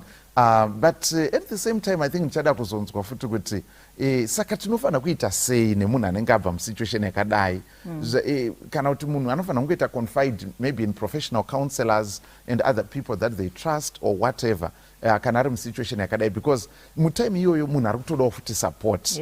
And ndobva ndangozvibatanidza nekuti how have you coped or how are you coping with your with this situation? Divorce, how did you cope up? Simba renyu what munoriwana pai inziyo here, munamato here, mavhesi ebhaibheri here? What gives you strength? Okay. My favorite psalm is Psalm 121. Okay. And ndinofarira, All I right. look up to the hills. Where does my help come from? My help comes from the Lord, the maker of the heaven and the earth. Yes. Ndo favorite psalm yangu. Handina akawanda Psalm 124. Dei Jehovah isavapo. Okay. Israel ngaidaro tingadai takamedzwa tiri Tiri vapenyu. So ndangotenda Mwari kuti nyasha dzawo dzakandiwana. Okay. I grew up as a Methodist. Yes. After my rebound relationship, after my divorce, I became a Pentecostal. Okay. And then I became ndaenda hangu kuma SDA programs kubvira 2006. But ndakazoita an Adventist in 2012 and I got baptized. Saka simba rangu now ndinoriwana kuna Mwari. Okay. And I'm thankful that even at my difficult moments or at my terrible moments or amenutanganzi machi pandaingonzi vanhu mune mamhepo kubva ku-UK ndaingonamata hangu but not as much as I did, but my prayers amai vangu sustained me. My prayers ambuya vangu, she's late now, but I know that my prayers of my grandmother sustained me. Wow. So ndangotenda mbuya vangu, I had a very prayerful grandmother. She's late now, but vaidoti ko munodi kunyatso namata. Okay. Ngoti gogo havapedzi kunamata. But now you appreciate. Now I appreciate. Okay. And now I think maybe ndautongobehave sambuya vangu. Okay. But I'm happy for that. So simba rangu I draw it from my relationship na Jesus Christ. Ndangotendawo kuti Mwari akandinyururawo mumadhaka andanga ndakupinda. Okay. Because as I said, after my youngest daughter was born, ndakatomboita postnatal depression. And ndanga ndakaonda zvaityisa pasi. Kusvika mumbuya wangu vanzi maduti ambonotestwa zvese. Okay. Because munhu akati kuti anotestwa HIV ndofunga kuti alright, ambonotestwa zvese. So in terms of my challenges ariko and divorce is real. And even within the church. Okay. Kuti takamboenda kuime big Sabbath. Okay. So someone aipa announcement angari leader wedu weWhisper. Akataura kuti takubreka mumagroups. Okay. Tikatomirira. Yes. Akuti akubreka mumagroups. Rekutanga group reshirikadzi. Yes. Rekangoti Whisper, that is an association in the Adventist Church for widows and single parents. So that's Whisper. Saka ndo musangano kwavari kutaura kuti vanga vari. It's an association for widows and single parents. All right, yes, you may thank you for that part. Yes. So kazvikanti akubreka mumapoka edu two magroup. Group rekutanga ndereshirikadzi. And then group rechitu ndere vakarambwa. Okay. Saka ndangotora chemba ndangonogarawo paside ndikati vandaudza pastor yako ndikati handina group tikanzikosei ndikati handina kurambwa pastor ndakatoramba munhu saka ndikushaya group. So within the church, the challenge that we get kuti ukandiri divorced, I think pachishona ukandiri divorced nongora kuti ndakarambwa, you can't say ndakaramba munhu handiti. Okay. Saka it's a challenge. Saka indozomboti ndiri shirikadzi because it's easier to explain. Alright. Saka vakashaya rini ndoti zvakaoma ndibva ndangonyarara. Because kuti divorce it might seem difficult. Okay. So my challenge what's the difficult pakutaura nyaya yedivorce? Why is it like a difficult thing?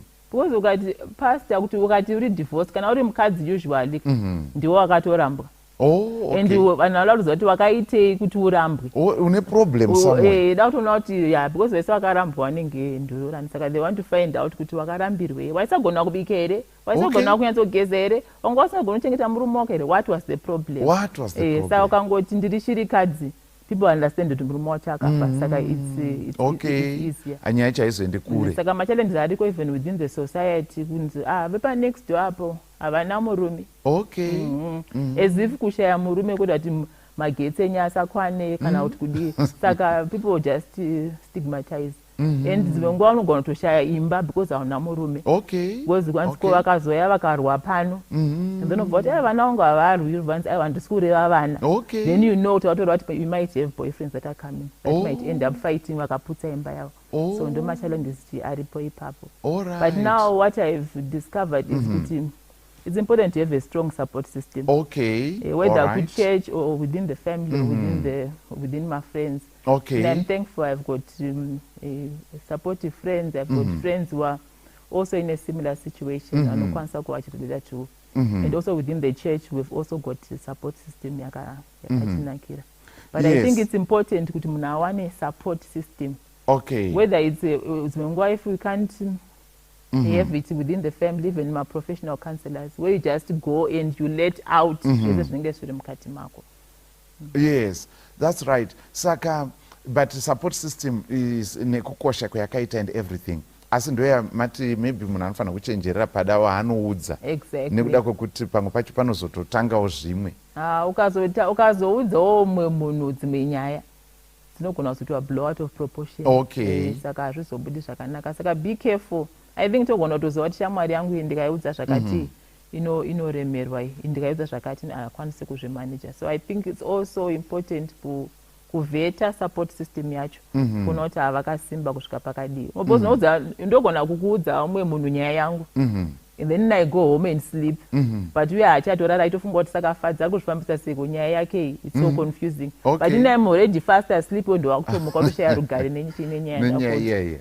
All right. So pane pandakambotarisa ndichiona pakanyorwa in one book pachinzi, of course vaitaura nezveUnited States of America, ichinzi ndo iri leading in the world panyaya yemadivorce rates. Okay. So vachiti muna 1900 in 1900 one out of every 60 marriages would end in divorce. Okay. Okay. And then 1920 yange yadzika to 1 in every 20 marriages. Okay. Then 1940 it had come down to 1 in every 12. Okay. And ichingodzika iko zvino yakunzi 1 in every 2 marriages ends in divorce. Saka kana takatarisa zvinhu zvakadaro zvinoita sekuti world over madivorce rates anenge atikwirirei.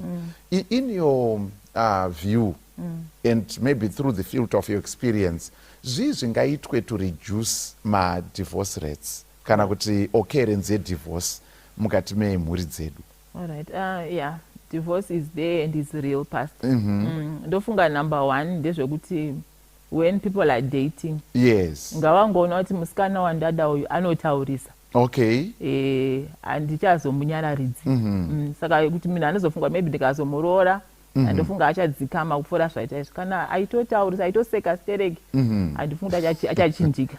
Saka kana watoziva kuti wada kutorora munhu anotaurisa kwebva wangogara wangoshinga kuti uchagara nekutaurisa kwake. That's one. Saka understanding personality yemunhu wada kutoroora naye. Yes. And then 2, understanding my goals and sharing them while you're still dating. Okay, my goals. What you want to do in life, how you want to do it. Okay. And when, even talk so when kuti by the time ndofunga kuti kandikararama ndikasvika 35 ndada kundadai. This munhu anokwanisa kuona kuti zvinoenderana nezvada kuitawo. Okay. And then I think vanhu ngavazi varume even vakadzi maybe but base ndoda kunonanga hangu varume kuti ngavazive kuti havazi Jesu.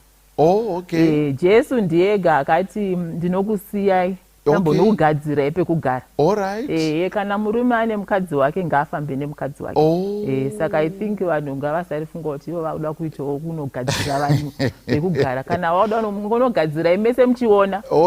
Kwete ndava kumbokusiyai ndava kunogadzira upenyu. Saka diaspora, kana mafunga zvedhiaspora endai mese muri tu. Musasiyana. And then also I think communication remains very important and very key at all times. Communication. Yekuti ezvo notiri kufunga kudai, ezvo notiri kudai, ezvo vanhu vachitaurirana vachinzwanana. And also I think pakutaura ka. Yes. Kuti munhu mwachitaura mumwe achiteerera. I think ndi Oliver Pitukudzayimba zvokuti ndichitaura iwe woteerera kana ndakutaura uchichinjana. Dzimwe nguva hatiteereri.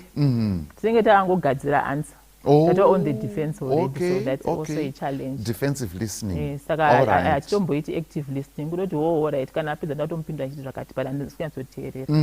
Saka inini for me kana mafunga kuenda diaspora. Endai mese. Kana mafunga kunoti maunogara kugweru, endai mese kugweru. Kwete mari kugweru umwe ari kushamva kana kuti vanhu ngavagare vari vese pamwe chete. Alright. Zvinobatsira kuchengetedza. Plus nemuchidzidzana more. Because tikagara tiri apart pamwe handichazivi kuti hauchanwiti. Ndomukana 6 ndoti I've come to save you breakfast in bed. Ndakubikira tea. Ndapedza kuti hauchanwiti hauchadyi mazai. Napa ndatoisa effort. After all that effort, munhu orwadziwa manje. And so on. So how have the children taken it? Did you ever sit them down kuti nina baba or whatever and so on? And was it easy if you did that, or what was the situation? Inini handinambobvira ndati kune the girls ngatigare pasi, ndakangodzoka ndikati dedi vachasara ku-UK, ini ndichadzoka kunoku, but for the time being sichangogara kunoku dedi vari ku-UK. Asi umwe mutambofunga kuti zvataurika zvanzwisisika because umwe wacho anga achiri mudiki ake. Okay. Umwe wacho anga akasiwa ine 18 months. Akasiwa ine 18 months. Okay. And then umwe wacho anga ati kure, saka umwe musi in the middle of the night she wakes up and says, "Ndoda daddy, ndoda daddy." And I was like, okay. Daddy. Takati vanhu vakasara UK. And it was like explaining kuti daddy loves you, I love you, but we just can't be together. We just can't be together.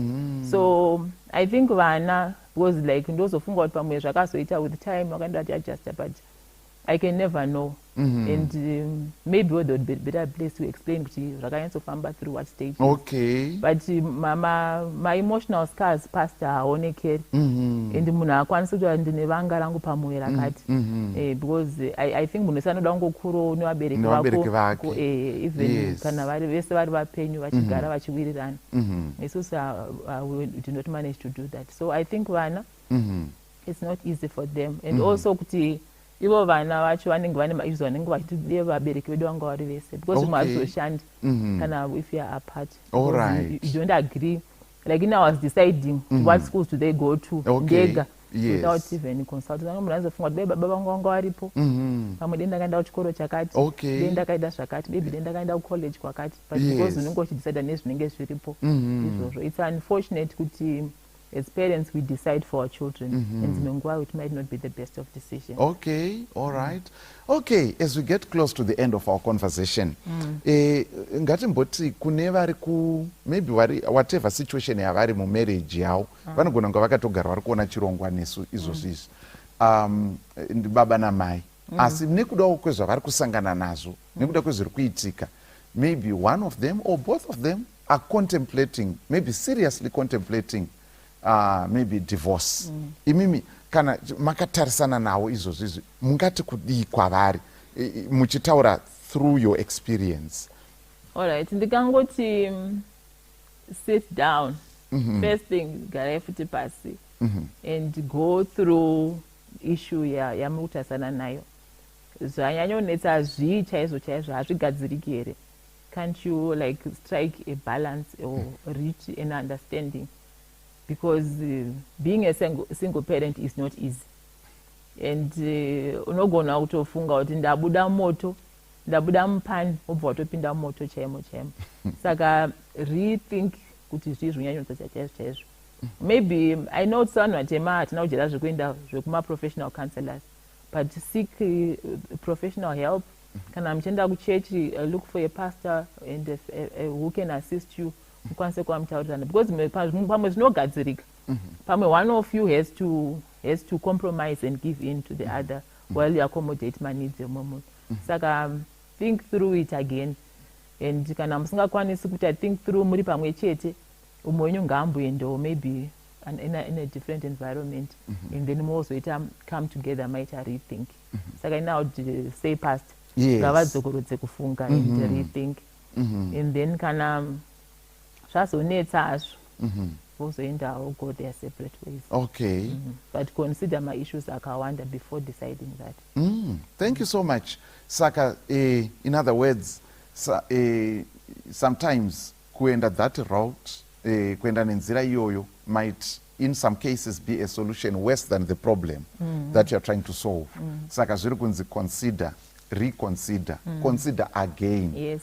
Musati matora nema ramifications neeffect yazvichaita maybe kune vamwe vakakutenderedzai vanogona kuva vana, some other family members and so on. Even iyemi ramangwana renyu racho kuti rinezenge ramira sei, single parenting here or whatever, step family situation and so on and so on. Zvinhu zvakaita saizvozvo izvo, we need to think and think seriously about those kind of things nekuti zvine far reaching consequences and effects. And lastly, kune munhu maybe who's achangobuda kana kuti ari kutoenda through the divorce process, kana kuti achangobvamo, what would be your words?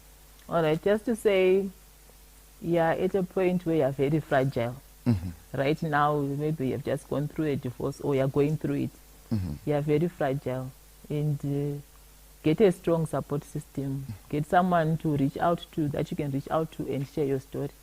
And it's pastor think I would like to spend some time with you. Vamwe just anongotaura nyaya yake chete.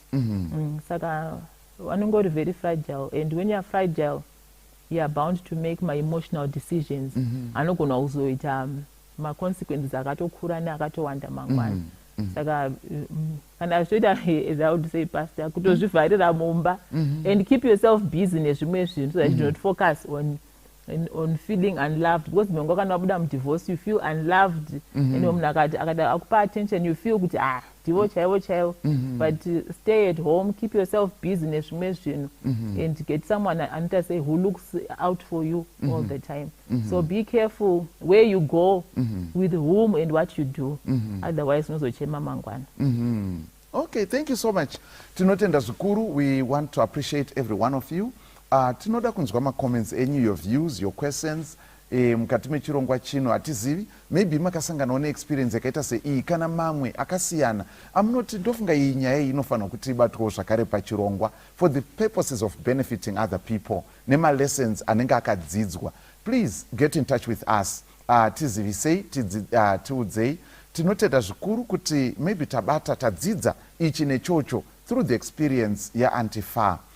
Asi musati maenda Antifa, toda kukutendai nekuuya kwamaita, uye tingoshuvira kuti Mwari varamba vachikukomborerai pamwe chete nevana vasikana ava kuti Mwari avaropafadze, ramangwana ravo rive rakanaka rakajeka. Tinovanamatira zvikuru nekuvashuvira zvakanaka.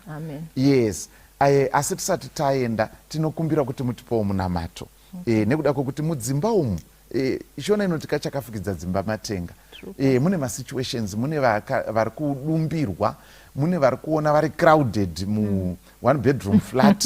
Vamwe vari kuti I can't stand this anymore, and so on. People are going through different kind of challenges and situations. So we would really ask that you may, pray and commit them before the throne of grace. Okay. Yes. That namate kuna Jehovha akatendeka tokutendai mangwana nani nje dzenyu dzinogara nekusingaperi. Vangu kutenda nje dzenyu dzamunotipfukidzana nadzo nguva dzose. Tinouya pachigaro chenyu chemutsa tichingoisa ma-families in different situations mukati memaoko enyu. Batai henyu murimi Mwari pamusoro pemhuri idzo dzomugovaitirawo zvakanaka. Pane vari kuchema maringe nemamarriages asiri kufamba zvakanaka. Pukutai musodzi muvapewo peace yenyu Mwari pamusoro pamarriages iwawo. Tonamatira Jehovha, pane vari maturmoil edivorce Jehovha. Nyaradzai mafungo edivorce mukati memarelationships iwawo muvaitirawo zvakanaka. Tinongokutendai kuti muri Mwari munyika zhinji makatiitira zvimwe zvikuru kumashure, nanhasi hatikadziki mukwanisa kuita zvimwe zvikuru muchienda mberi. Tibatsirewo pane zvose Jehovha, tambe takasimbira kwamuri nokuti ndokune ruponeso rwedu. Mamarriages Jehovha Mwari munoshuvira kuti akwanise kuva ari happy, anobatsira even vanhu nharaunda, even nemafamilies iwawo. Pindirai mamarriages iwawo Jehovha, mubatsire mumaitiro zvakanaka. Vari kurwadziwa nemalosses ari mamarriages Jehovha Mwari, vanyaradzei mumaitiro zvakanaka. Pane zvose Jehovha tinoshuvira kuti ndechekuti even tasangana nematambudziko iwawo, that we may be a strong support system to others, tikwanisa kuva tinobatsira vamwe vasawirawo matambudziko atinogona kuva takasangana nawo.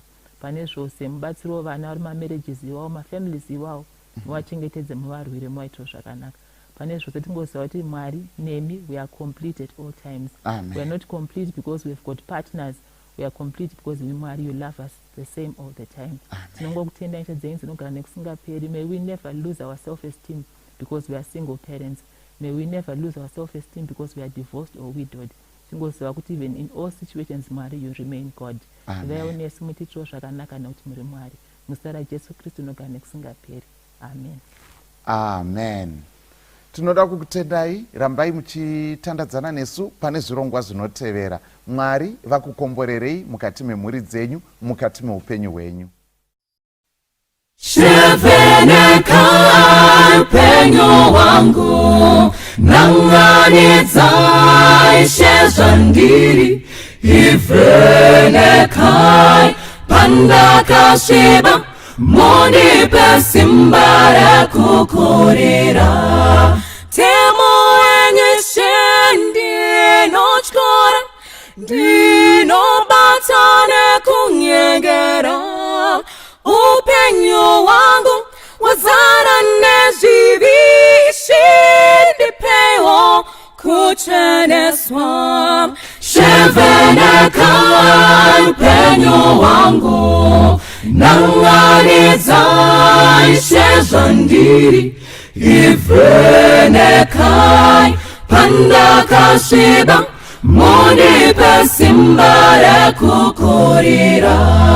Rudo rwenyu Ishe ndinoziva, rwakadzama kune mutadzi. Ropa renyu rogezesa zvivi, shindisambe ndigochena. Shevenekai upenyu wangu, nanganidzai shezvandiri. Ivhenekai pandakasviba, mundipe simba rekukorera. Shevenekai upenyu wangu, nanganidzai shezvandiri. Ivhenekai pandakasviba, mundipe simba rekukorera. Shevenekai upenyu wangu, nanganidzai shezvandiri. Ivhenekai pandakasviba, mundipe simba rekukorera.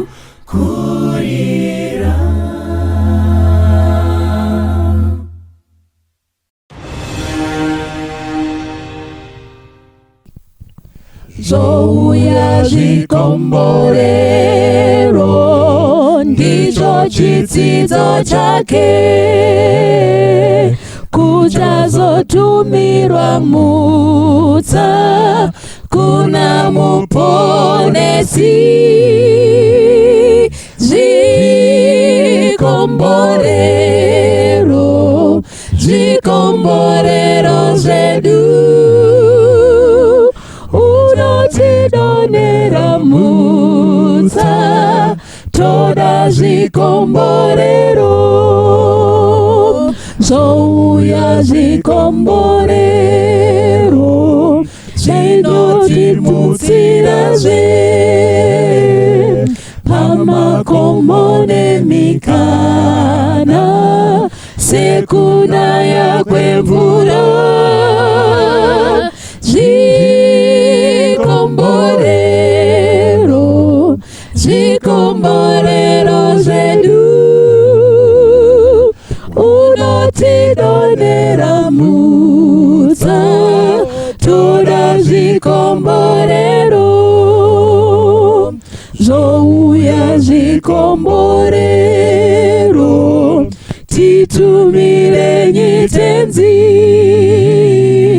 tipenyi zvemweya mutsva, kudzanyi izi renyu. Zvikomborero, zvikomborero zvedu, unotidonera mutsa, toda zvikomborero. Zouya zvikomborero, dai zvauya nasi, kuna Mwari tinobvuma, Jesu tisambe zvino. Zvikomborero, zvikomborero zvedu unotidonera mutsa toda zvikomborero.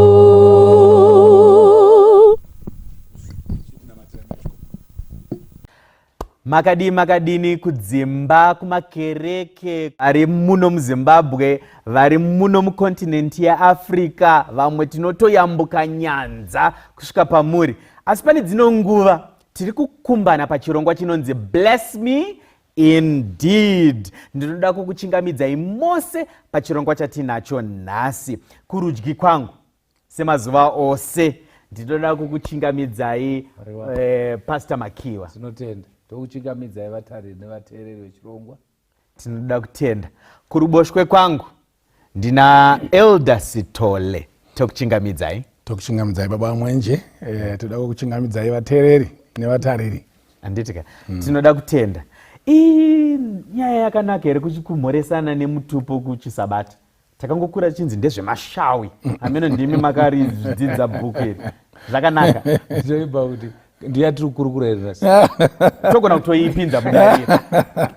Inyaya ine stewardship mairi. Stewardship of names. Anditika. But is it biblical? Is it good? Well, I wouldn't know kune vakadzikisa kudarika zvandakaita, but I think it was about identity. Kuda kungozikamwa kuti vanhu ndivanani. Unless vanhu vakuita zvokutonamata vakafa, then that's a problem. Asi Bible mune shumba yaJudha. Yes. You know, so I don't think tinganyanya kunetseka nazvo. Asi vanonetsekawo nazvo, vanongosiyanawo nazvo. Asana chira vamo mBhayibheri atiti. Right, tell the story makadi zvenyu. Tinofara. Muri kuimba here? Tiri kuimba. COVID aya ndo anga ambomisa. Asi takatoita camp manje apa kekuti tivhure mapaipi. Anditika. Asa bloka mapaipi ekuimba. So that we are blessed indeed. So that we are blessed indeed. Pane kamwe kanziyo kakamboembwa nevakomana ava, mene kana makambokateerera, kanonzi ndidzidzisei kuvimbika. Saka zvokuvimbika izvi munhu anotodzidziswa here kana kuti zvinozvarwa, unozvarwa uinazvo? Kuvimbika inotori nyaya chikoro. Chikoro. Munhu anoda kugamuchira. Akupa kune dambudziko. Saka unotodzidziswa kubva uchiberekwa. Kuti uchidi. And then that's why I think that's a very good song. Ndidzidzisei kuvimbika. Saka Adam akatodzidziswawo kuti kuvimbika kwakadai. Kunoitwa nenzira iyi. Saka akanzi ndakupa simba pamusoro pezvinhu zvese izvi. Haana kuonekwa achitora chamboko achirova huku, achirova chinyi. Zvazvakakwana, hapana chakafa. Akanzi izvi unodya. Izvi usadya. Kudzidziswa. Ukasavimbika unofa. Zviri kwazvo. Anditika. Let's talk about systems. Because ukapinda pakambani. Anditika. Unonzi kuno kusystem yedu. Right. Ndeye kudai. Alright. What's the importance yekudzidziswa masystems? Zvakanaka pakuti zvinochengetedza ukama. Vanhu vakangosiwa vakadaro, vanhu tinorivara, tinokanganwa, uye tinobatikana nezvakawanda. Saka even Mwari aigona kungoti but munhu ane mufananidzo wangu, saka ndingomusiya ndofunga achazvigona, achaita figure out. But Mwari akati munhu anorivara, ngatiite zvemasystems panapa. Right, garai pasi. Right, masvika izvi ndo zvinoitwa pano. Adam, munda unorimwa. Munda unorimwa uyu. 2, uyu muti uyu unodyiwa, ndewe upenyu. Uyu muti uyu haudyiwi. Masystems kuitira kuti ukama hubva hwareba, vanhu vasingarwisani. Saka masystems are very important to preserve relationships, whether kumabasa, kuchechi, naMwari chaiye. Mwari ane masystems ake. Anditika. Inini gutu uyu ndoshandisa senemu yekwamai. Ndeve pamurewa apa. Ndakamboti tasvika kumusha takagara muimba iya yekubikira iya, that round heart, and vandasvika sekuru vakagara paside pangu. Ndangosvika pamandati makadi sekuru, tsandi ignore wena. Kwakutotanga but dzimwe nyaya vaitopindura vachiseka, kotaurwa a good 1 hour. vanhu vazara mumba pachitaurwa, vanhu vachiseka, pachiita sei, pozonzi pamusoro muzukuru kwai toda kuti timbosvitsa shoko. Mamwe masystems aripo nekuti haungosvike tazodaro pandingazoti makadii sekuru mandazonzi handiripo zvangu muzukuru wangu. Kwana Mutoko ndakanzwa kunzi ukapinda pamba vane nzira yavo. Masystems tikati inzira, handiti nzira dzekuita nazvo zvinhu nedzimwe nzvimbo. Ukasvika kwaMutoko hanzi haungosviki, unotanga kugamuchirwa nekomichi yemvura. Hauirambe, unongonwirawo chirango kana wakabata bottled water yako. Masystems aripo. Zvakatikosherei muchivanhu chedu pamwe chete nemukurarama kuti masystems aya avepo pavanhu. Kana pane chinhu chinokosha kujairira kuita chinhu, so system inotibatsira kuti tizikamwe identity. Tizikamwe kuti ava vanhu ava vanodai. Iyi ndo system yako. Uchinzi hauna kuvhara do, une system yekusavhara do. Kura kuti munhu yeye akutonetsa vakaona do risina kuvhara konzi ndiye. Saka it's a sign of identity. Inotaridza kuti vanhu ava vakaita sei. Kana system yacho yakanaka, then hauna zvaunovaita.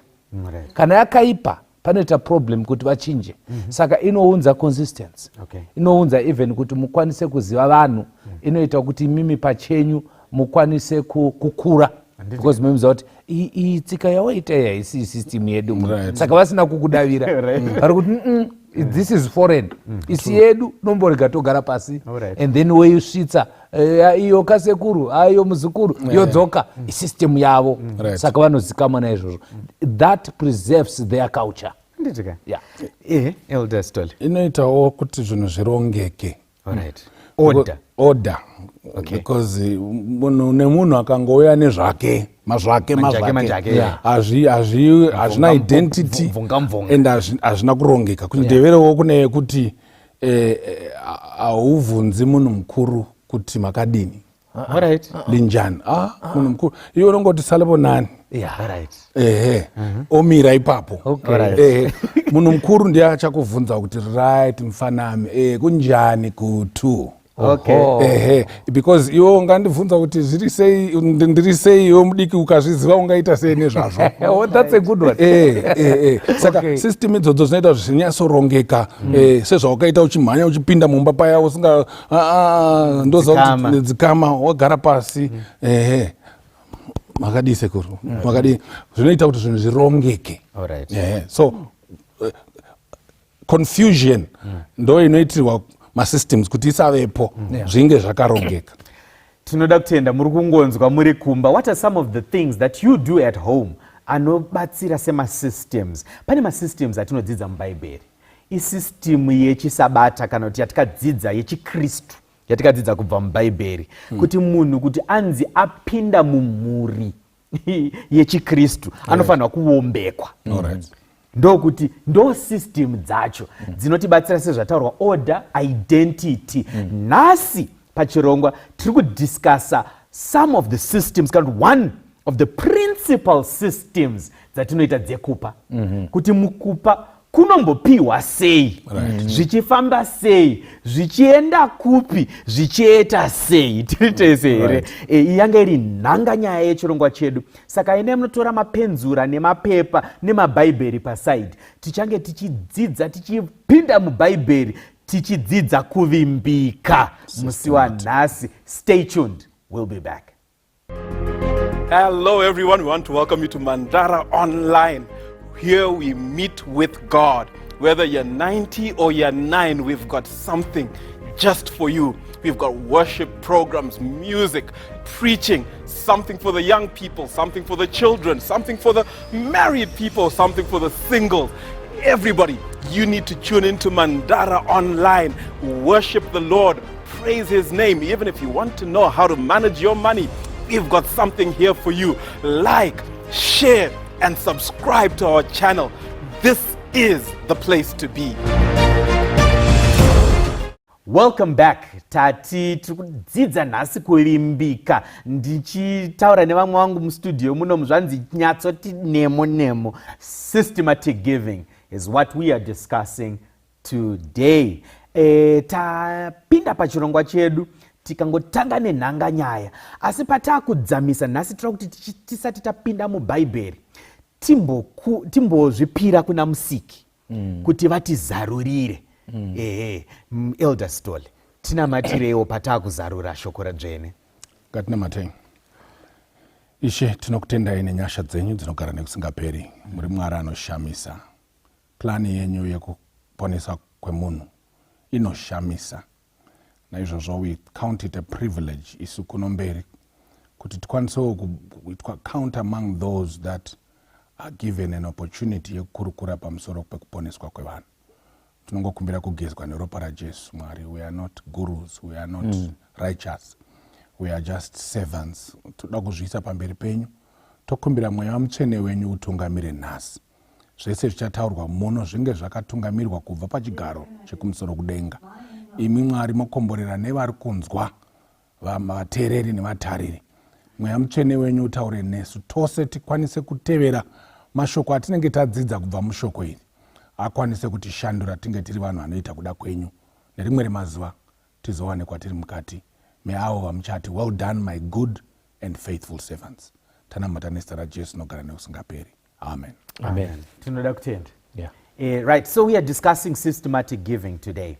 Mukomana akauenda kune musikana onokanda shoko kuti ndinokuda, faithful here. Anolabelwa here kuti mukomana ari faithful here, akauya kuzokanda shoko kwandiri. Asati zvaonekwa kuti uri kutotanga sazvaonekwa. Anditika? Sazvaonekwa. Saka you become faithful by kunzi anofona on time, anowanikwa panzvimbo on time, anoita zvinhu zvakati. Saka nhasi hatisi kungodzidza nevanhu vari kungoti chii chinonzi kupa, chii chinonzi kupa. Tiri kudzika nayo kuti unzi systematic giving, a faithful, mataura mukunamata, a faithful person. Zvinoreva izvo kuti ndimi munodzidza ma-etymology of the words kutheology kwenyu. Systematic giving chimboipwanya-pwanyai tinzwisise. Mazita systematic, I think iri kutobva paishu yatatomboparura yesystem. And then tozoenda pagiving. Regai nditi nemashoko akareruka, kupa kwakarongeka. Right. Kupa kwakarongeka. Ndinowanza kuidefine in two ways. Kupa kwakarongeka, that's number one. Kune chekuita netime of giving. And then not just time of giving, but type of the gift is also very important when you talk about systematic giving. Systematic giving, vazhinji vanongogumira panguva yekuti ndine tsika yekupa musi wakati, but vasina tsika yekupa chakati. You see, saka it's about the time yaunopa, but nechaunopa chacho, maybe nemapiro acho yekuti chaunopa chacho chinokwana here pachipimo chekupa, kana kuti wangojarira kupa chinhu chisiri pachipimo chekupa.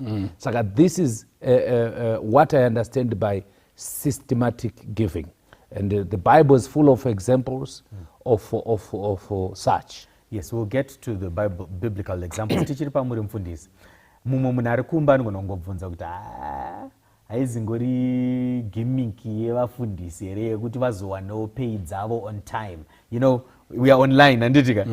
People just throw things on the comment section. We do love your comments. Dzinotiratidza kuti muripo. But mumwe munhu ari kungoti havazi vanhu vari kungoda kungoti zvinhu zvibalance here kuoffice. Vanhu vanovhumigwa kuti vafunge zvavanenge vafunga. Maybe rekandiwedzere pamubvunzo kuti where is the blessing in systematic giving? That's pregnant. Yeah. Where is the blessing in systematic giving? Actually, that will touch otherwise the benefits of systematic giving. That's what I might be hearing from you. Kuti benefit yechi. A blessing is not just in systematic giving. We are talking about stewardship here. You see now, a blessing is found in giving, right? But when you are a mature somebody, you then mature into a systematic giver. Not somebody who just gives impulsively, or somebody who just gives because anza ape musi wacho. But kwaku ya level yechipiri wabva pagrade 0 yekungoona vanhu vachicollecta but waenda palevel yekutaridza kuti ini ndinopa zvakarongeka kuitira kuti basa racho rirongwe ani mazvona nokuti mwari vakarongeka havangojumi ani mazvonaka mene mukandibvumira kutaura pfungwa iyoyo yekuti jesu anangoerekana ave pano. It was organized plan of salvation. haikona zvekumboti kwete zvekufungira zviya zvi from before the foundation of the world. Nyika isati yaumbwa vakagara pasi kanzi zvichaita sei kanzi chinyika ichi chakanganisira manje mukachisika chakakanganisika mozodi systematically it was planned kuti hatitoona todi apa akanzi ndiani oinda kanzi haakwani Gabriel and Christ said I will do that. Eva achisikwa you see mwari vachiumba nemaoko avo kudai vaitoona mavanga ajesu mumaoko. It was systematically done. And anangoerekana amurume mukuru Adamu akasikwa ari murume mukuru but Kristu akanopinda mudumbu systematically vakatoda kutangira kuchitangira munhu tiwekuti anoti atadza kukunda ne yeah. Elders Tuletumbo yakwamuri same line of thought. Systematic giving, what's the importance of systematic giving? Where is the blessing in systematic giving? Your thoughts? Thank you.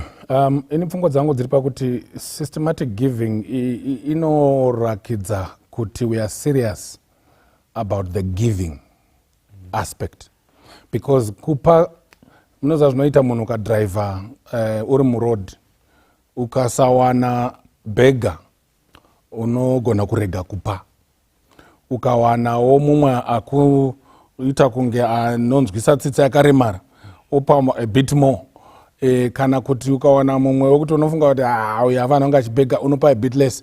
It means kuti it's not even zviri dynamic. Like for instance, I'll give you an example yemuchurch. Let me go practical, let me get into church. Kupa tinowanzokuona kuchiitwa musangano ndiro inofamba according to how collections are done during offering time. Now ndiro pakufamba kwadziri kuita apa, those who are still young and babies at giving ndo paanongona kuti ndiro yakuya and because ari kungota impulsively pamwe depending nokuti akagara nani ari kunyara, like I talked about the beggars uya muchurch manje akungotsvaga kuti gendikungotsvaga chokuisawo mundiro ndionekwewo, saka unopedzera wangokanda zviri muhomwe and wapedzera wangofambisa izvozvo and you have not even considered kuti chipo ichi chakakwana here, chichasvika kune vanhu vangani, chichamaneja here kubatsira kuti sangano rinyasogadziriswa zvakanaka, church building chinokwana here, varombo chinozosvika kupi. You are going to end up short changing yourself. But kana tichitaura systematic giving tiri kutaura kuti ngazvive zvakarongeka zvekutoziva kuti maamounts zvitori necalculator mukati zvinotoziva kuti right inini panapa this month ndidzokere kumabeggars, I want to distribute X amount of my salary to beggars on the street. Handisi kutaura yekuchechi. And whether watsangana neupi neupi uri kutozviziva kuti ndakazvirongera mari dzangu dzinogara apa ndava yakadaiso kana kuri kuchechi, ngatidzoke kuchechi, hauchazoiti zvekungomhanyira mundiro, wakuuya neenvelope yakanyorwa yakalabhliwa inotozikanwa kunzi iyi iri kuenda kuSabbath school, iyi ichabatsira mapathfinder, iyi ichaenda kugeneral conference, iyi ichaenda many different divisions as we will see them. So ideally systematic giving yakanaka pakuti inounza kurongeka because God is not the author of confusion. Thank you very much. 1863 the church officially gets its name. The first official president of the church is there. Anditika. I understand kuti chakavaforsa kuti vachiti let's legally be known as an organization was the church is trying to get land to build churches. The church is trying to build sanitariums. The church is trying to do all these things. Discuss with us from the history, famba inesu, how important it was from way back kuti vadzidzise aspect of systematic giving. Thank you very much. You see, if you check makore amataura muchaona kuti kwave neconfusion ine chekuita neproperty kuti property iri kupinda mazita anani and actually they lost some of the property nokuti vanhu vakanga vakuunika muna 1844 vakati takutora dzimba dzedu dzavanga vambopiwa saka number one they wanted kuti vaparidze vhangeri with unity because nyaya dzawanda jesu akauya ari mudenga asati auya saka they wanted unity kuti ngatibatane. Number two vaida kuti vawane insurance yekuti property yedu ine zita. Yeah. By the way, zvakatombotora nguva pakaitika nharo dzakawanda kuti we cannot be organized because Babylon ndio yakarongeka, you see what I mean? But in the end muchazoona kuti even panyaya ye-systematic giving vakanga vane chinhu one chete chavakanga vachiti ndiko kupa, vaingoiti tithe. Everything was just tithe. Until vakazoona kuti no, what we need to do is let each one of us aparticipate panyaya yekuisa mari kuchechi handiti vakanoverenga vakadzokera. For those who read even SOP inotsanangura kuti Ellen White haasiye akauya neissue yesystematic benevolence. They actually read the Bible and iye akatozoendosa aona kuti this is the way to go because vanga vadzokera kumagwaro vachinoverenga kuti chechi kuti indire kumberi toita sei because hatisina maresources. Remember vanga vati minda tora henyu tiri kuinda kudenga. Zvimwe zvese masitoro atatinawo kotichadi. Saka the church was now broke. So they had to go back to the Bible. How can we have resources mukati mechechi basa rifambe? They discovered the issue of systematic benevolence. Then ndobva vatanga kufamba. Later on vakabvaona kuti no, I think panofamba pane musiyano, where tithe and then second tithe, they were now growing until today we are talking about offerings and tithes. So I can say it was a very good way of going back to the Bible kuti vaone zvazvirimo. It's not about they are the pioneers of systematic benevolence. They actually discovered what was there already in the Bible. Because Bible ranga rakangonyokwa ivo ndovanga vasina kunge vaona. Tinotenda Elder Stole tingadai tapinda kuna naUriah Smith tichiti ndo vaipambadza shoko racho iroro richienda kure. But let's get to sezvataurwa namufundisi vati vaidzidza kubva mubhaibheri. So now let's get into the Bible now. Let's now start getting my examples. Avaiona naUriah Smith vacho vachibva vanyora muma periodicals ava vaiita achitenderera. What are some of these examples avaiwana mubhaibheri dzaidzidzisa systematic giving? Let me quote, in fact, let me go to the New Testament because some people think tithing was just an Old Testament phenomenon or giving. Let's go to the New Testament. Kind of 1 Corinthians chapter 16. Now, panapa ndipaura akanyora apa. 1 Corinthians chapter 16 from verse 1. The Bible says, now concerning collection for the saints, as I have given orders to churches of Galatia, so you must do also. Verse 2, on the first day of the week, let each one of you lay something aside, storing up as he may prosper, that there be no collection when I come. And when I come, whomever you approve by your letters, I will send to bear your gift to Jerusalem. That's right. All right. Now, ndodoti muone chiri kubuda panapa ndechekuti musazongoita chamukira mutsoka ndasvika moti no mufundisi wapo neemotion nechinyi. We'll talk about how the church is trying to do it these days, the wrong ways and the correct ways. Zvikanzi na Paulo rongekai vhiki parinotanga paya moronga moza kuti right tichava nechurch by the end of the week, which is by Sabbath. Mufundisi anenge asvika. So what you do is that first day of the week you are arranging kuti by the time we get to church on Sabbath, this is what I am going to give for the sake of the gospel. Murikuisa zvataona Pauro. And abva nyasotaura kuti regai kuzotanga kumhanya ndasvika, because he knows the emotional aspects of giving. It's not, when people give emotionally, it's not genuine. And they never actually give enough when it's because vanhu vakungoita zvekungoti right une mari une chini, no, because people don't carry their their salaries valuables. They don't carry their valuables to church. You don't carry your salary to church because you will never give. Kada unyazozvironga chaizvo. Give an example yekuti how much would you give per week inobva muhomwe ingasvika here to at least 10% or more of your salary. Kashoma. Kashoma, because imagine uri kuhora even tikati minimum wage ya 2018 yemuno muHarare weMzimbabwe was about $400. That was around 2018. Ndo iri kurwirwa kunzi ngaidzokere ikoko ku 2018. Now 400, it means kuti your 10% is $40 and another 10% is $40. So waendesa tithe 40 imwe 40. Now are you telling me kuti people vanopa anenge achipari ma $10 US, this is a minimum wage person. People maybe vari kugara kunzvimbo dziri kuma low income levels unzi ari kupa ma $10. I've gone to preach in places kashoma kuona ma $10 ari kuflota mundiro. And then even the affluent vari kuhora kuma 2,000, vari kuhora kuma 4,000. $4,000, 400 is your 10%. I mean, 4,400 is your 10%. 400 you divided by 4 weeks. Vanhu vari kuisa ma $100, makaona ma $100 notes achiflota mundiro. It's very rare.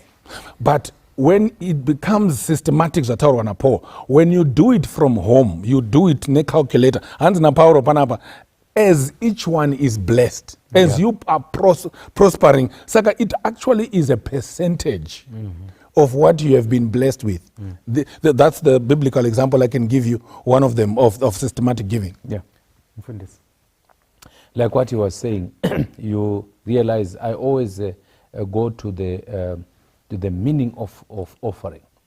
Right. The meaning of offering is Christ, right. Jesus. Right. And how Jesus was given, shows already that we cannot just give as we wish. Right. We just need to be organized. Right.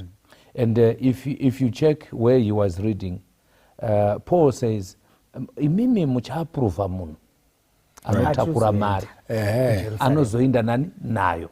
You see now. So already he is teaching ishi nechekuita nefaithfulness. Right. Kuti handisi ndinoappointa imi pachenyu. Saka is giving back to the church kuti church ikwanise kuti kuva nesimba. Right. I'm interested in the word prospered. It's a very important word. It's a compound word, right? In its original language, ine mavara maviri ekuti good and rod ndo prospered. You see now, or well and journey. So when the Bible says according to how God has prospered thee, iri kureva kuti according to how God he has moved you in the journey of getting what you have got. In other words, you don't look at the gift, but you look at how you have gotten the gift. Right. The process of getting the gift. For instance, inini ndoti ndiri kubasa ndakuhora mari yangu yekutanga yemwedzi. Handitarisi mari, ndotarisa kuti vangani vakapasa but vasina kuinda kubasa. Indakariwana sei basa. You see now. Then ndochiuya manje pakuti okay, zvandahora kudai handiti mwedzi wese ndandichiinda kubasa vangani vasina kuinda. And then I calculate. This is where Elder Stoll is coming in. I calculate and put it into monetary value. Right. Then ndarwara ndaibhadhara mari kwa doctor. This up aside. And you realize that no one will give according to how God has blessed them. Because the blessings of God overflow more than what we get. Right. You see now. Saka tinogumisira ngoti wakomana ndingaite sei. What shall I render unto the Lord?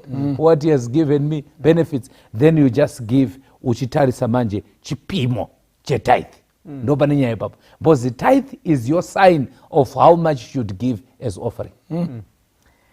Well, mangondiparidzirawo vana varume vari muno mustudio.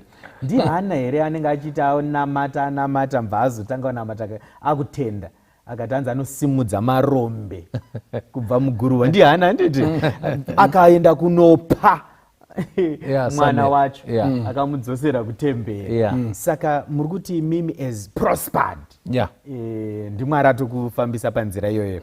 Elder Stoll, zvinhu zvakaoma. Ngatinyatsodzikisa gejo redu. Zvinhu zvakaita sei? Zvakaoma. Zvakaoma.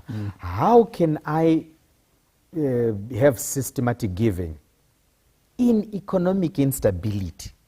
Okay. That's a very good question. I wrote in my book, one of the nuggets, one of the chapters, talk about times of scarcity. And a very classical, I will call it a classical example of times of scarcity. Zarephath. Now, the woman of Zarephath,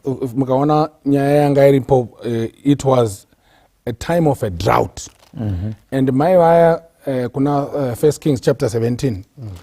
Vanga vari pangoya kuti vaitoziva kuti kune vamwe vanhu vakatofa nenzara. And then God comes through his servant Elijah and asks of this woman, ndiri kudai more of bread.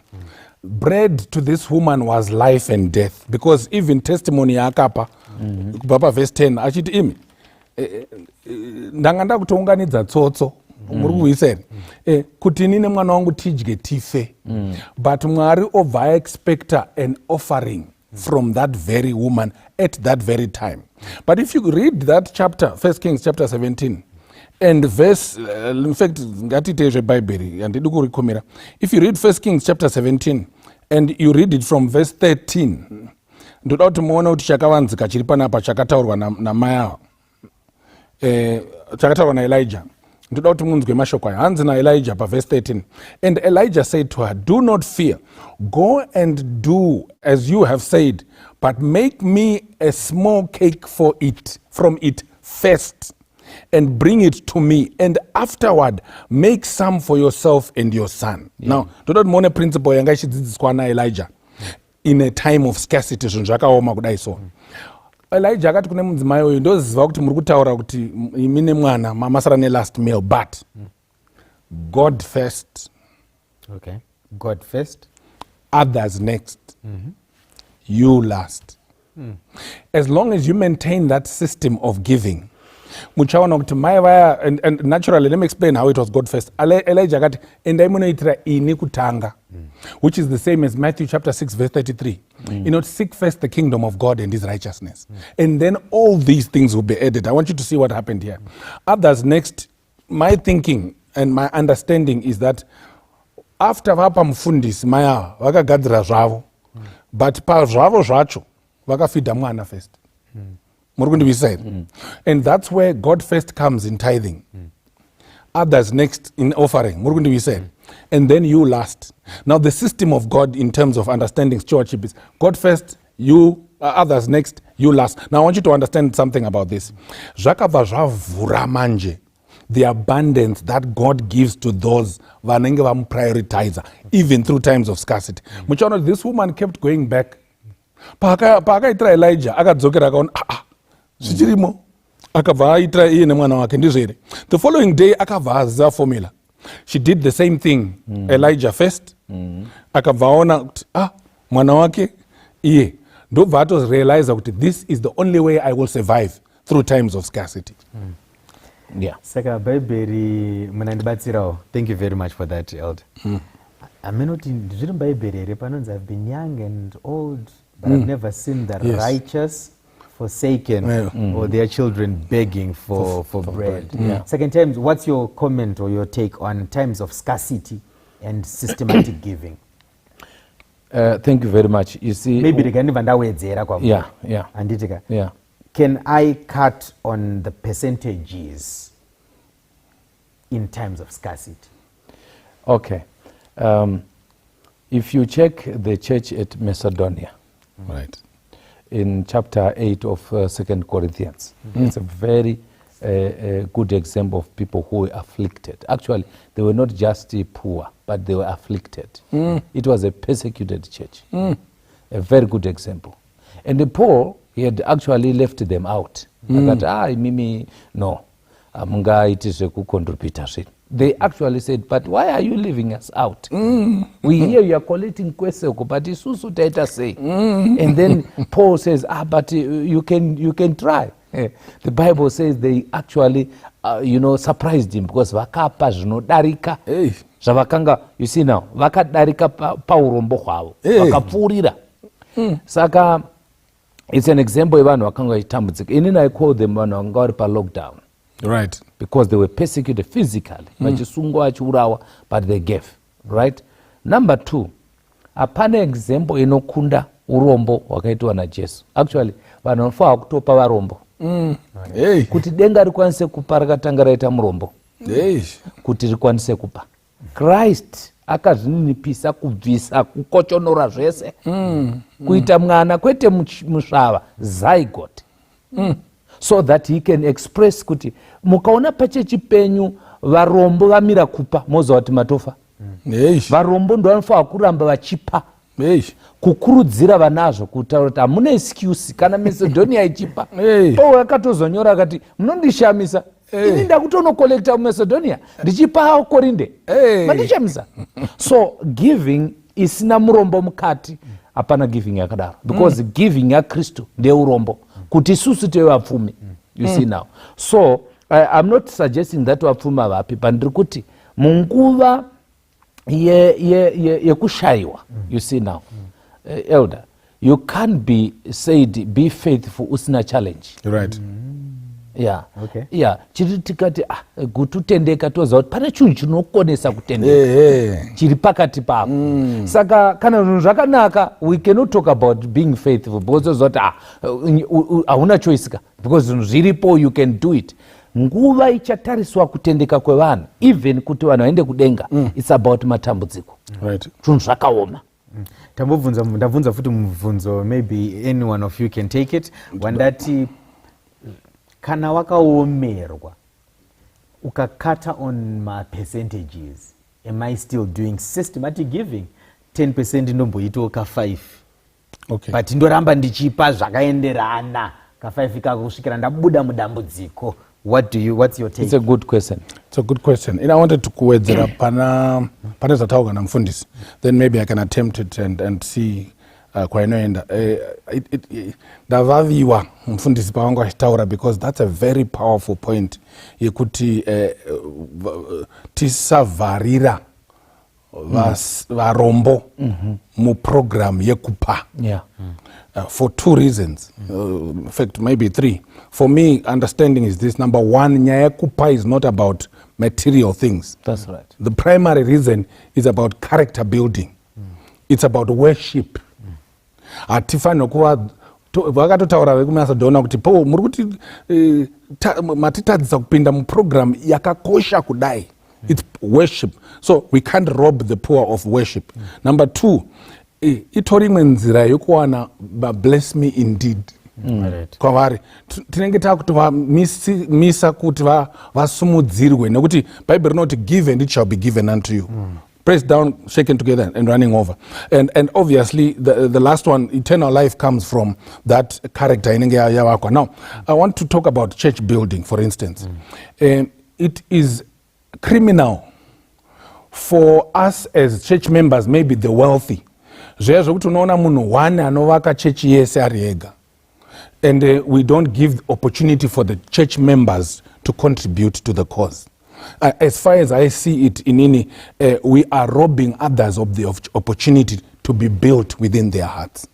So what God is expecting from the church, kana church yakazara vanhu and vanhu vakavimbika kuna Jehovah, even if it takes a longer period, vanhu vachidzidza how to be faithful and give, let members have an opportunity to give. Zviya zvekuti organization inowakira, personally from a stewardship point of view, inowakira munhu wese machurch is good, and the blessing goes back to the person avakira munhu wese machurch, but the church members themselves have been robbed of the opportunity to give. Now lastly, perhaps to ningi yekuita cut, muchaona kuti Elijah akangotaura kuti endai munogadzira inini chikafu.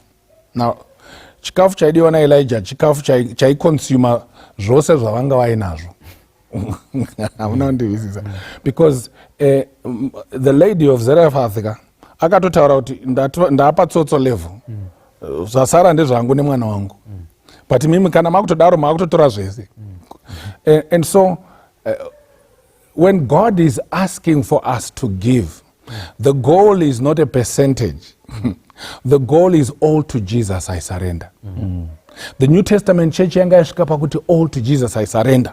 Kunana Acts 4:31 to 35, where they were now giving lands and buildings and so forth. So ideally nyaya iripo ndeyekuti ukazvikata short, you are short changing yourself. The Bible in 1 Corinthians chapter 9, is it 2 Corinthians chapter 9 verse 6, inoti uyo unodyara zvishoma uchakohwa zvishoma, ukakata because of scarcity uchakohwawo zvishoma because of scarcity. Asi zvobva zvanzi uyo unodyara zvizhinji uchakohwa zvizhinji. Yeah, Elder. Thank you very much. This is a very interesting subject, especially for me, because this is what I always see day to day, kubasa, stewardship. Right. Many people talk about systematic benevolence, right, but they very few practice it. Why? Because vanoipinda vachitarisa mari, vatarisi Mwari. Oh. Dai Kristu akakamura taisara tine chii. Yay. Because the offering is Christ. That's it. Total. Hymns, total. Intertwined together, human and divine. Angakadai.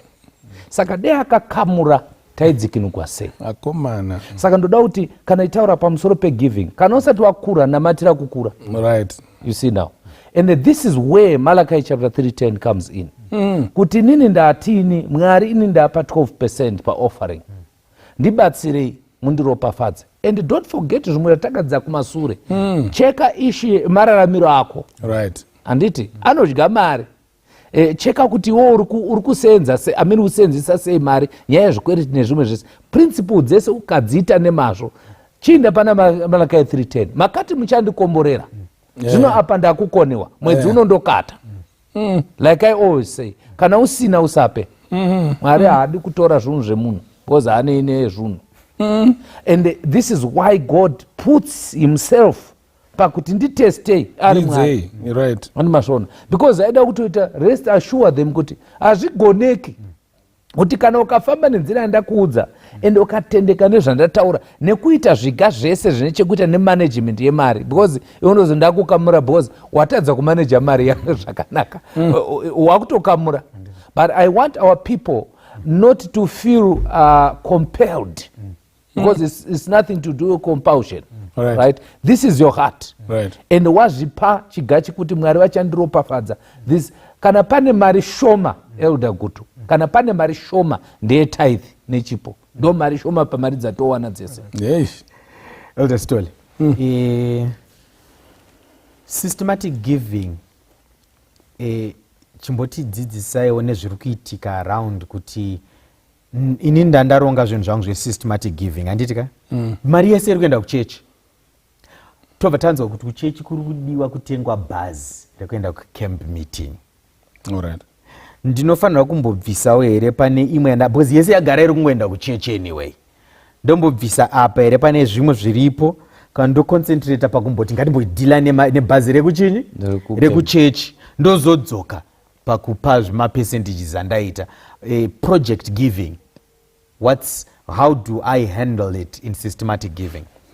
Okay. Inini, the way I would answer that is ngatitangei pa systematic. Because systematic ideally is supposed to cover a lot. And it's supposed to cover. Now, let me explain the benefit and how systematic giving works. Mukaona systematic giving zvainoita, ukava munhu akarongeka kana uchironga kumba, maenvelope edu isusu masavadha akarongeka, anonyatsotaura kuti tithe, otaura offering, handiti obva ataura zvimwe maextras akadaro. Now vakazoita inonzi combined offering, where they combined, they said out of your offering 50% inosara pa local church, 50% inoenda kuma higher organizations. Now that's because vakaona kuti kare zvazvaiitwa zvaingonzi panga pane mukanyatsotasa maenvelope aiti tithe obva ati local church budget yanga ine allocation yayo, which was also still 50%. Yobva yaita Sabbath school yoita allocation yayo, kwobva kwaitwa conference advance yoita allocation yayo. These were 20%, and then general conference yanga ine 10%, which is still 50%, but vanhu manje vanga pane kwaishota uku vopedzera, because munhu kana atospecifya kuti mari yangu inofanira kuenda uku, ideally you are not supposed to change zvaspecified nemunhu. So in trying to see kuti how can we fulfill Acts chapter 1 verse 8 yekuti you shall be a witness in Jerusalem, in Judea, in Samaria and kumugumo wenyika, how can we make sure munhu wese ari kumusoro receives their portion, kuti munhu ave witness ikoko, vakabvaita combined offering yekuti 50% local church, imwe yacho half of everything you give, we are going to split it.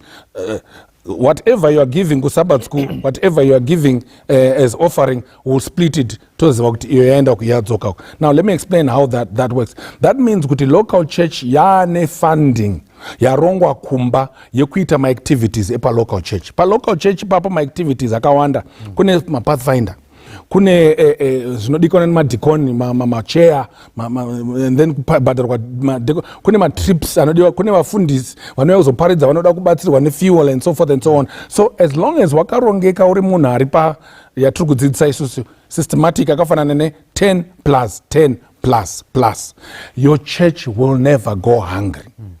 And then iwewe kana uri munhu akarongeka ari kuziva kuti ndiri kuendesa first tithe yangu kuchurch, ndoendesa second tithe yangu kuchurch, anditi ndobva ndazoti kana pane zvimwe ari ma-special projects ari kunida an extra push, asiri out of the normal income yaya akubudgeterwa, akuda an extra push, ndopanozouya an extra amount yaunogona kukanda kuproject.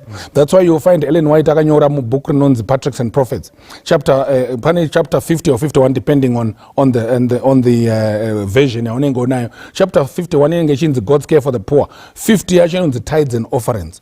Akati akanyora iye achiti the contributions required of Israel for religious service fully amounted to a quarter of their income. That's 25%, which means 10 plus 10 plus 5. Now, that's not something chekuti chiri prescribed. That is zvavaipa manguva iyoyo kuti 10 plus 15, and because of the need there. We've learned in history, local history, where we are finding people vakafanana nena Kellogg's Foundation, nena Palmolive, na Colgate, vanga vakupa sometimes up to 90% of their income. Saka vanga vapa 10 plus 10 plus 80, but they still were being blessed. So in any what I would teach from a stewardship perspective is, let us empower the church. Empower the church by giving 10% for the Levitical side, 10% for the offering, Ishabata Vanu, Nima church buildings and so forth. And then if there are special projects that are needed, actually no 10 plus 10, muchaona kuti kuma allocations koko kuma churches, one of our 20 a percentage of your offering towards building, which is consistent. But if it's a special appeal repo, it will find you 80% ya wasara nayo. Because remember, wasara na 80. And 80 is the huge majority of what is left of your income. Mfundisi, yeah. Thank you very much, Elder. Yeah. Mfundisi, saka vanhu vari mugwenga, anditika, vari kufamba kuenda kuKenani. Pari kuda kuconstruct kwa sanctuary. Exodus 25:8. Let them make me a sanctuary that I may. Vavanzi uyai nechinyi? Zvese vakauya nezvindori, ma-earrings, mai, zvese zvavakauya nazvo ipapo. Talk about emotional giving. Can we rule it out? Kuti emotional giving, does it fit in the systematic giving process? Kuti ndasvika pachurch anditika ndinofarira praise and worship, drum set ratsva riri kutodiwa this week kuti next week service iite. Can I use emotion in systematic giving for such projects?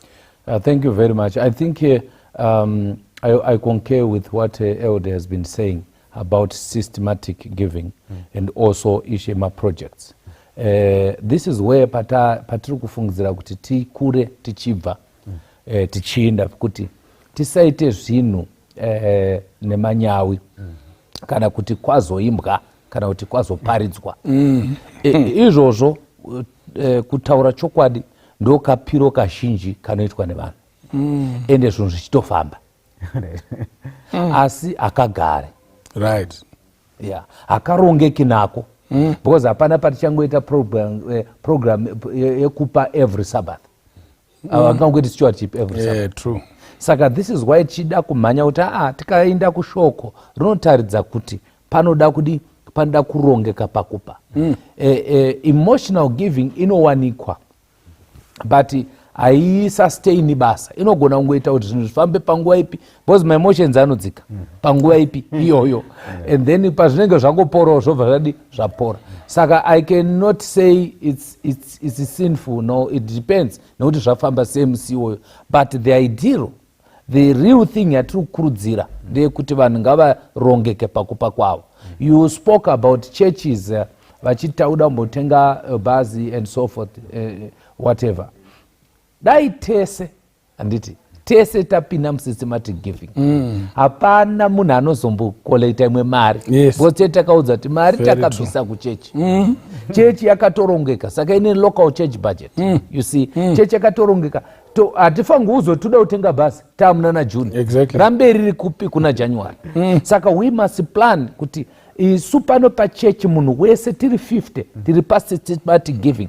What do we mean? Tiri kuziva kuti stole ane 12% dzake dziri consistent the offering. Saka takutoplan bhazi rinotengeka because kuna stole koita gutu koita makiwa. Saka tikona kuti vamwe nevainzi vanozouya tikangotaura tiri kuda kupa tine bhazi redu vainzi vauya anditi vopa havo. Saka zvinoita kuti chechi ive yakarongeka, and actually people zvinotobatsira iwe ukarongeka, zvinokubatsira hauvhunduki kana mari dzotaugwa dzekupa unongoti aiwa ndedzavo isu takapa. Mufundisi tichiri ipapapo takupendera chirongwa chedu, ruponeso rwuri papi pasystematic giving, kwete pakupa, pasystematic giving rwuri papi?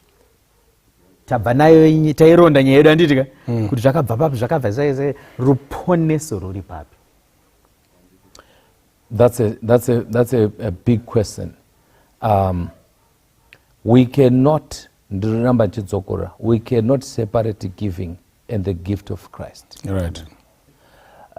Tikangoseparata, everything to do with giving must center on the gift of the Son of God. Right. So if we are to ask kuti ruponeso guri papi pana Kristu, then obviously we have missed it, because ruponeso Kristu ndo ruponeso rwese. Kana tikarongeka basa rofamba nekurongeka, vhangeri ropera toenda kudenga, because shoko rinonzi kana mari paridza anditi vanhu vakatendeuka nevanesina kutendeuka vhangeri rikaenda. Saka systematic giving inobatsira kuparidzwa kweshoko. Kana raparidzwa nyika yopera toponeswa. Saka those are the angles andingafunga kuti tingati ruponeso rwuri pakurongeka nepakuita kuti basa rirongeke. Kupa kwakarongeka kunotuma kuti kereke irongeke. Tinotenda mufundisi. Elder Stole, munhu akateerera ari kumba ari kuda kutanga issue yesystematic giving. Tataura zvakawanda. I think we've covered a lot. We've covered zvakatengera papi, we've covered vamwe vaizviita sei, we've covered kuti zvinoshandei, we've covered even percentages tisina kunyatso handitika. You have covered the 3 steps dzese, we have covered a lot. Ndotangira papi? What was let me say 2 steps that someone takes to get into this tone of systematic giving? Okay, I'm going to answer that question in short. Then I wanted to just add something to what Pastor Makiwaya said. In short, pekutangira chaipo ndepekungoti tanga nekupa through an envelope.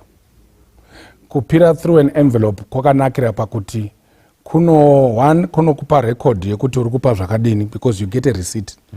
2, kunoita kuti usangova munhu uya anongokanda mundiro. Wakutozoziva, wakuva nerecord yekuti even iwewe wakaita maspontaneous acho iwayo, at the end of the month uchaziva kuti maspontaneous ako asvika mari. But emundiro anongokandwa fresh mundiro haana record. Secondly, chaungaita ndechekuti chitanga kuronga according to your income. Usangoisa muenvelope but kanda according to your income mukati me-envelope yacho iyoyo. And then I wanted to address nyaya yekuti ma-promotion, uipiwe ma-promotion, or the downside of promotions. Then I'll give you a biblical example as I conclude. Now, the biblical promotion chaikaipira ndechekuti people end up giving to the occasion more than giving to God or to Christ. Do you understand? Pakauya muparidzane power panobuda mari. Pakazouya asina power but tichitaura about the same vangeri, about the same need and the same Christ, you will find kuti vamwe vanhu pana chinobuda, you know, things like that. So you will find kuti vanhu vachapedzisira vasindimara vakutoda kuti takuda powerful, makaunza powerful preacher nhasi, next time you now need a much more powerful one anopfura by 10 kuti mari ichibuda, because pasindimarwa. And let me give you a biblical example of Acts chapter 5 where nyaya yekuita giving to the gallery yakaitwa na Anania na Safiri, where because pari kuitwa ma-promotion because vamwe vari kupawo and so forth, wozopedzisira vangoitawo pledge ma-pledges because paita promotion vamwe vari kutonzi sumukai, vamwe vari kunzi huyai kumberi, mustadium mwamanzi huyai vema 50,000 huyai wotosumukawo, but hazvina kurongwa, wosvika kumba woona kuti hazvisi kubalansa. So Anania na Safira vakapa to the gallery, they gave with unconverted hearts. Systematic giving promotes a personal relationship na Mwari. Mwari ndo zvamatipa izvi, thank you, izvi chegumi, izvi offering, izviwo takuendesa kuna sekuru kumusha, izvi zvasara nesu. Munhu ari kurongeka paari kuwana pacho, whether monthly, seasonally or whatever, and haasi kupushwa nemumwe munhu but in a personal relationship with God. Even kana example yamaba yekuna Exodus yaya havana kungonzi ngojumwa kuchechi, Mwari akatovarongera in that vakatanga vanzi endai munokumbira kuvaIjipita, vachiri muIjipita, vakanopuwa izvi vakazvisa kumba kwavo. Kupa hakupirwe kuchechi, kuchechi unozouya nezvawaronga kumba. Saka zvavaiuya nazvo zviya vanenge vakazvironga kuti zviri kumba kwedu ndeizvi, voona kozonzi kuchechi no hazvisati zvakwana, vobva vanotora futi kumba kuya ndokunorongerwa kumba. Then pakanezosvika pekuti vakazonzi zvakwana zvawandisa, nekuti vanhu vaironga kumba kwete kuchechi, vaisafamba nazvo muhomwe nemahombodo nechichi, nekuti vakazvipuwa kare vachiri kubva kuIjipita. So we need to be organized, and organization inoitika on one naMwari, depending on how he has blessed you. Right, tinoda kutenda vanhu vari mustudio nhasi ndavapa nguva yekupedza shungu, asi still hatina kutombonyatsoiparura nyaya yacho. Taitanga nyaya ye-systematic giving. Saka uri kokumba, uri kuda kutanga kupa zvakarongeka. Ndambotanga ndichipa mubvunzo nhando kuti mukomana akangoenda kunotsvetsva musikana, ongosiya akanda shoko rinoyevedza, rinoshamisa, akasadzoka tuita follow up, akasaramba achizviita, haazi faithful. Anogona kunzi uyu anogona kukanda shoko, asi haagone kurimiririra. Saka vazhinji tiri kumba tinogona kukanda shoko, zvataurwa, hatinyore mahamvuropu, tinongokanda pamaprojects, tinongokanda apo, tokanda apo, asi zvataurwa hanzi zvinogona kuti zvifambe ipapo, unogona kudiwa, asi unokasika kurambwa kunzi hauna kutendeka. Saka we want to be faithful and we want to be blessed indeed. Ndo nyaya yacho iyi ye-systematic giving. So what I want you to do is at home, play this prayer iri kuramba ichitwa yatiri kuda kuti tipinde mairi. Nhasi ndiri kuda kuti vese vari vaviri vanamate mustudio nhasi. I want you to pray for someone to be organized kuti agone kuplana. Zvaaplana zvigoitika. Kana zvadaro, I want you to pray kuti arambe achipa zvakarongeka, asakata saita sei iye akure mukutenda make. Tiritezere. Amen. So write down your plans. I want to give God 10% tithe. I want to start giving God another 10% offering. I want to increase my offering systematically. Anditika? Every week, every month, every fortnight, every year, I want to give God a systematic percentage. I'm one of them. Pray for me too. Amen. I want to do that with my family. Anditika? So pray for us. I don't know who starts, who ends. I will start, and thank you very much. May God bless you that you would start. I don't want to lie. If you start, you will not end. You grow. Because God ukakombita na Mwari haumukundeba. Mwari wakuitirei zvakanaka. Nevateereri toda kuti ndibvise mupfungwai vanhu vangainde vane pfungwa isiriyo. Kana itaura pamusoro pe 10 plus 10 plus hatisi kubvisa nyaya yekupa free will. Vanhu vangafunga kuti taakupiwa mari dzekupa. But tiri kufunga kuti watokura wasvika pachinhano chekuti free will yacho yakarongeka. Free will haire kusarongeka. Uri free, uri willing, but be organized. Yeah. Baba wakudenga toda kumutendai zvakare. One munhu wenyu ari kuti ndoda kurongeka. Zviri kutanga mupfungwa vakunyora pasi. Umwe mukomana, umwe musikana, imwe imhuri. Ari kuda kuti adaidze mudzimai wake kuti pane chirongwa chandanzwa. But ndoda kukura.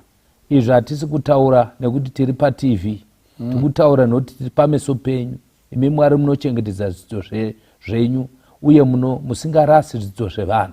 Tikunamata kuti covenant yaakuita nemi muisimbise kuitira kuti kana zvoitika agocheuka oti ndiJehovha wazviita. Tinokutendai Baba nechirongwa chamatipa muzita raJesu tanamata. Amen. Amen. Amen. Jehovha munoshamisa, munotida zvinoshamisa. Dai musingatide Mwari musina kutisanganisa neshoko iri. Tinokutendai nezvakadai Mwari, toda kukutendai. Pane ariko kunze uko ari kuti Mwari ini chido ndinacho zviri kundiremera mukati mepfungwa. Takungokumbira kuti dai mungasunungura vanhu. Iri shoko harisi rekusungirira vanhu, nderekusunungura. Nekuti dependence on God ndokutanga kwestewardship, kweukama hwakanaka naMwari. Pataive independent tichizviraramira, tichizviwanira, zviro kwazvo takaona kuti still hazvina hakuna kwazvikatisvitsa. Saka komborai vakutsvaka kurongeka. Vamwe vanogona kutadza kusvika pa 10 plus 10. Itai vatange nepavanogona ipapo. 10 plus 1, 10 plus 2, 10 plus 5. Kusvikira vasvika pa all to Jesus I surrender.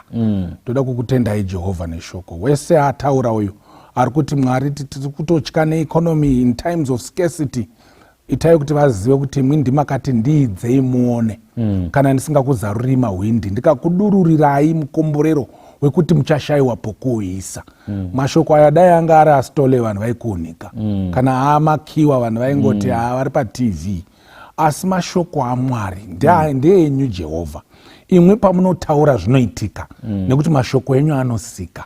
Naizvozvo ipai vanhu kutenda pakuziva kuti zvamataura imi zviro kwazvo isu tikazviidza tinokwanisa kuzviwana. Ava ndokutendai Mwari. Vamwe vangangoona kunge kunyaya itaiomesa but ine free will. Asi ndimi akataura Mwari mukati muri kundibira pazvegumi nezvipo. Imi chamakatipa chipo was perfect. Samufundisi vanga vachiramba vachitaura kuti ndiKristu akapuwa kwatiri perfect. Imiwo muri kutarisa kuti tisape zvakaremara, tisape zvinonyadzisa, tisape zvinozvidza denga nekutuka sacrifice yaKristu. Saka itai kuti tizive kuti Mwari donzo renyu nderekuti mutibvise pazvunhu, tibatirire kwamuri, tibve pa 10, tiende pa 10 plus 10 kusvika tasvika ku all to Jesus I surrender. Tobva tazoimba shoko tichiti take the world but give me Jesus. Tokutendai neurongwa hwakadai hwakatinakira. Patimuri kukomborera vateereri Mwari, rangarirayiwo nesu tingori vatumwa. Hatina kuuya pano nekuti tiri vagoni venyaya iyi. Tauya pano nekuti tiri nesuwo tinoda kutonzwa zvamuri kutaura nevateereri kuburikidza nesu. Tokutendai Jehovha nekuti makanaka, zvese zvaitwa zvapera, masa edu tese awanikwa ari mutsamba reupenyu.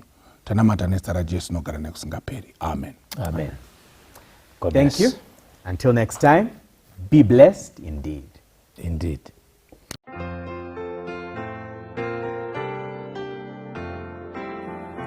Will your anchor hold in the storms of life?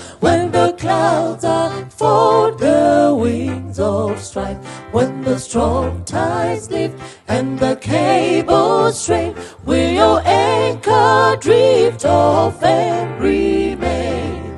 We have an anchor that keeps the soul steadfast and sure while the billows roar.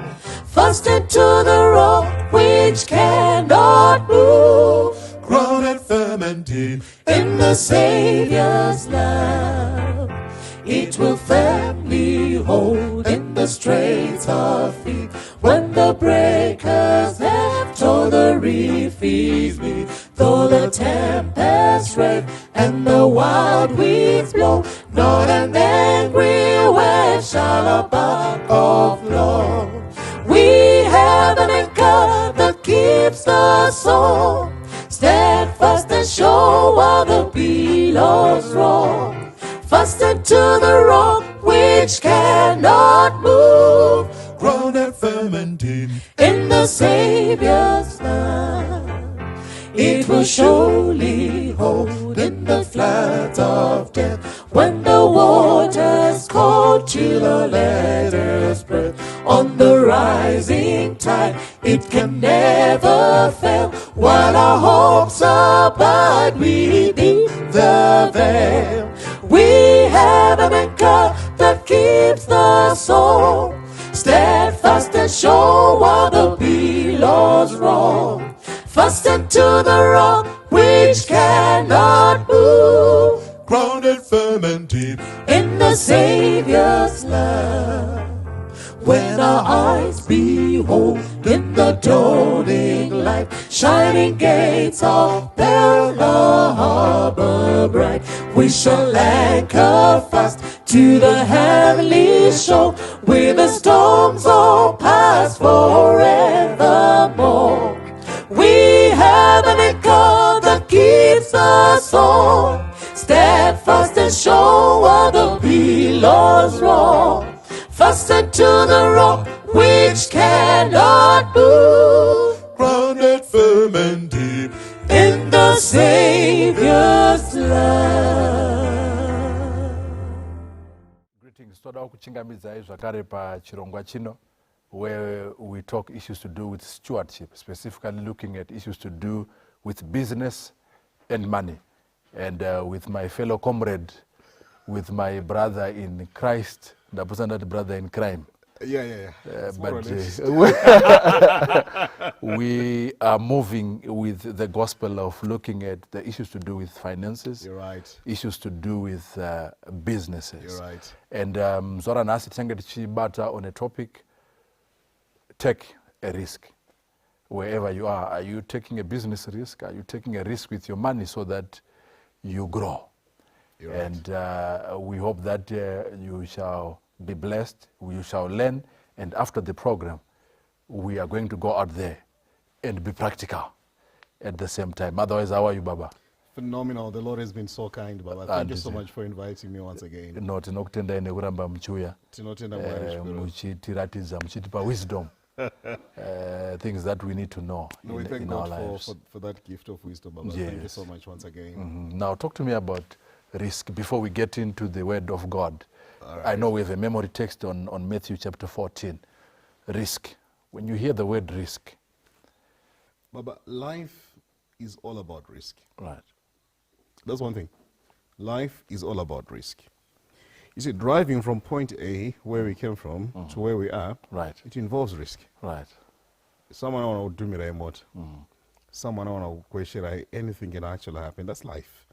Ukadya sadza rona kudzipa futi ukatonza watoshaika zvamachesa watoshaika. That's life. Ukakwira bus, there's no guarantee you might actually get wherever you want to go. Ukarima, there's no guarantee that you can actually harvest. Yes. Ukaendesa vana kuchikoro, there's no guarantee that you're going to get the result that you want. And I want people to realize this. Life is all about risk. Right. The difference is the type of risks that we take. You know, I always tell people, when we're married, of all the people should understand business. You should also understand what it means to take a risk. Right. But ukutora mwana wa one, umti till do us part. Autobozi whether muniano muka pakati pousiku. Autobozi taita ngunu, autobozi taita di. But watokomita udara uti till death do us part. Autozuta anobva mazino kana kurara nomabvisi. Omaisa mukapu. You don't even know that. But you're actually willing to commit and say till death do us part. That's risky. Yes. So what we need to realize is, as believers, we also need to learn to take risks. And the risk is also connected to taking a step of faith. And I think we're going to talk about that from the key texts that we're going to be focusing on. Right. Because you see, a number of people, the reason why we're not going to grow is because we're afraid of taking a risk. Starting a business, Baba, is a risk. Right. It can succeed, it can fail. Starting a small project, it can succeed, it can fail. What's the risk? Number one, number two,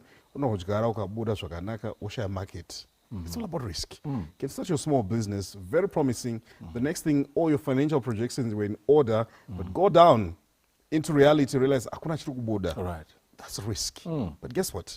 You can also start your very small business, and it can actually grow from being small to actually becoming significant. And that's risk. Go through history. We talked about David in the previous show. Yeah. What David was actually doing when he was going to confront Goliath was taking a risk. Right. What about Daidombra rakatadza kubuda akatasara na Goliath? Aipera mfana waya. But he took a risk. And look at what happened when he took the risk. He made history. And now you've got several books written about David and Goliath, even by people who don't even go to church. Why? Because they're learning, they're being inspired by the story of David and Goliath, a young boy who takes a step of faith and embraces a risk.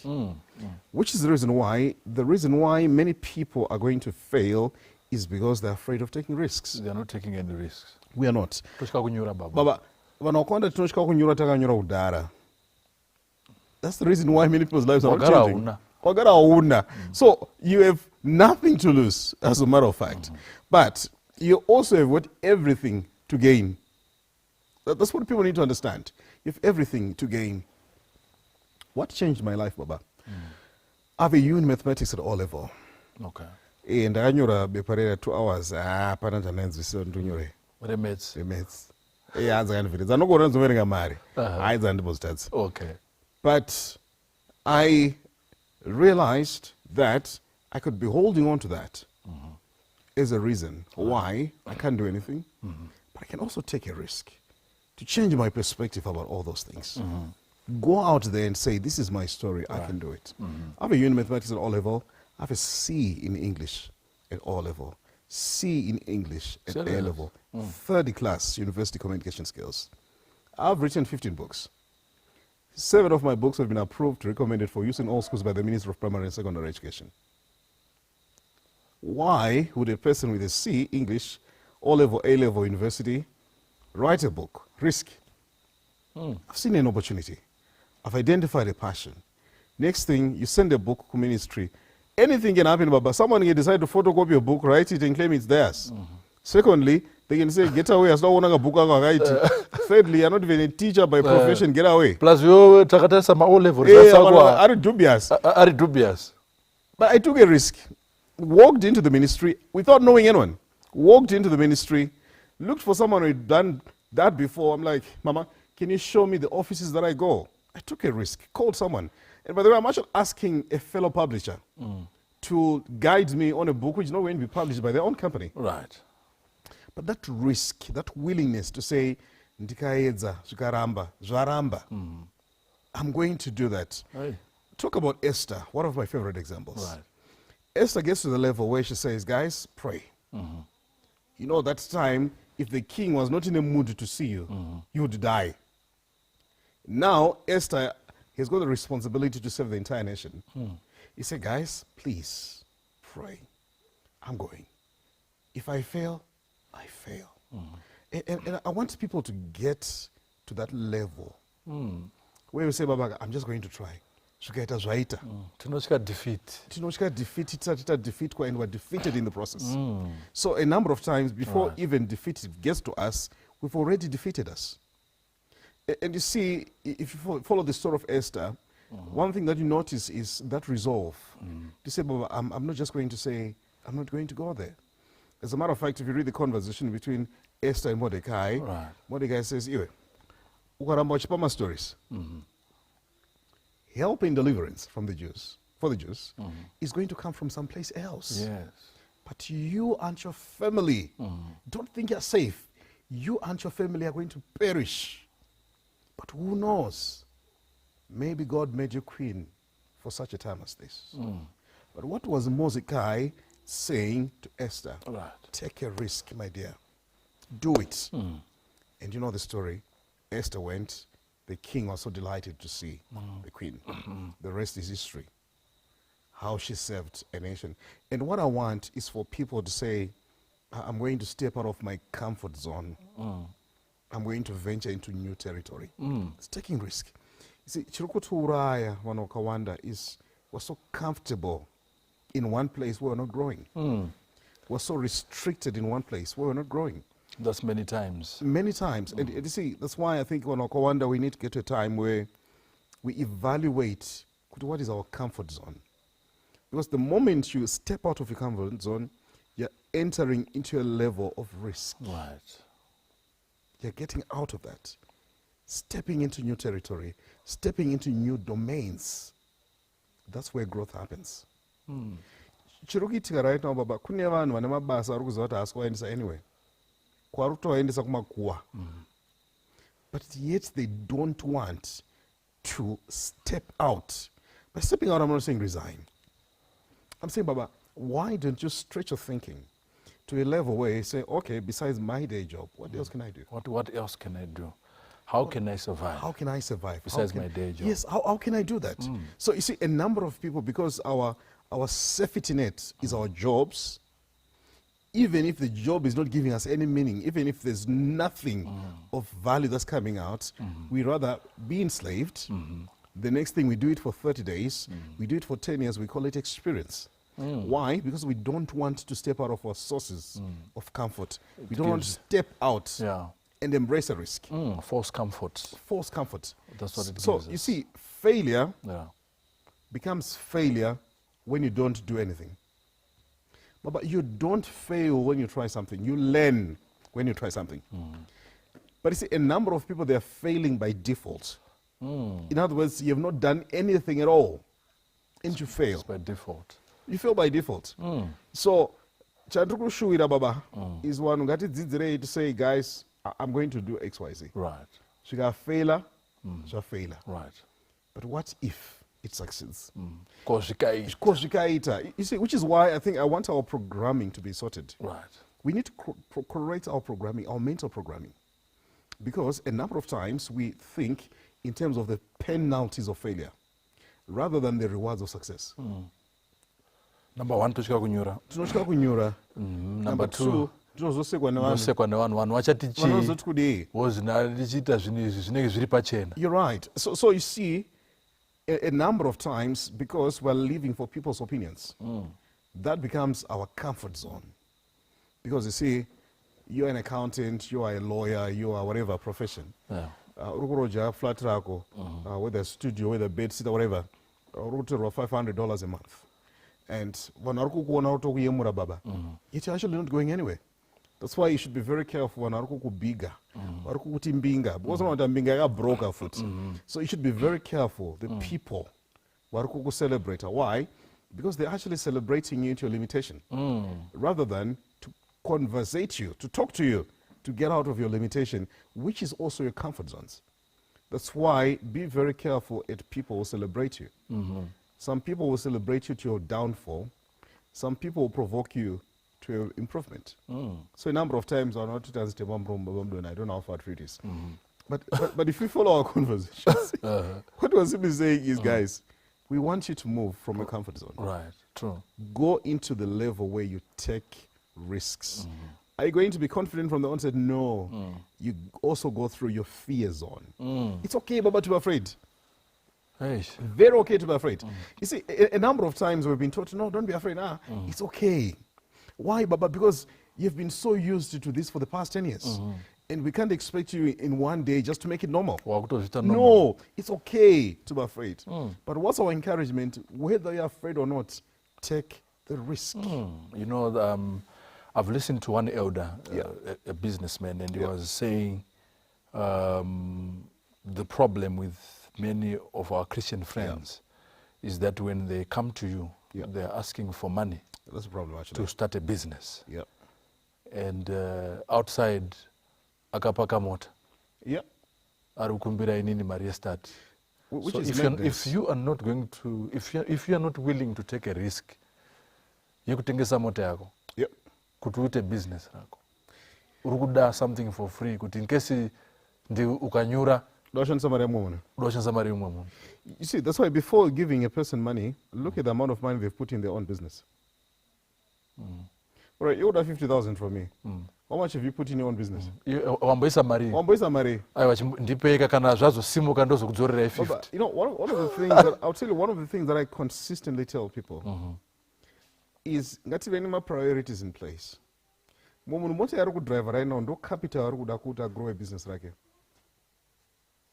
But because uri kutyira public opinion, kuti aiwa ndifana kubuda mu 1 point chakati liter vehicle, ndifana kuitawo iyo tikangotsika kuti vhum yatorwa 3 liters. 3 liter baba pombi. 3 liter baba pombi yemota. Yet business rako rutoda kuti pombi iende. Kuti ugone kuzotenga pombi dziri nani. Unotenga pombi dzakawandisa. So you see, I think a number of times it's actually a manifestation of lack of seriousness. Because the money that you're putting to sustain habits, lifestyle, you can actually put that money in growing your business. Which is why I think it's very important. Kuti wanu, tinzwisise, kuti growing your business, developing your business, starting a business requires you to start from where you are. Remember the conversation we had with David. He looked around himself, realized it's a sling. Next, most importantly than the sling, get the skill. Because sling, you could actually give it to anyone else. But with no skill, no expertise, no the talent, it won't be of any value. So it's actually David who gives value to a sling. It's David who gives value to the stone, meaning it's your approach, your attitude that gives value to whatever that you're going to do. And this is the reason why, if you look around you, look around your house. Paka mota dzatiri kufambisa. Yokuti baba, if you dispose that one vehicle, you can actually grow your business. Iri kurwa nezuva, iri kupera value every time. Next thing, iri kukuvadza in terms of my maintenance costs. So growing your business requires you to look at where you are. Wanoti ndepamuromo, hey, maBrazilian vachiburuka muzupko. Baba, why ndichitaura kuti hazvimeki sense kuburuka muzupko une Brazilian musoro? Ndikuudza kuti wakafamba wakatakura capital.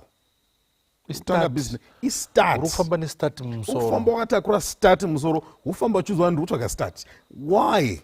iPhone 1.5 yakatakura nemunhu ari kuburuka muzupko Pro Max. Yeah, and so 4, 1, 2, 3, 4, 5. You don't even use it for photos, eh? You see, the funny thing. The problem is nemafoni akawanda ari kushandisa one picture. Yes. Only. So ukaona uchishandisa iPhone ngotora mapicha ne WhatsApp. Ndo symptom usatokwana. But that's a business too. That's a business too. You can actually be working from your phone. Yes. But anakaona tiri kuweka tingotora mapicha Instagram, living the life, and guess what? We're missing out on the bigger things. Which is why we want to say, guys, look around. Chicha unacho. Kana une $1,000. Une imwe phone kudara. Zvibvunze iri kudaira ere mafoni ko chengeta. Iri kusendera message on WhatsApp ichengete. Why? The little that you want to use is actually seed. Don't eat your seed. Yes. Talk to me about the risk and attachments. You know, because I'm attached to my phone, I'm attached to my car. That's I'm dangerous, attached. actually. They are attached to them. Saka kuzvitengesa andina nokwereta. Asauda kudisposa zvinhu zvaainazvo. Of which it's something that you have to do. You know what, I was talking to one of my good friends, also a client, he does paint. He shows me one of his branches where he actually started from. I'm like, Mgoma, you're actually going to keep this thing for some time. He says, Mgoma, if this thing is no longer profitable, I'll close it. Yet this is where the business actually started from. He says, Mguru, if this thing is not going to be profitable, I'm going to close it. The principle, don't be emotionally attached to things that are not taking anywhere. Nice. So you see, right now, when I go on the cinema wardrobe akazara hembe, that's true figure. True. Why are you not giving those clothes to the poor? Kungoti nhasi kuchurch guys, ngatimboite some bin beside up, whatever collection point. Timbobvisa hembe dzatisiri kushandisa. Anosora hembe dzakadambuka. Dzakanaka, but hausudzi kuwana. Dzema 150, 200. Idzodzo dzema 200. Yeah. Wanhu wakawanda tinostruggler. Tinostruggler, and guess what?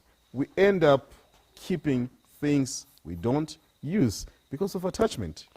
Many of us have got capital in our houses. Baba, right now, that's a fact. It's in gadgets. Zatisiri kushandisa. It's in vehicles. Zatisiri kushandisa. It's in extra TVs. Zatisiri kushandisa. Alternatively, zatisiri kushandisa dzichitorera mari. But iwe, unoda imba ine 7 ma-TV sets. Zausiri kubhadhira mutero. Ordinarily, Baba, ndofanira kutobhadhira mutero, whether you like the programming or not. Hausotedzera mutemo wegovernment. Chitori chitema. Chitori chitema. You don't need all those things. Identify something. Chaunoti, guys, ndingamboisa mari yangu apa. Imbotibereka nei. No wonder. So you see, one of the things that I've really learned and that I teach is Baba musava under pressure from people. Ini ndoshandisa kambudzi kangu ngefoni. Andabasa nonzi, mararo zoti, Baba, the type of phone I suppose on change the type of contact. I suppose change the type of conversations. True. I need to know what do I want to achieve. True. Where can I commit and put my resources? Guess what? I'll still get my results. So a number of people still attached to things that are not taking us anywhere. Look at Ruta Babaga. Whether audit yako right now, you'll be shocked some of the things. So look at the dispose of Unora Rama. Do you know concept of Mabero and Shana say? Vanhu are willing to say, guys, it's in South Africa. One. But those of Zafrano Mozambique, Questor, scrupulous house dengesa. That's why I find Mabero, I want to get my ticks. Murari saying, guys, no, I can't choose this anymore. And more oversize. Much more oversize. Oh, Zores. So you see, never Baba, was emotionally attached to things. Can I motor go at Fambi or upgrade, dispose? It's some business. Can I motor go at no. He said, the rubber go gadris, our cheap woman and his mamu Tengesa. The next thing, Tingamombe. What Baba? Muamuno, and this is a Mercedes is not an investment. It's investment. But more than 40,000 years. Mwanzi makweshiro and munu afunga ukweshira vale atodona. But motor ukai converter into something that can give you money. By something, Baba, I'm talking about the traditional forms of expanding your wealth. Can also run my ideas like I wonder. You know, $1,000 for an iPhone, I'll give you something, very common example. $1,000 for an iPhone. Do you know, kutengera mombe zakadaiso, says close to 4 at $250 each. Mombe idzo dzinoberekana Baba. Wokutsvaka samwe. Because ndipapa uchafamba uchidzifudza uchiti hanzi chika no. Kudya dzimwe dzodya. So 1,000 or 1.5 urikufamba wakaisa mombe muhomwe. Mombe muhomwe. But dzisiri muhomwe dzakanakira chinhu wani Baba. Dzikaberekana dzinowanda.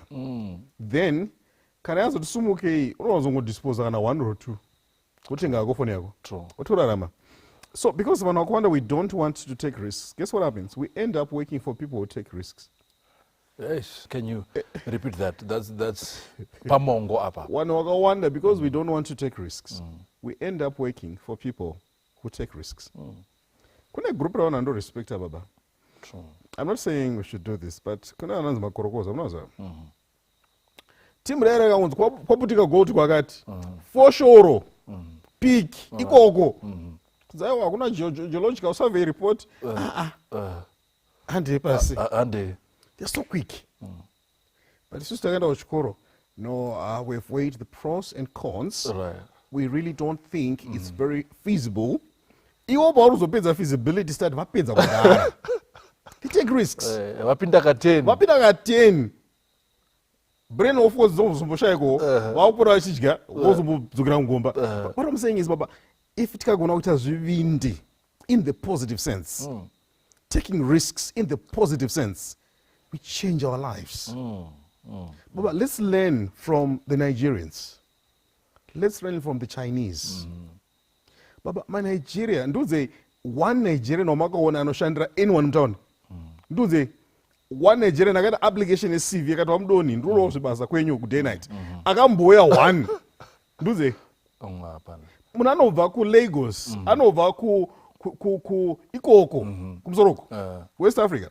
Then they'll come into a country kunzaona hazvisi kuita asi kufamba hakuna anouya imomo. The next thing, these are the guys who redesigned the towns. Otoshamisika kuti kuna Kaguvi baba ndo vakazarosha kuti but isusu kwenda tisina kana shop Kaguvi kuti ive netumashopu tuya twatsemura maNigeria baba ndiwa neconcept iyo here. Ndiwa neconcept irori here rokuti kana shopu yakakura so no chireka usa munhu wani tsemura tora taza pesa by 50 kubuda kusvika kuna robot mese maparts. But those guys are spinning millions every day. Risk. And guess what? The market, Yemas Papers, do you know it's controlled by the Nigerian community? Right now? It's controlled by the Nigerian community. But what's the secret? Risk. Isusuma Zimbabweans, we go and work for Nigerians. Isusuma Zimbabweans, we pray for God to give us a job to work for a Nigerian. Why? They're seeing what we're not seeing. They're thinking like not us. I was talking to one guy, he's a pastor. He says, I'm like, Baba, Chicha Mrugonam, he says, I think the Zimbabwean market is so ready. He's Nigerian. He tells me the first week I came to Zimbabwe, I made $4,000. Taking a risk. You move from wherever you are. You come into a country where people are crying. You say, no. Pane mari. By the way, kunochemwa no one ndokune mari yacho. But you see, instead of saying, where there's a crisis, there's an opportunity. That's your money. As a matter of fact, what justifies and what gives business relevance are problems. But you're in trouble, baba. That was a chokwadi. You're in trouble. What's into security services? CCTV, alarm system. Baba, you're in trouble. Kukanzi. Right. Right now. Zese meso mararo. Bra usika mtepi. Mabina akuletwa. Right. You're in trouble, baba. Anotengesa mvura zvapera. Hakuna ane bhawu kuota. Anoita business. Zvikanzi vanhu havachafi. Vanhu havachafi, we're in trouble. Why? Because if you're making coffins, you're in trouble. So why do we need to get to this thinking? Yokuti, instead of complaining, we start seeing ways to develop opportunities. It's take risks, Baba Kuti. But okay, this is what I was used to, that was working. Now I'm going to do this, whether or not it doesn't work. Yeah, that is powerful. Let us go to a memory text. Baba. Time iri kufamba. Our memory text is in the book of Matthew chapter 14. Yes. There's a particular story. Very true. A gentleman who knows how to take risks in his life. Peter. Yes. Let's talk about him. Matthew 14, verse 22. You know the story. Yeah. Jesus is walking on water. Right. Mighty wind. Right. Mighty waves. The disciples are panicking. Right. They see Jesus, they think he's a ghost. Right. And this one daring guy called Peter. He says, Master, if it's you, please invite me. And I want you to notice one thing about Peter. Peter is different from these other guys. Right. Peter is not willing to fail. Peter is willing to embrace risk. Right. Peter is even willing to promise, I won't leave you. But he just knows, no, this guy just desire. He says, don't worry. But I've actually prayed for you. But you see, if we learn from the nature and the character of Peter, that is the guy who is not willing to conform. This is a guy who's willing to stand out. Right. So what does it say? It says, and I want you to notice one thing, is willing to step out of the boat. The boat for the disciples was a place of comfort, was a place of safety, and is willing to step out of that. The key word here is we need to step out. But you won't walk on water until you step out. So unakuona tuda ma-miracles.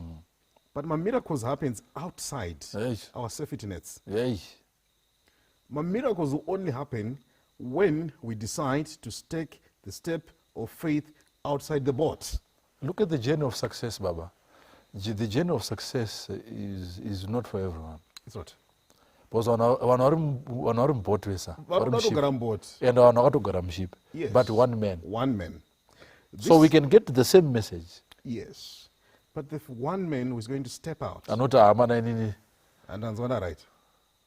And so, I want you to notice what happens. When he steps out, that's when he begins to walk on water. I want to tell you one thing. The bulk of the things that we're praying for will begin to manifest the moment we step out. There's certain blessings, Baba, because you have not yet stepped out. There are certain clients who are not coming to you because you have not yet stepped out. There are certain portfolios that are not coming to you because you have not stepped out. There are certain opportunities that are not going to happen if you don't step out. That's it. Kune ma-customer right now akatomirira imi kuti step out. But as long as you step out, they won't come. Look at every time when it's a miracle, Baba. My conditions, they're right. The atmosphere is also right. And with Peter, he's willing to let go. And he doesn't step out in Gumbo 1. He steps out in Makumbo 2. Look at the conditions, Baba. The wind. Baba. There's a storm going on. This is your economy. Yes, the conditions. You're right. But Peter is saying, no, guys, I'm stepping out. I'm stepping out. And this is now home theology. Yep. Baba. Plus, remember how they're saying, what is a ghost? In Shona, they say, Chimdzangara Zimu, the Shona version, not Chaitangi Chimdzangara Zimu, Kanauti Mudzimu Zangara. You know, and people are seeing things differently. You're right. The same thing differently. You're right. You see, the case of a Nigerian and the Zimbabwean. You're right. Arugona crisis, we are going to, this is a blessing. This is a business. You're right. This is an opportunity for us to do business. And until we learn to see things differently, the things that we look will never be different. So the moment you begin to see things differently, you begin to see a change. Right. So Peter sees things differently. Takes a risk with both feet. That's a sign of commitment, Baba. Do you know why many people, they're not growing? I don't Gumbo 1. Exactly. But if you want to move forward, Makumbo 2. Buddha. The next message here, Buddha. Buddha. Go out there. Go out there. Go out there. You see, a number of times, many people want the benefits they go Buddha, but it's not Buddha. Yes. You want the benefits of someone who's aggressive, confident, passionate, but we don't want to be all those things. We're scared of coming out. We're scared of coming out, but we want the benefits of coming out. So what does this guy do? Makes a step. Begins to walk on water.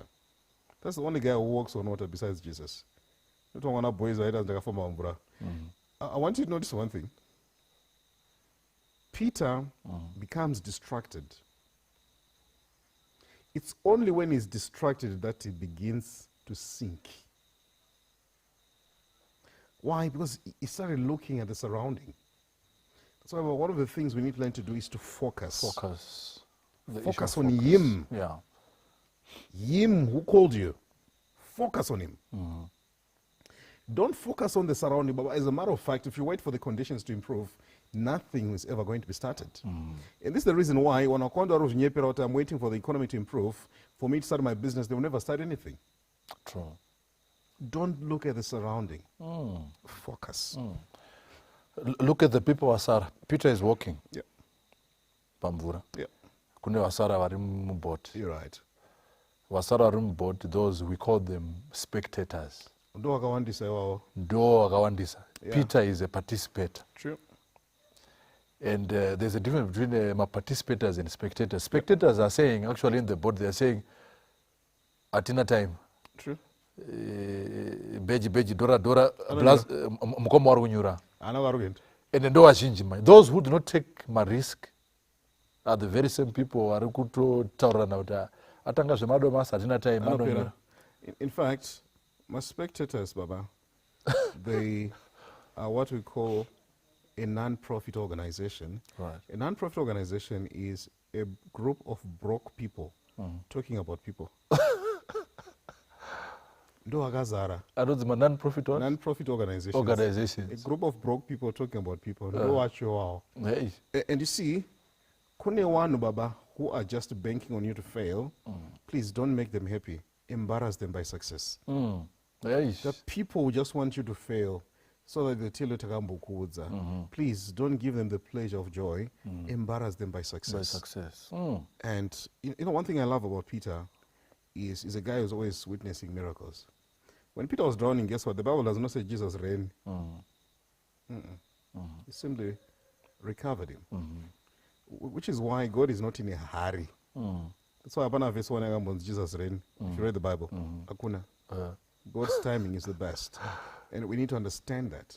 But you see, one of the things we need to affirm to show our faith in God is the willingness to step out of our comfort zones. That's very critical. Stepping out of our comfort zones and be willing to say, Mwari, because you said I can, I'm going to do it. I'm going to do it. Take a risk with God. The reason why God wants your business to succeed is not because of you.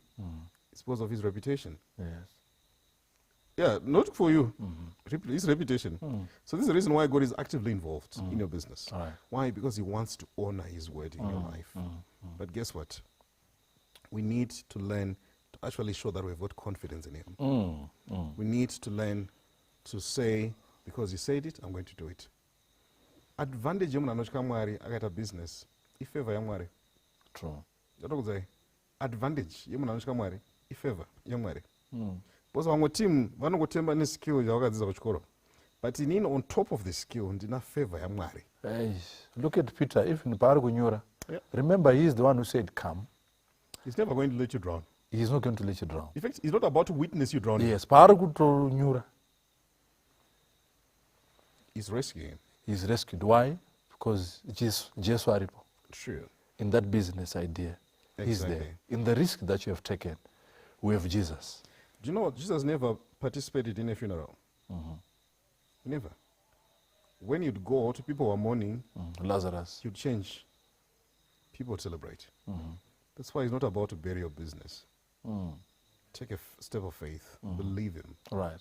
Take the risk. Step out of your boat. Start walking. Guess what? Put him first. Things will happen. So the question is, are you a spectator or you're a participator? Choose to in make this things happen. in this journey of life. You're right. Talk to me about the 4 lepers. I know we discussed it, but this is where this verse also belongs to. The 4 lepers, you know. The 4 lepers were taking a risk. Favorite story. Yes, I know it is. The Bible says, now the 4 lepers. Then at the entrance of the gate, they say to one another, why are we sitting here until we die? If the people understand what it means to take risks, they're the 4 lepers. Go to the verse. They say, if we sit here, we're going to die. Right. If we go back into the city, we're going to die. We're going to die. Now, let us take our chances at the camp of Aram. That's what the Bible says. If they kill us, we'll surely die. If they let us live, we're surely going to live. You see, get to that level, Baba, where you get to say, kusiri kufande kupi. Kuna munhu aina ari kumukira $40. Murume mukuru ane mazino. Mari yebhazi unofanira kubvisa ipapo. Mari yerent unofanira kubvisa ipapo. Mari yeschool fees. Mari yeschool fees unofanira kubva ipapo. Mari yokugadzisa mukadzi wako musoro unofanira kubva ipapo. Mari yokupa pocket money kuna bay unofanira kubva ipapo. The next thing unoba kubasa. You know what I'm saying? Wakuba bond paper. So, no patru kuti. Why don't you take a risk? Like the lepers. Kusiri kufande kupi. So I'm going to start trying something new. Exactly. I'm going to start doing something different. I'm going to take a step of faith. Right. And I want you to notice one thing that happens from that story. These are guys who nurture a conversation around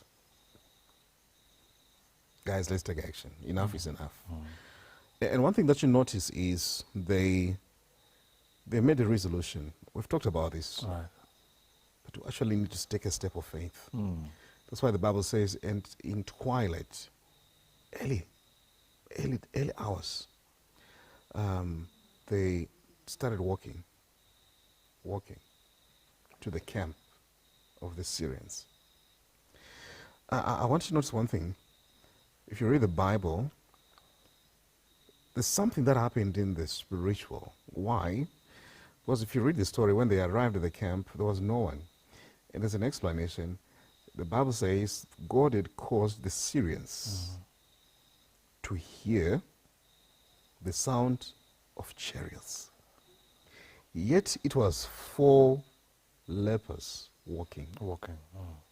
Which is why I'm always telling people, we are delaying our own breakthroughs. Right.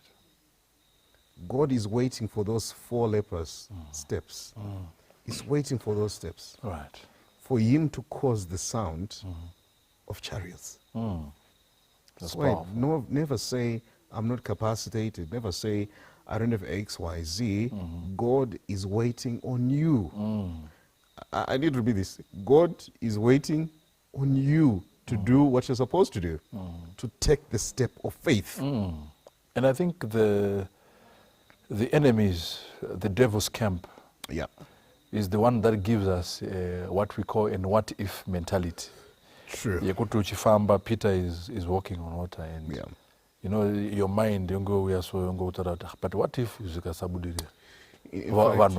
What if? You know, those moments, even when you're praying for your marriage, you're praying for the different prayer requests, and you hear a voice saying to you, but what if zvikasait? You see, Baba, one of the things we need to learn to realize, when it comes to success, breakthrough, whatever, 2 things are always possible. Right. It's either it's going to work, right, or it's not.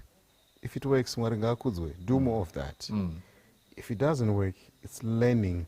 There is no failure, there are only lessons. So what if it doesn't work? If it doesn't work, it means I've learned something precious. Powerful. But what if it works? So that's why we need to learn to have a winner mindset. Winners, they visualize the joys of success. Losers, they visualize the penalties of failure. That's the fundamental distinction. Winners, they visualize the joys of success. In other words, wow, this is going to be amazing. We are going to make things happen. Look at the bigger picture. Look at the bigger picture. Visualize the joys of success rather than to visualize the penalties for failure. It will change your life. So get into that realm, Baba, where what's motivating you every time is the picture of success. What if I succeed? I'm always telling people, stop asking why, start asking why not. Stop asking why me, start asking try me. Because Baba, God has given you everything that you need to be successful. Everything that you need to launch a successful business, God has given you. Unazo. What you need is to activate it. That's the thing that I need to repeat, Baba. Baba, there is nothing more that God hasn't given you that you need to be successful. There is nothing that God has not given you that you need to start your successful business. Zirimo, God has packaged you. You have everything. Yeah, Shagaoma. You know, Peter, as you were talking, when he was in the ship with the gentleman, and he's making a decision, he's taking a risk, rather.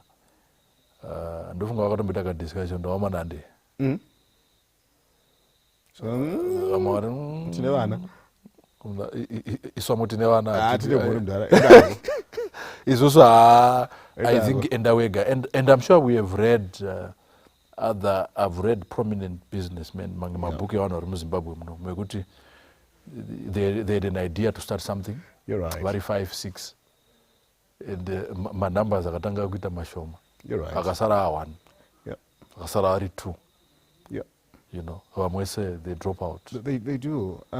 Because kwakwenda zvino right guys akusangana ngati ma 500 pamunhu anoti you know, self-belief. Zvobuda here azvibudi. You're right. You know, Apple was started by 4 people in 1978. Right. One of the guys, days into it, says, no, enough is enough. I'm not doing this. He's alive, by the way. Right. They actually say, if he don't quit, by now he was going to be a multi-billionaire. Right. But early days, it's like, and he sells the shares for a song. Why? It's willingness to take a risk. Ndochandiri kushuvira baba. Tengawo kamhuru kako chero kanzi kafa. Tengawo kasmall machine kako kugadzira dovi. Manheru uchita nyaya kuya dovi. Because chiri kuitika a number of times people don't understand one thing. Before pamunoona uzoseta up a business rema millions, ngatitenge teta business unoona kuti $100 per week. Start small. Right. It's okay. It all take risks. One lady, I met her last week. Guess what? She's so busy. She's making good money. Do you know what she does? She does laundry. How does that shop? Yeah, laundry. Same day laundry service. When I was watching them, she's extremely busy. Took risk. Took a machine. Took a small premises. Now she had to extend, look for a different place, bigger place, just to do laundry. I think laundry is a very good word. Yeah, kuwacha. And I'm like, talk to me. He says, no, in Mr. Marara, Chandino Shandisa Simbarangu. I was so impressed. But Baba, it takes faith and the willingness to embrace risk. Chatukwaza Baba is we don't want to step into the unknown. We rather stay in the zone of the known. Ndokusaka munhu anosiwa pakambani wamwe achienda unotanga tundwawo iye achinjwa zvemazita chief chakazoti but life yake haisi kuchinja because atidi the unknown, the unfamiliar. True. Growth happens in the unfamiliar zone. Growth happens in the unknown zone, which is why as believers we need to be people of faith. Thank you so much, Omarara. Again, we always run out of time. But the message, and I'm sure we'll be discussing more issues as we go. Certainly. Thank you, Hamad Zadiwa. Maybe you need to decide now. Are you a spectator in this life or you are a participator? Take a risk. Jesus is saying, come. And when you come, that is the place where we create testimonies. You're right. And many of the successful people that we even have in our church, you're right. But Jesus has always stood with them, and he can always stand with you. Shall we close our eyes and pray? Baba Nsoro Kudenga, Toda Kutenda, thank you so much for this powerful message. Amen. Thank you, Lord, for Peter, who is an example in our lives. Amen. Can we also have that ability of doing like these guys? Thank you, Lord, for the 4 lepers. Why sit here until we die? Tikasara Mwari tichatambudzika, tikaenda zvakangofanana. And Lord, nothing is impossible with you. You always open doors for us. In this journey, we need to create testimonies as we give glory and honor to your name. Thank you once again, and thank you for keeping us safe. Mungwadze COVID. In Jesus' name we do pray. Amen. Amen. And amen. May God bless you. May God keep you.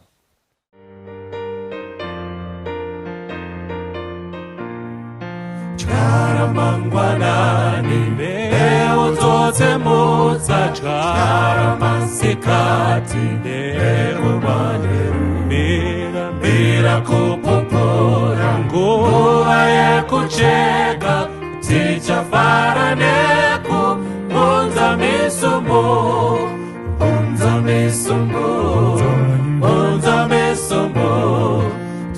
tichafara nekuunza misumbu, unza misumbu, unza misumbu, tichafara nekuunza misumbu, chara mukujeka, chara pane pute, usatye makore, basa ra Jesu, basa richapera, minda ichachekwa, tichafara nekuunza misumbu, unza misumbu, unza misumbu, tichafara nekuunza misumbu, unza misumbu, unza misumbu, tichafara nekuunza misumbu, yenda nekuchema, chara kuna tenzi, kana nekushaya, kufaza kwedu,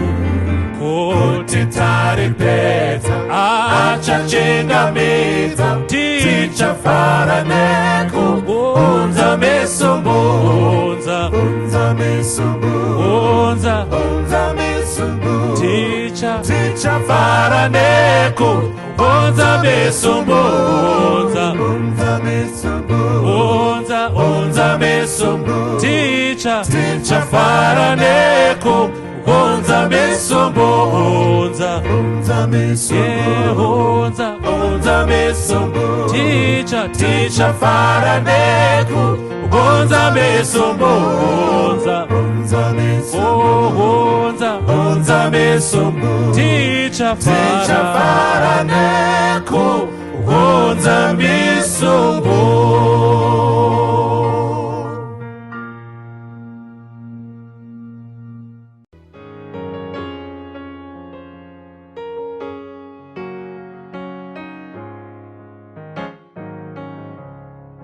Kumusha, okumusha kwakasununguka, hakuna usiku mangana, ibasi ndinoda uyo musha, ndino uchembera musha usina kurwadza, undoda kushika musha usina kurwadza, undoda kushika tenzira rikumusha ndengiro zidzake,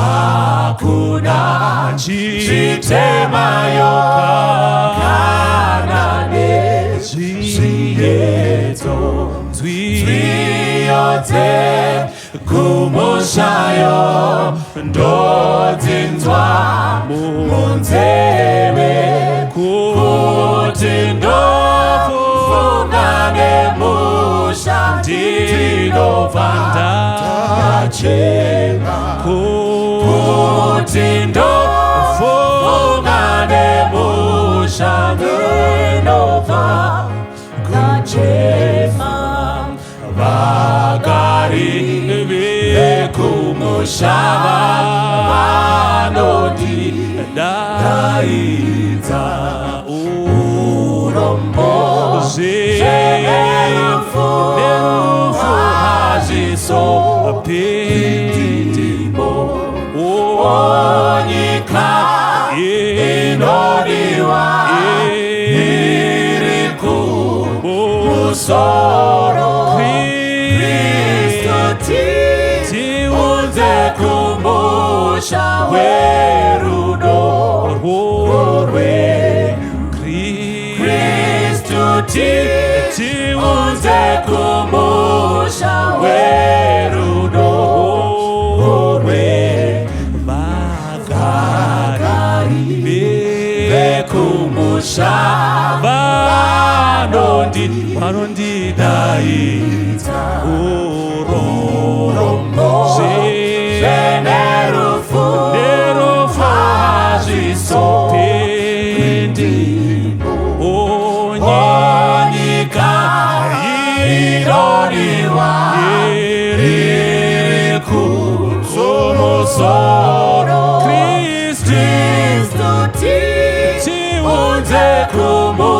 shawerudo rorwe Kristu tiunze kombo shawerudo rorwe Kristu tiunze kombo shawerudo rorwe Kristu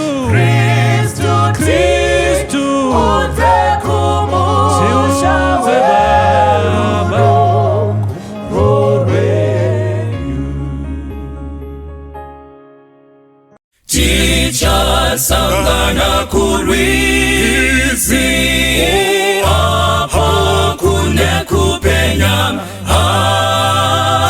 Mvura yakana kisisa Yava kuna Jehova Unde twasangana iyo Parwizi rwakanaka Udenga Tosangana nevanoyera Pachigaro chamwari Iyo pagombe perwizi Rwakavira kuchena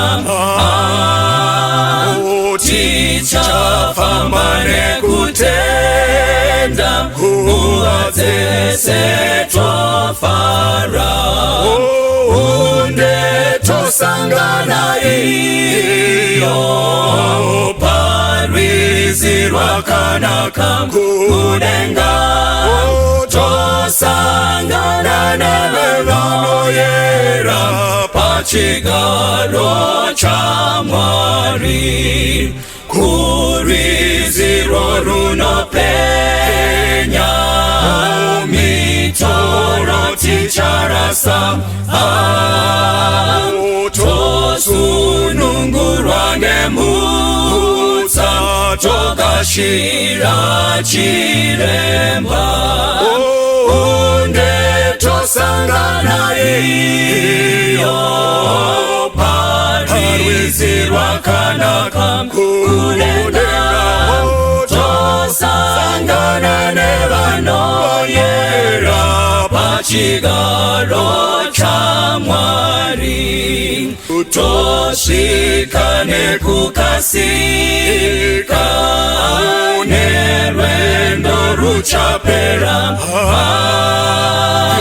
Moyo yedu ichafara Geriore kutenda Unde tosangana iyo Parwizi rwakanaka kudenga Tosangana nevanoyera Pachigaro chamwari Unde tosangana iyo Parwizi rwakanaka kudenga Tosangana nevanoyera Pachigaro chamwari Tosangana nevanoyera Pachigaro chamwari Tosangana nevanoyera Pachigaro. 一个 chigaro chamwari.